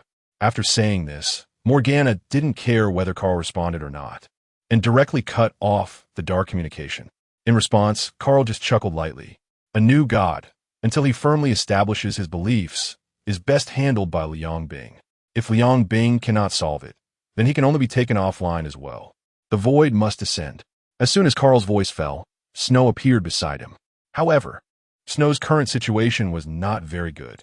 He had multiple burn injuries, and even a mask on his face was left with only half. What happened to you? Carl asked in confusion. Snow respectfully lowered his head. My lord, that person's burst of energy was too strong. I was caught off guard and got affected. Go down and get treated. You don't need to worry about other matters. Carl waved his hand, letting Snow leave. After doing all this, he looked up at the still hovering angelic flame heart, the corners of his mouth curving into a slight arc. Void Wanzong, you are such a pit. I really want to throw you into the nearby star and let you feel the temperature of star. Suyu gripped the golden square, blocked tightly, suppressing the impulse to throw it away. Ha, my friend, calm down. Although the process was a bit bumpy, the result is still good, right? The voice of Void Wanzong rang out. Damn it, wasn't it supposed to be 6 types of factors? Count how many there are now. Suyu was furious. Although he had long known that he couldn't fully trust Void Wanzong's words, he still believed in him regarding important information. And the result? Vishnu, Garuda, Pavani, Shisha, Mitter, Moyali, and an additional Chi-Yu. 7 types, a full 7 types. If the broken factors were just pure factors, it wouldn't really create a sealed form like the 9 tails in his body. Otherwise, with one more, the broken beast could set up 2 tables of mahjong in his body. Don't get excited, my friend. I have good news and bad news to tell you. Which one do you want to hear first? I don't want to hear either. I want to be quiet. Suyu retorted angrily. Unfortunately, there was no quiet broken beast. However, Void Wanzong seemed to be oblivious and continued with the conversation. Hearing his response, Suyu's hand instinctively raised. Little block, I'll give you a chance to reorganize your words. Otherwise, you can go warm yourself in the star. Inside your body, there are still unawakened broken factors. Seeing Suyu on the verge of exploding, Void Wanzong dared not continue joking. He certainly did not want to be thrown into a star. That was no joke. Any speculation? Suyu asked directly. Hundreds of beasts. Damn it. Chapter 078. The arrival of angels on the bridge of the Hyperion. Suyu returned the Void Wanzong to its original position and said, "Go fix the ship." Then return to the landing point. With that, Suyu left the bridge and went back to his room to rest. As for whether the message just conveyed by the Void Wanzong was good or bad, or what the other message was, he really couldn't be bothered with it. Awakening too many factors at once had indeed put a significant burden on his mind. Although Mitter did not bring the ability of the laws, it was fortunate that the Void Wanzong could still mimic Yudu-chan, which could temporarily alleviate some of the mental pressure. Otherwise, the 7 super variable factors he had awakened would definitely drive him insane. Back in his room, as Suyu lay on the bed to rest, he suddenly sat up. Through the porthole, he looked at the tranquil cosmic space outside and couldn't help but mumble, this time. I probably made quite an impression in front of Kaisa and Carl. I wonder what these two are planning. I have to be wary of that old fox Carl. What attitude will the angels take now? As the collapse factors gradually awakened, Suyu became increasingly pessimistic about the future. The power brought by the super variable factors could only be truly understood through personal experience. However, this power was merely the tip of the iceberg of the collapse. Coupled with the technological limits of the super god universe, Suyu really couldn't be optimistic. This was also why he was unaware that the tree and the sea had already released their cocoons. If he had known, he would have probably gone mad. Sigh. As long as the laws aren't about erosion or constraint, perhaps there's still a chance with the reasonable laws. I hope the luck in this universe isn't that bad. However, as soon as he finished speaking, he suddenly thought of Gu Xiaoluan. If there really is such a thing as luck in the super god universe, then Gu Xiaoluan would be the protagonist. In a fantasy novel, he would be the child of destiny. Yet, looking at Gu Xiaoluan's current state, expecting him to save the world and the universe, Suyu felt it would be more practical to just lie flat and directly welcome the collapse. Suyu rubbed his forehead. Let us sleep for now. I hope that when I wake up, the collapse hasn't come yet. This awakening and fusion of factors indeed drained a huge amount of Suyu's mental energy. Moreover, his body also bore a heavy burden. Although the power of Garuda was healing the injuries, fatigue still accumulated. The dual fatigue of mind and body caused Suyu to sleep for nearly a month. What finally woke him from his slumber were messages from Earth. Time rewinds. Not long after Suyu left Earth, the Xiangbing Lian received their second mission. This time, they faced demons under Morgana. However, they performed very well in this battle, achieving a complete annihilation with minimal losses. Coupled with the formation of the second squad of Xiangbing Lian, Gu Xiaoluan and others also had the opportunity to teach newcomers. Additionally, the upper echelon arranged some media exposure opportunities for Xiangbing Lian, causing their mentality to gradually develop issues. Similar to the original plot, after Morgana retrieved her demon No. 1, she had the demon Black Wind create a dream for Lina and Sheng Yaowen. Because of what they saw in the dream, the relationship between the two began to crack. However, unlike the original story, both of them restrained their emotions and did not let them explode.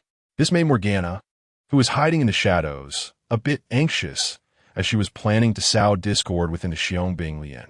On a day that could be considered sunny, the Xiangbing Lian welcomed new guests. Amidst the declaration of "Let the clouds roll," Queen Kaisa has arrived, and the alarm of the Hyperion. The Angel Legion, led by Kaisa, appeared before Gu Xiaoluan and the others. "Oh, ISNT that the war, maniac Takeo.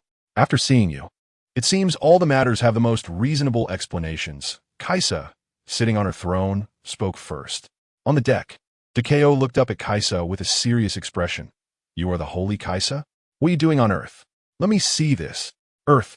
Kaisa did not directly answer Takeo, but instead activated her insight, eye, to observe Earth. A beautiful world, Kaisa commented. What do you really want? Takeo's face grew darker, and being blatantly ignored, his mood could be imagined. Everywhere is war. The entire history is war, endless war. Then comes death, countless deaths. No wonder the Grim Reaper Carl is interested in you.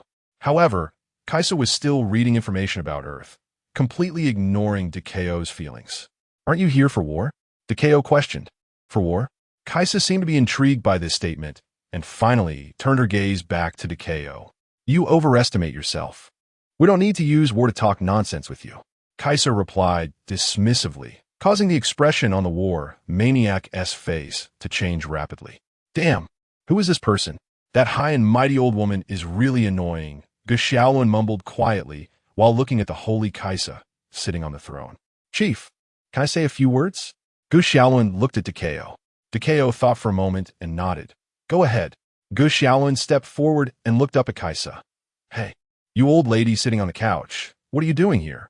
Hearing Gu Xiaolun's words, all the angels in the sky turned their gazes over. Among them were some with poor tempers, such as Angel Long, whose gaze towards Gu Xiaolun already carried some hostility. Oh, is this the power of the galaxy? Just this little one? Kaisa evaluated Gu Xiaolun, her tone vaguely showing some disdain.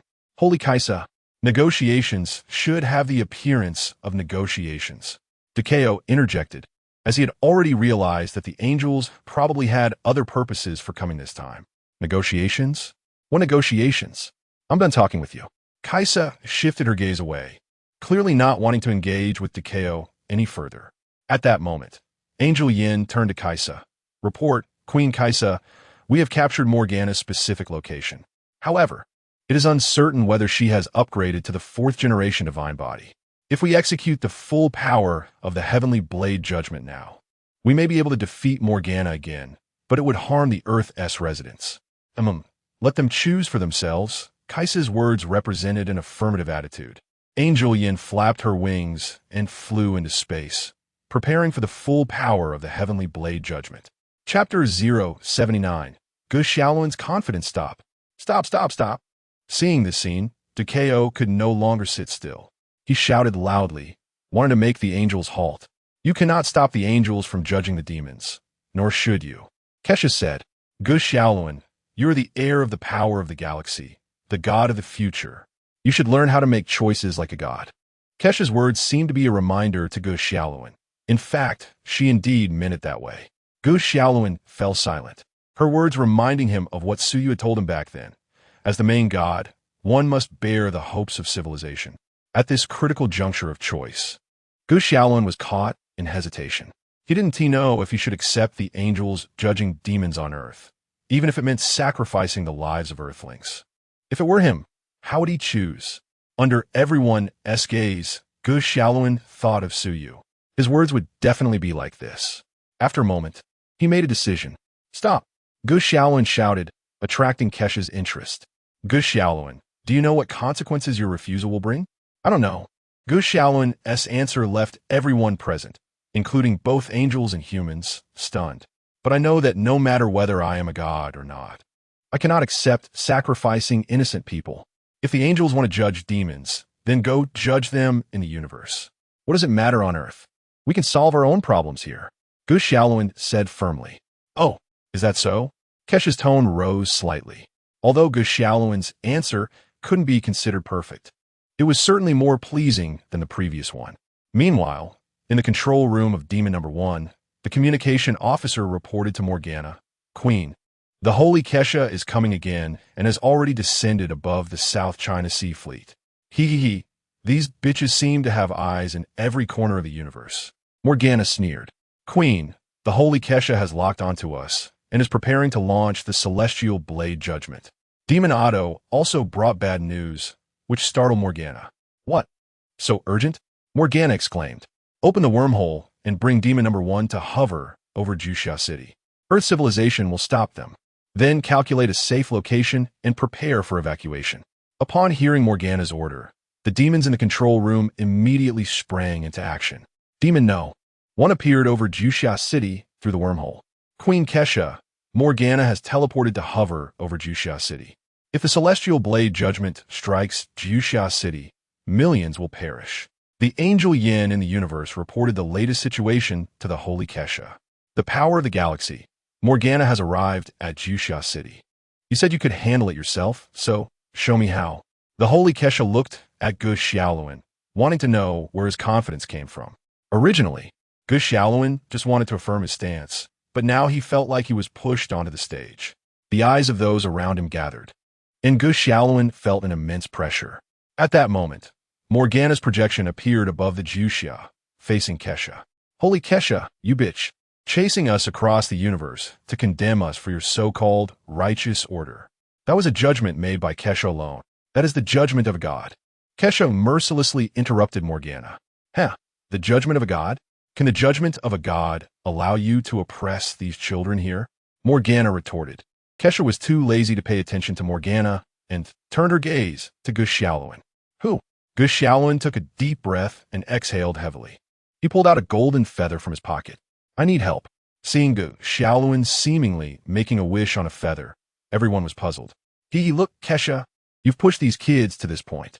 Morgana began verbally attacking Kesha, as if she had discovered something. Kesha, let me tell you. However, before Morgana could finish her words, a door suddenly appeared beside Gu Xiaoluan. The first to step out was the angel chasing. She looked around in confusion, then looked up at Kesha in the sky, and finally turned to the other side of the door. What? Sending you back to reunite with your sisters? Why the ghostly expression? So you walked out from the spatial door. When he stood on the deck of the Juxia, the blue and white god-slaying armor was already donned. Oh, is this the holy Kesha, the king of the gods that I've heard of? So you looked up at Kesha, sitting on the throne. It seems I missed quite a show. Is this your solution, the power of the galaxy? Gu Xiaoluan? Kesha's gaze lingered on Su Yu, but she was asking Gu Xiaoluan. That's right. Yi Xiaoluan replied. He had not expected to use the agreement from back then so soon, but he felt there was nothing wrong. He could not stand by and watch millions of people die in the conflict of alien gods. So, Xiaoluan, you call me back to stop the angels or to deal with the demons? Su Yu turned to Gu Xiaoluan. The demons. They're right in Juxia City. We can't let them run wild there. Gu Xiaoluan said anxiously. Damn, you bitches dare to ignore me. Morgana was furious, feeling ignored by the angels and Su Yu. She cursed angrily. Whore, are you cursing me? Morgana's words had just fallen when Su Yu mercilessly retaliated. And whore, what a derogatory term. You, little bitch. Just wait. I won't let you go. Morgana cursed. It was the first time in over 30,000 years that she had been insulted like this. You think you can get away today? Su Yu isn't it? The wings of the god-slaying armor unfolded, and Su Yu flew directly into the air. Thousand Realms Ascension. As Su Yu's voice fell, a massive locomotive appeared from the spatial door beside him, floating in the air. Spatial replacement. The demon number 1, which had been hovering over Juxia City, was instantly replaced to hover over the South China Sea Fleet. This change left even the experienced gods, Holy Kesha and Morgana, stunned. Chapter 080. Morgana goes offline dam. Quickly calculate a safe location. Morgana was the first to react, urging her demons to calculate a safe place to escape. But at that moment, Su Yu had already taken out the black abyss white flower from the space of the divine key. I am the black that devours everything. I am the white that nurtures everything. Born before the creation, existing after the annihilation. Black abyss white flower, first rated power. Holy Gunbloom. As Su Yu held the black abyss white flower and chanted the release command, the control room of demon number 1 was already in chaos.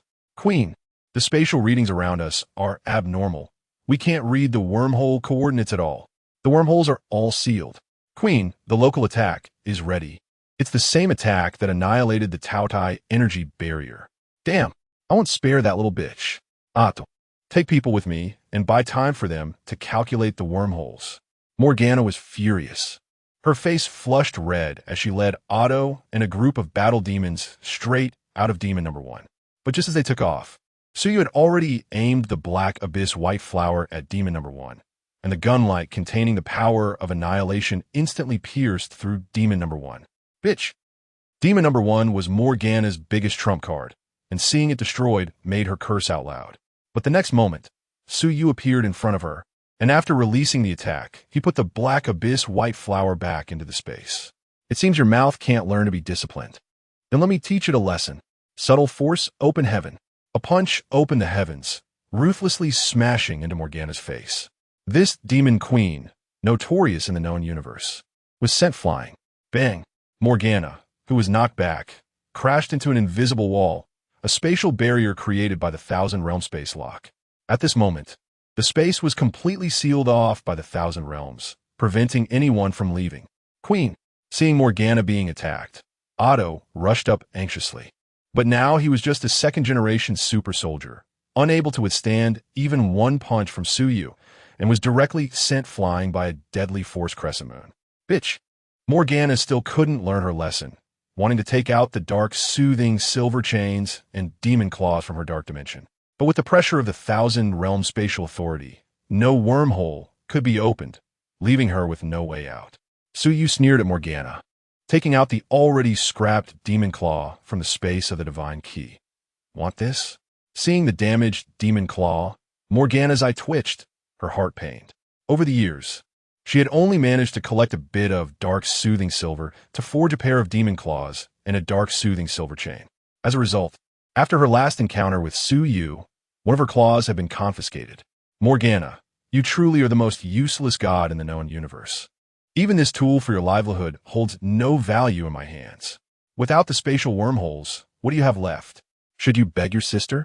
Perhaps she will grant you a sword, allowing you to die with a bit of dignity.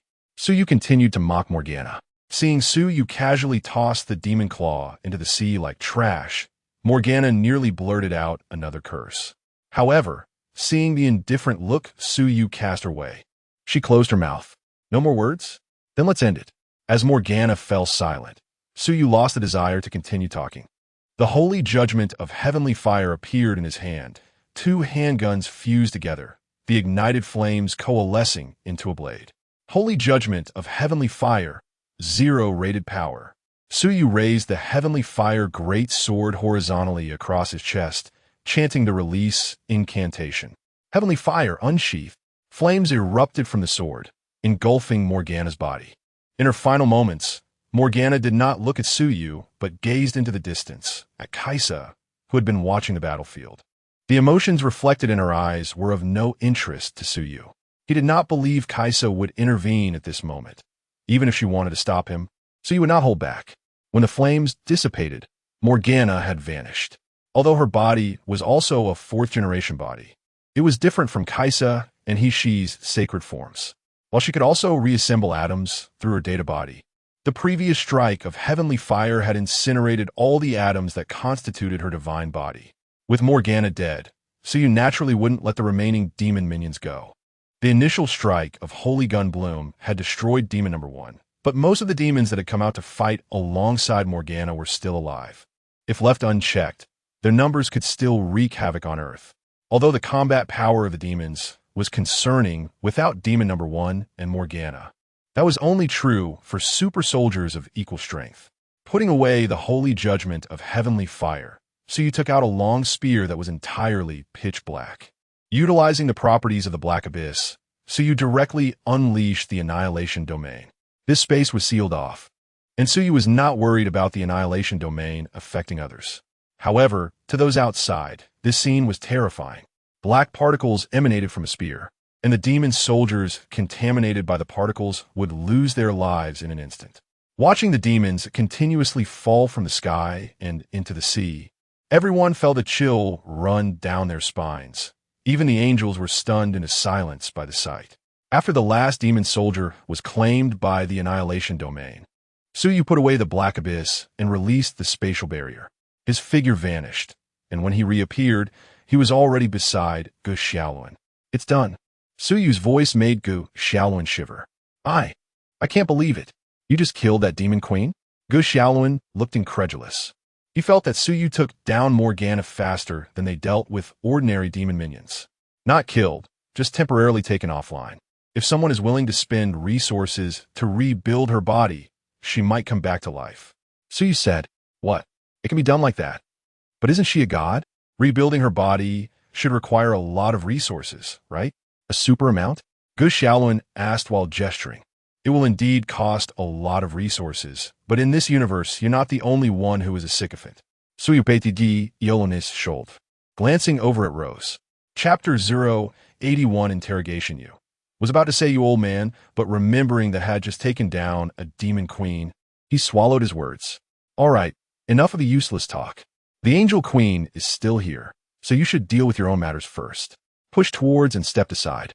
The next conversation was between gods, the main god of angels and the future main god of earth, and he didn't want to get involved. Just as he stood still, approached him. "Hey, you guy, how long have you been away from earth? And you're already this impressive? You took down Morgana just like that?" Looked up and down at, as if trying to figure something out from him. Ability restraint. No need to overreact. Wave his hand.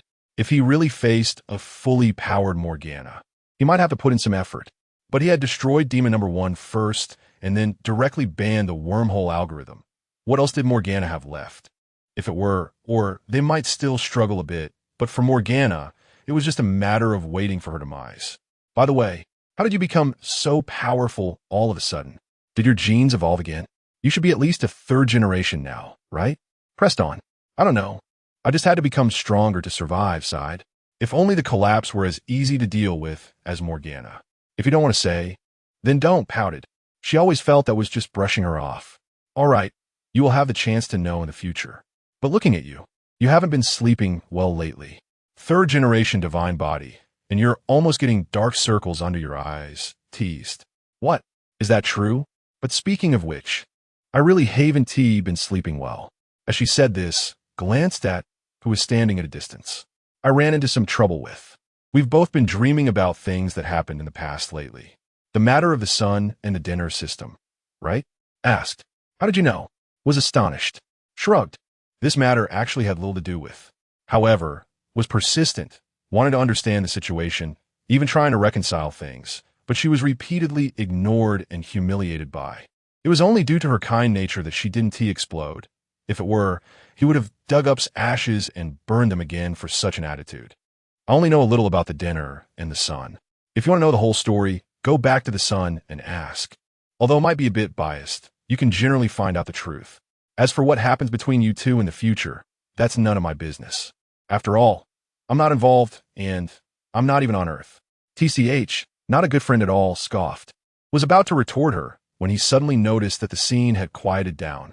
He turned to see that, and the others seemed to have finished their discussion. What puzzled him was that, and, along with a bunch of others, were all looking at him. "What's up? Is there something?" Asked. "That old. The King of Angels wants to ask you a question," said. Turn to Queen. After a moment of silence, finally spoke. "You made a deal with the power of the galaxy from the standpoint of a god?" "That's right. The power of the galaxy used a promise to exchange for my help in solving a problem." Glanced at and continued, although this time, he was a bit hasty and wasteful with the opportunity. "What do you mean?" Asked, puzzled. "This matter, better let analyze it for you when you go back. She's also a main god and should be able to understand the actions of that lady today." Pointed his thumb at the sky, where was. Lady. Upon hearing's address, too, many little angels were stunned. Goodness, in a known universe, no one dared to call Queen that except for a promise? An interesting deal. All right, let's leave it at that for today. The power of the galaxy, and I believe we will have the chance to meet again soon. The Holy raised her hand and led the angels away from the South Sea Fleet. After watching them leave, looked at, "The matter is resolved. I'm leaving. Remember, from now on, you owe me a promise." Just as was about to nod, S voice rang out. "Wait." Frowned and turned to, "Is there something? I want to know what kind of deal you made with." Asked firmly, "Are you talking to me?" S expression darkened, his eyes narrowed. Clearly, S attitude was making him very unhappy. Under the pressure of aura, began to sweat, realizing that was no longer the rookie he could easily command back in the. "Huaxia has given you a bit of trust and authority. Do you not know who you are anymore?" a descendant of a civilization that has been wiped out. Who gave you the audacity to bare your teeth at me? S cold voice echoed, stunning everyone from the brother. Tried to speak up, but had already raised his hand towards. A force pulled his body forward, and as everyone watched lift by the neck, their hearts raced. Saw treating this way, she immediately wanted to step forward, but was quicker and stopped her. If you don't want things to escalate, you'd better not do anything, warned. Why? Questioned, confused, is no longer the of the past. His attitude towards now is that of a god toward another god. This means he stands on the same level. Transactions between gods are not for outsiders to question. Even a vice god of a civilization does not have that qualification. Old's earlier questioning has already touched on divine authority. If you go up now to escalate the conflict, the worst result will be a divine war. Do you think anyone on Earth can contend with the current? Chapter 082 Reality Rena's words hit the hearts of the members of the Xiongbing Lian like a hammer. Although they had been super soldiers for some time and had participated in several wars, they still struggled to accept the concept of a god. However, Duca Ao was different. He understood this concept well. Yet, he did not recognize his own position, nor did he realize Su Yu's position. Su Yu was not Kaisha and would not overlook Duca Ao's arrogance due to differences in experience and status. He was already dissatisfied with the descendants of the Nuo, not to mention that he had been deliberately treated differently when he was in the Xiongbing Lian. Now, Duca Ao's questioning attitude and tone in his dialogue with Su Yu was undoubtedly igniting a powder keg, one that they were powerless to extinguish. At that moment, a spatial fluctuation occurred. A bald mage arrived at the Juxia ship through a wormhole. He looked at Su Yu and said, "My friend, could you do this old man a favor and let little Du go?" Oh, finally coming out from behind the scenes? Su Yu turned to the rune-covered old man and asked, "Wandering mage?" "That's right. It's me, the old man. I hope you can do me a favor and let little Du go. He just has some." "What does he have?" Before Rise could finish, Su Yu interrupted. "Did you think I would not give him face? Did you think anyone on Earth would dare to lay a hand on him? Or did you think that your pretentious arrogance would not lead to your own demise? And giving you face? Where do you get that face from?" Su Yu retaliated mercilessly against Rise. His mood was not good. Being targeted by Duca Ao and then being looked down upon by this old man made him feel as if he was being treated like clay. Wanting face, Su Yu threw Duca Ao to the ground and turned to face Rise. "Sure, beat me." As soon as Su Yu's words fell, a spatial door suddenly appeared beneath Rise's feet. His body uncontrollably fell, and when he reappeared, he was already in the air above the South Sea Fleet. The light wings of his god-slaying armor unfolded, and Su Yu flew up as well. He was not prepared to continue talking nonsense with Rise. The 7 thunders of purification appeared in his hand and attacked Rise. Realizing Su Yu was serious, Rise also became serious. After all, he was a third-generation god. Being treated this way by a kid would certainly stir some emotions in him. However, because Su Yu had effortlessly defeated Morgana before, he had to be cautious. But since it had come to this, he naturally had to give it his all. Rune binding. Dark energy surged, forming a cage to trap Su Yu.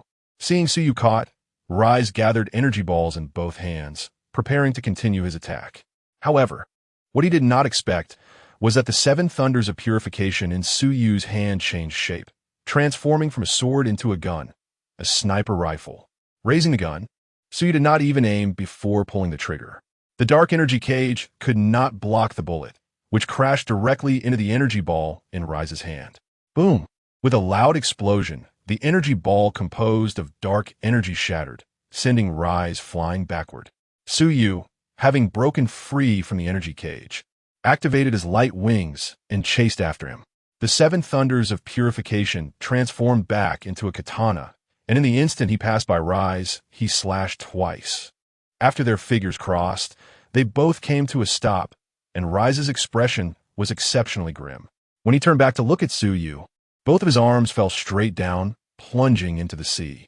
Su Yu turned to Rise and said, "If you want face, rely on strength and fists. Not that ugly old face of yours. I know all about the little tricks you are pulling from behind Duca Ao. Not dealing with him doesn't mean I lack the ability. I just don't want to bother with him. Do you really think your so-called 3 major god-creating projects can ensure your safety in this universe? Not to mention they haven't even grown yet. Even when they do grow, in the face of collapse, they just be 3 fat rats. This time, consider it a lesson for you and those bugs behind you at the Super God Academy. If you dare to reach out next time, I'll make sure you have no place to stand in the entire universe. Suyu looked down at Duca Ao lying on the deck, and then glanced at the ashen-faced, wandering mage Rise before turning and walking into the spatial door. His departure relieved Rise. However, having lost 2 arms was indeed a significant embarrassment. He looked down at Duca Ao on the deck and saw that he had regained consciousness, which put his mind at ease.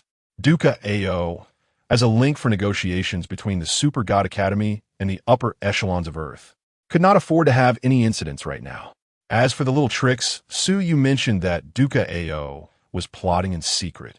Rise also planned to inquire about them. A new god with such strength was better left undisturbed if possible. The current Super God Academy was not as glorious as it once was. If too many enemies were made, they might not even wait for the 3 major god-creating projects to mature before being uprooted. Is he gone? Seeing Suyu leave, Gu Xiaoluan finally sighed in relief. Otherwise, do you want him to stay a while longer? Rina shot a glance at Gu Xiaoluan. I didn't mean that. I just had more questions to ask him. Now it's hopeless, Gu Xiaoluan said, feeling deflated.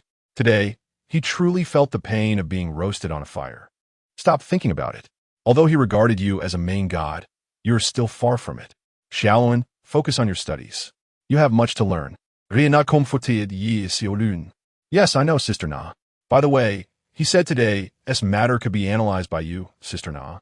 How about you tell us what you think? Did I do the right thing today? Gu Xiaoluan asked. Oh, you know to ask the goddess for guidance now? All right, then I'll tell you. Let us go inside first. Rina glanced at Duca Ao, who was being helped into the ship's cabin, and slightly curled her lips. Duca Ao's attitude just now was, let alone Suyu, even she found hard to bear. Suyu was there to help. So what was with Duca Ao's high-handedness? He was just a commander of the Xiong Binglian, thinking of himself as a main god. Not to mention that when Suyu was in the Xiong Binglian, he had suffered a lot of grievances and exclusion. For him to help Gu Xiaoluan without holding grudges was generous enough.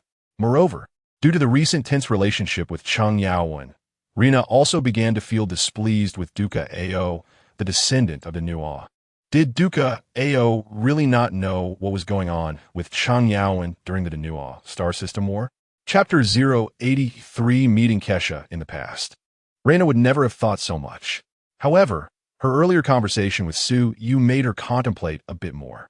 If Pan Zhun from the Sunfire could know about the past events between the 2 galaxies, then Duca Ao, as a descendant of the Nuo, could certainly know as well. Thus, Rina subconsciously shifted the responsibility of this matter onto Duca Ao. As for whether this was unreasonable, who would argue reason with a goddess? However, since there was still a cooperation agreement between Sunfire and Earth, Rina couldn't afford to really fall out. Yet in her heart, she still quietly noted down a point against Duca Ao. As for Cheng Yaowen, just thinking about him gave Rina a headache. She mused, come on, Xiaoluan. Today I will give you a good lesson. Rina ultimately decided to stop thinking about Cheng Yaowen. She still followed Suyu's wishes and prepared to teach Gu Xiaoluan. Sister Na, can you first tell me what is going on today? Can the main god really decide the fate of a civilization with just one word? As soon as they arrived in the conference room, Gu Xiaoluan couldn't wait to ask. Yes, absolutely. It must be possible. Rina gave a firm answer. However, to achieve this, you need to have enough strength yourself. You saw the attitude of the angels, Rina said. Yes, they were incredibly arrogant. Lu Chuang interjected. But that's because they have that strength. Arrogance backed by strength is called pride. Without strength, just look at old Du and that wandering old man and you'll understand. Rina gave another example. Hearing this, Rose's expression became somewhat unpleasant. But before she could react further, Rina continued. Today's matter was mainly because Suyu and the angels were unwilling to make a fuss. Otherwise, with Xiaoluan calling that old woman and old Du's attitude, they could have directly declared war on Earth. At this point, Rina paused. Actually, I really don't understand, Xiaoluan. Who gave you the courage to call Kesha an old woman? She's the king of the gods. Do you know that your words almost scared my heart out? I just said it because I was unhappy, Gu Xiaoluan said somewhat shyly, not even knowing where his anger had come from at the time. All right, let's just let it go. Anyway, judging by Kesha's attitude, she doesn't care. But Shaolin, you should still be careful. Although the angels have their own order to follow, there are some things you cannot do. Reina waved her hand, not wanting to continue discussing this matter. As for what you did today, I can only say that you were right, but also not right. Reina assessed Shaolin's actions today. Saying you were right is because you showed your own means. Although this was achieved with Su Yu's help, being able to negotiate with a main god-level person and asking them to act is also your ability. As for being wrong, it was wrong in that you wasted an opportunity. You all think the angel's attitude is arrogant, but in reality, this is just a test they are giving to Earth. Or rather to you, Shaolin. Although this is just my guess, I think there should be no problem. Otherwise, do you think the angels would waste so much time on you? If they really wanted to act, they have plenty of reasons. Test? Why do they need to test me? Gu Shaolin asked in confusion. Why? Didn't Su Yu say that you were the future of the angels? Reina replied. In fact, Reina learned about this during the last celebration banquet, when she heard Su Yu mention that Gu Shaolin was the future of the angels and the guardian angels. After that, she investigated a bit. It turned out that this investigation made her envious. Do you know? The angel Su Yu mentioned at that time, your guardian angel, Yin, is actually a left-wing guard. In the future, she might even replace the holy Kesha to become the Blade King. With that kind of relationship, the angels naturally need to assess and test you. Otherwise, do you think being the future of the angels is so easy? Reina said. Damn, I don't want to be the future of any angels, Shaolin replied. If you don't want to, then don't. Anyway, the angels want to capture you to make you their future. But thinking about this now is still too early, at least for the next 1 or 2,000 years. It shouldn't be realized, right? Reina said, though the last sentence she said was somewhat uncertain.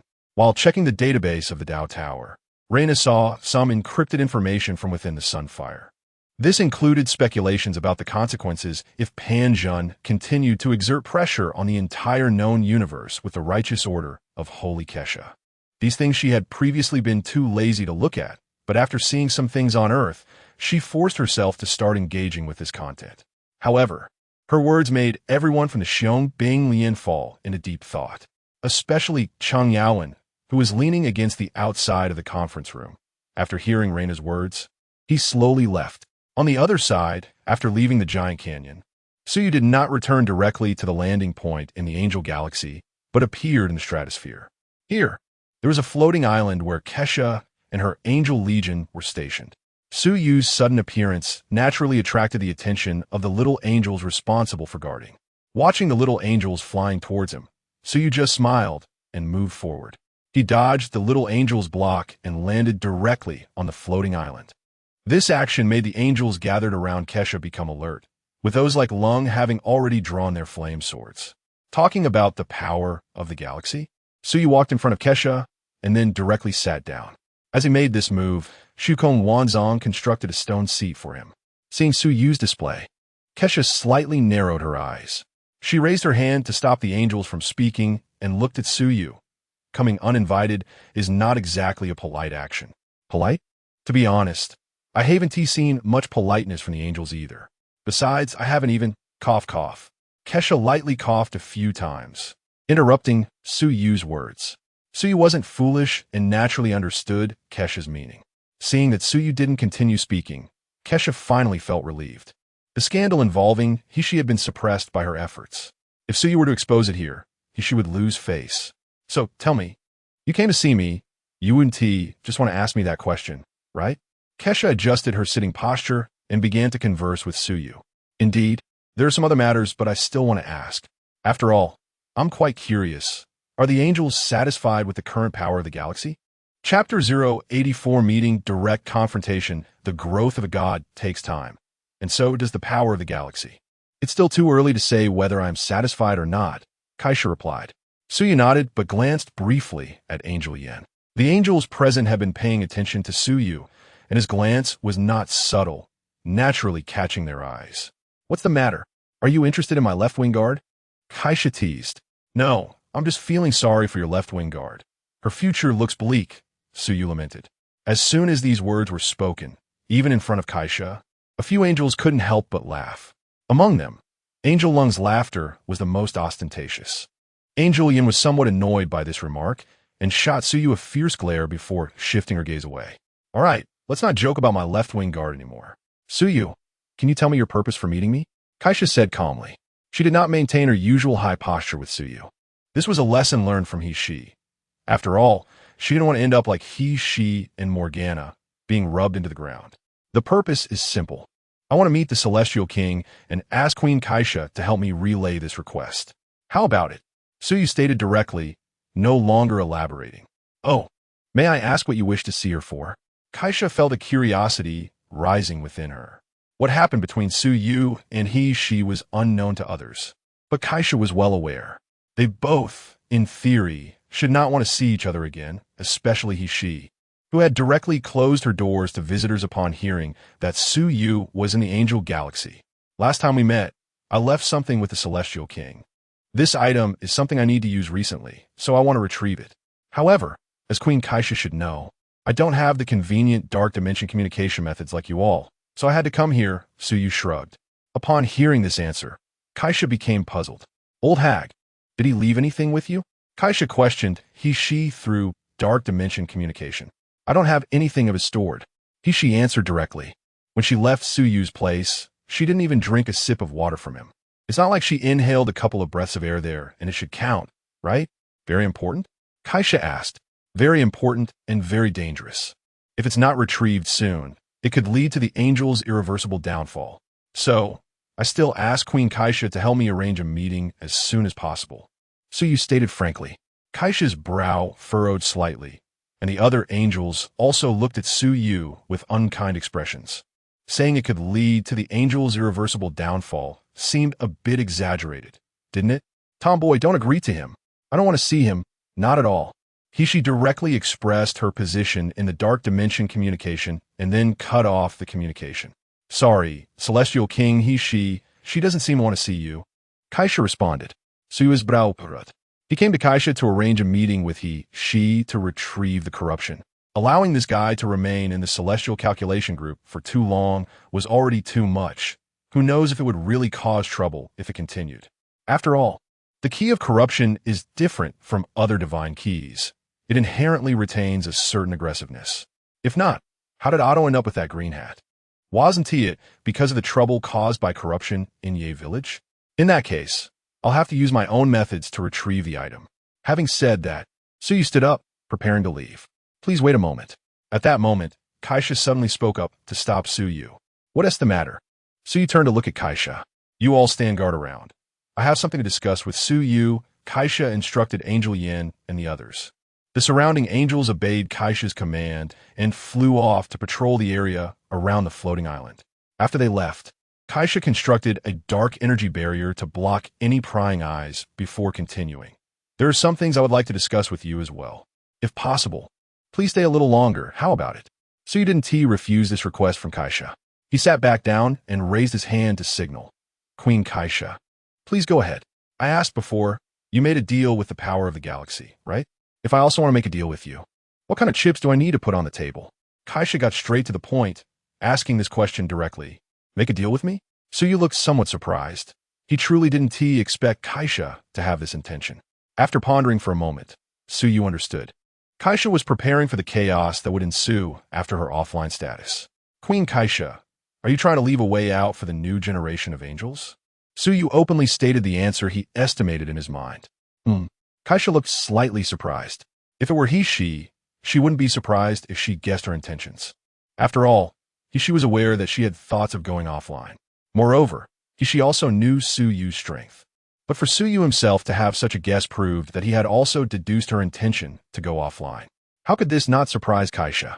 A deal can indeed be made, but I want to advise Queen Kaisha. This universe may be facing an unprecedented disaster. Before that, I don't think it's a good choice for the angels to lose you, the Blade of Heaven.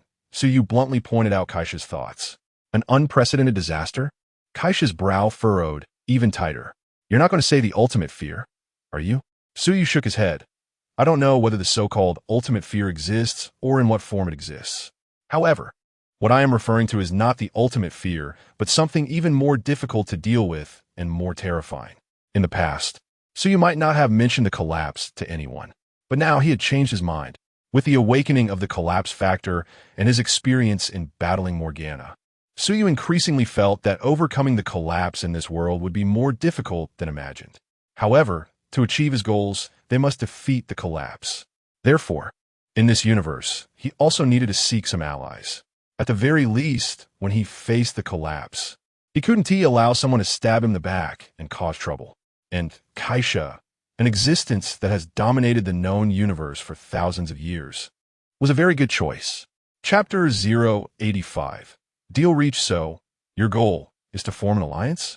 To ally with us angels to combat that terrifying existence you mentioned? Kaisa asked. Suyu shook his head. It's not an alliance, nor do I want to drag the angels into facing the collapse. Collapse? That doesn't sound like a good term. Can you elaborate on this collapse? Kaisa's interest was piqued. The collapse? It manifests in various forms. Queen Kaisa can understand it as a mechanism symbolizing destruction. Suyu said. A mechanism of destruction? I've heard many speculations and interpretations of that over tens of thousands of years. How can you prove that this so-called collapse can destroy the entire known universe? Kaisa continued to ask. Proof? I'm the best proof. And Morgana is the best example, Suyu said. Hearing Suyu say this, Kaisa's brows twitched slightly. When I faced Morgana, someone tried to assist her through the spatial barrier. If that person wasn't you, Queen Kaisa, then I guess it was the Grim Reaper Carl from the River Styx galaxy, right? I only destroyed Morgana's physical body, but I didn't completely eliminate her. As for whether her dark dimension data was recovered, I don't know. However, for my ability to kill Morgana, Queen Kaisa should be able to see part of the strength of the collapse. I can only say that the power I displayed is merely the tip of the iceberg of the collapse. What is truly terrifying about it is its growth potential and restraint. If you, Queen Kaisa, were in Morgana's previous position, without the assistance of the celestial computer's sacred knowledge repository in your dark dimension, relying only on your gene engine and the sword in your hand, would you have the confidence to defeat me? Upon hearing Suyu's question, Kaisa fell in a deep thought. From his perspective, the collapse is indeed a very difficult enemy to deal with. But this is just Suyu's opinion. Can she trust it? Let's return to the initial question. Since you don't want to form an alliance, why bring this up with me? Kaisa changed the subject. Because I don't want anyone making small moves behind my back when I face the collapse. Within the known universe, only you, Queen Kaisa, can completely eliminate this possibility, right? If you were to go offline at this moment, the known universe would inevitably fall into chaos. Angel Yin does not have the means to intimidate those civilizations that are already dissatisfied with the righteous order of angel civilization. Therefore, for me, your existence, Queen Kaisa, is temporarily necessary, Suyu said. I want to know, what will you do if I disagree? Kaisa pondered for a moment and posed this question. If you, Queen Kaisa, disagree, I will take matters into my own hands and eliminate all unfavorable factors that may affect the battle against the collapse in the known universe. I will thoroughly uproot it from the known universe. At this point, Suyu paused slightly. No matter the cost or sacrifice, I must defeat the collapse. Suyu's words were firm, not only because of the need to preserve civilization, but also because it was a necessary condition for his survival. When the collapse erupts, being a fusion warrior will not guarantee his escape from it. Kaisa fell silent. In the past, when faced with such matters requiring judgment, she would use the sacred knowledge repository for calculations. But now, the results of the calculations were unknown, and even the recommendation progress of the sacred knowledge repository was astonishingly slow due to the immense variable posed by Suyu. In the end, Kaisa could only rely on her own understanding to make a judgment. Then, how about treating this condition as a bargaining chip for the deal? I think, if what you say is true, that the known universe still needs me for now, this condition should not exceed your expectations, Kaisa said. Agreed. If in the future, after you go offline, I will look after the angel civilization. But there is a prerequisite. I must survive, Suyu nodded in agreement. Is that so? Even someone like you doesn't know if you can survive in what you call the collapse. It seems that this so-called collapse will indeed be a calamity for the known universe. Kaisa sighed lightly. Now, can we consider ourselves allies? Then I would like to hear what you, as an ally, think about the future of the angels. Kaisa immediately posed another question. The future of the angels? I have no opinion. Shouldn't you be asking the galactic power about that? Isn't that the future your angels have long awaited? Suiduri tortiv. The future of the angels has never been just about the galactic power, Kaisa replied. Hearing Kaisa say this, Suyu was somewhat surprised. However, after thinking it over, he seemed to understand. Well, it seems this is also closely related to you. Your influence on the new generation of angels is indeed immense. No wonder you want to go offline. With your level of prestige, even retirement might not bring you peace, just like she, Suyu said with a light smile. You're not wrong. However, she is not without peace. At least she can have most of her free time. As for me, I don't have much time to relax. Kaisa's words contain a hint of melancholy. There are many pressing issues within angel civilization, such as the righteous order and your prestige. These are all challenges you will have to face in the future. However, rather than placing your hopes on me, you might as well continue to look forward to the growth of the galactic power. At least from my perspective, what I bring to the angels may only be pure destruction, Suyu said. Oh, why do you think that way? Kaisa asked in surprise. There aren't that many reasons. Just based on the collapse alone, it's something your angels cannot bear, Suyu shrugged.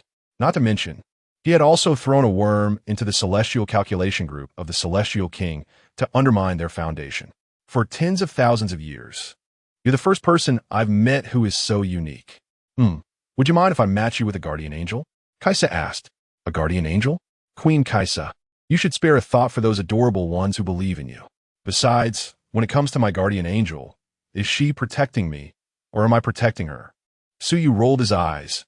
Kaisa's matchmaking attribute was indeed somewhat unnecessary, but that could still create a wonderful story, couldn't it?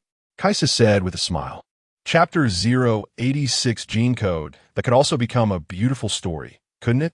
Kaisa asked with a smile. I don't know about a beautiful story, but what I do know is that if I were to be matched with a guardian angel, that little cutie would be out of luck.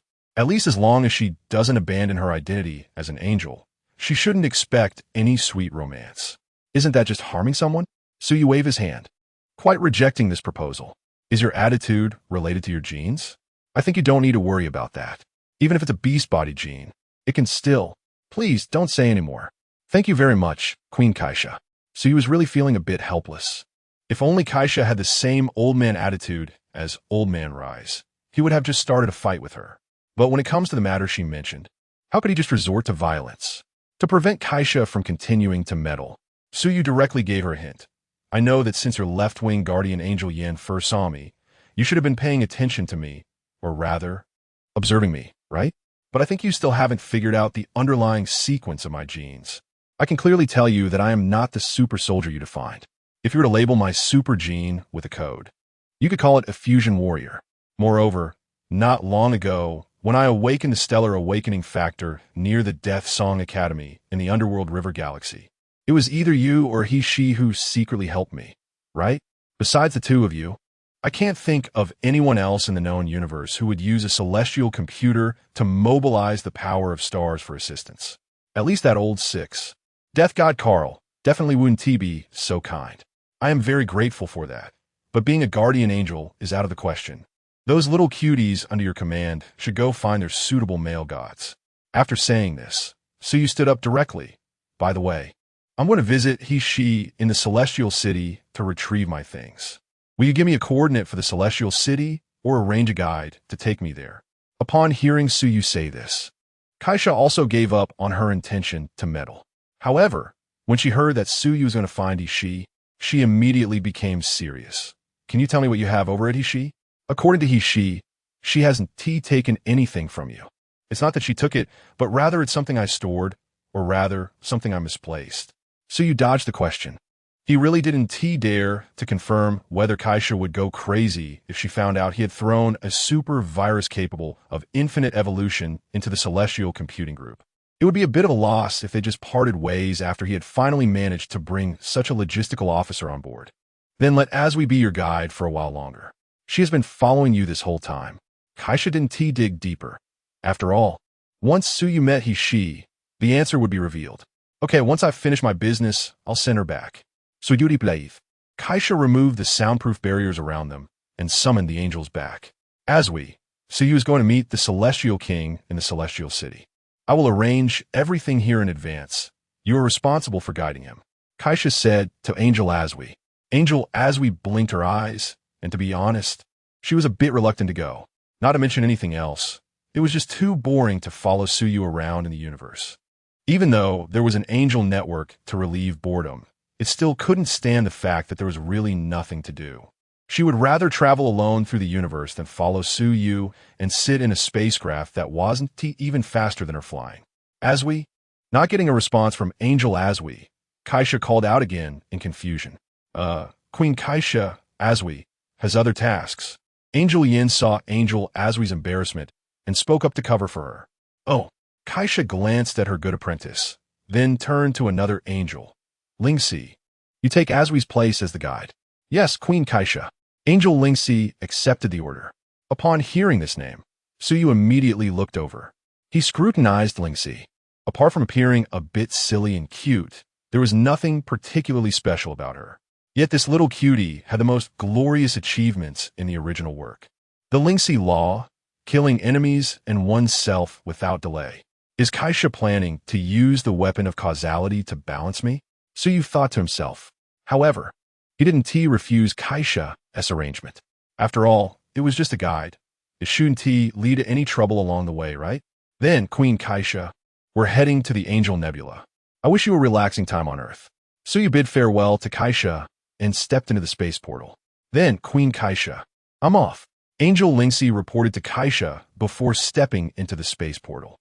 Once the space portal closed, Kaisha turned to Angel Aswi.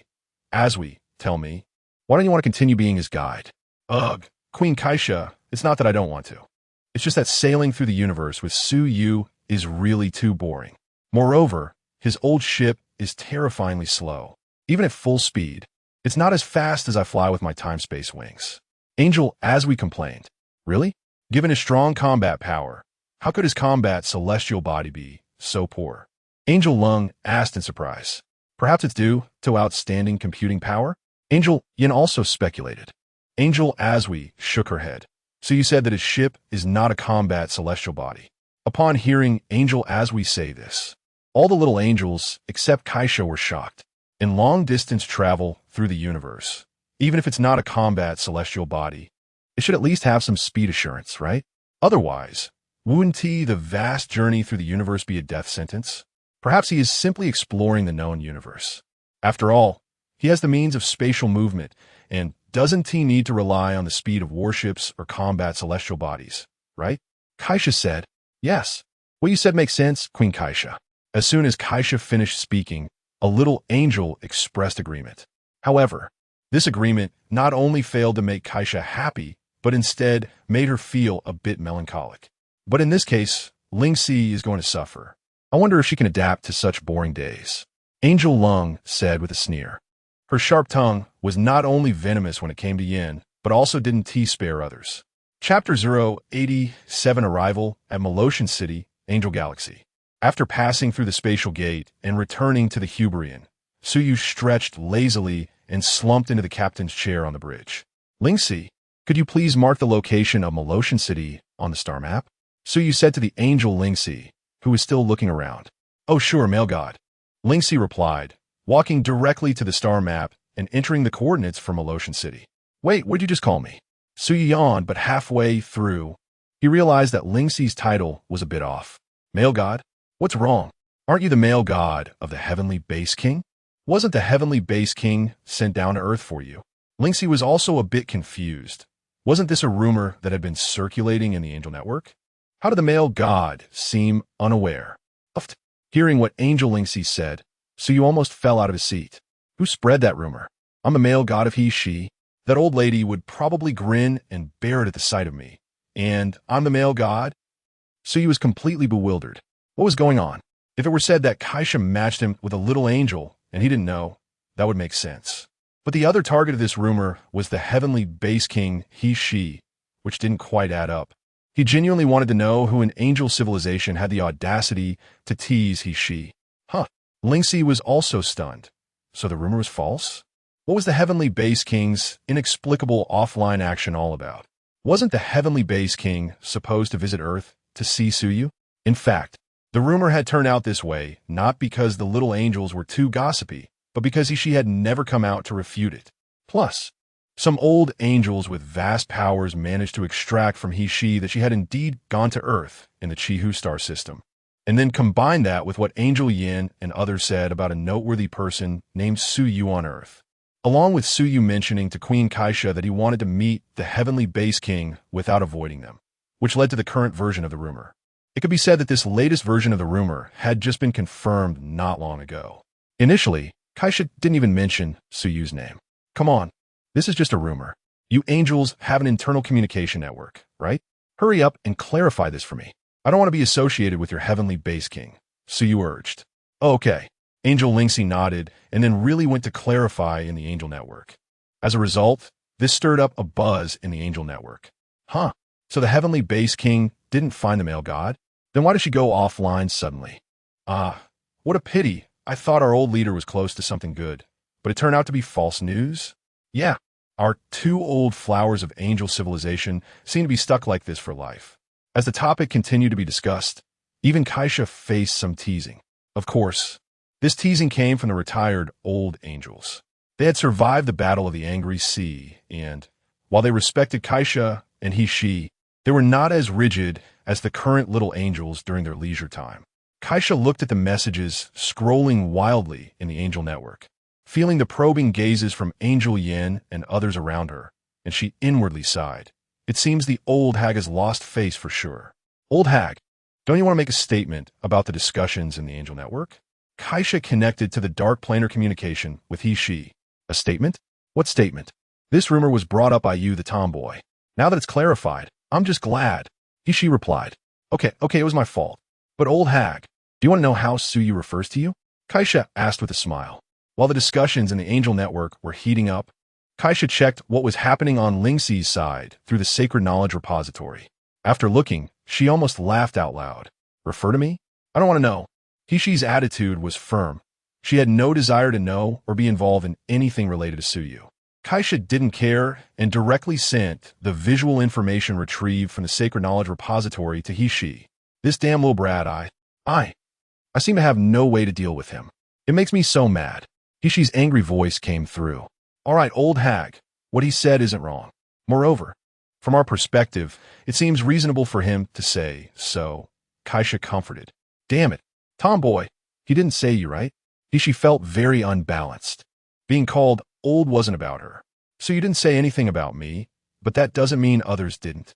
Look, saying that, Kaisha forwarded the part where Galaxy Power Go Xiaoluan called her old to Hishi. Likewise, she also included the segment where Suyu called her the big sister. After watching the footage sent by Kaisha, Hishi felt a bit more balanced after seeing the first one. One is an old aunt, and one is older. Rounding it off, they were about the same. But when she saw the second one, her heart became unbalanced again. She was about the same age as Kaisha. How come one was a big sister and the other was an old aunt? It must be said that Suyu's assumption about she was somewhat incorrect. Now, she wasn't just grinning. Hearing that name made her grit her teeth. All right, Suyu has already set off from Illusion City. He said that the things left with you could potentially overturn angel civilization, so they must be retrieved. I don't think he's joking. You should meet him. Kaisha finally returned to the main topic. What could it be that's so exaggerated? Hishi was puzzled. Kaisha directly sent she the entire conversation she had with Suyu. After Hishi finished reading, she asked in a serious tone, Kaisha, do you think what he said could be true? I don't want to believe it's true, but there are too many pieces of evidence indicating that it might be. Therefore, I can only agree to his request. Fortunately, he agreed to reach this cooperation through a trade, Kaisha replied. I understand. I will meet him. At the same time, I will also discuss this so-called collapse with him. I hope this won't bring a crisis of destruction to angel civilization, Hishi said. After obtaining the coordinates from Illusion City, Suyu didn't let the Huberian fly slowly. Instead, he directly opened the spatial gate and teleported to the outskirts of Illusion City. Lingxi, let's go. We're going to meet Hishi. Suyu took Lingxi and left the Huberian, flying towards Illusion City. He felt a hint of unease growing in his heart, so he didn't plan to waste time and wanted to retrieve the items as quickly as possible. Chapter 088 Goodbye. Hishime Luo Tian Chung has not had any records of male visitors for thousands of years. So the appearance of Suyu this time truly attracted the attention of many little angels who remained in Tiancheng. Wow, is that the male god of Tianji Wang? He looks so handsome. Hey, didn't Ti Ling she clarify that it was just a rumor? Huh, is that true? It was just a rumor? Then why doesn't Tianji Wang clarify it himself? How would I know what Tianji Wang is thinking? The little angels gathered together, chattering away, but they used secret communication, so Suyu couldn't actually hear them. However, the looks they gave Suyu made him feel a bit uncomfortable. It would be great if they could match with him. He really is good looking. Suddenly, a statement from a little angel caught everyone's attention. What she said was indeed reasonable. Why not try matching first to see if it works? But in the angel matching system, Suyu's genetic information was not included. To add him to the matching list, the consent of Kaisha or Hishi was needed. As a result, many messages calling for Queen Kaisha appeared in the angel network. Many older angels also came to join in, inspired by the bold actions of the little angels. Moreover, they were much bolder than the little angels. While the little angels only inquired with a pleading tone, these older angels directly shouted for Kaisha and Hishi to hurry up and get things done for the benefit of their single sisters. Watching the chaotic messages in the angel network, Kaisha felt a mix of amusement and helplessness. These little angels usually wouldn't dare to do such things. Yet, because of Suyu's appearance, such a big reaction occurred. Kaisha felt puzzled. She thought there must be something unusual about this. So she began to filter through the messages in the angel network regarding Suyu. Soon, she found the reason behind it. Lung and Mo. Kaisha's gaze locked onto the two angels, Lung and Moe, who were surrounded by others. Queen Kaisha. X2 Angel Lung and Angel Moe thought Kaisha was about to assign tasks, and they respectfully returned the greeting. It's okay, you both did well. Kaisha praised the two of them. Angel Lung and Angel Moe exchanged puzzled glances. They were somewhat confused about why they received a verbal commendation. It turned out that when Suyu fought against Morgana, Angel Lung and Angel Moe recorded the entire process and then shared it in the angel network. Who is Morgana? The Demon King. Apart from those retired older angels who knew her other identity, the new generation of little angels didn't know. A male who could defeat the Demon King was enough to make them, who believe in justice and order, feel moved. Previously, due to the rumors about Hishi and the male god, these little angels had held back. But after Ling, she helped clarify for Suyu. They had no more reservations. Such a male god. Even Queen Kaisha shouldn't reject him, right? As for how many of those older angels were genuinely moved, Kaisha felt there probably weren't many. Most of them were likely just following along for the fun, perhaps stirring things up and enjoying the spectacle. Not mentioning the commotion in the angel network, Suyu had already arrived at Hishi's residence under Ling Shi's guidance. Suyu, this is the residence of His Highness Tianji Wang. However, she is currently closed off to guests, so I can't guarantee if you'll be able to see her, Ling Shi said. Suyu nodded and patted Ling Shi on the head. You wait for me here for a moment. I'll go in to see Shi first. Once I'm done, I'll take you back to Earth. After saying that, Suyu stepped towards Hishi's small courtyard. As he approached, the surrounding defense systems activated. The surge of dark energy startled Ling Shi, who was still a bit dazed behind him. Be careful. Tianji Wang has many defense systems here. As soon as Ling Shi's words fell, several energy cannons extended from a wormhole, their barrels charging with energy, directly firing at Suyu. Suyu raised his hand and snapped his fingers, opening countless spatial doors around him. All the energy projectiles released from the cannons were sent into the subspace. Immediately after, another door appeared in front of Hishi's courtyard, and the energy projectiles that had been sent into subspace surged out from this door, striking the dark energy barrier set up at the main gate. Boom! After a series of continuous explosions, the dark energy barrier on the gate was shattered. The cannon barrels that had extended from the wormhole were also cut off from their energy supply after Suyu locked down the surrounding space, falling directly to the ground. Even so, Hishi still had no intention of opening the door. Suyu walked to the door and placed his hand on it. A faint purple energy surged from his palm, enveloping the entire door and then directly devouring it. Awakened by Chi Yu's collapse factor, So you also gained the ability to devour materials. After merging with Vishnu, for Suyu, as long as it did not exceed dimensional limits, any material could be devoured and transformed into energy to promote the growth of his super evolution factors.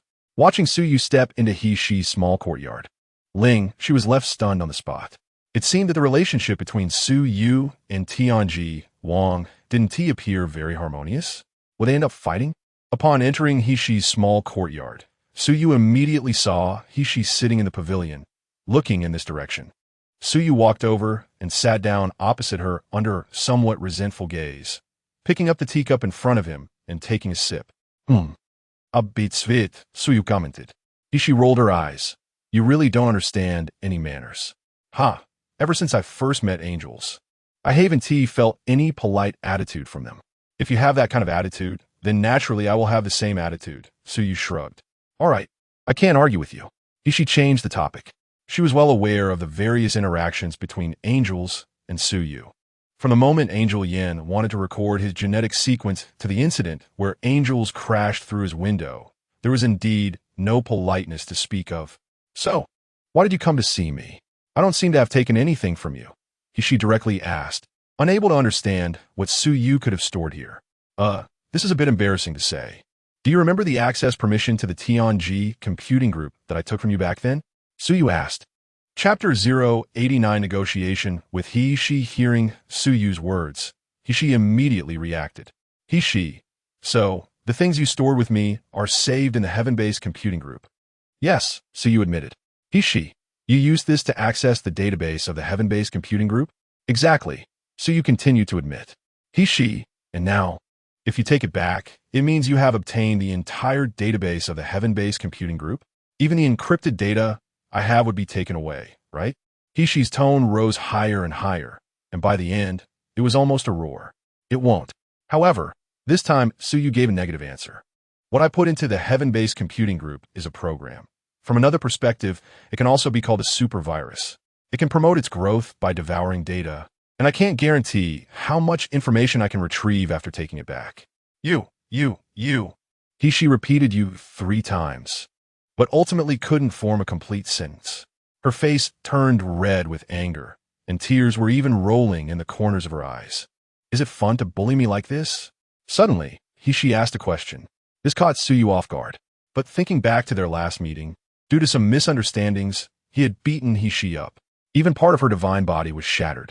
So in that sense, it was indeed a bit of bullying. I apologize, Suyu expressed his regret. But to defeat the collapse, I must accumulate my strength as much as possible. As for the matter of the heaven-based computing group, I can only say I'm sorry. But I can promise you one thing, as compensation. How about that? He-She resentfully sat back down in her chair. You don't need to feel sorry. The heaven-based computing group has a recovery setting that I set up in advance. If important data is lost, the system will self-check and mobilize energy to restore the entire database to its stored state. Not long ago, I discovered this situation with Kaisa, but I never expected it was you who did it. He-She chuckled self-deprecatingly. No wonder Suyu let her go back then. He was actually targeting her heaven-based computing group. So let us talk about what you plan to do with that data after you obtain it. The data stored in my heaven-based computing group concerns the safety of the entire angel civilization. So if you take all this data away, do you think I can rest easy? He-She said. Suyu frowned. He had thought that He-She would be angry, but she surprisingly calmed down quickly. Moreover, it seemed she intended to use this matter as an excuse or leverage to gain something. Heaven-based king, just say it. What do you want? Suyu asked directly without beating around the bush. I want your genetic data. He-She replied frankly. Impossible. Suyu immediately rejected the offer. This condition is impossible. I will not give my genetic data to anyone. If it had been before the collapse, and He-She proposed this condition, he might have considered agreeing. But now, no way. Not to mention that he had already awakened 7 types of collapse factors. But this completely fused genetic sequence might really be deciphered by someone. The data you want to take includes angel genetic data, and this relates to the safety of the entire angel civilization. He-She stood her ground, even if it meant clashing with Suyu. She must ensure the overall safety of the angel civilization was not compromised. Suyu checked it lightly. He understood He-She's attitude. But even if he didn't take the angel genetic sequence, it would still be obtainable by the Reaper Carl from GXIN. Now, Kaisa had already arrived on Earth, and the left-wing guard Yin was by her side, but the right-wing guard GXIN was not present. Obviously, Kaisa had already been to the Underworld star system, and GXIN had stayed at the Dead Song Academy. But this was ultimately something that had not happened, and Suyu couldn't just say it outright. He pondered for a moment and couldn't come up with a result.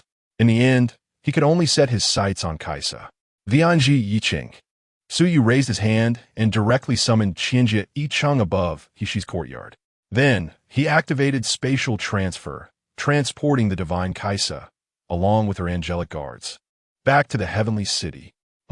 Looking at the familiar scenery around her, a hint of surprise flashed in Kaisa's eyes. She looked down at the courtyard, chuckled softly, and then got up from her throne and walked down. The other guardian angels also returned from their surprise, but they still felt astonished by what had just happened. In an instant, they had returned from the Chiwu star system to the heavenly city. What kind of means was this? It seems you didn't communicate smoothly? Kaisa arrived at the pavilion and sat down beside Hishi. Hishi raised her eyebrows and synchronized the conversation that had just occurred to Kaisa through the dark dimension. After reading the content, Kaisa's expression also became serious. It seems you have been plotting against the angels for a long time. Kaisa looked at Suyu, and this time, she had put away the peaceful attitude she had when on Earth. Suyu nodded, directly admitting it. I said, no matter what the cost, I must defeat the collapse. Suyu said, but to overcome the collapse, my current strength is simply not enough. So I must accumulate power. What I placed in the heaven-based computing group can provide me with assistance in combating the collapse. Its growth is also necessary. I won't say that I'm doing this out of necessity. It's just that the heaven-based king gave me this opportunity when he went to Earth. Similarly, I can offer you some compensation, but I cannot agree to the collection of genetic data. If it must be like this, then I will find the storage location of the heaven-based computing group myself and retrieve it. But I think doing so wouldn't be good for the heaven-based king. Suyu said. Suyu's words were too direct, leaving both angelic kings somewhat at a loss for how to respond. This was clearly stating that he was willing to negotiate out of respect for them.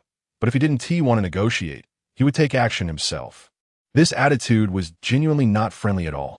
Even if it would lead to chaos in the known universe, you are still unwilling to back down? Kaisa asked.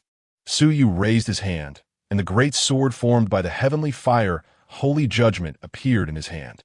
His palm pressed on the hilt. The chaos of the known universe is actually just some minor troubles. If it really reaches an uncontrollable level, the heavenly fire will clear all obstacles. Moreover, in a certain sense, this would also weaken the collapse. Chapter 090. The Vessel. Silence spread among the three, while the angelic guards were teleported back with Kaisa, also sensed the tense atmosphere below. They were ready for battle, even though Suyu was formidable. As long as Queen Kaisa gave the order, they would engage in combat. However, in the end, Kaisa did not choose to initiate war. After glancing at Hishi, she provided her answer. Regardless of whether it's the data from the Celestial Computation Group or other information, you could take it all. But I have one condition, which I believe you can understand, right? After hearing Kaisa's words, Suyu pondered for a moment and immediately grasped what Kaisa intended to do. The angel matching system requires genetic data, doesn't it? I've said before that I cannot provide that data. So, Queen Kaisa, your idea may end in vain. It's all right. The angel matching system can also function without genetic data as a reference for analysis. However, using another method will require some time. After all, the variables present in you, even my sacred knowledge repository, would need a long time for analysis. At this point, Kaisa paused slightly before continuing. This time may take hundreds or even thousands of years. I know very well that you will definitely not agree. So before that, I hope to arrange for an angel to follow you. You can consider it surveillance, but this is the biggest concession I can make. Kaisa's words made Suyu raise an eyebrow. To be honest, having an angel by his side would be of little use.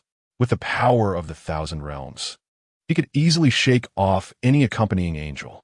Kaisa's proposal was essentially a way for her to save face while compromising. All right, then you can arrange it as you like. Queen Kaisa, Suyu replied. Since she had already shown some concession, he could accept Kaisa's proposal. What he wanted now was to retrieve the corruption as soon as possible. Aren't you going to choose this person yourself? After all, they will be someone you interact with for a long time. I think you're qualified to choose. Kaisa chuckled. Suyu was momentarily taken aback, and only after seeing the smile on Kaisa's face did he realize. Kaisa was undoubtedly trying to set a trap for him. However, the trap was not big and could only be seen as testing his attitude. If he chose himself, it would imply that Suyu did not actually mind interacting with angels, and thus, whoever became his guardian angel in the future wouldn't have to face being abandoned by their idol. If Suyu refused, it would prove he indeed did not wish to be with an angel. So even if the sacred knowledge repository eventually produced a suitable candidate, Kaisa would also carefully consider it.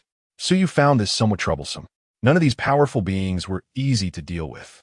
If possible, he really did not want to interact with them. However, in the end, Suyu decided to go along with Kaisa's wishes. Even if he was really matched with a guardian angel in the future, he could always clarify the situation, right? Moreover, in hundreds or even thousands of years, the collapse might have already occurred. By then, who knows what the known universe would look like? If I get to choose myself, Suyu pondered for a moment before saying, bring back your right wing guard.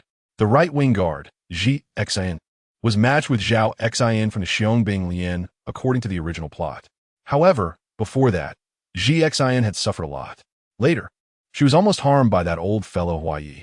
Considering that this incident arose because of he-she, and that he-she had the most to lose, Suyu simply decided to help Ji Xian.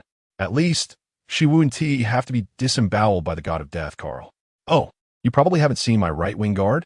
Kaisa squinted her eyes, feeling that Suyu might be hiding more than they imagined. I indeed haven't seen her, but that doesn't prevent me from knowing some things about her. As for how I know, that's my secret. I have my own secrets. It shouldn't interfere with the order of justice, right? Suyu replied with a smile. You're right. That does not violate the order of justice. I will bring Ji Xian back, and she will accompany you when you leave the heavenly city, Kaisa said. Suyu nodded and then turned his gaze to he-she. He-she pouted, clearly dissatisfied with Kaisa's arrangement. But this was already the best they could negotiate, and continuing to dwell on it was pointless. He-she snorted lightly and then brought up an external interface of the Celestial Computation Group. Through here, you can access the database of the Celestial Computation Group. Suyu nodded and began to operate. This was his first time interacting with such a celestial computer. However, with Void's assistance, it was not a problem to get started. Just as he was entering the data control to summon back the corruption, he discovered something. At this moment, the corruption was no longer present in the Celestial Computation Group. Void, what's going on? The corruption is missing? Suyu asked in the consciousness space of the divine key. Void also showed a hint of surprise.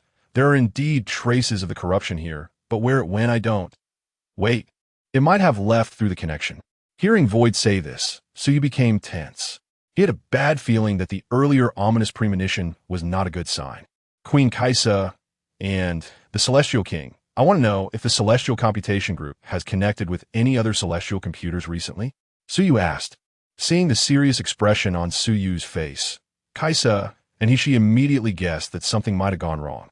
During this time, the Celestial Computation Group has not connected with any other celestial computers.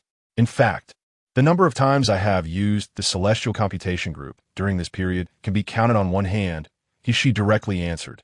Upon hearing this answer, Suyu fell into deep thought. If the Celestial Computation Group had not connected with any other celestial computers, then the corruption should not have been able to leave the database. Even the corruption ruler cannot leave the past paradise without obtaining a vessel, let alone the fact that the corruption was merely a manifestation of power residing within the divine key. How could it do something that even the ruler could not accomplish? Wait, the vessel. Suddenly, Void's voice rang out. Hearing his reminder, Suyu immediately turned his gaze to he-she. If the Celestial Computation Group had not connected with any other celestial computers, then the only one who had utilized it, he-she, would become the vessel for the corruption.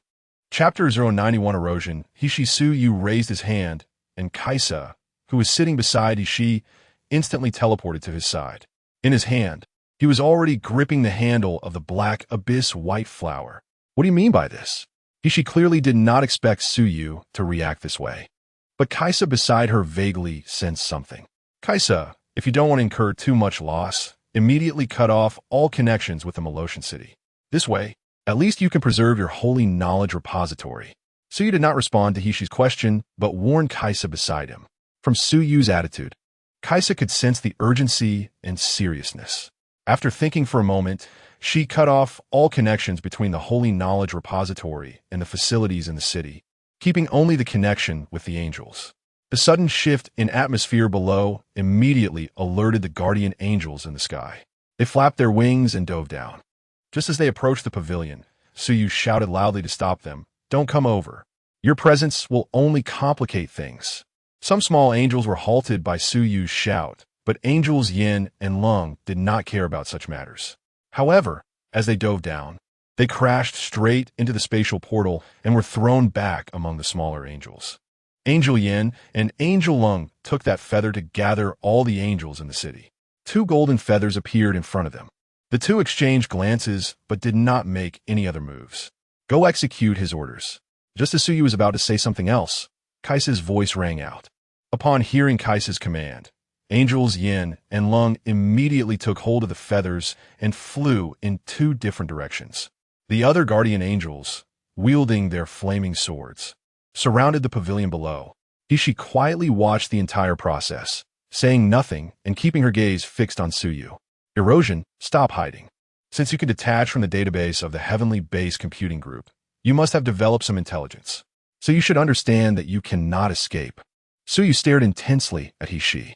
As soon as Suyu's words fell, there was an immediate reaction from Hishi, but it was not Hishi who responded. It was the erosion that had already entered her genetic engine. Through the uniqueness of its power, it occupied Hishi's body, manifesting as some purple stripes appearing on her beautiful face.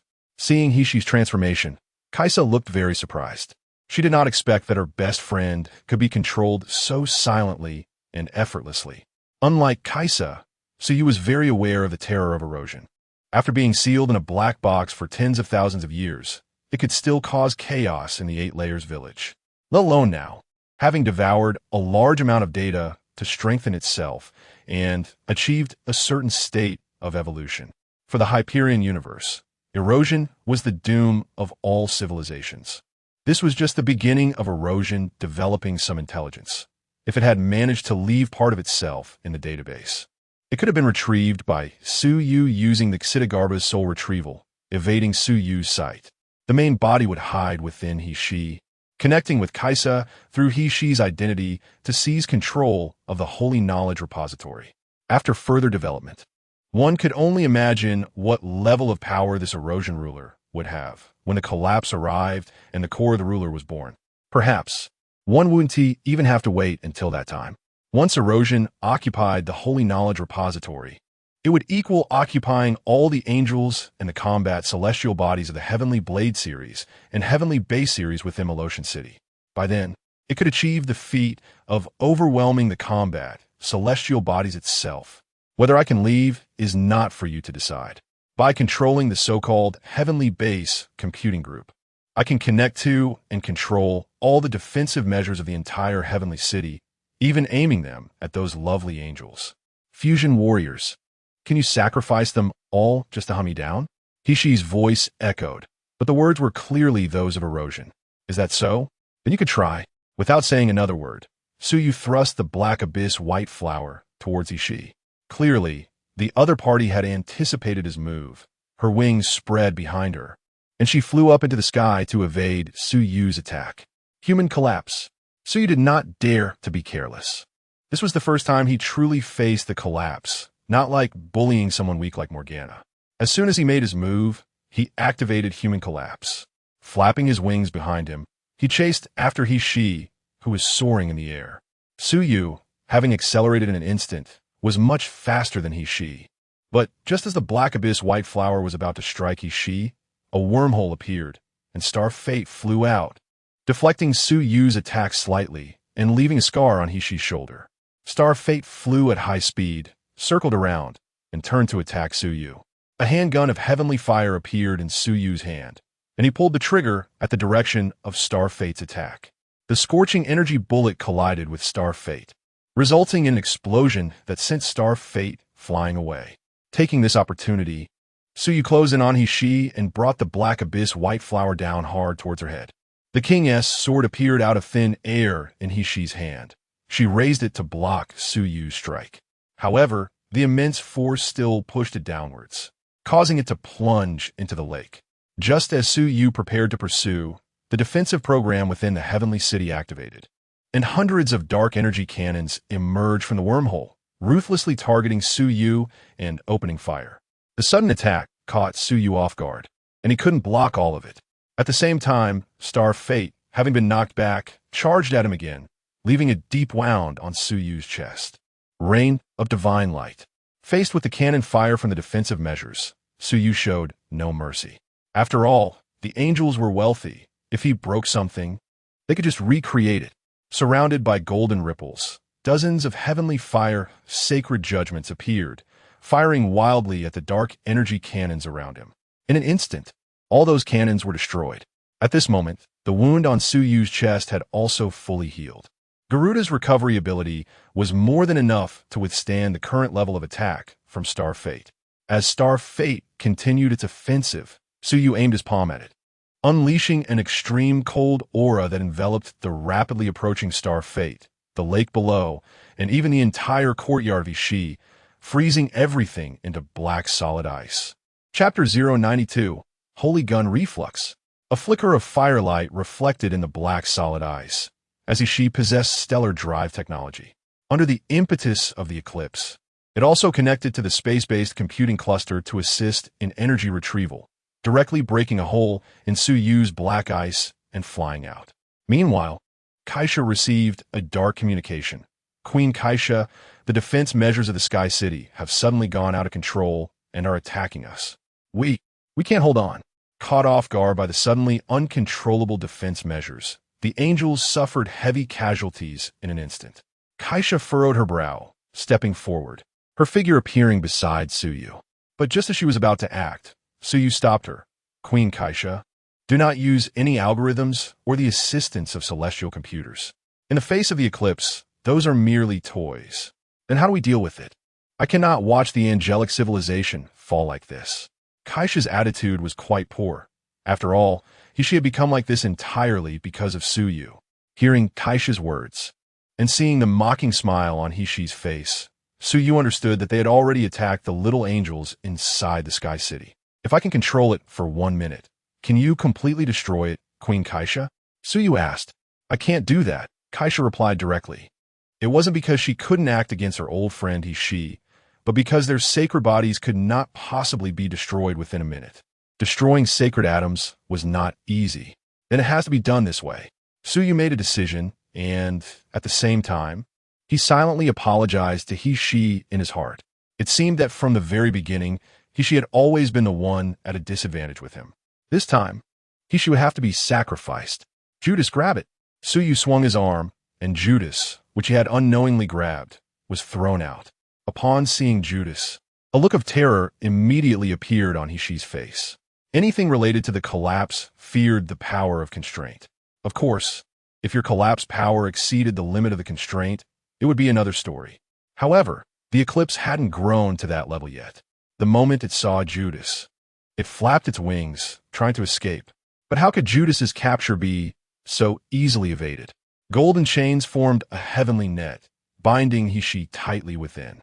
The energy within her body came to a complete stop at that moment, and even the consciousness of the eclipse was suppressed. With her mind restored, He-She glanced at Kaisha with a wry smile, then turned to look at Suyu. However, the expression she directed at Suyu could hardly be described as just a grimace. Celestial King, I'm sorry, this time Suyu owe you, Suyu said. Without waiting for any response from He-She or Kaisha, he directly raised the abyssal white flower above his head. I am the black going to hell. I am the white coming from heaven, born before the creation, existing after the annihilation. I will turn the universe upside down and restore order to the world. Abyssal white flower's second-rated power, Holy Gun Reflux. The abyssal white flower pierced into He-She's right arm, and at the moment before piercing, Judas released its binding on He-She. The moment the energy within He-She began to flow, the eclipse reacted. But in the next moment, the abyssal white flower had already pierced He-She, and all the energy within her, connecting to the consciousness of the eclipse, was drawn into her right arm by the rated power of the holy gun. Immediately after, Suyu pulled out the cleansing thunder from the space of the divine key. The blade, shimmering with lightning, fell and directly severed Hishi's right arm of the shoulder, completely cutting off the connection between the eclipse and the collapse energy to Hishi's body. The severed arm was caught by Suyu, and the sacred atoms forming the entire arm were devoured by Chi-Yu's particles. The newly born intelligence of the eclipse and that faint invasive power fell into Vishnu's stomach. The dark energy within her body, even part of her biological energy, was drained, leaving Hishi so weak that she couldn't even maintain the flight of her wings. Her body fell downwards, and in the next moment, Suyu caught her in his arms. Kaisha, who witnessed this scene, was also flying over, but her speed was clearly not as fast as Suyu's outstretched hand. Looking at Hishi, who was slumped in Suyu's arms, her head resting on his shoulder and falling unconscious, there was a slightly strange expression on Kaisha's face. Heal her, white flower. The gun body of the abyssal white flower emitted a faint glow, and the wound on Hishi's shoulder instantly closed. But to Suyu's surprise, Hishi's arm did not regenerate. With the eclipse resolved, the uncontrollable defensive weapons within the Sky City naturally ceased operation. At this moment, chaos and blood were everywhere in the Sky City. Queen Kaisha, you should first check on the situation of the little angels. I will settle her down first and then come over, Suyu said. Kaisha nodded, glanced at Hishi again, and then flew towards where the angels were gathered. Remember to gather the injured angels. I will help them, Suyu said to Kaisha's departing figure. Kaisha did not reply. Just moments ago, she had already seen various messages in the angel network. Kaisha roughly counted, and in just this short period of chaos, over 100 angels had gone offline. My friend, how do you plan to deal with this woman? After Kaisha left, the voice of Void 10,000 Song echoed in his mind. Isn't it already resolved? Suyu asked in confusion. You are too naive, my friend, Void 10,000 Song said. Regardless of the reason, she has already been tainted by the collapse. Even though the holy gun reflux has drawn the collapse energy from her body has already left a mark. Moreover, it is a mark with some power. If the collapse descends one day, she may, like you, become an anchor point. In other words, Hishi is very likely to become an anchor point under the projection of the end, and very likely, she is the true vessel for the birth of the ruler of erosion. Suyu followed Void 10,000 Song's words. But this speculation was inevitably a bit too cruel for Hishi. That's right. If our hypothesis holds, our existence will guide the cocoon to this universe. Therefore, she, who has once been embraced by the collapse, also qualifies to become an anchor point like you. In fact, her qualifications may far exceed yours. Chapter 093. The probability of 9 zeros, so the best way is to completely kill her and erase this newly born anchor point? Suyu asked. Doing so would indeed prevent the birth of a new anchor point. However, my friend, that is not the best solution. The best method is to keep her by your side. When the embrace of collapse comes, you will have the chance to control this newly born Hershers immediately. Void Wanzong said, carrying around a king of angels is no laughing matter. Suyu sighed. It seems this doesn't fall outside the realm of sacrifice, does it? My friend, what we are about to face is the end without limits and interference. However, according to my calculations, we have a 0.00000009 chance of not being embraced by collapse, but instead being directly touched by the tips of the tree. If that is the case, this world will also return to the imaginary number tree. But do you want to gamble on that slim possibility? Void Wanzong asked. You want me to gamble on such odds when I can encounter a double probability event of eating instant noodles without a fork or seasoning packet? You really have a high opinion of me. Suyu retorted unhappily, then cut off the conversation with Void Wanzong. He landed on the ground and left only after sending Hishi to his bedroom. When Suyu arrived at the audience hall, it was already filled with angels. Looking at the injured angels supported by their sisters, Suyu felt a bit guilty. The calamity that the angels faced this time was entirely caused by him. Sitting on the throne, Kaisa looked at Suyu with a blank expression. After exchanging a glance with her, Suyu turned to look at the angels. At this moment, he was still in a state of artificial collapse. His somewhat demonic appearance felt out of place in the angelic hall. The black abyss white flower reappeared in Su Yu's hand, and the holy spear was raised above his head. I am the black from the abyss. I am the white descending from the clouds, born before the creation, existing after annihilation. I will bestow the spring of life upon those who thirst. Key of creation black, abyss white flower 0 rated power, holy spear 100-year orchid, over limit release. The gun body of black, abyss white flower erupted with dazzling white light. And the injured angels, under the illumination of this white light, were visibly healing at a rapid pace. Many of the injured angels were newly promoted or around the second-generation warriors. Their physical strength was far superior to that of ordinary people. The healing from black abyss white flower required the user's own physical strength as an exchange. Healing so many angel warriors at once, even as a fusion warrior, made Su Yu feel a bit fatigued. As the white light from the spear dissipated, a wave of dizziness swept over Su Yu. He propped himself up with black abyss white flower while also being supported by a pair of hands on the other side. "Thank you," Su Yu said to the angel beside him. However, what he received in return was a cold snort. Looking at the swaying, single ponytail in his line of sight, Su Yu gently shook his head. He didn't know if this angel, with her cold and venomous pride, would be able to find a suitable male god if she survived. "Spirit stream, take him to rest first. We can discuss the rest after the Heavenly Foundation King wakes up," Kaisa's voice rang out. This calamity faced by the angels could indeed be said to be the root of Su Yu's troubles. But it was precisely because of this calamity that Kaisa had strengthened her initial choice. If Su Yu had not cooperated with the angels, and the so-called collapse had descended upon angelic civilization, how would they have survived? Of course, Su Yu now had no idea what Kaisa was thinking. Under the guidance of Spirit Stream, he went to a palace. This place was very close to where she was in seclusion, clearly arranged by Kaisa intentionally. After Spirit Stream left, Su Yu entered the consciousness space of the Key of God. As soon as he entered, he saw Void Wanzong fiddling with the earthly Jizo soul. "What's going on? Is there a problem with the Key of Erosion?" Su Yu asked. "No, I'm going to dismantle it and extract the core to remake it," Void Wanzong replied. "Vishnu has devoured the erosion. It might produce an evolution we didn't expect. And that King of Angels has also been tainted by the erosion. So, I think I should cut the erosion core and make 2 keys of God like the heavenly fire sacred judgment. This way, although there will be limitations in power, I believe it is worth trying to strengthen the anchor point. Why do that? I can use the earthly Jizo soul to reinforce the anchor point, right? Letting the erosion descend directly on me is easier to deal with than on others, isn't it?" So you said, puzzled. "I said before, this time we may face a cocoon without limits or backdoors. Are you so sure that you can maintain your own will when the embrace of collapse comes? Therefore, letting the Hershers descend within your controllable range is the best choice. Of course, you can also use this method to set up a few extra anchor points in this universe," Void Wanzong said. His proposal made Su Yu frown involuntarily. It had to be said that Void Wanzong's words struck right at his heart. Welcoming the embrace of collapse as an anchor point, if he failed, he would become the greatest disaster for the known universe. If he used others as anchor points, perhaps there would be a glimmer of hope.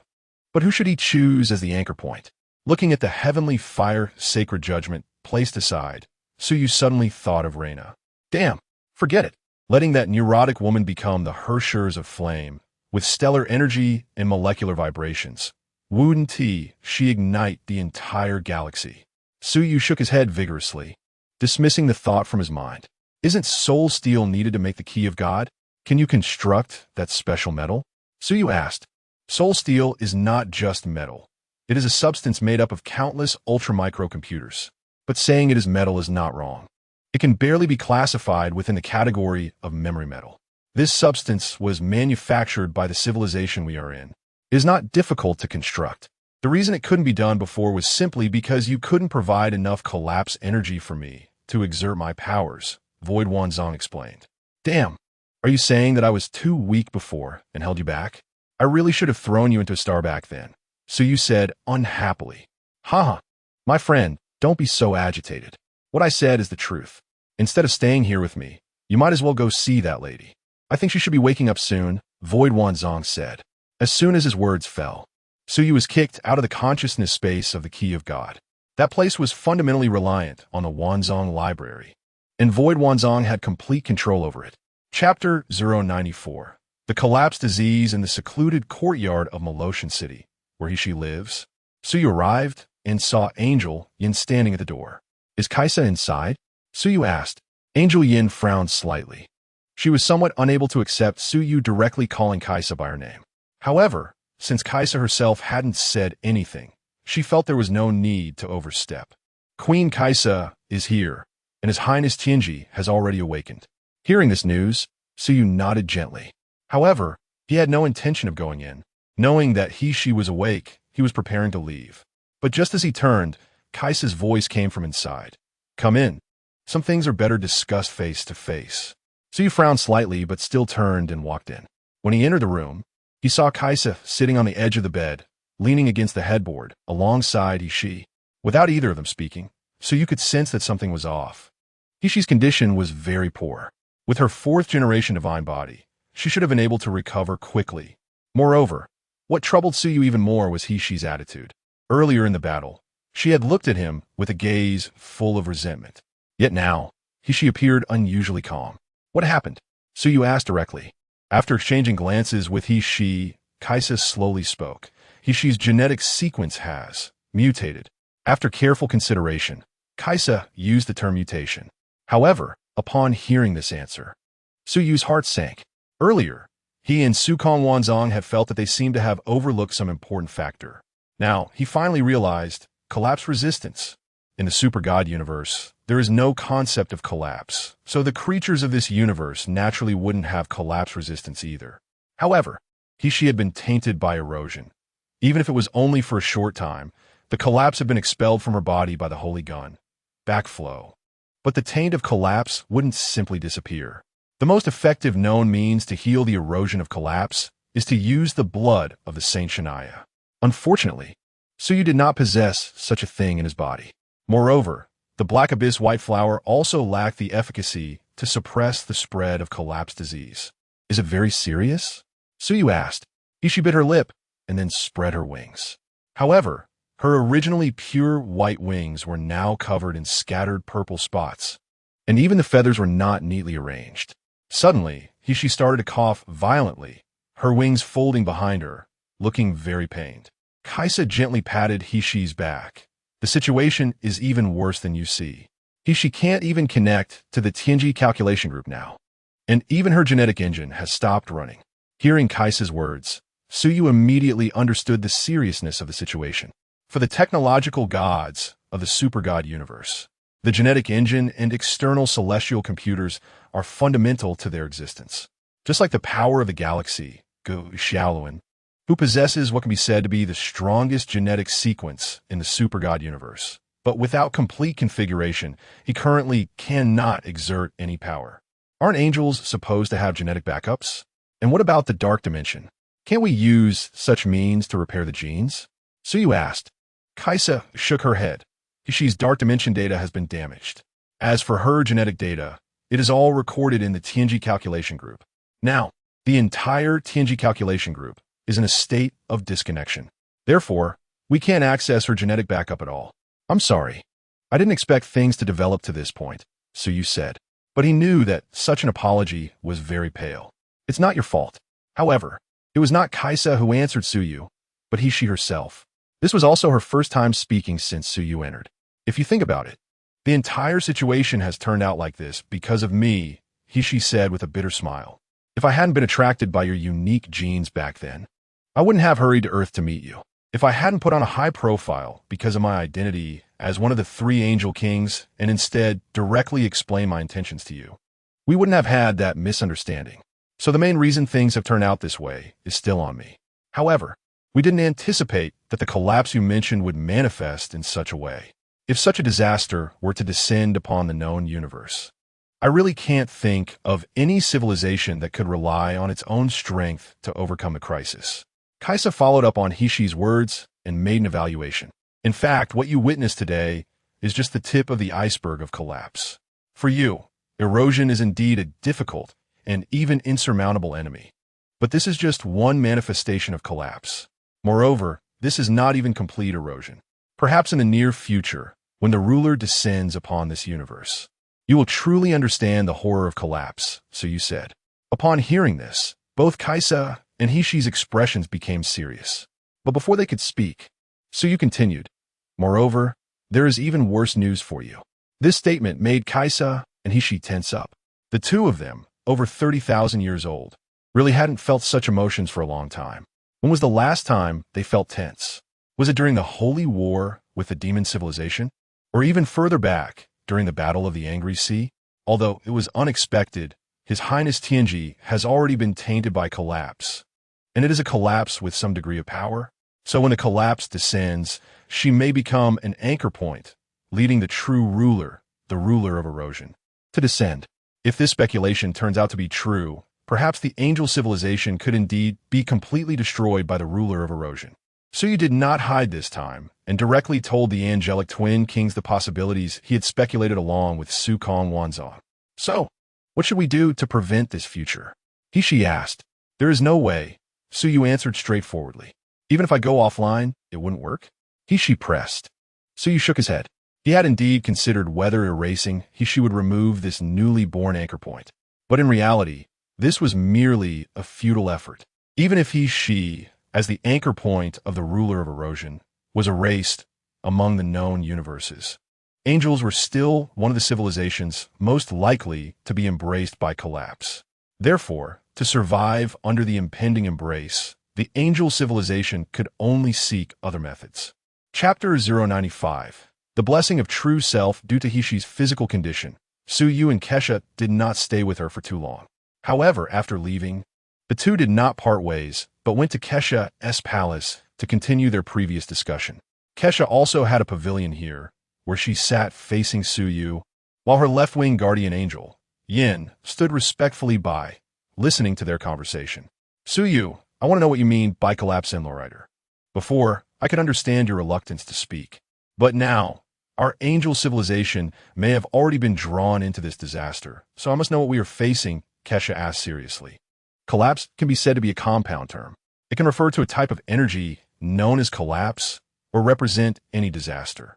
However, I believe the most complex aspect of the term collapse is its mechanism. In the civilization I inherited, there is a record. One day, it fell from the sky. People looked up and thus saw the starry sky. The it in this record refers to collapse. It occupies the tips of trees, connecting with other universes or civilizations. We call this connection an embrace. The Lowriders are its projections upon the universe and civilizations. Each Lowrider gains some kind of power from it. The erosion you have witnessed is just a small part of its power. Yin, the angel, was left bewildered by Suyu's explanation, but Kesha seemed to catch on to something. So, in the end, our enemy is to defeat that it you mentioned? Kesha asked. Suyu shook his head. Our enemy is the Lowriders, not the end. What is the difference? Yin suddenly asked. Suyu and Kesha turned their gazes toward Yin, who awkwardly said, Sorry, it's nothing. Yin, what you said isn't wrong. The Lowriders and the end are not fundamentally different, but their scales are significantly different, Suyu replied. If we cannot defeat the end, how can we talk about overcoming the crisis? Yin continued to ask. In fact, the Lowriders we have to face are the end. Those so-called Lowriders of erosion or Lowriders of constraint are merely projections of the end cast upon the known universe across different dimensions. Their birth signifies the manifestation of a certain power. What we need to do is gather these powers and ultimately converge them to sever the connection between the end and the known universe, pushing it into the quantum sea. In this way, this universe can be saved. Of course, if this universe is truly lucky enough to be directly touched by the tips of the tree, it will become part of the tree. But the chances of that are incredibly small, only about 0.000000009. Then is there no way to defeat the end? Yin pressed on. As a warrior, she was more concerned about overcoming the enemy. Perhaps there is, but crossing the end is by no means easy. It requires meeting certain conditions. But we do not have the most crucial part to fulfill these conditions, Suyu said. What is it? Can you tell me? Kesha became interested in Suyu's statement. The blessing of the flawless one. This is something you don't need to think about. In all worlds, in all universes, there is only one Alicia. Suyuri Blave. Kesha and Yin were puzzled by Su Yu's words, wondering if this so-called flawless one was the Alicia he mentioned. Hee. I didn't expect that someone would still remember my name. Clang. Crash. As that melodious voice echoed in Su Yu's mind, he was startled and stood up directly. Ignoring the bumped table and fallen teacups, Su Yu walked out of the pavilion, looking up at the sky of Merlot Heavenly City. Void Manifold. Is the voice I heard an illusion or your prank? I did not hear any voice, my friend. The response from Void Manifold echoed in Su Yu's mind. Yeah, I'm so foolish. There is no second Alicia. Su Yu laughed at himself. However, I have never left. May the flawless one bless you and grant the return of true self. My dear brother, the first embrace of the cocoon is coming. Are you ready? With 3 consecutive sounds. Su Yu's expression transformed from shock to ecstasy. He was certain that he was not hearing things. Moreover, that blessing from true self was unmistakably from her. The one and only flawless one, Alicia. Meanwhile, in another dimension slightly different from the super god universe, the cocoon of the end was situated here. Its extended tentacles were attempting to connect itself with the super god universe. Beside the cocoon, a huge stingray with pink and white colors floated nearby. On its back stood a stunning elf. What an interesting child, but it's a pity that he's a boy. I really wish I had a little sister. Everyone, let me borrow your power to help him. He is my brother, and you are not allowed to bully him too much. Otherwise, I will cry. Alicia's palm pressed against the cocoon of the end, using its power to send her first gift to her brother. As Alicia drew on the power of the cocoon of the end, it trembled slightly. Hey, don't be so stingy. Even May, you let me touch her corner. So you can't refuse me, okay? Otherwise, I will really cry. Such a cute little guy. You can't turn out like Kevin. Cold boys are not liked by girls. On the other side, in the super god universe, Merlot Heavenly City, Su Yu's unusual behavior made Kesha and Yin anxious. They did not understand what had happened to Su Yu, making this usually calm young man suddenly so excited. Just as Kesha was about to speak, a transparent crystal flower suddenly appeared in front of Su Yu's chest. The moment the crystal flower appeared, Su Yu raised his hands to cradle it in his palms. Such a cute little guy. You can't turn out like Kevin. Cold boys are not liked by girls. Along with the crystal flower came Alicia's message for him.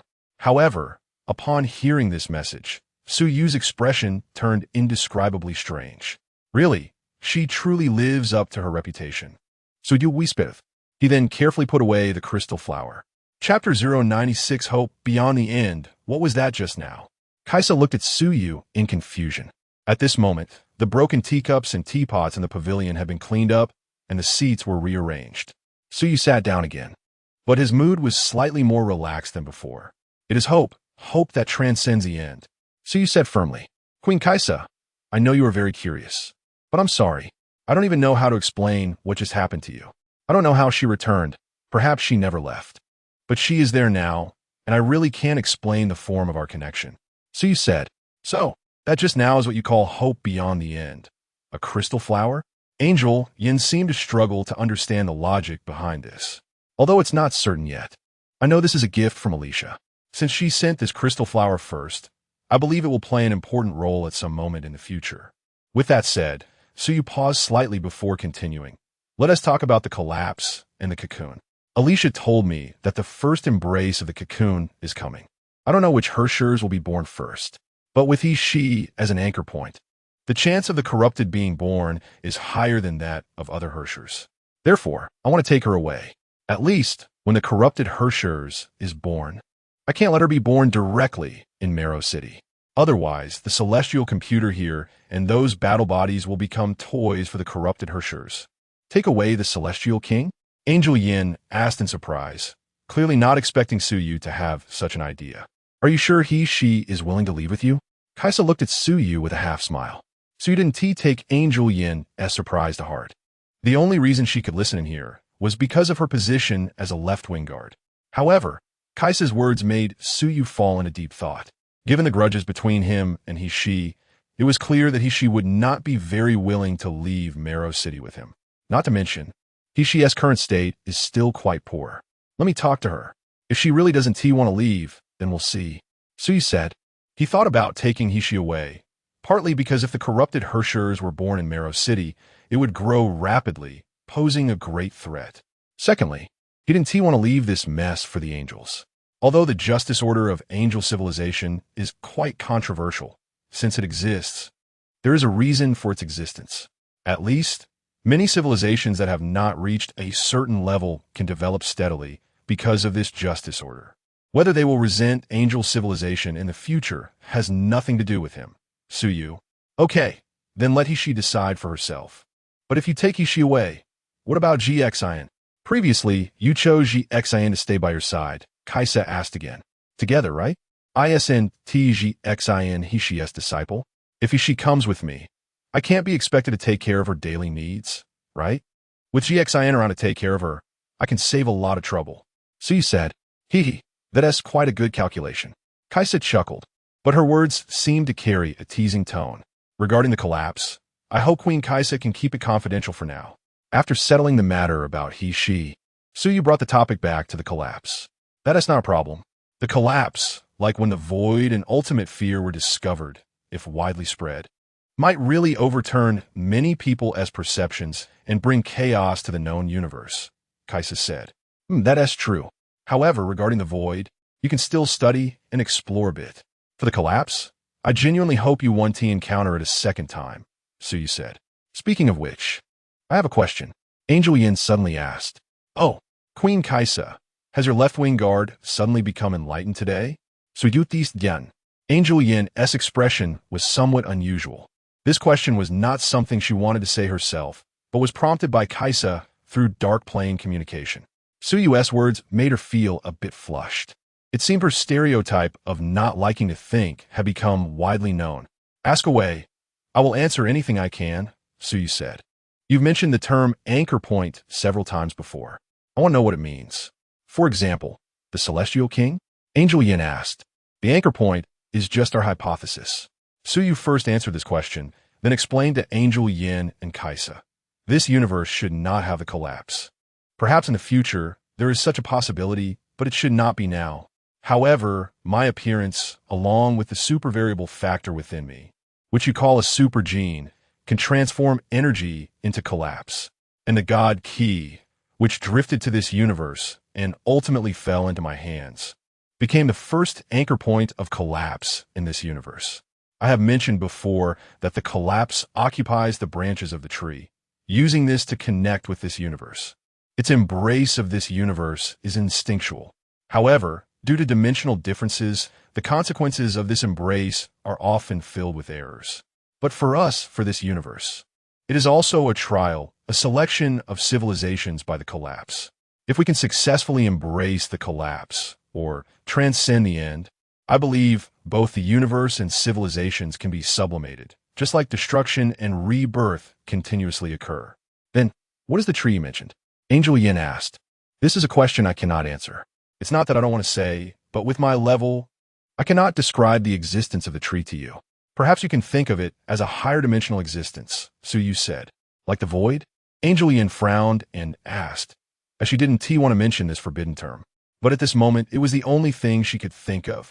No, these are two completely different concepts. Suyu said, the civilization heritage I bear has also conducted some research on the void. However, due to the lack of data and information, we can only glimpse the tip of the iceberg for now. But because of this, we have reached a possible conclusion. The void may have long existed in the universe. However, due to the current civilizations in the universe not exploring enough, they have not truly found it.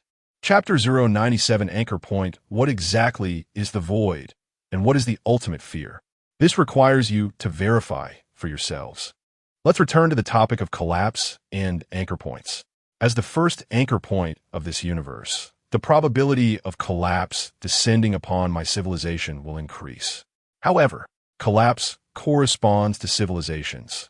When there are civilizations in this universe with a higher level of existence than mine, collapse may choose to abandon the established anchor point and contact other civilizations. This includes angelic civilizations, the River Styx civilization, the Blazing Sun civilization, and other so-called God-making civilizations. So, Is this one of the reasons you wanted to form a pact with our angelic civilization? Kaisa asked. That's right. To deal with collapse, I must go all out.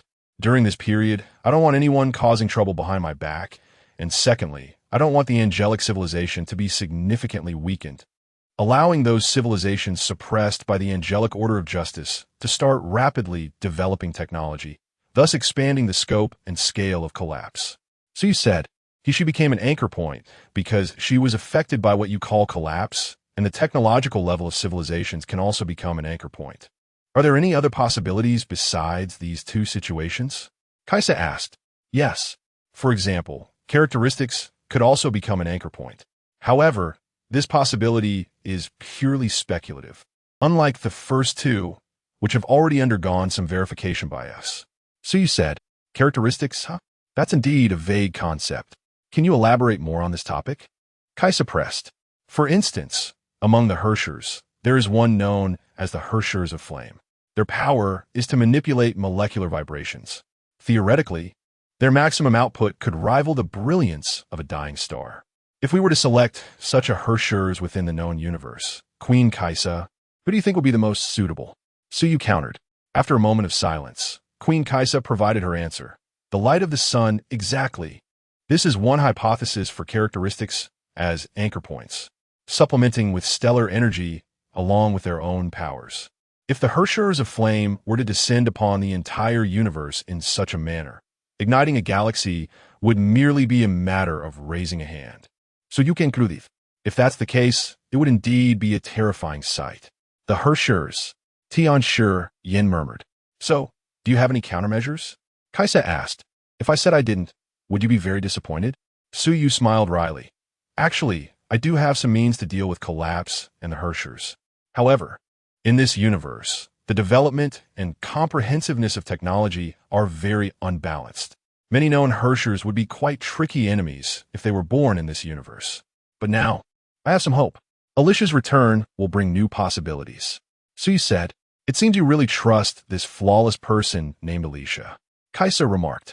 Suyu nodded, and suddenly thought of something and chuckled. Actually, I think Alicia would really like you angels. If possible, I genuinely hope to bring her to Tian City. That would surely be very interesting. Upon hearing Suyu say this, Kaisa and Tian Shi Yin both fell into confusion. At the same time, they became curious about Alicia. What kind of person is she exactly? All right, I've already said a lot. I believe that continuing would only add to your confusion. As for countermeasures against collapse, the angels currently cannot manage it, so you don't need to ask. The energy of collapse is highly corrosive. Hishi's situation is a result of the corrosion caused by collapse. So you said, then, I hope you can help her resolve it. I think she doesn't want to go on like this for the rest of her life either. Kaisa said. After finishing the conversation with Kaisa and Tian Shi Yin, Suyu left Kaisa's chamber. On his way back to his residence, he passed by the courtyard where Hishi was in seclusion. After pondering for a moment, he decided to enter. Although the main gate of Hishi's courtyard had been repaired, one or two doors were still no obstacle for Suyu. However, when he entered Hishi's room and saw her still fast asleep, he turned to leave. Have you finished talking? Just as Suyu was about to close the door, Hishi's voice came from inside the room. You're still awake? Suyu pushed open the door and looked at Hishi, who had already gotten up. Even without the gene engine, I am still a 30,000-year-old angel. Hishi said softly. Her voice was low, and she was clearly still weak. Suyu walked to the bedside, constructed a chair, and sat down. Kaisa could sit on the bed without reservation, but he couldn't. What are your thoughts on your current condition? Suyu asked. Thoughts? Without the gene engine to mobilize dark energy, and unable to connect to the dark dimension, I can say that I am essentially useless now. What I am more concerned about is the matter of anchor points you just mentioned. I think resolving this major issue for the angelic civilization might be the last thing I can do. Hishi said, after a moment of silence. Suyu spoke. Then how about leaving with me? As long as you, this anchor point, leave, the angelic civilization will be safer. Moreover, I might have a chance to cure the collapse disease afflicting you. After the gene engine issue you mentioned, you'll have to figure that out yourself once you recover. Collapse disease? So does this mean I'm sick? What a novel experience. I haven't been sick in thousands of years. Hishi chuckled. Her current state gave off a feeling of having come to terms with everything. But you say that leaving with you can prevent the angelic civilization from being caught in a crisis. Is that true? Ishi suddenly asked. It's possible, but I can't guarantee it. If you stay in the angelic civilization and the corrupted Hershers indeed descends using you as an anchor point, then the corrupted Hershers could completely destroy the entire angelic civilization.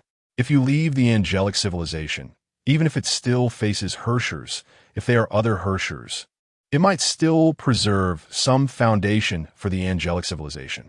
In that case, I'll leave with you. At least, this way you can take responsibility for this broken arm of mine, right? Cough, cough, cough, cough, cough. Chapter 098. The Guardian's Oath. Since that's the case, then I'll leave with you. At least that way, you can take responsibility for my broken arm, right? As she said this, she regained some of her usual tone. However, after just making that joke, she suddenly began to cough violently. Suyu had just raised his hand to help her catch her breath when he saw she open her mottled wings of time and space. You? Suyu was confused. He could tell that she was forcibly operating her genetic engine in her current state. As for why she was doing this, he didn't know. I am willing to become Suyu's guardian angel, to love whom he loves, to think what he thinks, to bear his pain, and to endure hardships for him. Cough, cough. Regardless of poverty or wealth, regardless of lowliness or nobility, whether in chaotic times or ignored by the gods, I will draw my sword to fight for him, fold my wings for him, and never abandon him, until forever. Bang! When the last word fell, the wings behind she completely collapsed. She was already barely holding on with her connected genetic engine, and after making that oath, it was clear that she had exceeded her current limits. Seeing she collapsed directly onto the bed, Suyu didn't have time to be surprised. He rushed forward to check on her condition and found that her body was indeed in terrible shape. Do you have a solution for the void collapse disease? Suyu asked. No, the void Wanzong answered directly. You could try using the holy spear, 100-year orchid.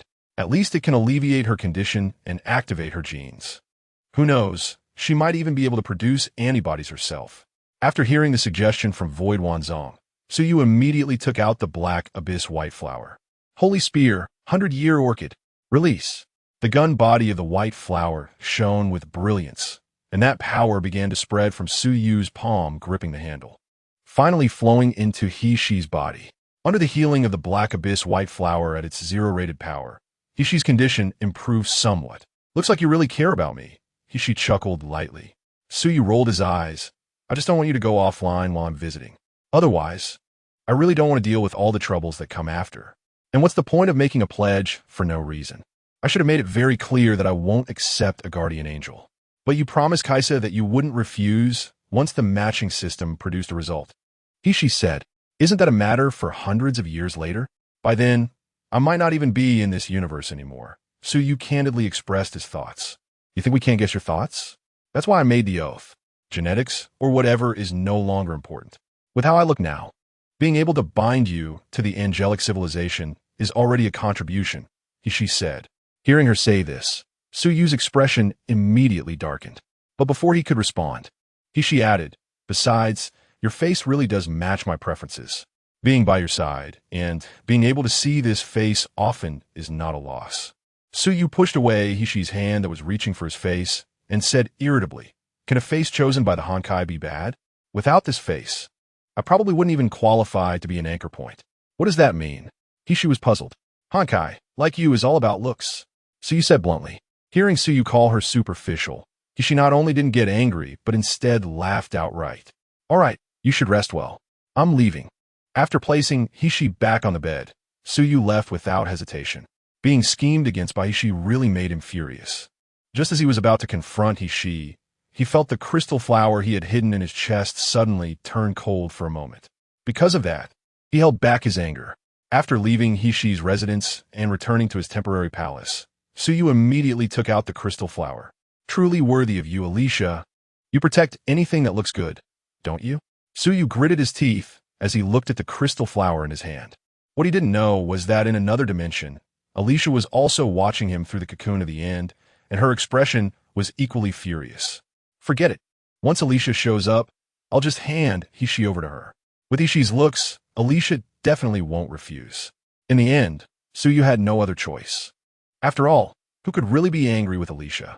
Even Kevin was neatly arranged, wasn't he? He-She's guardian oath, due to the disconnection of her genetic engine, was not published on the angelic network. But as her old friend, Kaisa received the notification right away. Kaisa felt somewhat helpless about He-She's actions. However, when she saw that Suyu had returned to his own residence, she finally felt relieved. Really, this old demon is too bold.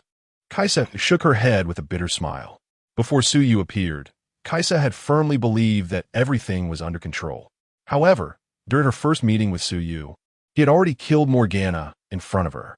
Then came the transaction on the floating island and the chaos in Heaven City. A series of unexpected events left Kaisa with no sense of control at all. Beyond the calculations of the sacred knowledge treasury, this universe was already rushing towards the unknown.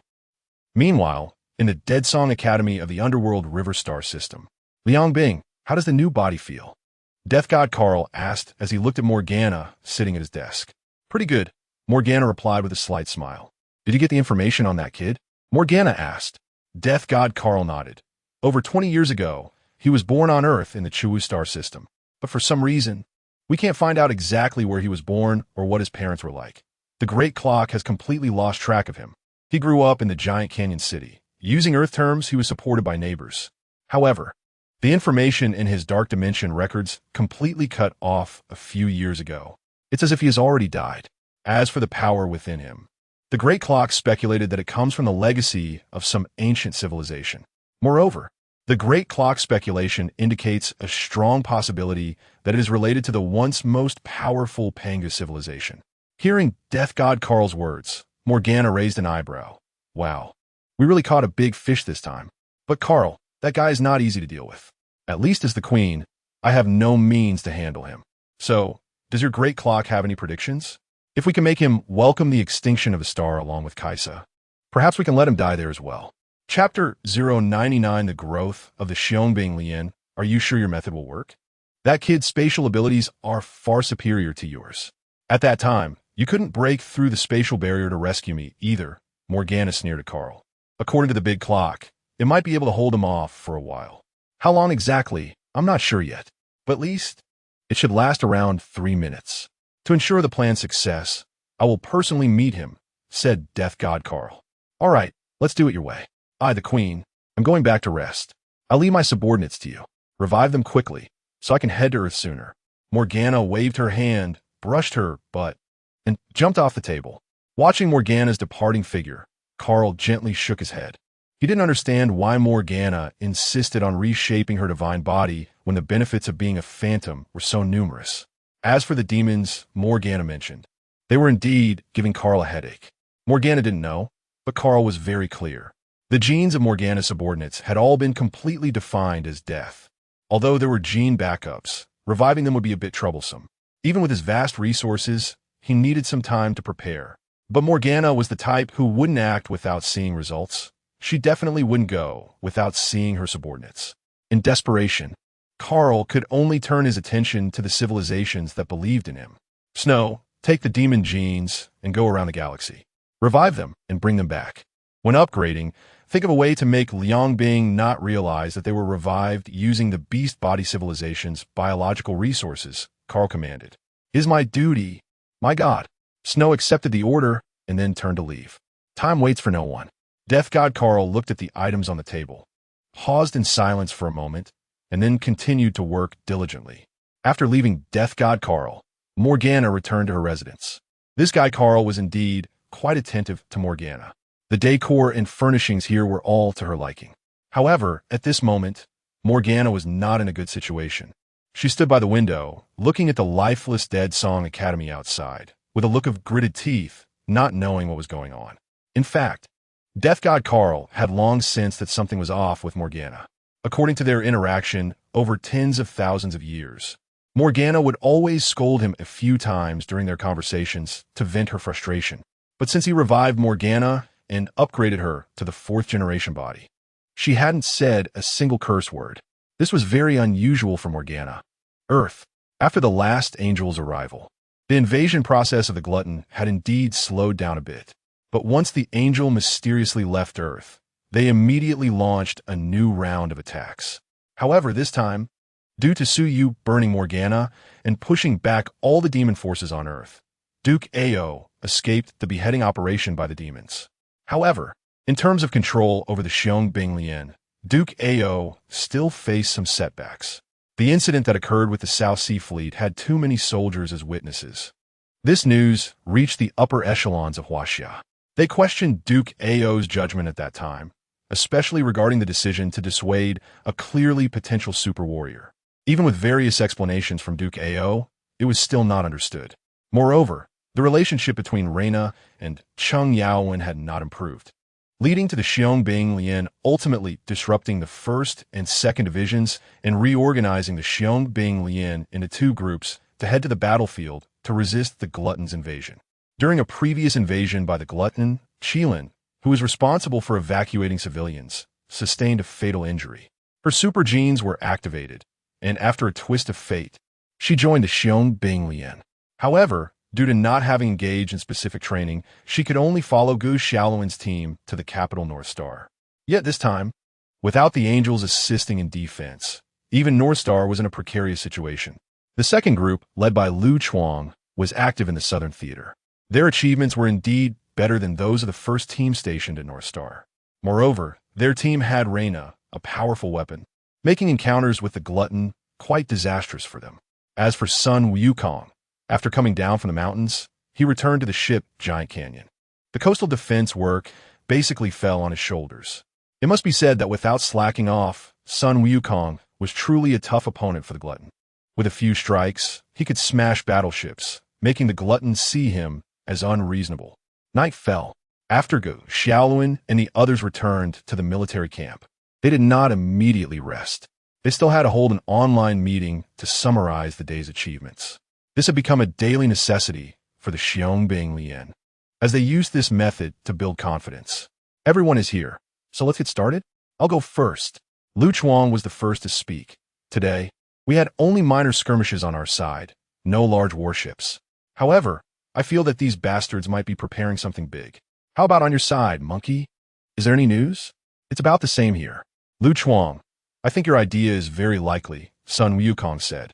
Recently, the area he was responsible for also hadn't seen any strong offensives.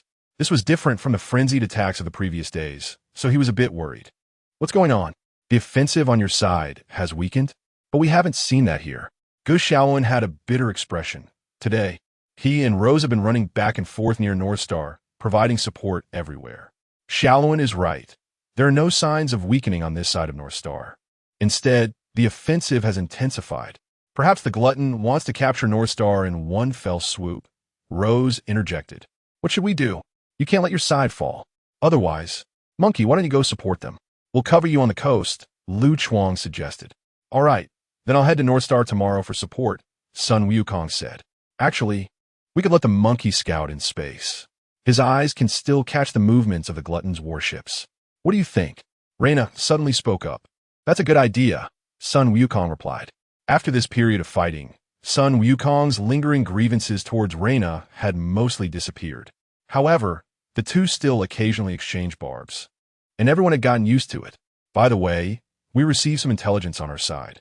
There are 2 large rogues within Huaxia. One is a 3rd-generation beast body super warrior, and the other is unidentified, suspected to be remnants of the demon civilization. Chuangzi, be careful when you encounter them. Gu Xiaoluan suddenly recalled the intelligence he had just received and immediately said it out loud. All right, I got it. Notify me when there are specific updates, Lu Chuang responded. Chapter 100. Leaving Moloshan City in the small courtyard of He-Shi, Moloshan City. Shortly after Xin returned, so you prepare to leave. Today, he came specifically to check on He-Shi's condition. Seeing that He-Shi could get out of bed and walk around freely, so you felt somewhat relieved. He had to be cautious with every step moving forward. If he really took a sickly person with him, it would cause a lot of trouble, even if it was due to the possibility of an anchor point. Are you ready to leave? He-Shi asked. Suyu nodded. Let's prepare. We'll leave tomorrow. I understand. I'll have Xin help me arrange everything. Don't worry, I'll try not to hold you back, He-Shi said with a wry smile. Since the day she made her oath of protection, Suyu hadn't visited her again. Although their relationship should have been like this, his attitude was enough to show his rejection of the oath. However, while Suyu could maintain such an attitude, she could not. For angels, the oath of protection was an instinct truly engraved in their genetic sequence. Even without any emotional foundation, angels would change because of the oath. After confirming He-She's condition, Suyu did not linger any longer. After he left, Ji-Xen spoke up. Master, Ji-Xen wanted to say something, but she understood it very well. But what could be done? Her motivation for making the oath was not pure to begin with. Even though the influence of the oath would subtly change her, for Suyu, it was merely a calculation. Now that he was still willing to take her along, it was already a sign of leniency. If he really chose to leave without a word, what could the angel do? Suyu did not stay in Molotian City, but returned to the Huberian, which was docked on the outskirts of the Celestial City. Shukong Wanzong, let's upgrade the Huberian. At the very least, we need to enhance the power system, Suyu said. Oh, upgrade the weapon systems? Are you planning to turn the Huberian into a combat celestial body? Shukong Wanzong asked. Suyu shook his head. There's no need for that. After all, we don't have much time to build a celestial computer. It's just that the cruising speed of the Huberian is way too slow. Not to mention light-year travel. It doesn't even meet the standards for interplanetary travel right now. I'll start preparing, but you'll need to acquire the corresponding technology, Shukong Wanzong said. Suyu nodded. He had some ideas on where to obtain the technology. This time, he planned to return to Earth, with the purpose naturally being Reina, with He-She as a precedent. Suyu had to guard against the emergence of other anchor points. Since Reina was a possibility, he had to take some measures. As for the solar civilization behind Reina, he also had to pay a visit. To quickly awaken the dormant supermutagen factor, the gene sequence driven by stellar energy needed to be completed. Although Vishnu had gained some evolution after devouring He-She's arm, it was still far from enough for Suyu at this stage. The first embrace that Alicia mentioned was approaching, and before that, Suyu had to maximize his strength. Even if he couldn't awaken the Brahma, he at least needed to awaken one or two types of supermutagen factors. Suyu didn't wait long before He-She and Ji-Xin arrived at the airfield of Molotian City. The only ones there to see them off were Kaisha, Angel Yin, and a few Guardian-level angels. When Suyu received word that He-She was ready to board with Ji-Xin, Kaisha suddenly spoke up to stop him. Suyu, I'd like to ask for your opinion on something. Suyu turned to Kaisha in confusion, then said to Ji-Xin, you go ahead and take her up. I've already prepared a room for you. It shouldn't be difficult to find it with your inside eye. Ji-Xin nodded and boarded with He-She first. After they left, Suyu looked at Kaisha. What else does Queen Kaisha want to say? Are you planning to arrange for a few Guardian-level angels to accompany us? I do have that intention. I'd like to know if you agree, Kaisha said directly. Can you explain why you want to do this? Suyu naturally did not want to have too much contact with angels. After all, the angel civilization had too many enemies and was too involved in various matters, which would inevitably label him as an angel. If the angel civilization encountered trouble, he wouldn't have peace either. Although she has retired for a long time, her royal title still exists. It's fine for her to go out alone under special circumstances. But given the current situation, I think it's somewhat inappropriate. Moreover, if He-She's condition is noticed, it wouldn't be good news for the angel civilization. So I think arranging a few Guardian-level angels to accompany her could at least divert some attention, Kaisha explained. Hearing this, Suyu was somewhat surprised. According to the angels' usual proud nature, they wouldn't consider such things. As Angel Lung said before, a team of high-ranking angels could already dominate the known universe. What Suyu didn't know was that recent events had left Kaisha feeling a sense of loss of control. Coupled with the chaotic predictions from the Sacred Knowledge Repository, she had to make some changes. Are these angels you brought the ones you want to arrange by He-She's side? Suyu asked. Yes, they're all Guardian-level angels. And with the right-wing Guardian Ji-Xin, they are enough to deter most civilizations in the known universe. As for those God-making civilizations, you'll have to handle them yourself. Kaisha said. Suyu frowned even tighter. I never said I would abide by your angel's order of justice. I think it would be better for Queen Kaisha not to invest effort in this area. You should understand that I never intended to accept He-She's oath of protection. Not completely severing ties with you is merely due to our previous transaction. Suyu's words were quite harsh, and apart from Kaisha, the angels standing behind her looked displeased. Rest assured, I also have no intention of making you adhere to the order of justice. Moreover, I am more aware than any one of the problems that exist within the order of justice. They are just accompanying the celestial king of the angels on this trip. And there will be no other reasons, Kaisha said. In fact, being rejected by Su Yu in such a straightforward manner regarding the order of justice. Even Kaisha felt somewhat displeased. But Kaisha knew better than the younger angels that in this universe, strength and power mattered. If she, Kaisha, did not possess strong power, the so-called order of justice would still make them playthings of others. Then let's board. By the way, this time my destination is back to Earth, and meeting with the galactic force is unavoidable. It may also have a certain impact on its growth. You all need to be mentally prepared. Chapter 101. Cabbage Head goes online after the launch of the Hyperion. Kaisa and Angel Yin remained at the port, watching the warship gradually sail away. Kaisa looked at Angel Yin beside her and said, "By the looks of you, are you worried about your future male god?" "Queen Kaisa, please don't tease me." Angel Yin replied, "I'm just concerned about whether Lung and the others will have a conflict with Suyu." "Huh, I didn't expect you to care about Lung too," Kaisa said, "but don't worry, in many matters, Lung sees things more clearly than you. At least in her attitude toward Suyu, it will be like that." Kaisa turned to leave. "Queen Kaisa, what do you mean by that?" Angel Yin quickly followed, still inquiring about what Kaisa had just said. Once outside the port, the guard angels waiting outside immediately followed. At this moment, Kaisa finally spoke, after the unrest caused by what Suyu said about the collapse. "You all began to have thoughts you shouldn't have. Although you concealed it well, deep down, you still attribute the chaos to him." At this point, Kaisa paused. "Yin, this is not right. Do you know why?" "Why?" Yin was puzzled. She had indeed thought that if Suyu hadn't tampered with the heavenly base operation group of Wang He, such things wouldn't have happened. Of course, this was just Yan's personal thought. Most other angels felt uneasy about Suyu because angels had died in the chaos. This is something you need to reflect on.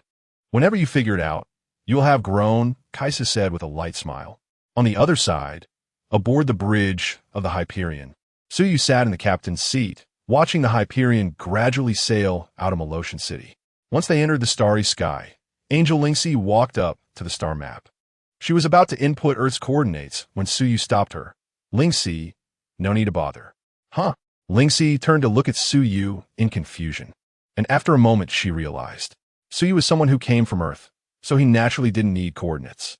She was assigned to the ship, primarily responsible for navigation. Angel Lung leaned against the door behind Suyu, crossing her arms. Feeling the speed of the Hyperion, she murmured softly, "As we was right, it really is slow." Although she spoke softly, it seemed Lung wasn't worried about Suyu hearing her. However, just as her words fell, a spatial gate slowly opened directly in front of the Hyperion. Seeing that spatial gate, all the angels on the bridge were stunned. The images they had seen in Angel Jue's shared footage were nothing compared to the awe-inspiring sight before them. Through the spatial gate, they saw what lay beyond Earth. It should be noted that even their angels' battle bodies had to pass through the Great Worm Bridge for ultra-long-distance space travel. Yet, this old ship of Suyu's had such a means of travel. If that were the case, if Suyu obtained a star map of the known universe, wouldn't he be able to go anywhere?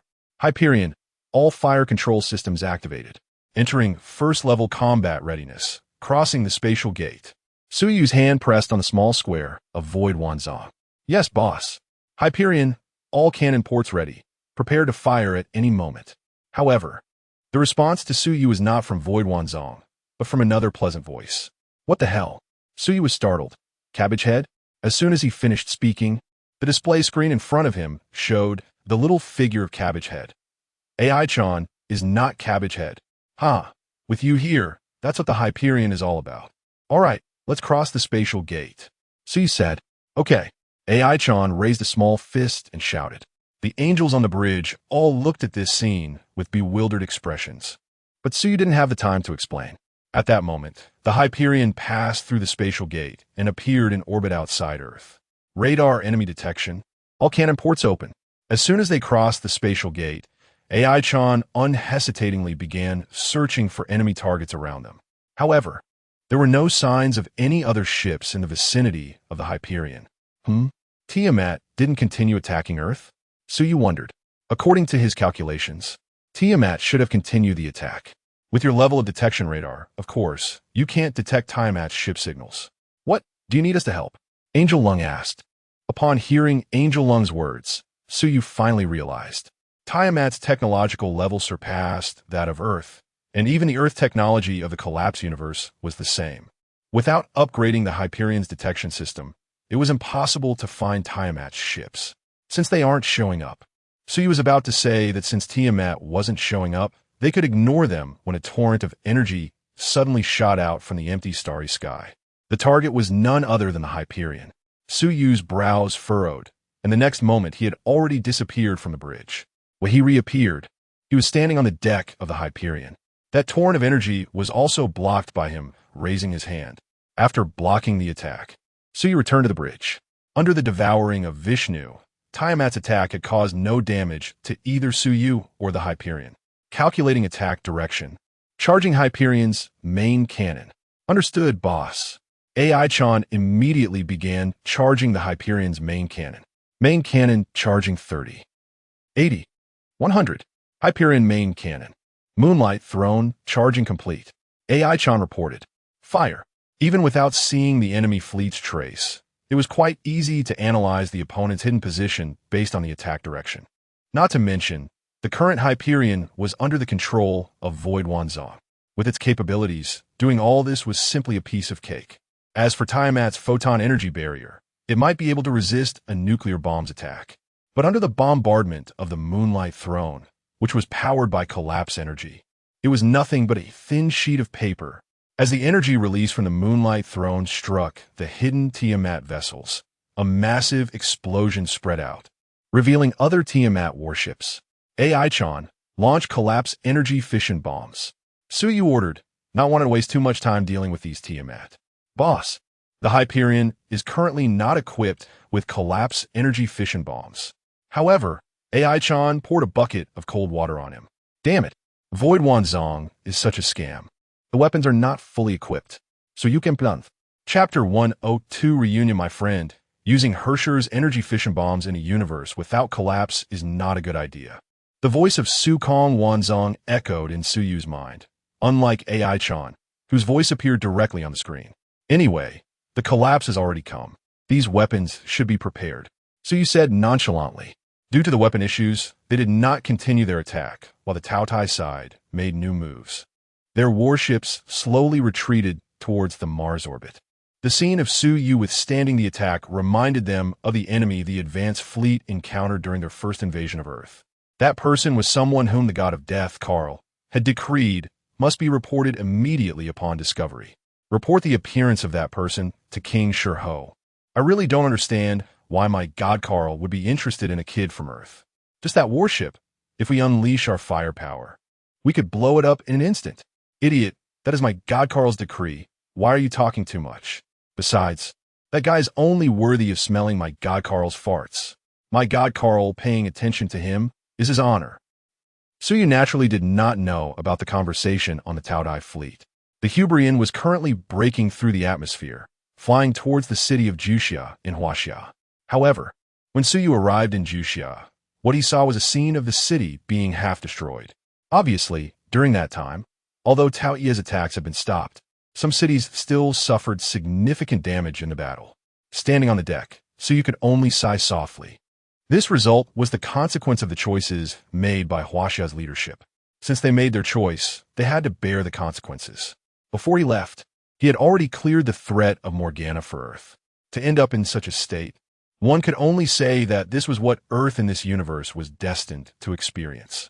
As Suyu pondered, a fighter jet appeared near the Hubrian.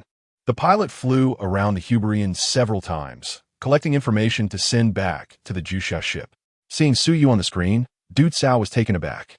The last impression Suyu left on him was quite deep. The experience of brushing past death was indeed not pleasant. AI-chan, change course to North Star. The soldiers from Xiong Lien might gather over there. Let us go find them, Suyu said. Okay, boss, Hubrian, set sail. AI-chan replied cheerfully as always. By the way, you're not allowed to steal electricity this time, or your salary will be deducted entirely. After the Hubrian set off, Suyu said to AI-chan on the screen, Woo, AI-chan didn't steal any electricity. AI-chan retorted angrily, and then turned off the display in front of Suyu. The movements of the Huberian were relayed to the others in the Xiong Bing Lian by Du Cao. When they learned that Suyu had returned, some were delighted, while others were puzzled. Because Du Cao had given them a heads up, the Huberian was not intercepted as it entered the North Star. Shortly after arriving at North Star, Sun Wukong came to the deck of the Huberian. Brother Suyu, you're here. The Taoye's attack has stopped since you arrived. Today, we finally got to rest well, Zhao Xian said, stepping forward and putting his arm around Suyu's shoulder. Suyu glanced at him. If it weren't for being in constant war, your forces might not have grown so quickly. Yeah, I guess it's a blessing in disguise.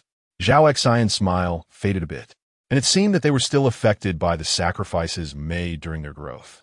Suyu scanned the members of the Xiong Bing Lian and finally settled his gaze on Qilin.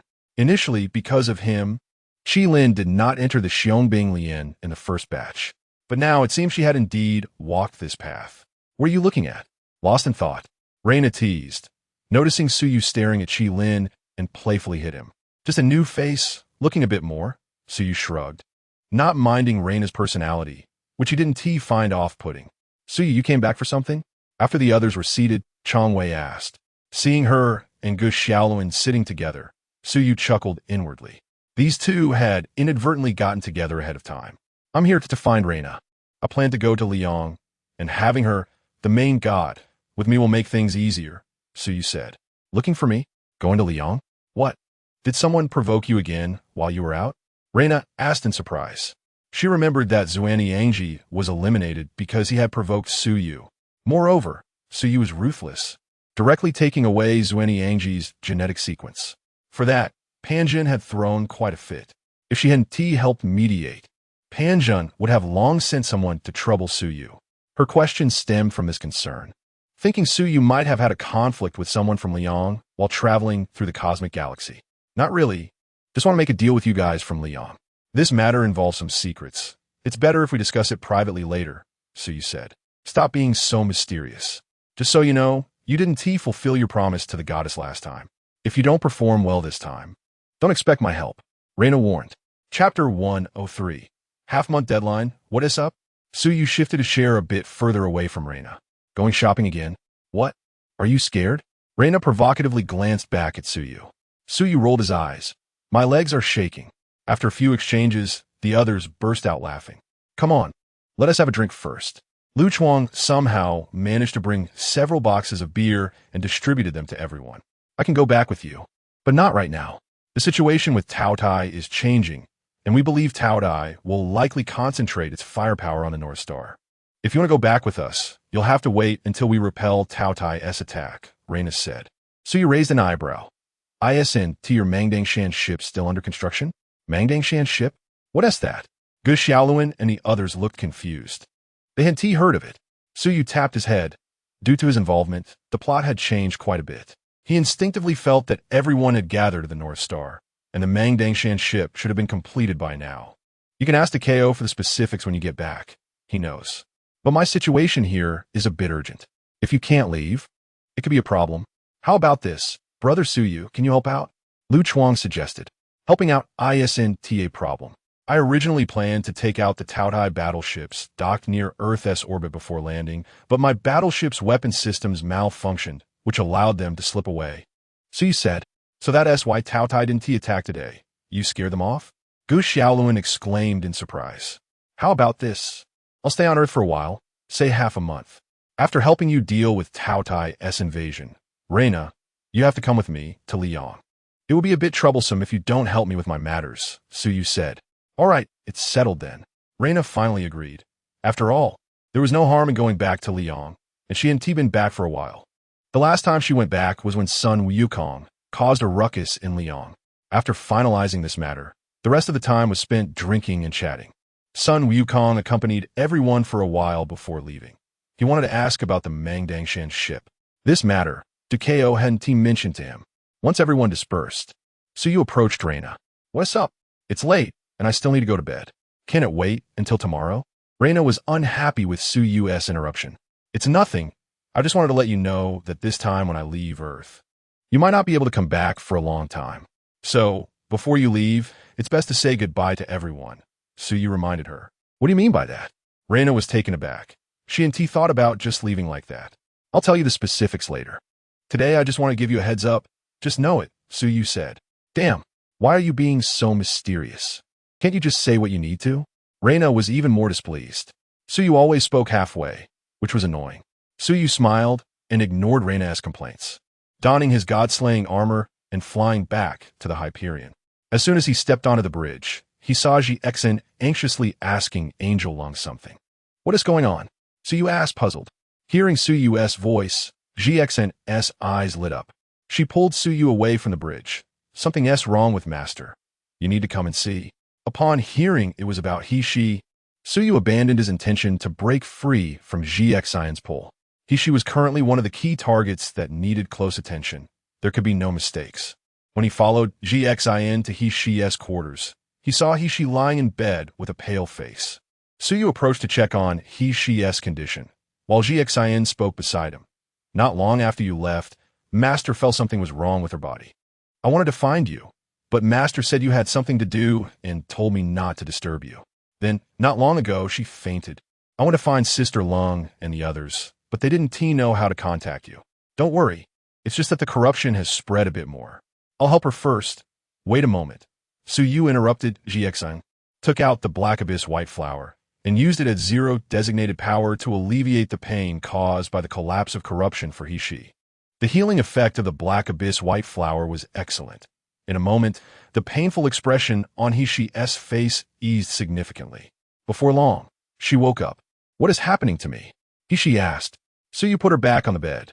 The corruption has spread. It seems your angel genes, 1T, be able to be preserved. Then, he-she bit her lip. What will I become in the future? Suyu fell silent. What would happen after being corrupted? Would you become a dead soldier or a Hershers? Seeing his expression, he-she bitterly smiled.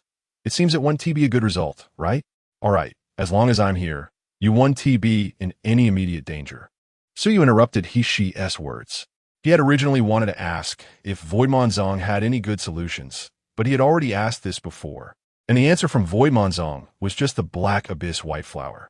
Although the authority of the Black Abyss White Flower could suppress the spread of corruption to a certain extent, it was impossible for he-she to recover, unless he could create an anti-collapse potion for he-she to use. Otherwise, they could only pray that he-she would produce antibodies against the collapse herself. However, there was another way to completely solve this problem, but this method was likely one that he-she would not accept. An angel gene that was on the verge of collapsing. How could the Angel King, who wanted to bind her to the chariot of angel civilization with a guardian oath, possibly give up her angel identity? You should rest well. If there's anything, just let Ji Xen notify me. Suyu stood up and left the quarters directly. Ji Xen followed him, and after walking a distance, she finally asked, is there still a chance for Master to recover? Yes, Suyu said. This was not him trying to placate Ji Xen. She indeed had a chance to recover. Can you help Master? Zixin, that's... Master told me that she was very dissatisfied with your guardian oath, but that... Don't say it. Suyu interrupted Zixin. I've never cared about the guardian oath. No matter her reasons, I 1T accept it. As for treating her, it's not that I'm unwilling, but she may not necessarily accept it, Suyu said. Chapter 1-0 for the possibility of repairing genes Y? Ji Xen asked, puzzled. I couldn't completely eliminate the corrupted potion, so if she wants to recover, she can only gain resistance to corruption or become like me, Suyu said. As far as I know, aren't you all proud of being able to become angels? She, although an older generation angel, clearly valued that identity, as she used her protective oath to fight for the interests of angel civilization. Becoming a fused warrior like me means completely giving up the identity of an angel. Zixin. So you turned to Ji Xen. Do you think she would agree? Without waiting for Ji Xen to respond, Suyu left directly. Ji Xen watched his departing figure, pouting.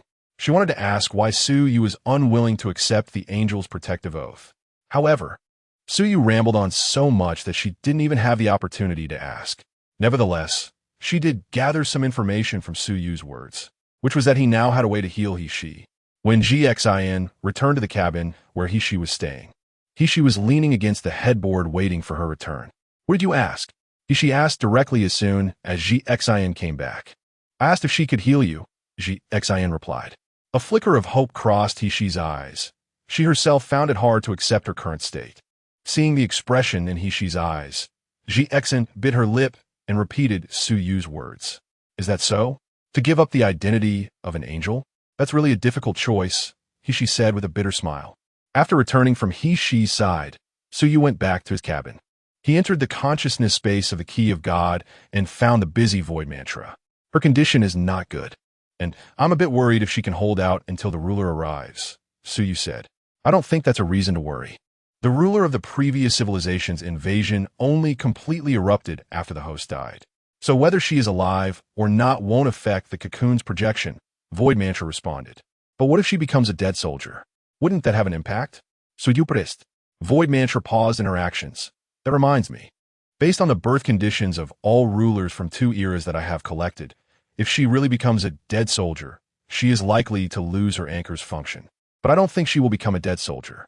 The biggest problem with her current condition is still due to the influence of the Holy Lance, countercurrent, which stripped away a part of her gene sequence.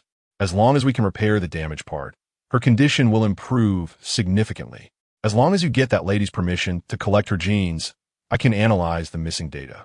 Reversing the corruption of the collapse is currently beyond the power of the abyssal white blossom. But if we proceed with data-driven creation, the current white blossom can achieve it. Void Mantra said, the angels treat their gene sequences as treasures. How could they be willing to let me collect them? Suyu scoffed. Then we can only rely on the power of the white blossom to suppress the corruption, or if you can further liberate the power of the abyssal white blossom. Perhaps we can fundamentally solve this problem, Void Mantra suggested. Suyu nodded and did not continue the conversation. He walked to Void Mantra's side and looked at the twin corruption key that was about to be completed, asking, if this thing is split into 2 parts, can it still function as originally intended? The power accumulated by the corruption has mostly been devoured by Vishnu during the last turmoil. What's left is just a core. It is unlikely to regain its power in a short time. But as long as the core is still there, the anchor's function remains. Wearing them should further attract the cocoon's attention. Void Mantra explained the principles of the twin corruption key. Well, it's still a bit regrettable to be missing a key of God, Suyu sighed. Don't be so pessimistic, my friend. The corruption key is, after all, the most dangerous of all the keys of God. Allowing its power to grow is not a good thing, Void Mantra said. The most dangerous? I think that description suits you better. Don't you agree? Suyu said with a smile. Without waiting for Void Mantra to respond, he directly exited the consciousness space of the key of God. Void Mantra stood in place, and after a moment, chuckled softly. Indeed, perhaps the most dangerous one is me. For 3 consecutive days, Tao Tai did not launch a new round of invasion against Earth. Suyu had been staying on the Hubrian and did not meet with Geshaluan and the others. However, today, he was called down by Reyna. The last time he left, Suyu had given Reyna a feather of the mimetic feather dust for contact, thinking she would use it before leaving. But today she unexpectedly used it. When Suyu saw Reyna, he found her dressed in casual clothes. What is going on? Are we really going shopping? Suyu asked. Otherwise, let me tell you, ever since Tao Ye's full-scale invasion began, I, the goddess, haven't had a day off. Every day is fighting. Even though I have a 3rd-generation body, I still get tired, okay? Besides, Lu Chuang is such a blockhead. If I take him shopping, he can only be a bag carrier. It's much more fun to go with you. You can help me come up with ideas, Reyna said excitedly, talking a mile a minute. Ugh. Suyu sighed heavily. He shouldn't have left Reyna away to contact him. Why sigh? Am I making it difficult for you to accompany me, the goddess, on shopping? Reyna asked, displeased. Come on, let us go. The sooner we go, the sooner we come back. I still have patients to attend to. Suyu pushed Reyna into the pedestrian street, conveniently using He-Shi, who was recuperating on the Hubrian, as a shield. Patience? What patience? Is it serious? Reyna asked as Suyu pushed her forward, continuing to inquire. Not life-threatening for now, but the situation isn't great. Suyu said. Reyna nodded and did not press further. Due to Tao Ye's invasion, even though the North Star had not fallen, many shops here had closed down. Suyu and Reyna walked for quite a while, before finally finding a shop that was still open. Reyna eagerly walked in, bought a few clothes she liked, and then pulled Suyu out. When they were about to leave the pedestrian street, Suyu was ready to say goodbye and go back when Reina suddenly spoke up. Take me to see your ship and visit the patient while we're at it. Chapter 105. Confessing thoughts visiting patients? Suyu was taken aback. He didn't expect that Reina would have such thoughts. Yes, Reina said confidently, if you care about the patient. Aren't they all friends? I understand now, so I should go and see them. What? You don't welcome me. Visiting patients, you plan to go empty-handed? Suyu asked with a smile. Oh dear, I forgot. Reina exclaimed. She had been so focused on buying clothes that she completely forgot about this. Even in their radiant sun, there was no concept of visiting patients empty-handed. However, there weren't many patients in Radiant Sun who were qualified to warrant her personal visit anyway. Let's talk about it later. Her illness is not as simple as you think. All right, you should head back early. I'll go back now, too. Suyu waved his hand and directly spread his light wings to fly back to the Hyperion. Watching his departing figure, Reina began to mutter, what kind of patient is this hiding it so tightly? Not ordinary. This person is definitely not ordinary. What is not ordinary, Sister Na? What are you mumbling about? As soon as Reina finished speaking, Zhao Xian's voice suddenly rang out. You scared me to death. Reina pushed Zhao Xian aside with one hand, patting her chest. I was just coming over to see you, Sister Na. Is there a need to be startled? Zhao Xian scratched his head. That was Suyu who just left, right? What's up, Sister Na? Going shopping with him again? Tell the truth. Do you like him? If not, next time we all go drinking, the brothers can help set you up. Zhao Xian asked. Get out of here. I, the goddess, am the main god of Radiant Sunday. How could I like him? Reina proudly lifted her chin and then walked past Zhao Xian into the military camp. Well, guessed wrong. Zhao Xian shrugged and moved on. After all, this was Lu Chuang's speculation. He was just asking for confirmation. Back at the Hyperion, Suyu first went to check on Hishi's condition. Due to the recent incident, Suyu made a point to visit her every day to ensure her situation wouldn't worsen beyond control. I'm sorry for causing you trouble, Hishi said softly as Suyu examined her condition. If we're talking about trouble, the entire universe is a trouble. One more or one less doesn't make much difference. Suyu's reply was quite piercing. Hishi forced a smile, but didn't continue the conversation. Even though she hadn't felt true emotions for tens of thousands of years, she could still clearly sense Suyu's rejection towards her. Perhaps, if she hadn't been tainted by the so-called corruption, she wouldn't even have the chance to be by Suyu's side. Your condition isn't good. Even if I continuously use white flour to help suppress it, it might not last too long. I have a method that might be able to cure you, but it requires you to provide your genetic sequence. Suyu paused his actions and looked at Hishi, who was leaning against the headboard. I can give it to you. Hishi answered without hesitation. Suyu pouted. Back then, when I wanted to collect the corruption, why were you so insistent? Hishi gently shook her head. That's different. The database of the Celestial Computing Group records not only my genetic sequence, but also the foundational genetic logic of angels and many crucial technological materials that could shake the very foundation of angel civilization, so naturally, I can't easily hand it over to you. Aren't you an angel too? If I obtain your genetic data, wouldn't that be equivalent to obtaining that of the angels? Suyu asked, confused about the differing treatments of the sequences. After personally experiencing your strength, I feel that even without those, you could still overturn the entire angel civilization. If I continue to guard it, it would make much sense, would it? Besides, if I can recover my strength, I might still be able to help you a bit, right? At least doing this won't make you harbor too much resentment towards the angels because of the oath of protection. Hishi candidly expressed her thoughts. Oh, so you know that doing so would make me harbor resentment? You say you waste your oath of protection for nothing. Why bother? Suyu scoffed. Whether it's me or Kiana, we are both the kings of angels. For the continuation of civilization, sacrificing ourselves is no big deal. I know that the matter of the protective oath makes you very reluctant to interact with me. Anyway, in my current state, I probably can't hold out for too long. Moreover, didn't you say I might become a Hershers? If I really become a Hershers, you would kill me, right? Ishi asked. So, do you think I would feel guilty because you are my guardian angel? And then help you look after the development of angel civilization? So you asked in confusion. Ishi shook her head. It is true that I hope you can help look after angel civilization, but I never thought you would feel guilty because you are my guardian angel. I just wanted to use this method to establish some connection between you and the angels. But now it seems my plan has failed. So I want to recover as soon as possible and help you in other ways. At least, I don't want you to dislike the angels because of me. Suyu reached out and picked up she. Naturally, he couldn't collect her genetic sequence here. Suddenly being picked up, she was somewhat surprised. Suyu's action clearly exceeded her expectations. Disliking the angels, isn't quite right. But I really don't want to get too entangled with you guys. The angels have made too many enemies in the universe due to their sense of justice and order. Only with Kiana still around can the various monsters below remain somewhat settled. If she were gone, the angels would immediately be backfired by what you call benevolence. Suyu said as he carried she out of the cabin, expressing his views on the angels. My goal is to defeat the collapse and rebuild the civilization that was destroyed by it in this universe. Therefore, I don't want to attract too much trouble.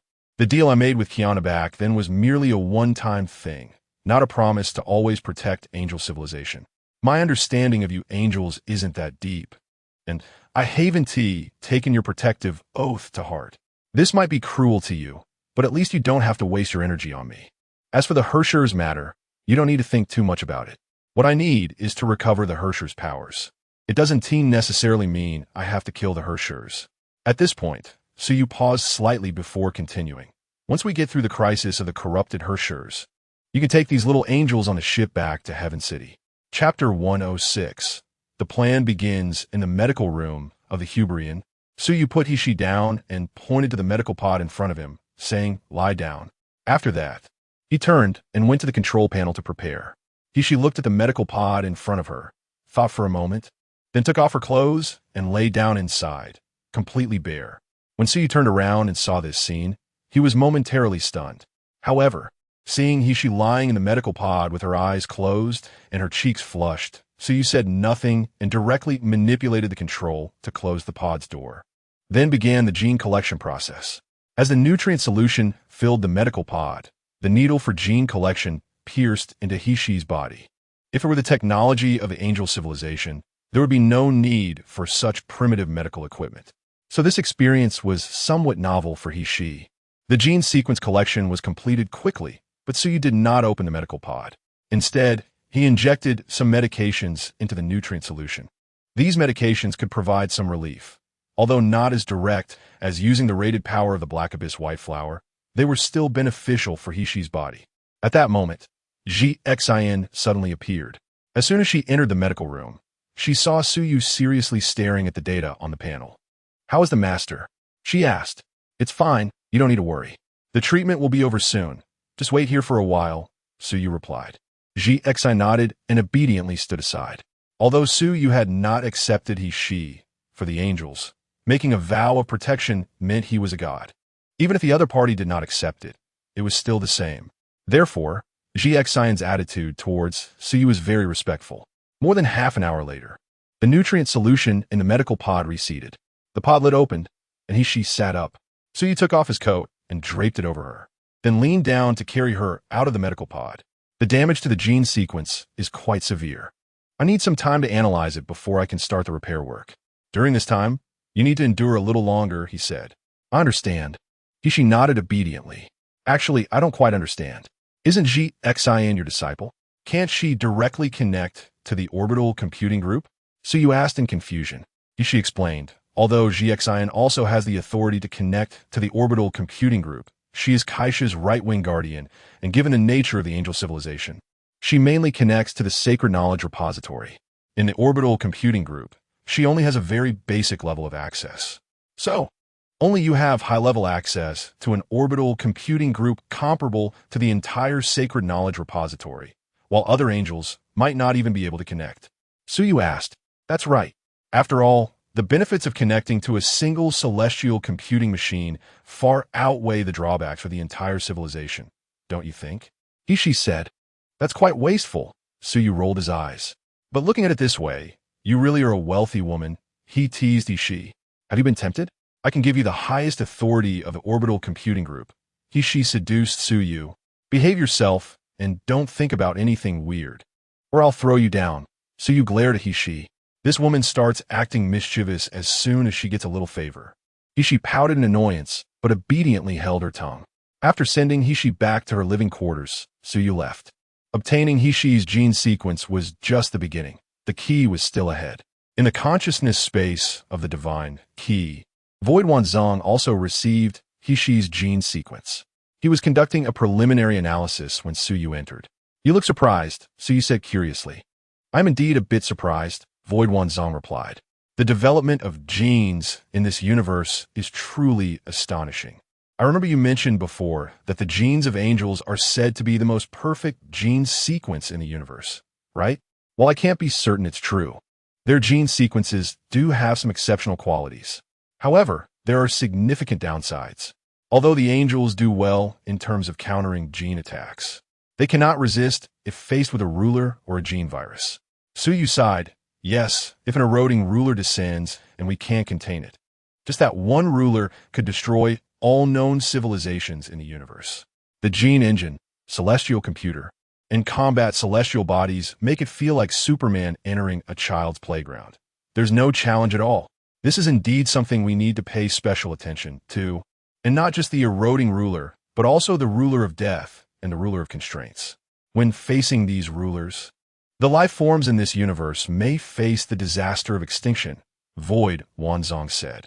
"I'm a bit worried. Is the projection cast by the end really going to be those rulers we know? This time, the end has no backdoor," Suyu asked. "I can't be certain, but at least we have 8 divine keys in hand. Using the core of the divine keys as a guide, we have a higher probability of leading these 8 rulers to this universe. However, I don't know how many powers it will take to sever the connection between the end and the universe and push it back into the quantum sea. Moreover, your own strength is still lacking. You should focus on awakening the remaining super variables," Void Wanzong reminded. "Don't worry, I know all this. Once I handle He-She's matter, we should be ready to head to the solar system. Once I obtain the stellar drive from the solar star, I will find a star to enter seclusion," Suyu said, "in the Nether River star system at the Death Song Academy." Morgana's eyes were slightly moist as she looked at the reassembled Demon Legion. These warriors were the elite she had cultivated bit by bit within the demon civilization. Now, as these warriors reunited, they were about to follow her onto a battlefield filled with both the unknown and danger, which gave Morgana a strange feeling in her heart. "Liang Bing, your Demon Legion has been rebuilt. It's time to prepare to head to Earth. Not long ago, I received information from Tao Tai that Suyu has already arrived on Earth and is currently stationed above the North Star in Huaxia." The Grim Reaper Carl urged from the side. "Is that kid alone? What about Kaisha?" Morgana asked. For some unknown reason, Kaisha currently shows no signs of leaving the Maloshan city, so we can only use Suyu as bait to lure Kaisha out. I have already coordinated with Panjun from the solar system. Their previous god, Emperor Honkoin, will assist our plan.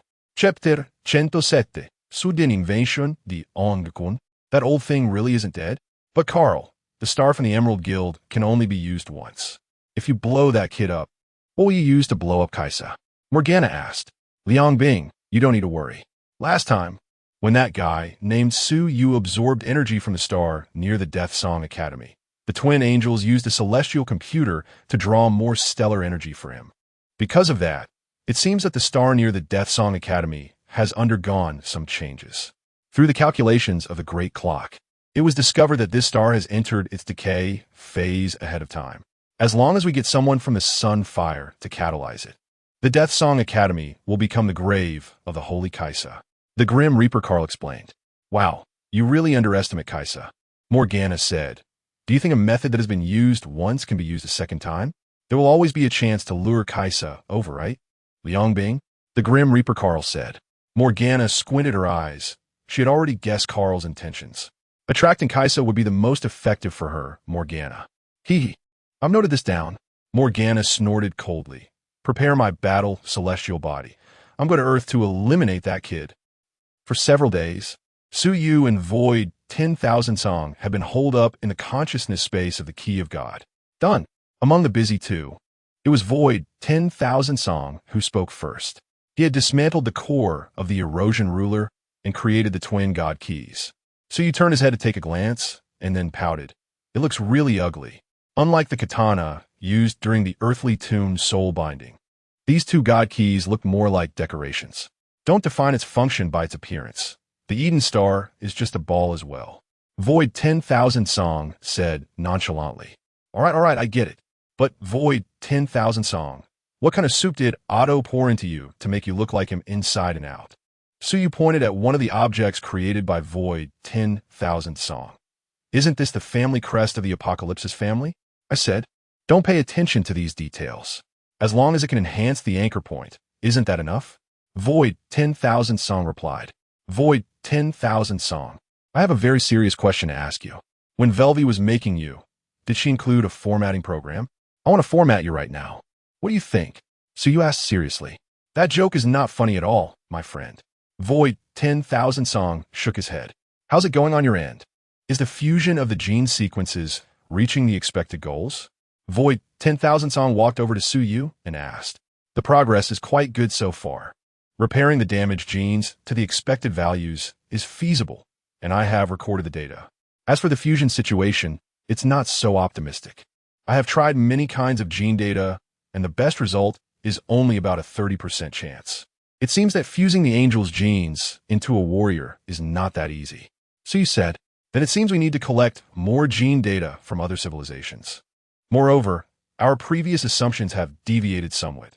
The human gene data here on Earth has indeed been modified, but it is not completely the same as your previous gene sequence. My friend, I am also very curious about your origins now, Void 10,000 Song said. Stop projecting your weird ideas onto me. Otherwise, I will dismantle you directly. Suyu glared at Void 10,000 Song and then left the consciousness space. It's fine to do data experiments here, but to actually create it, I still need to go to the outside world. As for the modification of the God keys, it can only be decided by Void 10,000 Song himself in his own space. According to the data, Suyu quickly used the power of creation from the Black Abyss White Flower to make a potion capable of repairing the He-She gene sequence. However, after he got the potion, he did not send it directly to He-She, but instead focused on making another potion. This potion was a modification serum created by extracting the collapse factor within him and fusing it with angel genes. Injecting it into the body has about a 30% chance of transforming an angel into a fusion warrior. However, injecting the collapse factor will completely destroy the angel's gene sequence.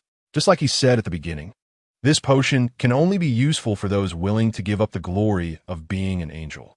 Of course, Suyu is not making this potion for He-She, but for a betraying angel. Angel running, a traitor. Turning her into a fusion warrior should not be a problem for Kaisa, right? And those so-called heavenly scum with millions in number are all consumables. When the restraints come, I will need them to charge forward and create opportunities for me. Suyu thought to himself, boom. However, just as Suyu was waiting for the potion to finish, the hull of the Huberian suddenly shook violently. The sound of explosions and alarms rang out simultaneously. Boss, the Huberian is under attack. The enemy is those warships encountered in the outer orbital. Suyu raised an eyebrow. Those clowns finally came, but their timing is really precise. AI-chan, open the shields. The Huberian is entering defense mode. Energy must be prioritized to my side. I need to ensure that production does not stop. If necessary, we can activate the collapse energy engine. Boss, activating the collapse energy engine here may infect the entire city's people with collapse disease, and the angels on board will be affected too. AI-chan reminded. Don't worry, I will go meet the enemy. Suyu said. After giving AI-chan the order, Suyu took off his jacket and walked out of the laboratory. At this time, outside the laboratory, Angels Lung and Lingxi were standing at the door. Why are you two here? Suyu asked in confusion. The tasting warship has massively entered the atmosphere and begun bombarding the North Star. Their attack has already affected this ship. This is considered an act of war against the angels. We can help you deal with this invasion, but the Heavenly Foundation King said it requires your permission. Angel Lung directly stated their intention. Suyu chuckled and shook his head. Thank you, Shi, for me, but it's really unnecessary. Just some jumping clowns. I don't need you angels to come out and help me stand on stage. Suyu patted the shoulders of Angel Lung and Angel Lingxi and then passed between the two. He had been focused on data or production processes for the past few days and was eager to stretch his legs.